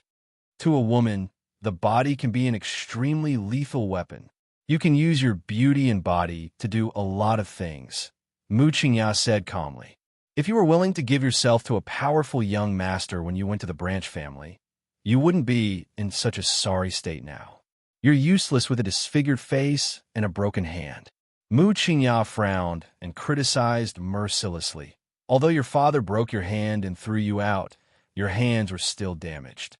However, if the injury on my hand had been carefully nursed back to health and treated with medicine, it wouldn't have ended up like this. Your hand is completely crippled. What can you do in the future?" Mu Rochuan's eyes widened in disbelief as she stared blankly at her mother. At this moment, she felt as if her heart had been shattered into pieces and was being mercilessly stepped on by someone else. She felt as if her heart had been crushed into mud. This was her mother, the mother who gave birth to her and raised her. He kept telling her how a woman should use her body to get what she wanted. Was this the mother that she had always respected? Her generous and magnanimous mother, who treated everyone with gentleness? Mu Rochuan felt that the woman in front of her was too unfamiliar and terrifying. So, you actually used your body to exchange for your current position and glory in Tianyan? Mu Rochuan instinctively felt sarcastic and couldn't help but laugh out loud. Mu Qingyao looked at her daughter coldly. The yellow-clothed woman's expression immediately changed, and she shouted angrily, "How dare you? How dare you be so rude to the Hall Master?" Mu Qingyao raised her hand and stopped her from scolding. Chapter 4177. So, you're already aware of my situation? It's all thanks to Mother's blessing, Mu Rochuan said indifferently. Even when I was far away in the branch family, I heard that the Hall Master of the Heavenly Fortune Flying Heavens Hall had been painstakingly lurking in the Mu family for many years. Mu Qingyao glanced at the yellow-clothed woman and said softly, Yes. The yellow-clothed woman immediately walked forward, took out a bottle of medicinal liquid, and handed it to Mu Rochuan. What is this? Mu Rochuan took a step back warily and stared at Mu Qingyao. Your meridians are crippled, and you've lost all your cultivation. Mu Qingyao's expression was especially cold. Take this medicinal liquid, and you can instantly recover from your injuries. If you're lucky, you might even obtain a special ability. Heavenly fortune can make the impossible possible, Mu Qingyao said indifferently. It's just that your arms have been broken for almost 3 months. It might be a bit troublesome to treat them in the future. But don't worry, there's always a way. Mu Rochuan chuckled and tightly pursed her lips, tears involuntarily falling. Is that so? I'm flattered that Mother cares for me so much.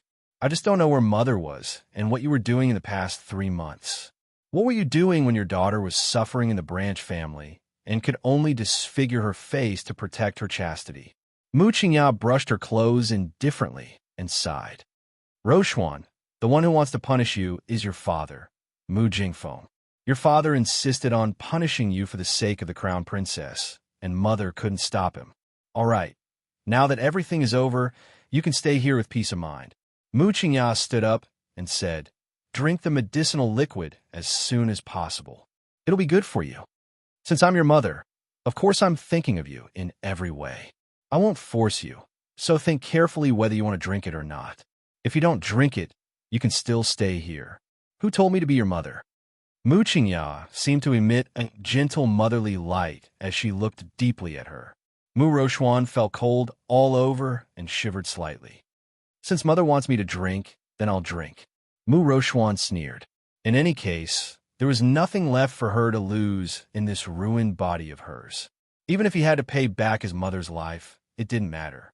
She took the medicinal liquid from and drank it in one gulp. Then, she frowned slightly. The feeling of consuming this medicinal liquid made her heart skip a beat. It felt like déjà vu. Mu Qingyao, on the other hand, had been paying attention to her expression. At this moment, she saw a faint black light floating between her eyebrows. He couldn't help but exclaim, There's already a black crystal prototype? Have you ever taken this medicinal liquid before? Mu Rochuan's face also turned pale, and her body was on the verge of collapsing. She recalled that when she was in the Sun-Moon Mystery Realm, she had been severely injured and had been struck by lightning. At that time, the sun and moon alternated, and the secret realm was reversed. Someone gave her a scarlet pill to make her submit. She ate it. Now that he thought about it, it turned out that Tianyun's lackeys were among the group that had gone to the Sun-Moon Mystery Realm back then. Mu Rochuan's expression was very ugly. She originally wanted to nurture this daughter well, but the black crystal was very magical. When she swallowed the medicinal liquid, whoever she swore to would be her master. Chapter 4178.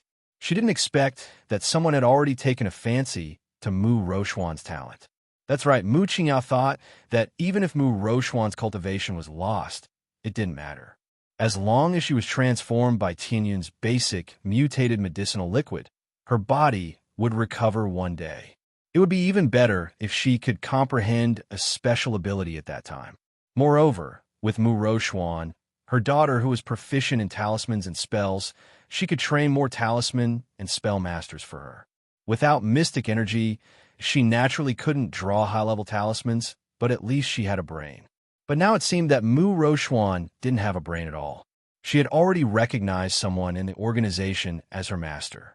It was impossible for her to absorb her into the flying paradise. Damn it! Mu Qingya took a deep breath and looked at Mu Rochuan for a long time with an ambiguous gaze before saying faintly, "Take her away." This daughter was arrogant, conceited, and stupid. How could she have crawled out of her stomach? She had been teaching this daughter carefully all these years, but she didn't expect that she would achieve nothing in the end. Hall Master. A man in black entered the room and cupped his hands to Mu Qingya. "Han Chang, what's the matter?" Mu Qingya waved her hand and let her take Mu Rochuan away. Now she really didn't have the strength to talk nonsense with this idiot. "Hall Master, the people in the Hidden Moon Hall that you asked me to keep an eye on just used a large number of teleportation talisman arrays. Do you know where they went?" Mu Qingya suppressed the haze in her eyes and said solemnly, "It should be Joe City." Lord Jojo was counting mushrooms. Yin Piamiao stood up and narrowed her eyes at the blue, cloudless sky in the distance. Elder Ku beside her also stood up with a dignified expression. It seems that many people are coming here. The competition was coming to an end. It was less than 2 hours before the end of the competition. So at this moment, everyone seemed to have been injected with chicken blood and were full of vigor. Yelling and shouting were incessant. A group of onlookers jumped up from their seats, and there was a bit of chaos below the stage. Everyone had been sitting for so long. Some began to walk around the field, while others wanted to fish in troubled waters and squeeze to the front. Just as everyone was laughing and joking while watching the competition, a strange and sharp whistling sound came from afar from the horizon. Ordinary people didn't know what was going on, but the cultivators all looked solemn. Some cautious people had already begun to be on full alert. Ho ho ho ho. The giant wings flapped its giant wings, creating a dull wind sound. The people sitting in the front row, the bird's name Joey, what's that? Is that a bird? Or a monster? They saw a giant 9-headed bird dragging hundreds of carriages, flying towards them at a rapid speed, blotting out the sun. People A's group. Look, right, Sinudo Duo, who didn't know what was going on, appeared beside them out of thin air and said with a smile, "Student Mo Yin from the Royal Academy. Do you want to challenge Student Arbor?" Mo Yin glanced at them in annoyance, grabbed Arbor's hand, pulled him behind her, and said in a deep voice, "Enemy attack, disperse." Chapter 4179. As they spoke, the strange 9-headed bird had already descended above their heads. It flapped its huge wings, and its pair of sinister little eyes flashed with an incomparably vicious light. Arbor was shielded behind Mo Yin, and only her pair of cold eyes stared at the strange 9-headed bird above them. This fellow was extremely large. When it flapped its wings, it created a gust of wind that was like a whirlpool, blowing the people below off their feet. The onlookers all cried out in panic and scrambled toward the entrance of the passageway. For a moment, the field was in chaos. Many people were trampled, and cries of alarm could be heard from time to time. The strange 9-headed bird above them suddenly screeched. That sharp sound instantly caused many people's heads to buzz, and they spat out blood. From the hundreds of carriages that it was dragging, many corpse puppets with stiff bodies and strange faces suddenly drilled out. One by one, they stood there in the air, causing people's hair to stand on end. The strange 9-headed bird once again let out a long screech. As if they had received an order, those corpse puppets suddenly opened their eyes and moved their feet.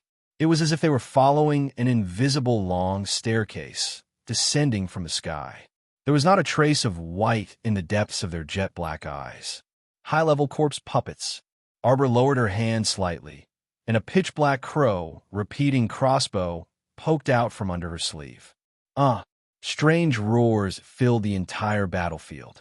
Densely packed corpse puppets flew down from the sky, each holding an iron rod in their hands.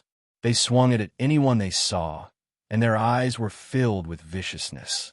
The ordinary people were immediately scared out of their wits, and they all scattered and fled. Arbor's eyes focused, and she sternly said, Everyone, stop. Don't run around carelessly. Dozens of jade talismans flew out from her fingertips, circling around the dozens of onlookers nearby and covering them. The jade talismans flickered, and a defensive wall instantly appeared in front of them. A young scholar who was closest to the wall could only watch as a pale-faced corpse puppet with scarlet eyes jumped onto the defensive wall and swiped its claw across the transparent wall. For a moment, the young scholar's heart almost jumped out of his chest. Then he saw that the ferocious corpse puppet was struck by a blue light and shattered in front of him. Everyone, wear a protective suit. Don't get scratched by this thing, Mo Yin calmly instructed. Behind him stood several hundred black-clothed youths. Hearing this, they had already taken out protective clothing from their inner worlds at the fastest speed and put on neatly. They said in unison, "Yes." Arbor flipped the talismans in his hand, and countless jade talismans flew out like a gust of wind. One by one, they built a square and indestructible defense under the viewing platform. The panicked commoners who did not know where to go were naturally anxious and rushed into the defensive wall one by one. The purple forest guards sprang into action, each of them wielding a specially modified repeating crossbow as they fired at the approaching corpse puppets. The sound of gravel rolling could be heard in the air. Suddenly, huge rocks were thrown down by the harpies, crashing into the crowd. The commoners behind the defensive wall were better off. Their faces were pale, and they huddled together in fear. The moment the rocks fell, they were destroyed by a layer of blue light on the defensive wall. As for the people who were running toward the defensive wall, some were directly smashed into meat paste by the rocks falling from the sky. Some of them were smashed head-on under the rocks. Their legs trembled a few times outside the rocks, and then they stopped breathing. Chapter 4180. More corpse puppets leapt forward, grabbing people and biting them without regard for anything else. Anyone that was bitten by them would gradually turn into a corpse in just 15 minutes. Their entire body started to tremble numbly and stiffly as they quickly joined the corpse puppet army. This way, the corpse puppet army would definitely expand and become more and more spectacular. There were many living people here, and it was definitely an excellent place to turn corpses. Arbor's expression was grave as he looked in front of him. Situ Yi, Liang Qingqing, and the others had already joined the battle with a group of fire-smelting city and ice-sealed city disciples. They waved the sharp blades in their hands and quickly pierced the crystal cores in the heads of the corpse puppets. The nine-headed strange bird that was flapping its wings gave off another shrill shriek. All the corpse puppets seemed to be guided by something and instantly surrounded the crowd as though they had been injected with chicken blood. They surrounded the defensive wall and slammed heavily against it. The normal people hiding behind the defensive wall were almost scared out of their wits at this time. They kept praying inside, hoping that this transparent defensive wall could hold on a bit and not be torn apart by the corpse puppets. Otherwise, the people inside would all be finished. As the sounds of fighting rose everywhere, people continuously picked up the weapons on the ground and fought with their lives on the line against the corpse puppets. Arbor shot out a few black gold arrows and killed a few high-level corpse puppets that were approaching. His face was filled with silence. In such a chaotic scene, those with high cultivation couldn't do anything at all. If they activated the absolute kill formation and attacked indiscriminately, the innocent bystanders below would definitely be caught in the crossfire. Mo Yin naturally thought of this as well, so she couldn't tell him to activate the holy fire to burn this place.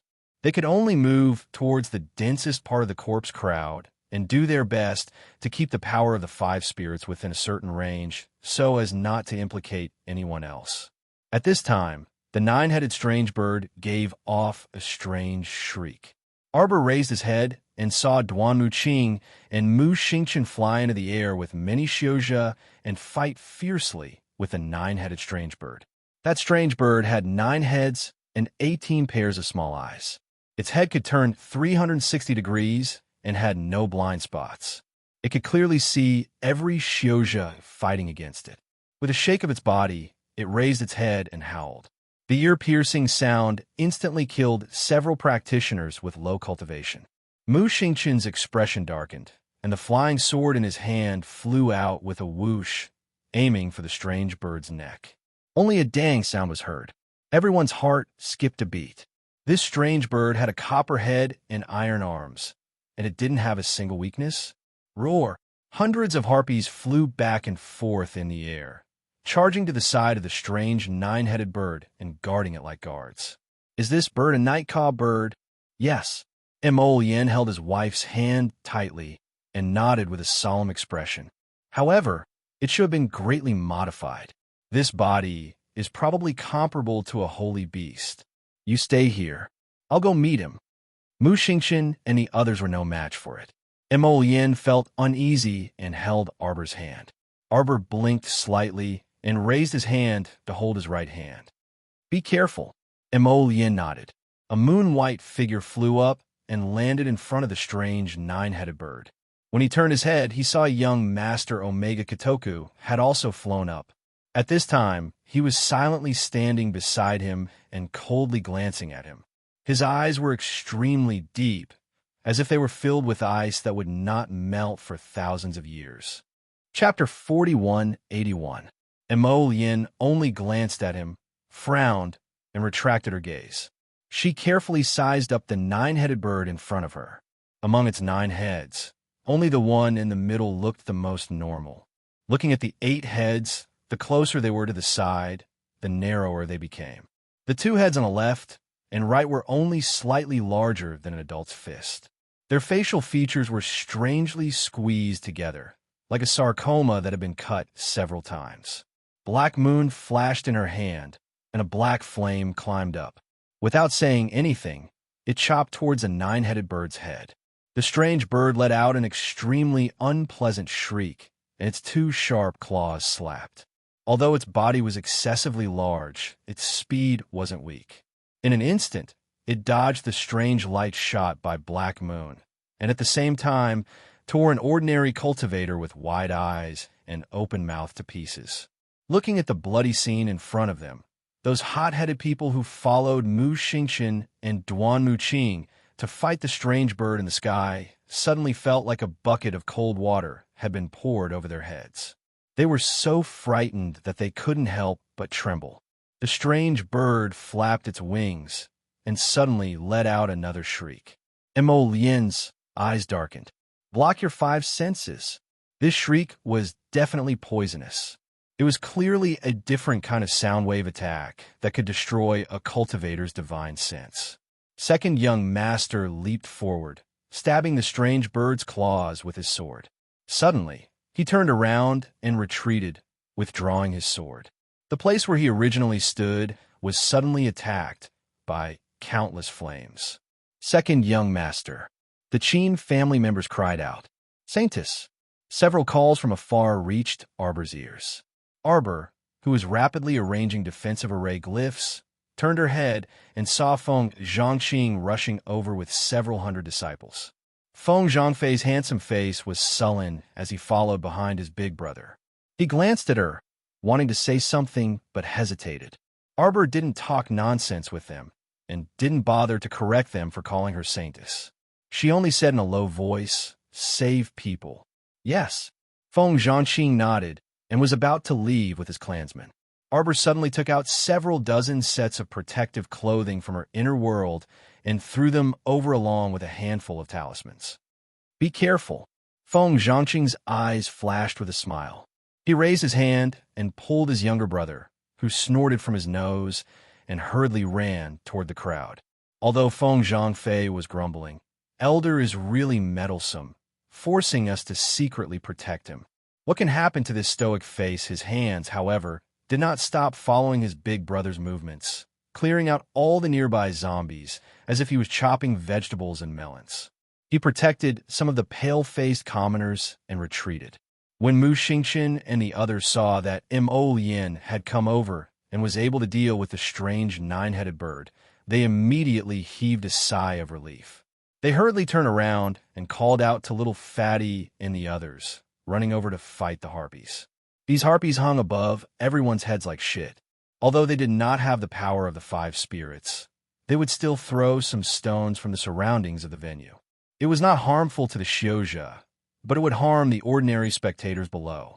Gongzi Omega Kitoku coldly looked in Mo Lian's direction and suddenly raised his hand to block Qin Jiao and the others who were about to rush forward. Let's take a look first. Qin Jiao was taken aback. Second brother, we should hurry up and help Prince Mo. If Duan Yu was here, he definitely wouldn't hesitate like he was now. He would have helped Prince Mo fight this strange nine-headed bird in the morning. Qin Jiao thought, but he didn't dare to refute the second young master due to his accumulated power. Mo Lian doesn't need anyone's help. Chapter 4182. As he spoke, a faint cold glint flitted through his eyes. Mo Lian was such a proud person. Wouldn't helping him be an insult to him?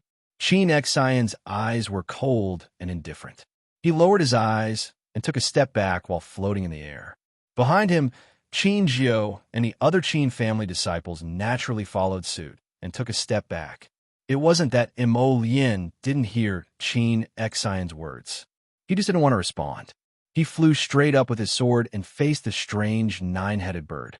As soon as the strange bird opened its mouth, a foul and sour smell naturally assaulted their nostrils. Mo Lian held his breath and threw out several streaks of black fire, all of which were aimed at the bird's middle head. After several pop-pop sounds, the strange bird immediately let out several unpleasant screeches. It shook its head and flapped its enormous wings, directly swatting at Mo Lian's head. Countless sparks slowly rose around it. Seeing the strange bird chase after him, Mo Lian's eyes darkened, and he raised his sleeve. Suddenly, with a few pop-pop sounds, the fire seed that were originally floating around the strange bird like sparks exploded in the air, spewing out gorgeous black-purple flames that intertwined and entwined around the strange bird. Mo Lian wielded his sword in his left hand, while his right hand conjured up a fiery wind. The instant he transformed, a giant crimson dragon phantom opened its mouth, its whiskers billowing upwards. The dragon's eyes bulged as it chomped down on one of the nine-headed strange bird's heads. Second brother, over there, before Qin Jiao could finish speaking, he felt someone shove him. He turned around and saw Qin Chi smiling coldly at him. We're not on the same side to begin with. Why are you in such a hurry? Omega Kitoku naturally saw it. In fact, from where they were, they just happened to be able to see a disheveled human head appear on the back of the strange nine-headed bird. That person held a large black bow in his hand, and in the blink of an eye, 3 black arrows as thick as an arm pierced through the air with a terrifying gust of air, stabbing towards Mo Lian's body. Soul-chasing arrows. Qin Jiao's expression abruptly changed as he blurted out. As the name implied, the soul-chasing arrow was an arrow that shot at a person's soul, causing the person to die and the Tao to disappear. If an ordinary person was hit by this soul-chasing arrow, they would be completely gone. If a powerful cultivator was unlucky enough to be hit by this arrow, they could still save a little if they could find a godly doctor within 3 days. However, if they were saved, they would lose all their cultivation and become a cripple from then on. This strange bird really had a vicious mind. Who would have thought that after fighting for so long, it actually had something hidden on its back that could shoot arrows? Mo Lian was now floating in the air, her left hand holding the sword to cut down the fireball that the nine-headed bird shot out. Her right hand was controlling the fire dragon to strike the bird's head. Seeing that the 3 soul-chasing arrows were already in front of him, there was no way to dodge. A flash of red suddenly appeared beside him and yanked his arm. Countless vines weaved into a net with a wave of his hand, catching the 3 soul-chasing arrows that were flying at high speed. The soul-chasing arrow was trapped in the net. It shook a few times before it broke free from the huge net and shot towards the moon. However, the venerable Peach Blossom Immortal had already pulled Mo Lian and retreated to the side in a flash. However, these 3 soul-chasing arrows continued to stare at their target, Mo Lian, relentlessly. The venerable Peach Blossom Immortal's eyes darkened. With a wave of his hand, hundreds of wooden vines flew towards the strange nine-headed bird. In a matter of minutes, it was encased in a huge cocoon. Mo Lian moved forward in a flash. Black Moon flew out of her hand and rapidly pierced into the middle head of the strange nine-headed bird like a shooting star. The strange bird let out a mournful shriek. One of its eyeballs fell out and landed with a thud. Chapter 4183. At the same time, a terrifying scream came from above the bird's back. It turned out that Holy Sun Mi Yin had seized the opportunity to stab the person who was lying dormant on the bird's back and attacking Mo Yin. That person suddenly rolled down from the bird's back and was beheaded by Holy Sun Mi Yin with 2 swords. When they looked back, they saw the 3 soul-chasing arrows chasing after the crown prince as if they had been injected with chicken blood. Prince Mo was expressionless. Several black flames sprang out from his fingers and suddenly wrapped around the 3 soul-chasing arrows. Young Master Omega Katoku looked at the crown prince coldly. The 3 soul-chasing arrows were wrapped by the crown prince's black flames and melted into a black liquid in a matter of minutes. Divine Weapon Master! Everyone was shocked. Those who understood could not help but open their mouths wide. These 3 soul-chasing arrows were definitely not ordinary items. Prince Mo could melt them in such a short time with only 1 hand of black flames. It was clear to see just how powerful the Tao of artifact forging was. Any weapon with spirit that dared to offend him was simply courting death. However, with a swipe of his hand, Mo Yin collected that melted liquid into a bottle. At the same time, the 9-headed strange bird roared and broke free from its restraints. But soon, under the joint efforts of Holy Sun Mi Yin and the venerable Peach Blossom Immortal, the strange bird was entangled by a layer of water spirit wall and a wood spirit wall.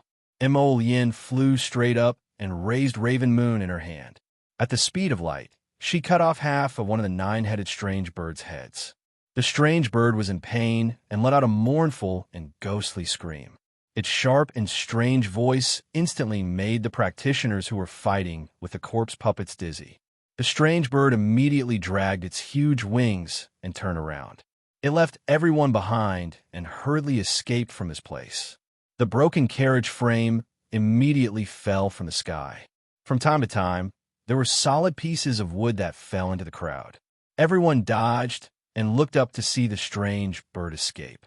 A large number of harpies also seemed to turn and flee in panic under the strange bird's shrill cry. A sense of relief rose in their hearts, and they heaved a long sigh of relief. Finally, these things were driven away. However, Mo Yin and Arbor's expressions were not relaxed at all. Their faces were heavy. The things that Tian Yun could bring out seemed to be getting stronger and stronger.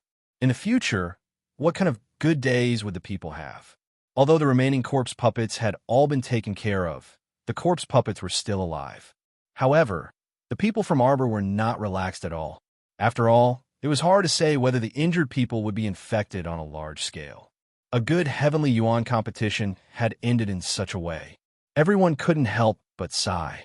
Mo Yin turned around to look, only to see that Second Qin, who had originally been standing there, had already left. Eldest young Master Qin was leading a few juniors of the Qin estate to help treat the crowd. "What are you looking at?" The little stoic tugged at his sleeve. Mo Yin shook his head. He was thinking about how much Omega Katoku wanted him dead. But did he think that as long as he died, he would be able to mend his relationship with Jojo? What kind of sweet dreams were they having? Even if he was no longer around, wasn't there still Duanyu? When was it his turn to take care of Jojo? Ba. Why was he assimilated with Jojo? No matter who he met, he always liked to use Duanyu as a comparison.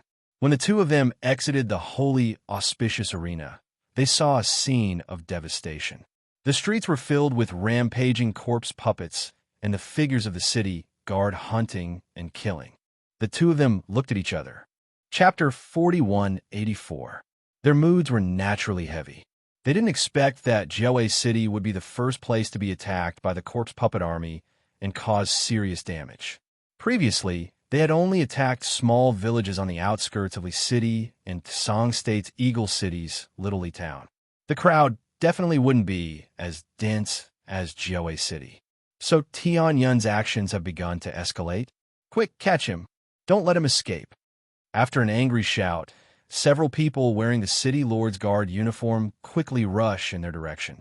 How could the stumbling woman who was running at the front with two half-grown children in her hands outrun those ferocious guards behind her? One of the guards raises the broadsword in his hand and slashes at the woman's head without a care. Emo Yin flicks her finger and a gust of wind flies out, directly breaking the blade. Half of the blade bounces off with a clang and is stuck in the wall at an angle. The expressions of the guards suddenly change. They turn to look at the blade stuck in the wall, then turn back to look at the handsome man in the school uniform, who is as clean as the wind. They uniformly take 2 steps back. The stone bricks on the wall are very thick, they are very clear. If one's cultivation isn't high, how can one flick the blade into the wall? The woman hurriedly grabs the 2 children and scrambles behind Emo Lien and Arbor, begging for mercy. "Young master, young miss, please save us, save us." "What are you doing?" Arbor's cold eyes look at the burly men in front of him. Since when can ordinary people be killed wantonly in this city? There are always some animals who take advantage of the chaos to make a fortune. Are these people guards or robbers? The leader of the guards still politely salutes them with cupped hands. This woman has traces of being bitten by a corpse puppet. "We are following orders." "No, no." The woman screams in horror. She doesn't care if they are in public and directly pulls up her sleeves to show Arbor. "Young miss, young master, they are wrongly accusing me. I have never been bitten by a corpse puppet. These people broke into my house, killed people for money, murdered my brother and sister-in-law, and even attacked my 2 nephews. Therefore, the most chaotic thing was still the human heart." Arbor's eyes coldly swept over those people, and the corners of his mouth curled up in a cold arc. "Kill them." "Miss, what are you doing?" The leader of the guards finally panicked slightly when he saw several black-clothed youths with extraordinary skills surrounding him from all directions. "We're just doing our job. Anyone bitten by a zombie will quickly turn into a zombie, ah?" A vine whip whipped the man heavily against the wall. Arbor pursed his lips and looked at him coldly. When the man got up, he lashed out with his whip again. After 7 or 8 lashes, the guards were so scared that they were trembling all over. They knelt on the ground and kowtowed repeatedly. This woman and those 2 children didn't have the slightest bit of corpse chi on them. These guards actually dared to make a move on the lion's head and swindle her. Xiaomu. It was simply laughable. Joe City is going to fall into chaos. Emo Yin raised her head slightly and looked at the dark sky. In the evening, the entire Joe City was shrouded in rain and fog. Everyone gathered in the city lord's residence and could clearly hear the chaotic roars of the corpses. The city lord fled with his family. Chapter 4185. This son of a bitch. The bad-tempered instructor broad axe slammed his fist on the desk, his expression extremely unsightly. Just now, they received news that Joe Academy had also been attacked by zombies and suffered disastrous casualties. Many students were also injured, and they didn't know if they would mutate in the future. The city was currently in chaos, and everyone could only retreat to the city lord's estate to discuss a countermeasure. "Everyone, the current situation is not optimistic at all. We plan to withdraw from Joe City for the time being," said instructor He Wei of the City of Shadows. "If we leave now, what about the citizens of the city?" Someone immediately questioned. "If we don't leave, what can we do if we stay here?" He Wei lowered his eyes and said very calmly, "Do you still not understand?" Tianyun came prepared this time. He clearly wants to occupy Joe City. Arbor glanced at this instructor from the City of Shadows and nodded in his mind. He was a sensible person. Tianyun's move was to occupy Joe City as a stronghold. They planned to bring everything to the table and deal with it. Mu Xiaoxue said softly, "I think we should help them as much as possible and take away all the citizens that we can. For example, the several hundred people hiding in the city lord's estate. We naturally have to help them if we can." Hearing this, Liang Qingqing glanced at her and sneered, "How do you know if anyone has been bitten inside? What if they mutate midway back? Do you have the corresponding protective measures?" She had always been straightforward and said whatever was on her mind. But this impetuous tone was grating to the ears of Zhao Yi and Gu Yishuan. who were eager to protect her. Zhao Yi slapped the table and said angrily, "How can you say that? Little junior sister is just being kind." Liang Qingqing was also a bit angry. No matter how she heard it, she felt that this man calling Mu Xiaoxiu a little junior sister was irritating. Her stoic little junior sister was still cute. Why did this little junior sister of the City of Shadows look so vexing? Situ Yi hastily stopped Liang Qingqing and said aloofly, "It's not that we don't want to help others, but we have to take care of our own people before helping others." Although the little stoic didn't utter a word, her eyes expressed her agreement. Mu Xiaoshui hurriedly stopped Zhao Yi and nodded at Situ. "This young master is right. Xiaoshui also has the same thoughts. Since that's the case, let's discuss how to save them." The fire-smelting city's city lord lifted his sleeves and sat down. He glanced at the icebound city's city lord beside him. Which area does icebound city plan to go to? Everyone had long been accustomed to the discord between the two city lords, so they didn't find it strange. They all gathered together and looked at the city map on the table. Zhou City was a very large city, and its population was very scattered. These academies, from teachers to students, added up to less than 7,000 people. They could only do their best. They would save as many as they could. Once they left the city, this place would quickly become a gathering place for corpse puppets. Tianyin also had his own considerations when choosing the location. For example, Zhou City was a lawless area that didn't belong to the 3 states and had nothing to do with the 4 major cities. It was already benevolent of them to lend a helping hand. What do the 2 crown princes think? Mu Xiaoxiu asked softly. Everyone's gazes landed on Mo Lien and Ming Yasi. Akir glared fiercely at Mu Xiaoxiu. Chapter 4186. What do you want to say? You want our Ming province to take in those filthy and useless people? Akir haughtily lifted her chin and coldly swept a glance at Mu Xiaoxiu. If you want to be a saint, you should take these people back to your City of Shadows. In any case, your City of Shadows is comparable to Ming Province's capital, so it can definitely accommodate these people. Mu Xiaoxiu's small face paled slightly, as though she didn't expect this Ming Province girl to be so shrewd. Mocking her as a saint, as soon as she opened her mouth, Liang Qingqing curled her lips in amusement and flashed to the little stoic's side. "Little junior sister, let's go out for a walk." The atmosphere was so foul that she could feel a gloomy atmosphere, even if she stayed in the room. She didn't want her little junior sister to suffocate. The little stoic nodded. When the 2 walked out hand in hand, they happened to see a group of people walking into the city lord's estate's main hall. When the leader saw her, he immediately gave her a dirty look. He didn't even look at her and directly led the group of people to walk past her. Liang Qingqing immediately knitted her brows and turned to glance at that haughty girl. This girl looked to be 18 years old. She was pretty and beautiful, and her lips were gorgeous. However, her chin was slightly sharp and narrow, giving her entire face a bit of sharpness. "Who is it?" Liang Qingqing asked in a low voice. Someone on the other side had already announced clearly, "Medicine King Island's Miss Ni Hanji has arrived."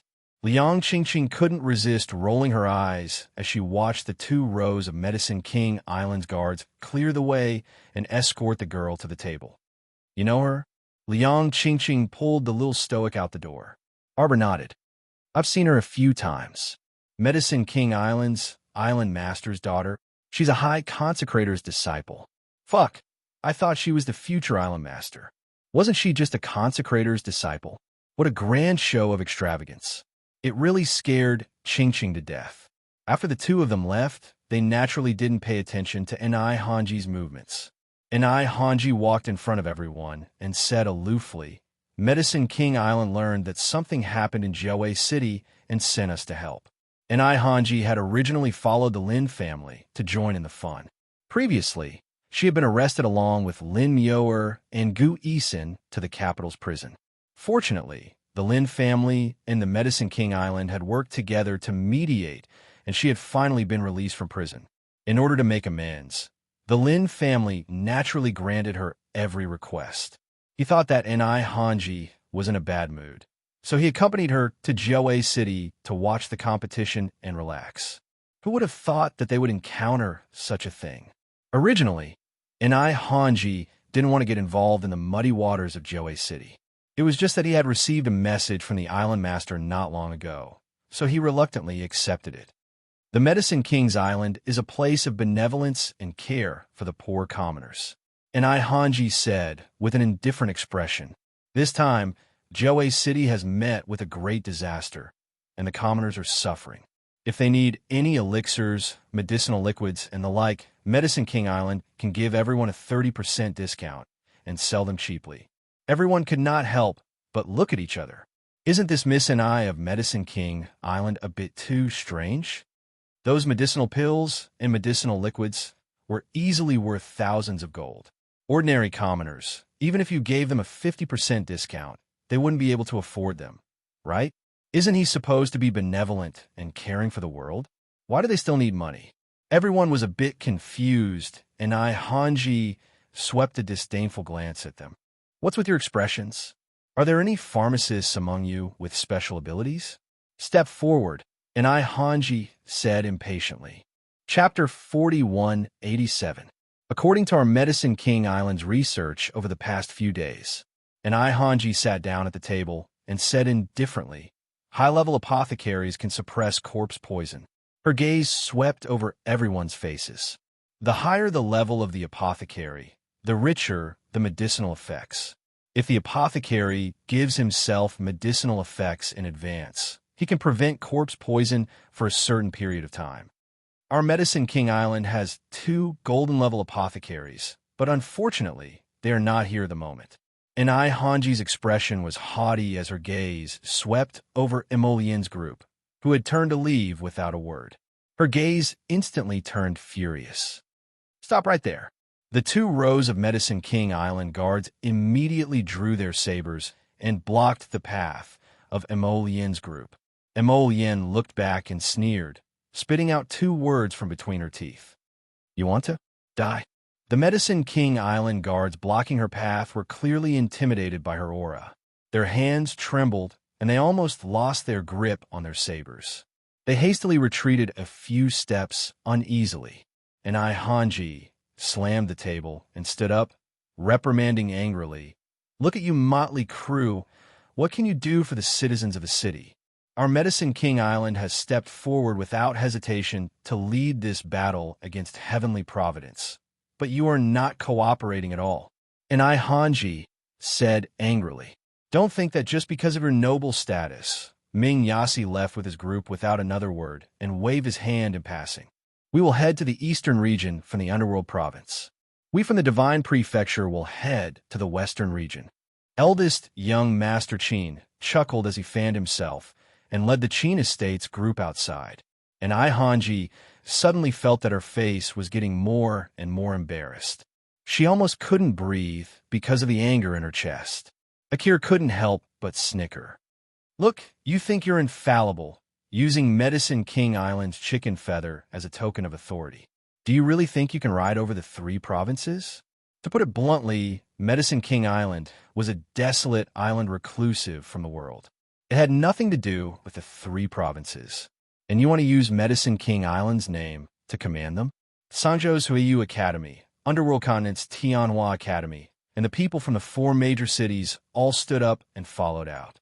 They couldn't be bothered with Inai Hanji, who was talking to herself. Where did this lunatic come from? The moment he came in, he wanted to give orders to all of them. If you don't know how to speak properly, then scram. Miss, what should we do now? A little maidservant with a round face hesitantly took a step forward and asked in a mosquito-like voice. And Hanji clenched her teeth and slammed the table. Corpse puppets are everywhere in the city. It's hard to move around without a doctor to help them. Let's see what they can do. And Hanji couldn't help but grit her teeth when she thought of the Crown Prince's icy gaze when he turned back to look at her. She thought of the Crown Prince's mocking gaze when he looked at her. These people did not put her in their eyes. Soon, they would know how to write the word death. At that time, she would make them all beg her.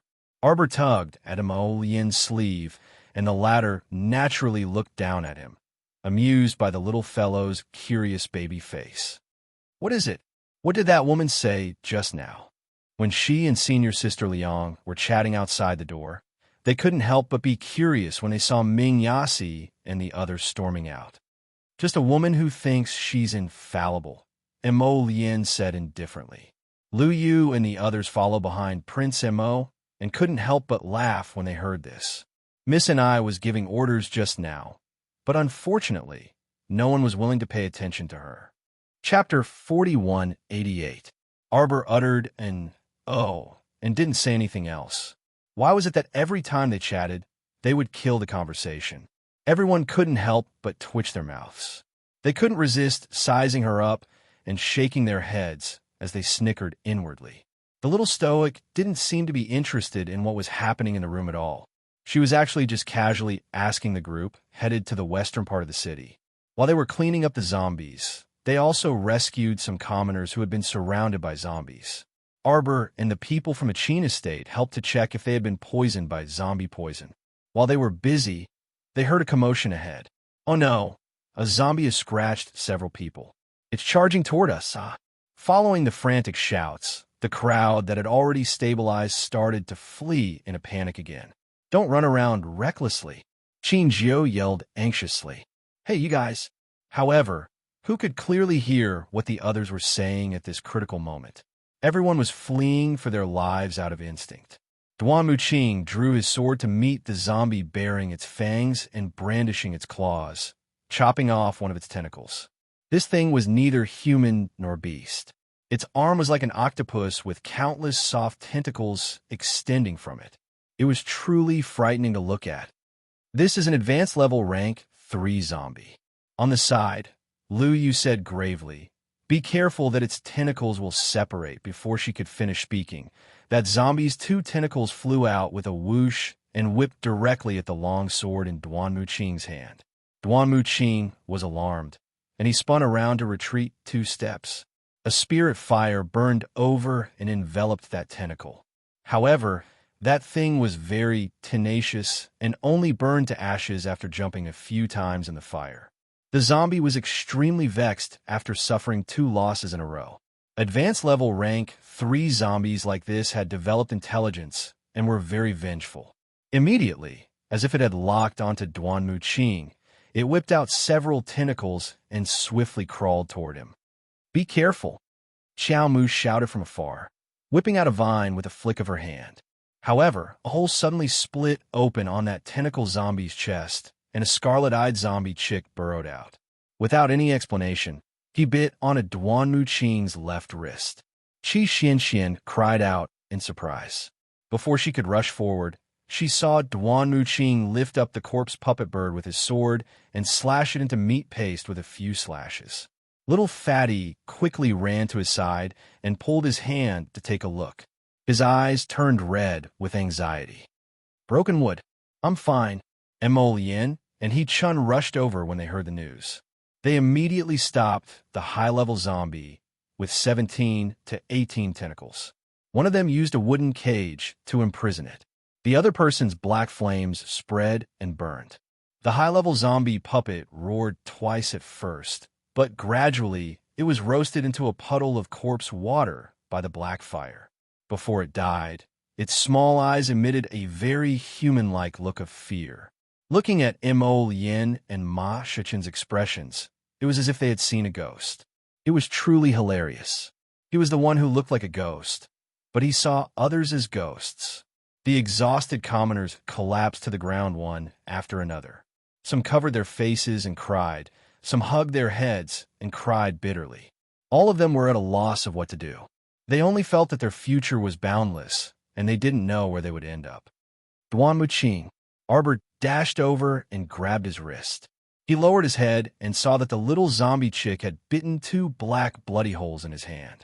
The skin around the holes was already rotting. "It's fine." Duan Muqing shook his head. Just now, he had already used the medicinal power to control this layer of corpse energy and confined it to his wrist. Chapter 4189. He took out his sword, but Arbor grabbed his hand and shouted angrily, "What are you doing?" Duan Muqing was a bit stupefied by her berating, and he muttered, "Chop. Just chop off his wrist, huh?" Arbor snorted. "You're a brave man who severed his wrist. not distressed at all. Qi Xianxian wiped her tears on the side. Big brother Duanmu, how about we think of another way? Xiao Mu was burning with rage, and she burned the small zombie puppet bird that Duanmu Qing had already chopped into several pieces into ashes. This hateful zombie bird. She couldn't help but recall how she was bitten by the zombie that brat Yu Hui at Qian Luo's underground fighting arena. The ones that bit her were precisely this kind of seemingly harmless small zombie bird. They always like to hide behind or inside large zombie puppets and deliver a fatal blow at any time. Duanmu Qing glanced at her helplessly and said softly, "Jojo, if I use medicinal power to control this zombie poison, I have to replenish it every 2 days. Otherwise, it will spread to my arm again. Who knows if one day my medicinal power won't be able to keep up, and he might as well sever his wrist cleanly." Duanmu Qing wasn't someone who liked to be a burden to others. In any case, it was his left wrist that was bitten, so it wouldn't affect him holding a sword normally. Even if it was his right wrist that was bitten today, at worst, he could just start practicing using his left hand again. "Shut up." The little stoic berated him angrily and abruptly pressed a handful of ointment onto his wound, crushing it fiercely with her small hand. It hurt so much that Duanmu Qing's handsome face twitched slightly, but he endured it and didn't make a sound. "Jojo, Jojo." Qi Xianxian was a bit alarmed and poked the back of her hand. The little stoic's expression was unsightly, and the icy glint in her eyes could freeze Duanmu Qing into pieces. This person usually didn't speak much, but he didn't seem to care about his body at all when he made a decision. He's really decisive. Sever his wrist? He was probably still thinking that it was fortunate that it wasn't his right wrist that was severed. She really wanted to beat him to death. Mo Yin walked over and patted Duanmu Qing's shoulder. She pulled his hand over and naturally infused the medicinal effects into his body. Duanmu Qing's eyes suddenly flickered. He looked at the crown prince in surprise and said softly, "God tier, God-level pharmacist." He could sense that the medicinal power coming from the crown prince was at least a stage higher than his own. If he was a heaven-grade alchemist, then the crown prince was at least a divine-grade alchemist. He was indeed very strong. As Duanmu Qing thought to himself, a sense of reverence for a high-level pharmacist rose in his heart. "All right, keep it under control for now. Jojo will think of something." Emolian glanced at him and tugged on the little girl's cold hand. He patted her head to comfort her. "Jojo, it's okay now." A mocking laugh came from outside the crowd. She saw 2 rows of guard from Medicine King Island, escorting Inai Hanji over like stars surrounding the moon. Miss Ni's expression turned ugly when she saw the crown prince. The moment she spoke, she questioned loudly, "So you 2 are both pharmacists? Then why didn't you say anything when I asked at the city lord's estate whether there were pharmacists? You're too selfish." Inai Hanji looked icily at the 2 men in front of her. Both of them were good-looking people. Currently, Duanmu Qing was injured, and his face and wrist were stained with blood. Lu Yu was supporting him, but it didn't affect his handsome appearance at all. Instead, it added a bit of sickly beauty to him. Chapter 4190. Inai Hanji's eyes flickered as she thought, "These 2 before me, along with those young sirs from the Qin estate, are indeed worthy of the title of exceptionally fine young sirs. Unfortunately, their temperaments were too unruly and aloof, and not a single one of them gave her a good look. When she was on Medicine King Island, no man dared to treat her like this. When she traveled outside with her master, she was always flattered by every patrician family they visited. When had she ever encountered these stubborn people? Eldest young Sir Qin creased his brows and glanced speechlessly at the woman before him. Could it be that this woman's lunacy flared up again? Did she think that Mo Yin and Duanmu Qing were her servants or subjects? How dare she berate them like this? The Omega Katoka young master also abruptly creased his brows and turned his head away in disgust. Qin Jiao pursed his lips and said, "Are you crazy? What did it have to do with a woman from Medicine King Island, like you, whether or not they have medicinal effects and whether or not they want to use it? Did you have to show such an interrogative tone? Why aren't you saying anything?" And I, Hanji, stood there majestically and questioned furiously. Earlier, she clearly said that if there was an apothecary, they would step forward themselves. In the end, no one paid her any attention. It was simply infuriating. Before Emolien could slap this person away, the little stoic teleported in front of Anai Hanji and swiftly darted her ferrule out from her sleeve. Eldest young, Sir Chin, couldn't resist covering his face with his hand. He had a premonition that the following scene would be very explosive.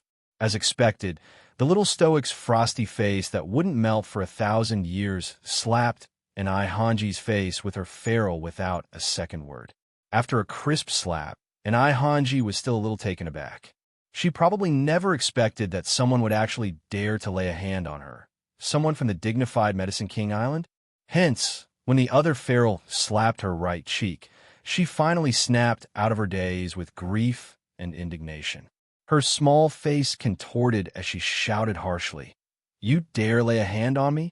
Xiao Mu flew up and kicked Anai Hanji in the stomach, directly sending her flying. She somersaulted 3 times in a row before slamming her into a low dirt wall with a bang. Everyone turned pale with fright as they dodged to the left and right. They covered their heads and squatted down, not even daring to breathe. Soon after, they discovered that the little stoic was only targeting that young lady from Medicine King Island. She didn't even glance at the others. The 2 rows of guards from the Medicine King Island glared angrily. Just as they were about to step forward with their sabers drawn, they were surrounded by a group of black-clothed youths, unable to move an inch forward. "Ridiculous! What the hell? You talk too much." With a cold expression, the little stoic kicked Anai Hanji 3 times in a row, sending her tumbling heavily in front of eldest young Sir Chin. All the young sirs of the Chin estate simultaneously retreated 3 steps in unison and very perceptively cleared out an empty space for the little stoic to display her skills. The little stoic had truly endured this person for too long. If it wasn't for her master, why would she tolerate her? Grandmaster Hewen had such a good temperament and self-restraint. How could he have taken in such a foolish disciple? Did his brain fall into a manure ditch? Did he not bring it out when he was born? The little stoic's pent-up fury finally dissipated after she was kicked several times in succession and given a round of violent beatings with the ferrule. She turned her head and angrily shouted at Duanmu Qing, "Acting on your own initiative." Young Sir Duanmu was a bit stupefied. Yuan Shichen could not help but twitch the corner of his mouth. He raised his hand and patted Duanmu Qing sympathetically. With a mocking expression, he said, "Although Qiao Qiao was beating that person up, all 4 sentences were scolding you. I speak a lot of nonsense." Duanmu Qing was instantly speechless. Chapter 4191. To Arbor, Duanmu Qing's words of severing her wrist and "no problem" were probably nonsense. Emolien was a bit speechless. She walked up and pulled her expressionless wife back. All right, there's no need for you to do it yourself. If you don't like her, just have Ao Yi and the others beat her up." Ao Yi nodded in agreement. They had long found this bossy, peacock-like woman displeasing to the eye. What the hell was she? Shouting and wrangling in front of the crown prince. Did she really think she was someone important? Wasn't she just a minor disciple from Medicine King Island? What right did she have to be so rude to His Highness and think so highly of herself? Anai Hanji's face was filled with terror, and she swayed from side to side before barely managing to stand up straight. Her hair was disheveled, and locks of her hair drooped in front of her chest. Her face was covered in bloodstains, and her eyes were beaten to a pulp, so she couldn't see the things in front of her clearly. "What are you doing?" 2 lackeys hastily squeezed through the crowd and rushed over, yelling angrily at Arbor and the others. These 2 people were from Chengdu's Lin family. They had specially accompanied this Miss Ni to Jiaowei City to watch the competition and pass the time. They were considered upper-middle experts in the Lin family, so they were usually treated very well in the Lin family. They were also used to speaking arrogantly. When the little stoic beat up Anai Hanji just now, the little maidservant saw something amiss and immediately stealthily left the crowd to find these 2 people. Thus, when they arrived, they only saw Ai Hanji's weather-beaten and miserable appearance and didn't know what exactly happened. Xiao Mu coldly swept those two people a glance. "And who are you?" The two lackeys were discerning people. They saw that although Arbor was only wearing a simple academy white robe, he was far from a normal person's match. They didn't dare to be rash at once and cupped their hands in salute. "We are from Chengdu's Lin family." Seeing that their attitudes were acceptable, Arbor didn't want to argue with them and turned to walk to Mo Lin and Duan Muqing. "Let's go back." Everyone nodded in agreement. The zombies in this area were more or less cleaned up, and the people who needed to be saved were saved. The group of people planned to return to the city lord's mansion first before discussing the matter. Ai Hanji was supported by a young maidservant. She was so angry that her body trembled. She swayed and said angrily, "Stop her." The two retainers of the Lin family looked at each other and said hesitantly, "Miss and I, we're alone, so we should before the words 'forget it' could be spat out." Ai Hanji's twisted face became even more twisted and ugly. "Lin Jun, Lin Xiang, how dare you disobey my orders?" Ai Hanji shouted angrily, as if she had gone crazy. "What did Patriarch Lin tell the two of you when you came here?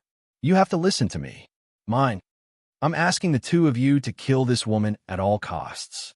Ai Hanji shouted, "Otherwise, the two of you don't have to return to the Lin family." Both Lin Jun and Lin Xiang's eyes flashed with a hint of anger. Ai Hanji's temper was something that no one could stand.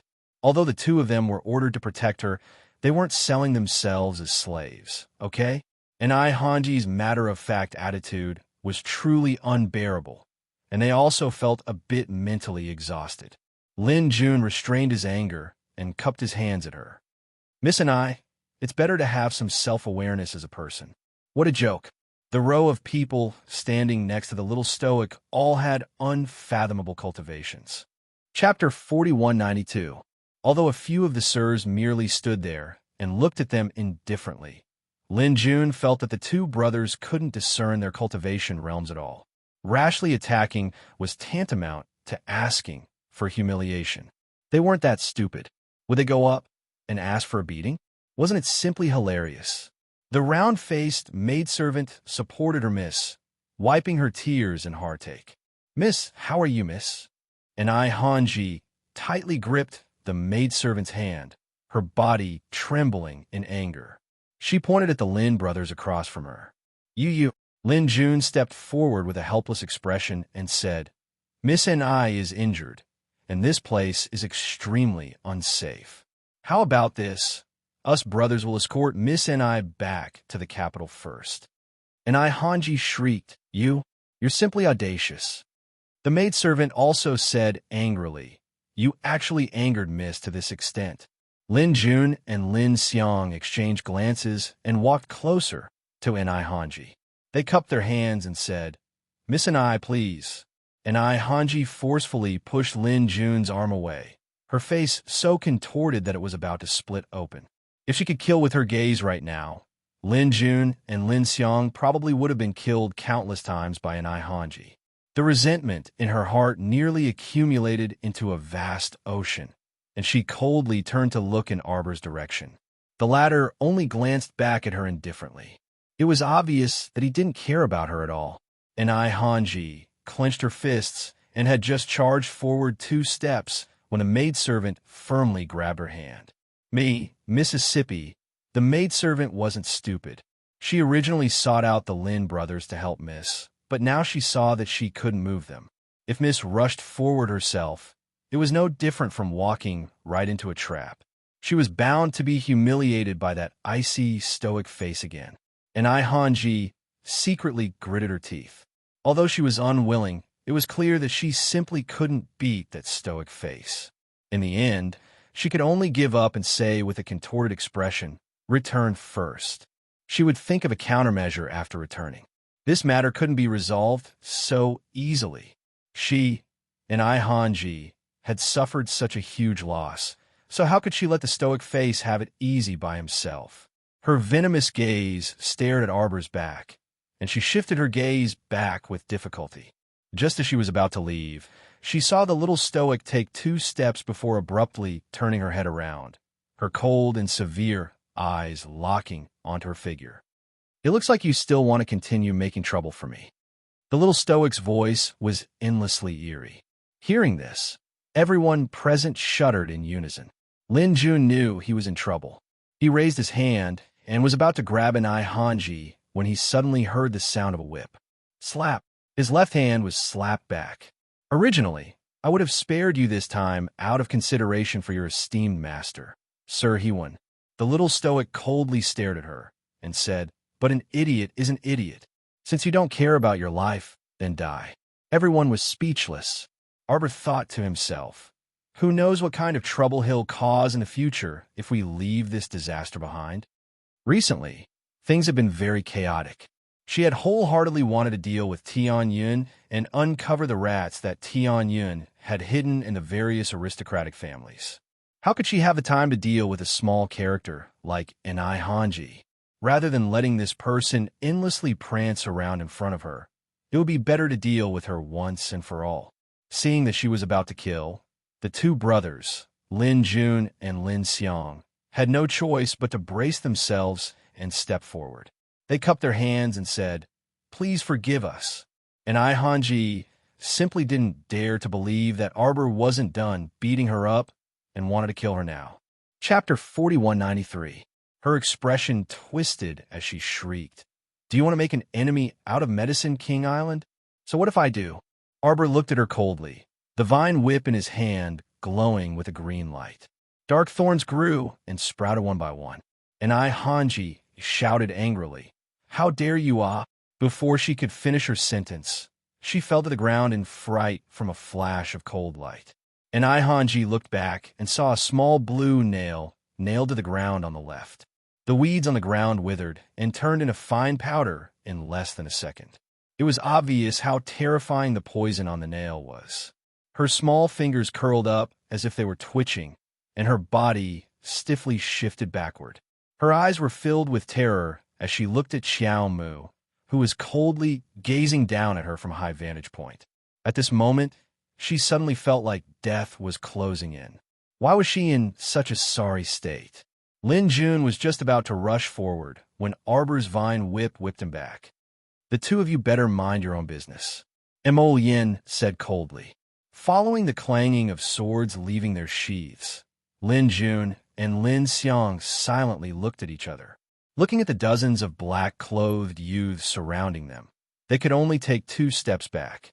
It wasn't that they didn't want to help Miss and Hanji, but the other side had too many people. They couldn't help even if they wanted to. Arbor looked coldly at the kneeling Inai Hanji for a long time before saying faintly, "Kill her." She had no interest in being entangled with her any longer. Rather than having to deal with this woman in the future, it was easier to just kill her and end it all. The hatred in the other party's eyes couldn't be ignored. If she kept this hatred and allowed it to grow, who knew what would happen in the future? The 2 accompanying black-clothed youths nodded and leaped up, holding their swords as they walked in front of Inai Hanji. She heard a panting voice calling out anxiously, "Please, please have mercy on me. Crown Princess, Your Highness the Crown Prince, please, please show mercy." A white-bearded, white-haired, green-robed elder hurriedly squeezed through the crowd and hurriedly bowed to Mo Yin and Arbor. Arbor was startled. His expression was a little complicated as he dodged to the side. He did not accept his greeting. Hewen said anxiously, "My disciple is willful and reckless, and has a willful temperament. It's all my fault for not being strict enough in my daily supervision. This old man is willing to accept the punishment on behalf of my disciple. Please forgive me, Master." And Hanji stamped her feet and cried out anxiously, "Shut up." Hewen turned his head and glared at her with an expression that said, "I'll deal with you later." Looking at his anxious expression, Arbor's eyes rippled as if 2 tiny ripples had appeared in the depths of his pupils. Mo Yin had been looking down at Jojo the whole time. When she saw her expression, she couldn't help but wonder what was on her mind. Jojo's originally cold expression seemed to have softened quite a bit. Arbor's thoughts had drifted far away, as if he had returned to his childhood. That day, a friend of the old sect master's brought his grandson to visit. In the end, the little stoic got into a fight with this stinky brat when the old sect master's friend saw his grandson beaten black and blue. Looking like he had suffered a loss, he was instantly enraged and wanted to punish her. At that time, Murong Sun also stood in front of him with a grin like this and blocked that person's hand with a wave of her hand. It's this peak master's fault for not being strict enough with my disciples. I'm the one who should be punished. Why did you hit my disciple? Jojo? Jojo. Chapter 4194. When Mo Yin saw her standing there silently with glittering eyes, he couldn't help but feel a bit anxious. Thinking that she was bewitched again, he hastily shook her body. On the side, young Master Omega Katoku harumphed coldly. Eldest Chin involuntarily turned his head to look at him. What is it? You think she's bewitched all day long, but you don't help her completely eradicate it. Young Master Omega Katoku sneered. Something will happen sooner or later. Eldest Chin sighed and unhurriedly waved the folding fan in his hand. You can't be too hasty with this kind of thing, right? Could it be that second brother knows why the little stoic is constantly bewitched? When the little stoic really flared up, she really didn't look like a living person. Her eyes were lifeless, and it really made people feel a bit uncomfortable just looking at her. Young Master Omega Katoku abruptly turned his head and coldly spat out 2 words from between his teeth. I don't know. Jojo. Mo Yin shook the little fellow, causing her to recover from her daze. Raising her head to glance at him, the little stoic meaningfully revealed 2 tiny teeth. I'm fine, she said softly and turned to look at the group of men in black waiting with swords in hand, waiting to act on orders. She shook her head and said, let them go. This time, even eldest young Master Chin couldn't help but look at her strangely. This little stoic, she wasn't someone who would casually waver. Just as he was about to say something, he saw Arbor waving his hand and already leading Mo Yin away. Ao Yi and the others naturally sheathed their swords and hastily followed. Mo Yin looked back and coldly gazed at the woman standing there with trembling legs and a half-bent waist. Arbor grabbed his hand at once and pulled him back. She looked up at her husband and lightly shook her head. Mo Yin raised his sword-like eyebrows and nodded reluctantly. And Hanji didn't know that she had just rolled around in a sea of fire. How could the little stoic not know the Crown Prince's thoughts? She was soft-hearted, but that didn't mean that the Crown Prince would be soft-hearted. The Crown Prince would often deal with the aftermath, including Hanji, who might cause trouble. She was definitely within the Crown Prince's dangerous range. Jojo, what did you see just now? Mo Yin asked softly. Arbor was silent for a moment before quietly saying, I saw Murong Sun. I even saw the old sect master squatting at the side with his palm leaf fan, looking like he was watching a good show as he called out, Sun, don't fight with sect master Zhao. Old man Zhao, you bastard. How can you still be so narrow-minded after so many years? You're hitting my disciple, ouch. Sun, don't hit old Zhao. His old bones can't withstand your torment. Mo Yin pulled the little fellow into her embrace and lightly patted her back. She lowered her head and smiled at her. We haven't returned to the Holy Water sect for a long time. Let's turn back and take a look. If my master was still alive, I definitely wouldn't be like Miss and I and cause trouble for my master everywhere, Arbor said in a low voice. MHM, my Jojo is the most sensible. Arbor nodded. I'm very obedient. When Peak Master Morone wakes up, we'll accompany her to tour the mountains and rivers of the Divine Province. What's wrong with that? The little stoic's eyes instantly brightened, as if a gorgeous color had been injected into them.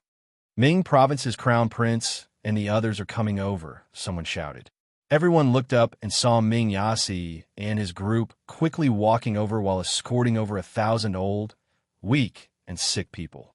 Ming Yasi raised his brows when he saw the little stoic. Why are your eyes red? Chapter 4195. Xiao Mu was unwilling to acknowledge him and turned her small head away at the first instance. It's none of your business. Mo Yin retorted in annoyance. She pulled her wifey and headed toward the City Lord Manor. Yasi harumphed and turned to catch up with them. Did you make her angry? Shut up. Emolienne turned around to glare at him. She didn't want to talk to him, but she couldn't help but raise her brows when she saw the old, weak, sick, and disabled following behind him. We've already checked their bodies. Can you be sure they haven't been poisoned? When the time came, they would have to evacuate the rest of the people. If there were some uncontrollable people in the group who could mutate and go on a rampage at any time, things would be a little difficult. After all, they couldn't keep an eye on so many people along the way. It was inevitable that they would overlook something. Once a riot broke out, it would only affect the lowest rung of society, the ordinary people with no cultivation at all. Ming Yasi also wasn't willing to talk to Emolienne, so he harumphed and retorted. Who can guarantee that? We can only take things one step at a time. I have a kind of medicinal liquid here. Arbor suddenly spoke up. You can try it. Yasi turned to look at her, his eyes brightening. You talking to me? Emolienne chuckled at that person and pulled Arbor away. She asked in a low voice, what do we need to prepare?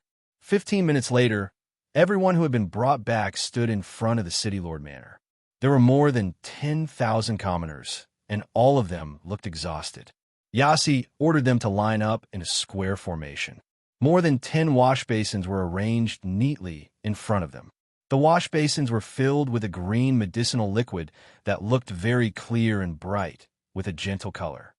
Now, everyone in the first row, come forward and wash your hands in the wash basins.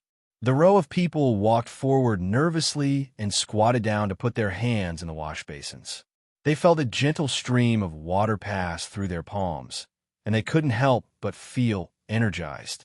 In less than 2 seconds, Mayes had them line up behind him. Although the onlookers didn't know what was going on, they vaguely understood that as long as nothing happened when they washed their hands, they could stand behind these practitioners and go to a safe place. Everyone came forward with a trace of panic and fear, and then were brought back to Arbor and the others in groups in high spirits and rearranged in a square formation. Suddenly, in the third basin, the originally light green medicinal liquid suddenly boiled up, revealing a trace of a strange black color. The faces of the guards on both sides suddenly changed as they pulled out the sharp blades in their hands. The old woman squatting in front of the basin was obviously shocked by their actions. She knelt on the ground and held a 5- or 6-year-old child tightly in one hand. The child was so frightened that he immediately burst into tears. Arbor quickly walked over and waved his hand to dismiss the 2 guards with swords and sabers. His eyes were filled with complex emotions as he stared at the old woman before him. Isolate him first. The old woman looked back at him in panic and exclaimed, What are you doing? You are bullying the good people. Arbor shook his head slightly and said faintly, It's not her, it's that child. Everyone stilled when they heard this. Chapter 4196. The old woman grew even more flustered as she hugged her grandson tightly. She glared furiously at Arbor. What are you trying to do? Arbor stared at her coldly for a good while before sighing softly. If this child isn't suppressed with medicine soon, he'll turn into a zombie in less than an hour. When the time comes, who will bear the consequences? Granny, you hid your grandson in the crowd. You're irresponsible to yourself, and you're equally irresponsible to others. The old woman shuddered. She wanted to speak, but when she met Arbor's cold gaze, she shrank back. But soon, she grabbed her grandson's arm again. She stared at Yi and his men in horror and shouted, Don't come here. You can't kill my grandson. He's still young. He's still young. You can't, this old woman. Ming Yasi's eyes flashed with impatience as he roared. No one here wants to kill your grandson. Didn't you hear me just now? If this child of yours isn't suppressed by medicine, he'll mutate. The old woman heard clearly this time. She looked at Arbor's group with trembling eyes. Why, you can really save my grandson. Ming Yasi didn't seem to want to answer the old woman's superfluous question. He merely sneered and waved his hand to have the old woman and child carried away. Then he said coldly, I hope you won't waste our time. I'm sure anyone with eyes can see what the situation is like right now. I hope those of you who've been lightly injured or bitten by zombies will step forward on your own accord. As soon as these words came out, many people's faces showed slight panic. Ming Yasi said, the apothecaries in the group can suppress the zombie poison in some of you. If you don't step forward now, don't blame us for treating you as despicable and shameless people who deliberately hid the truth. We'll throw you out here for good." When he said this, everyone became even more nervous. In the subsequent tests, everyone was extremely cautious. Their hands touched the surface of the water, and they didn't dare to stay there for long. They immediately withdrew their hands. Ming Yasi couldn't resist using his eyes to size up the little stoic standing not far away, and a strange look appeared in the depths of his eyes. "You can measure it so quickly?" Arbor glanced at him, nodded, and turned to tug at her husband's hand. Mo Yin threw a cold glance at Ming Yasi and said indifferently, "I'll leave this place to you." What did he mean by handing it over to him? Ming Yasi's eyes turned fierce as he took a few steps forward. He was about to argue with Mo Yin again when he heard a cry of alarm from the side. "Your Highness, this is bad. This man is starting to mutate." Dark Yas turned his head and saw that a small area in front of him had started to become chaotic. His gaze turned even colder as he reprimanded angrily. "What are you all standing there for? Hurry up and disperse them. Don't panic. Continue to test the remaining people with the liquid. Don't try to fish in troubled waters." In the end, Divine Province and Ming Province each brought back 2,000 or so people from Jiaowei City in batches. The remaining people would be brought back by the 4 great cities for consumption. Arbor and Mo Yin didn't bring so many people back to the capital. Instead, they sent other people to settle down these miserable commoners. The duo arrived at the capital a day later. Chapter 4197. The first news he received was that Empress Dowager Chun, who had gone to Mount Heaven's Saint to fast and pray, had been carried back. Yes, she was carried back. It was said that this old lady began to fall ill as soon as she arrived at Mount Heaven's Saint. After a serious illness, her entire body was emaciated, as if she could be blown away by the wind. She was very miserable and pitiful. King Jian Pain submitted a memorial, saying in a tearful voice that he must bring back the Empress Dowager to show his filial piety. He said that the Empress Dowager was old. If she lived in the mausoleum all year round, she would inevitably be contaminated with the aura of death, which was naturally not good for her body. Moreover, from ancient times until now, Jian Pain had done his homework. He had listed countless acts of filial piety by emperors, generals, and ministers, and earnestly persuaded Mo Lusheng to be filial and conform to the way of the emperor. Thus, Mo Lusheng couldn't bear the annoyance and really brought the old lady back. But once he brought her back, Mo Lusheng directly sent the old lady to King Jian Pain's residence, asking King Jian Pain to take good care of the Empress Dowager on his behalf. King Jian Pain, who had secretly received a large sum of money from Empress Dowager Chun and was counting the spirit coins happily, was a little dumbfounded on the spot. Indeed, he had said that in the way of filial piety, he should take good care of the Empress Dowager. He had even written a long speech in front of His Majesty. But damn, he had never said that he wanted to bring Empress Dowager Chun back to live at his residence. He wasn't someone who had nothing to do and liked to court death as much as he liked. What kind of good days could there be if he brought Empress Dowager Chun, this great Buddha, into his residence? He didn't expect that he actually found himself an old lady to take care of at home. Don't you think His Majesty is a fraud? As for the second news that Arbor and Mo Yin received, on the second day after all of them withdrew from Jiaowei City was occupied by an unknown force. Now, the entire city was filled with rotting corpse puppets. They were like the guards of this city, pacing back and forth, letting out sensational roars from time to time. Arbor was only silent for a moment before saying, "Tianyun has a base on the surface. It will be slightly more convenient for us to deal with it in the future." Mo Yin smiled and nodded. "Don't worry about this. Running back and forth is torturous. Let's rest for today. If there's anything, we can talk about it tomorrow." Arbor looked at her and nodded. Bathed together, Arbor nodded again. Mo Yin's eyes lit up when he heard this. He stepped forward and hugged his wife. "Let's go." The next day, the crown prince was summoned to the imperial study by His Majesty early in the morning. The father and son spent the whole morning talking about Jiaowei City. We can only do this for now, Mo Lusheng said with a frown. In the past, Tianyun was in the dark while we were in the light. We were always on the defensive. Mo Lusheng patted Mo Yin's shoulder and said in a low voice, now that they are in the open, it will be easier to deal with them in the future. As the two of them were talking, a young eunuch reported, Your Majesty, Your Highness the Crown Prince. The Crown Princess sent someone to inform the Crown Prince that she has been invited to King Jianping's mansion. Mo Lusheng couldn't help but twitch his mouth, thinking, is Jianping seeking death again? He turned back to look at his son. Sure enough, he saw that the latter's handsome face was already covered with dark clouds. He hurriedly said, why don't you go back and take a look first? Mo Yin naturally had to go back.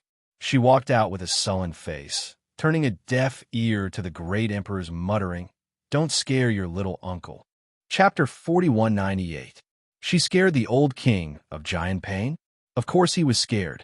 When he heard a servant report that the crown princess's carriage had already arrived at the entrance, the old king of Jianping's hand trembled, and a half-cup of hot tea directly spilled onto the ground.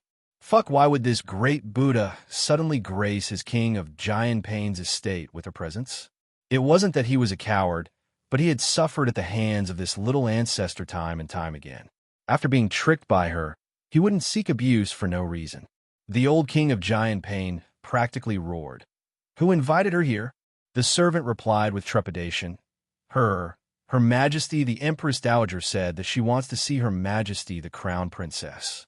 The old king of Jianping slapped his forehead, instantly looking like he was about to faint. He wanted to say something, but a cold and clear voice sounded by his ear. What? Does the king of Jianping not welcome this crown princess? The old king of Jianping's lips trembled. He really wanted to retort, so what if I don't welcome you? But when he opened his mouth, a flattering voice that even he found hard to believe came out. How could that be? The crown princess has graced us with her presence. My humble abode shines with light. My humble abode shines with light. Arbor glanced at him.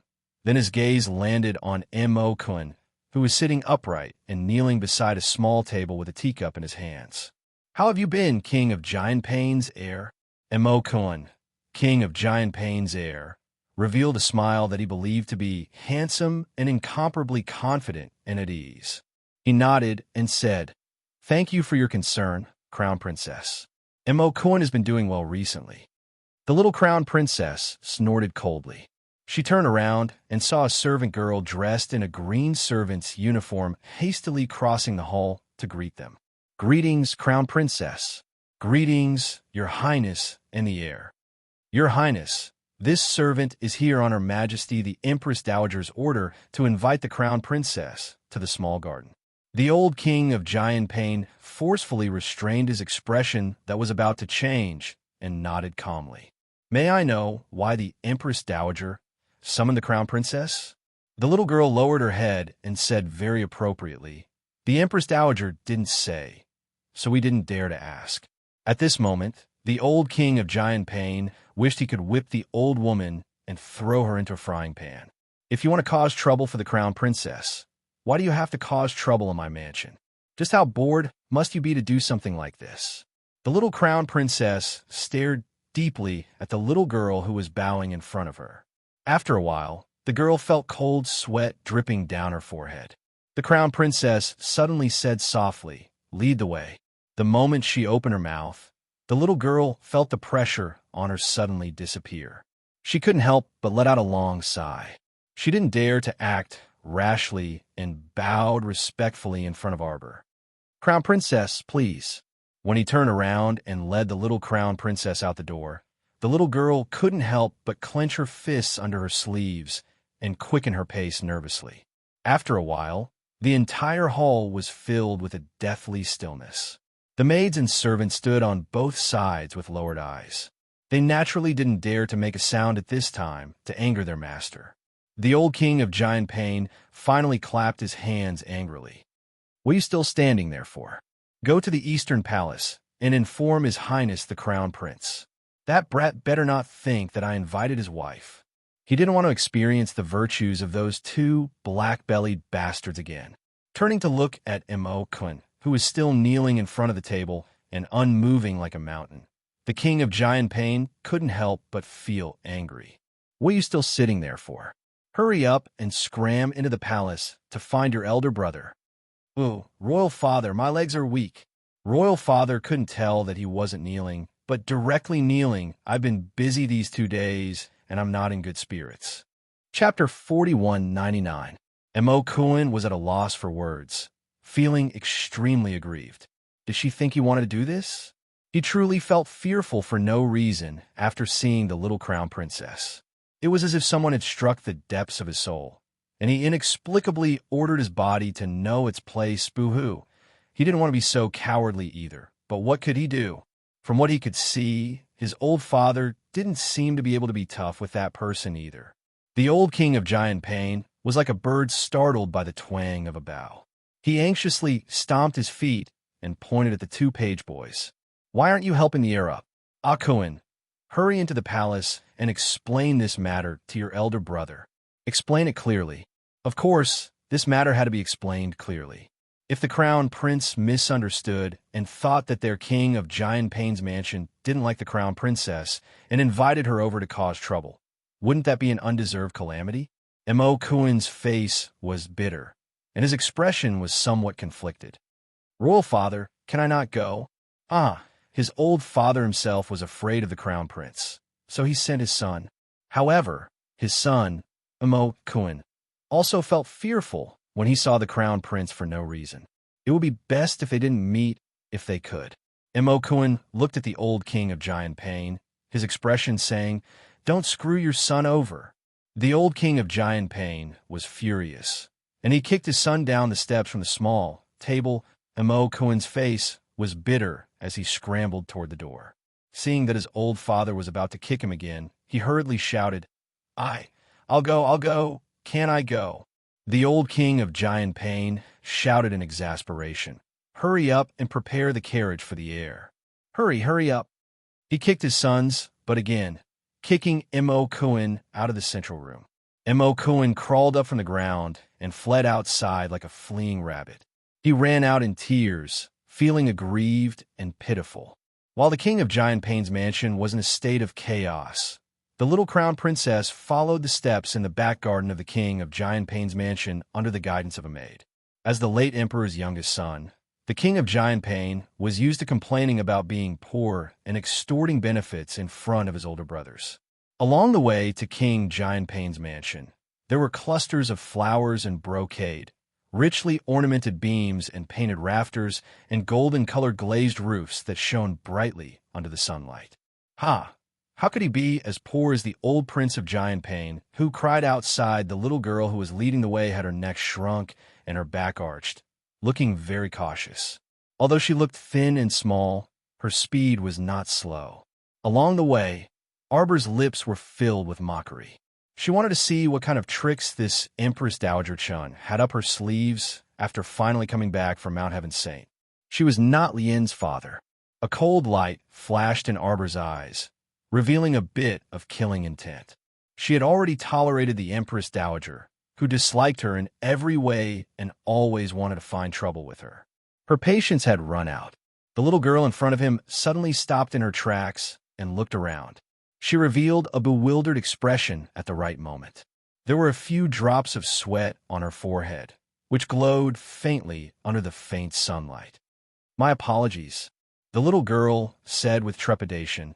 Her Majesty, the Empress Dowager, was indeed here before. Now she should have returned to her bedchamber. "Why don't the Crown Princess wait here for a moment? I will go to Her Majesty, the Empress Dowager's residence to invite her." Arbor did not hesitate to fling a vine whip over and wrap it around the girl's waist.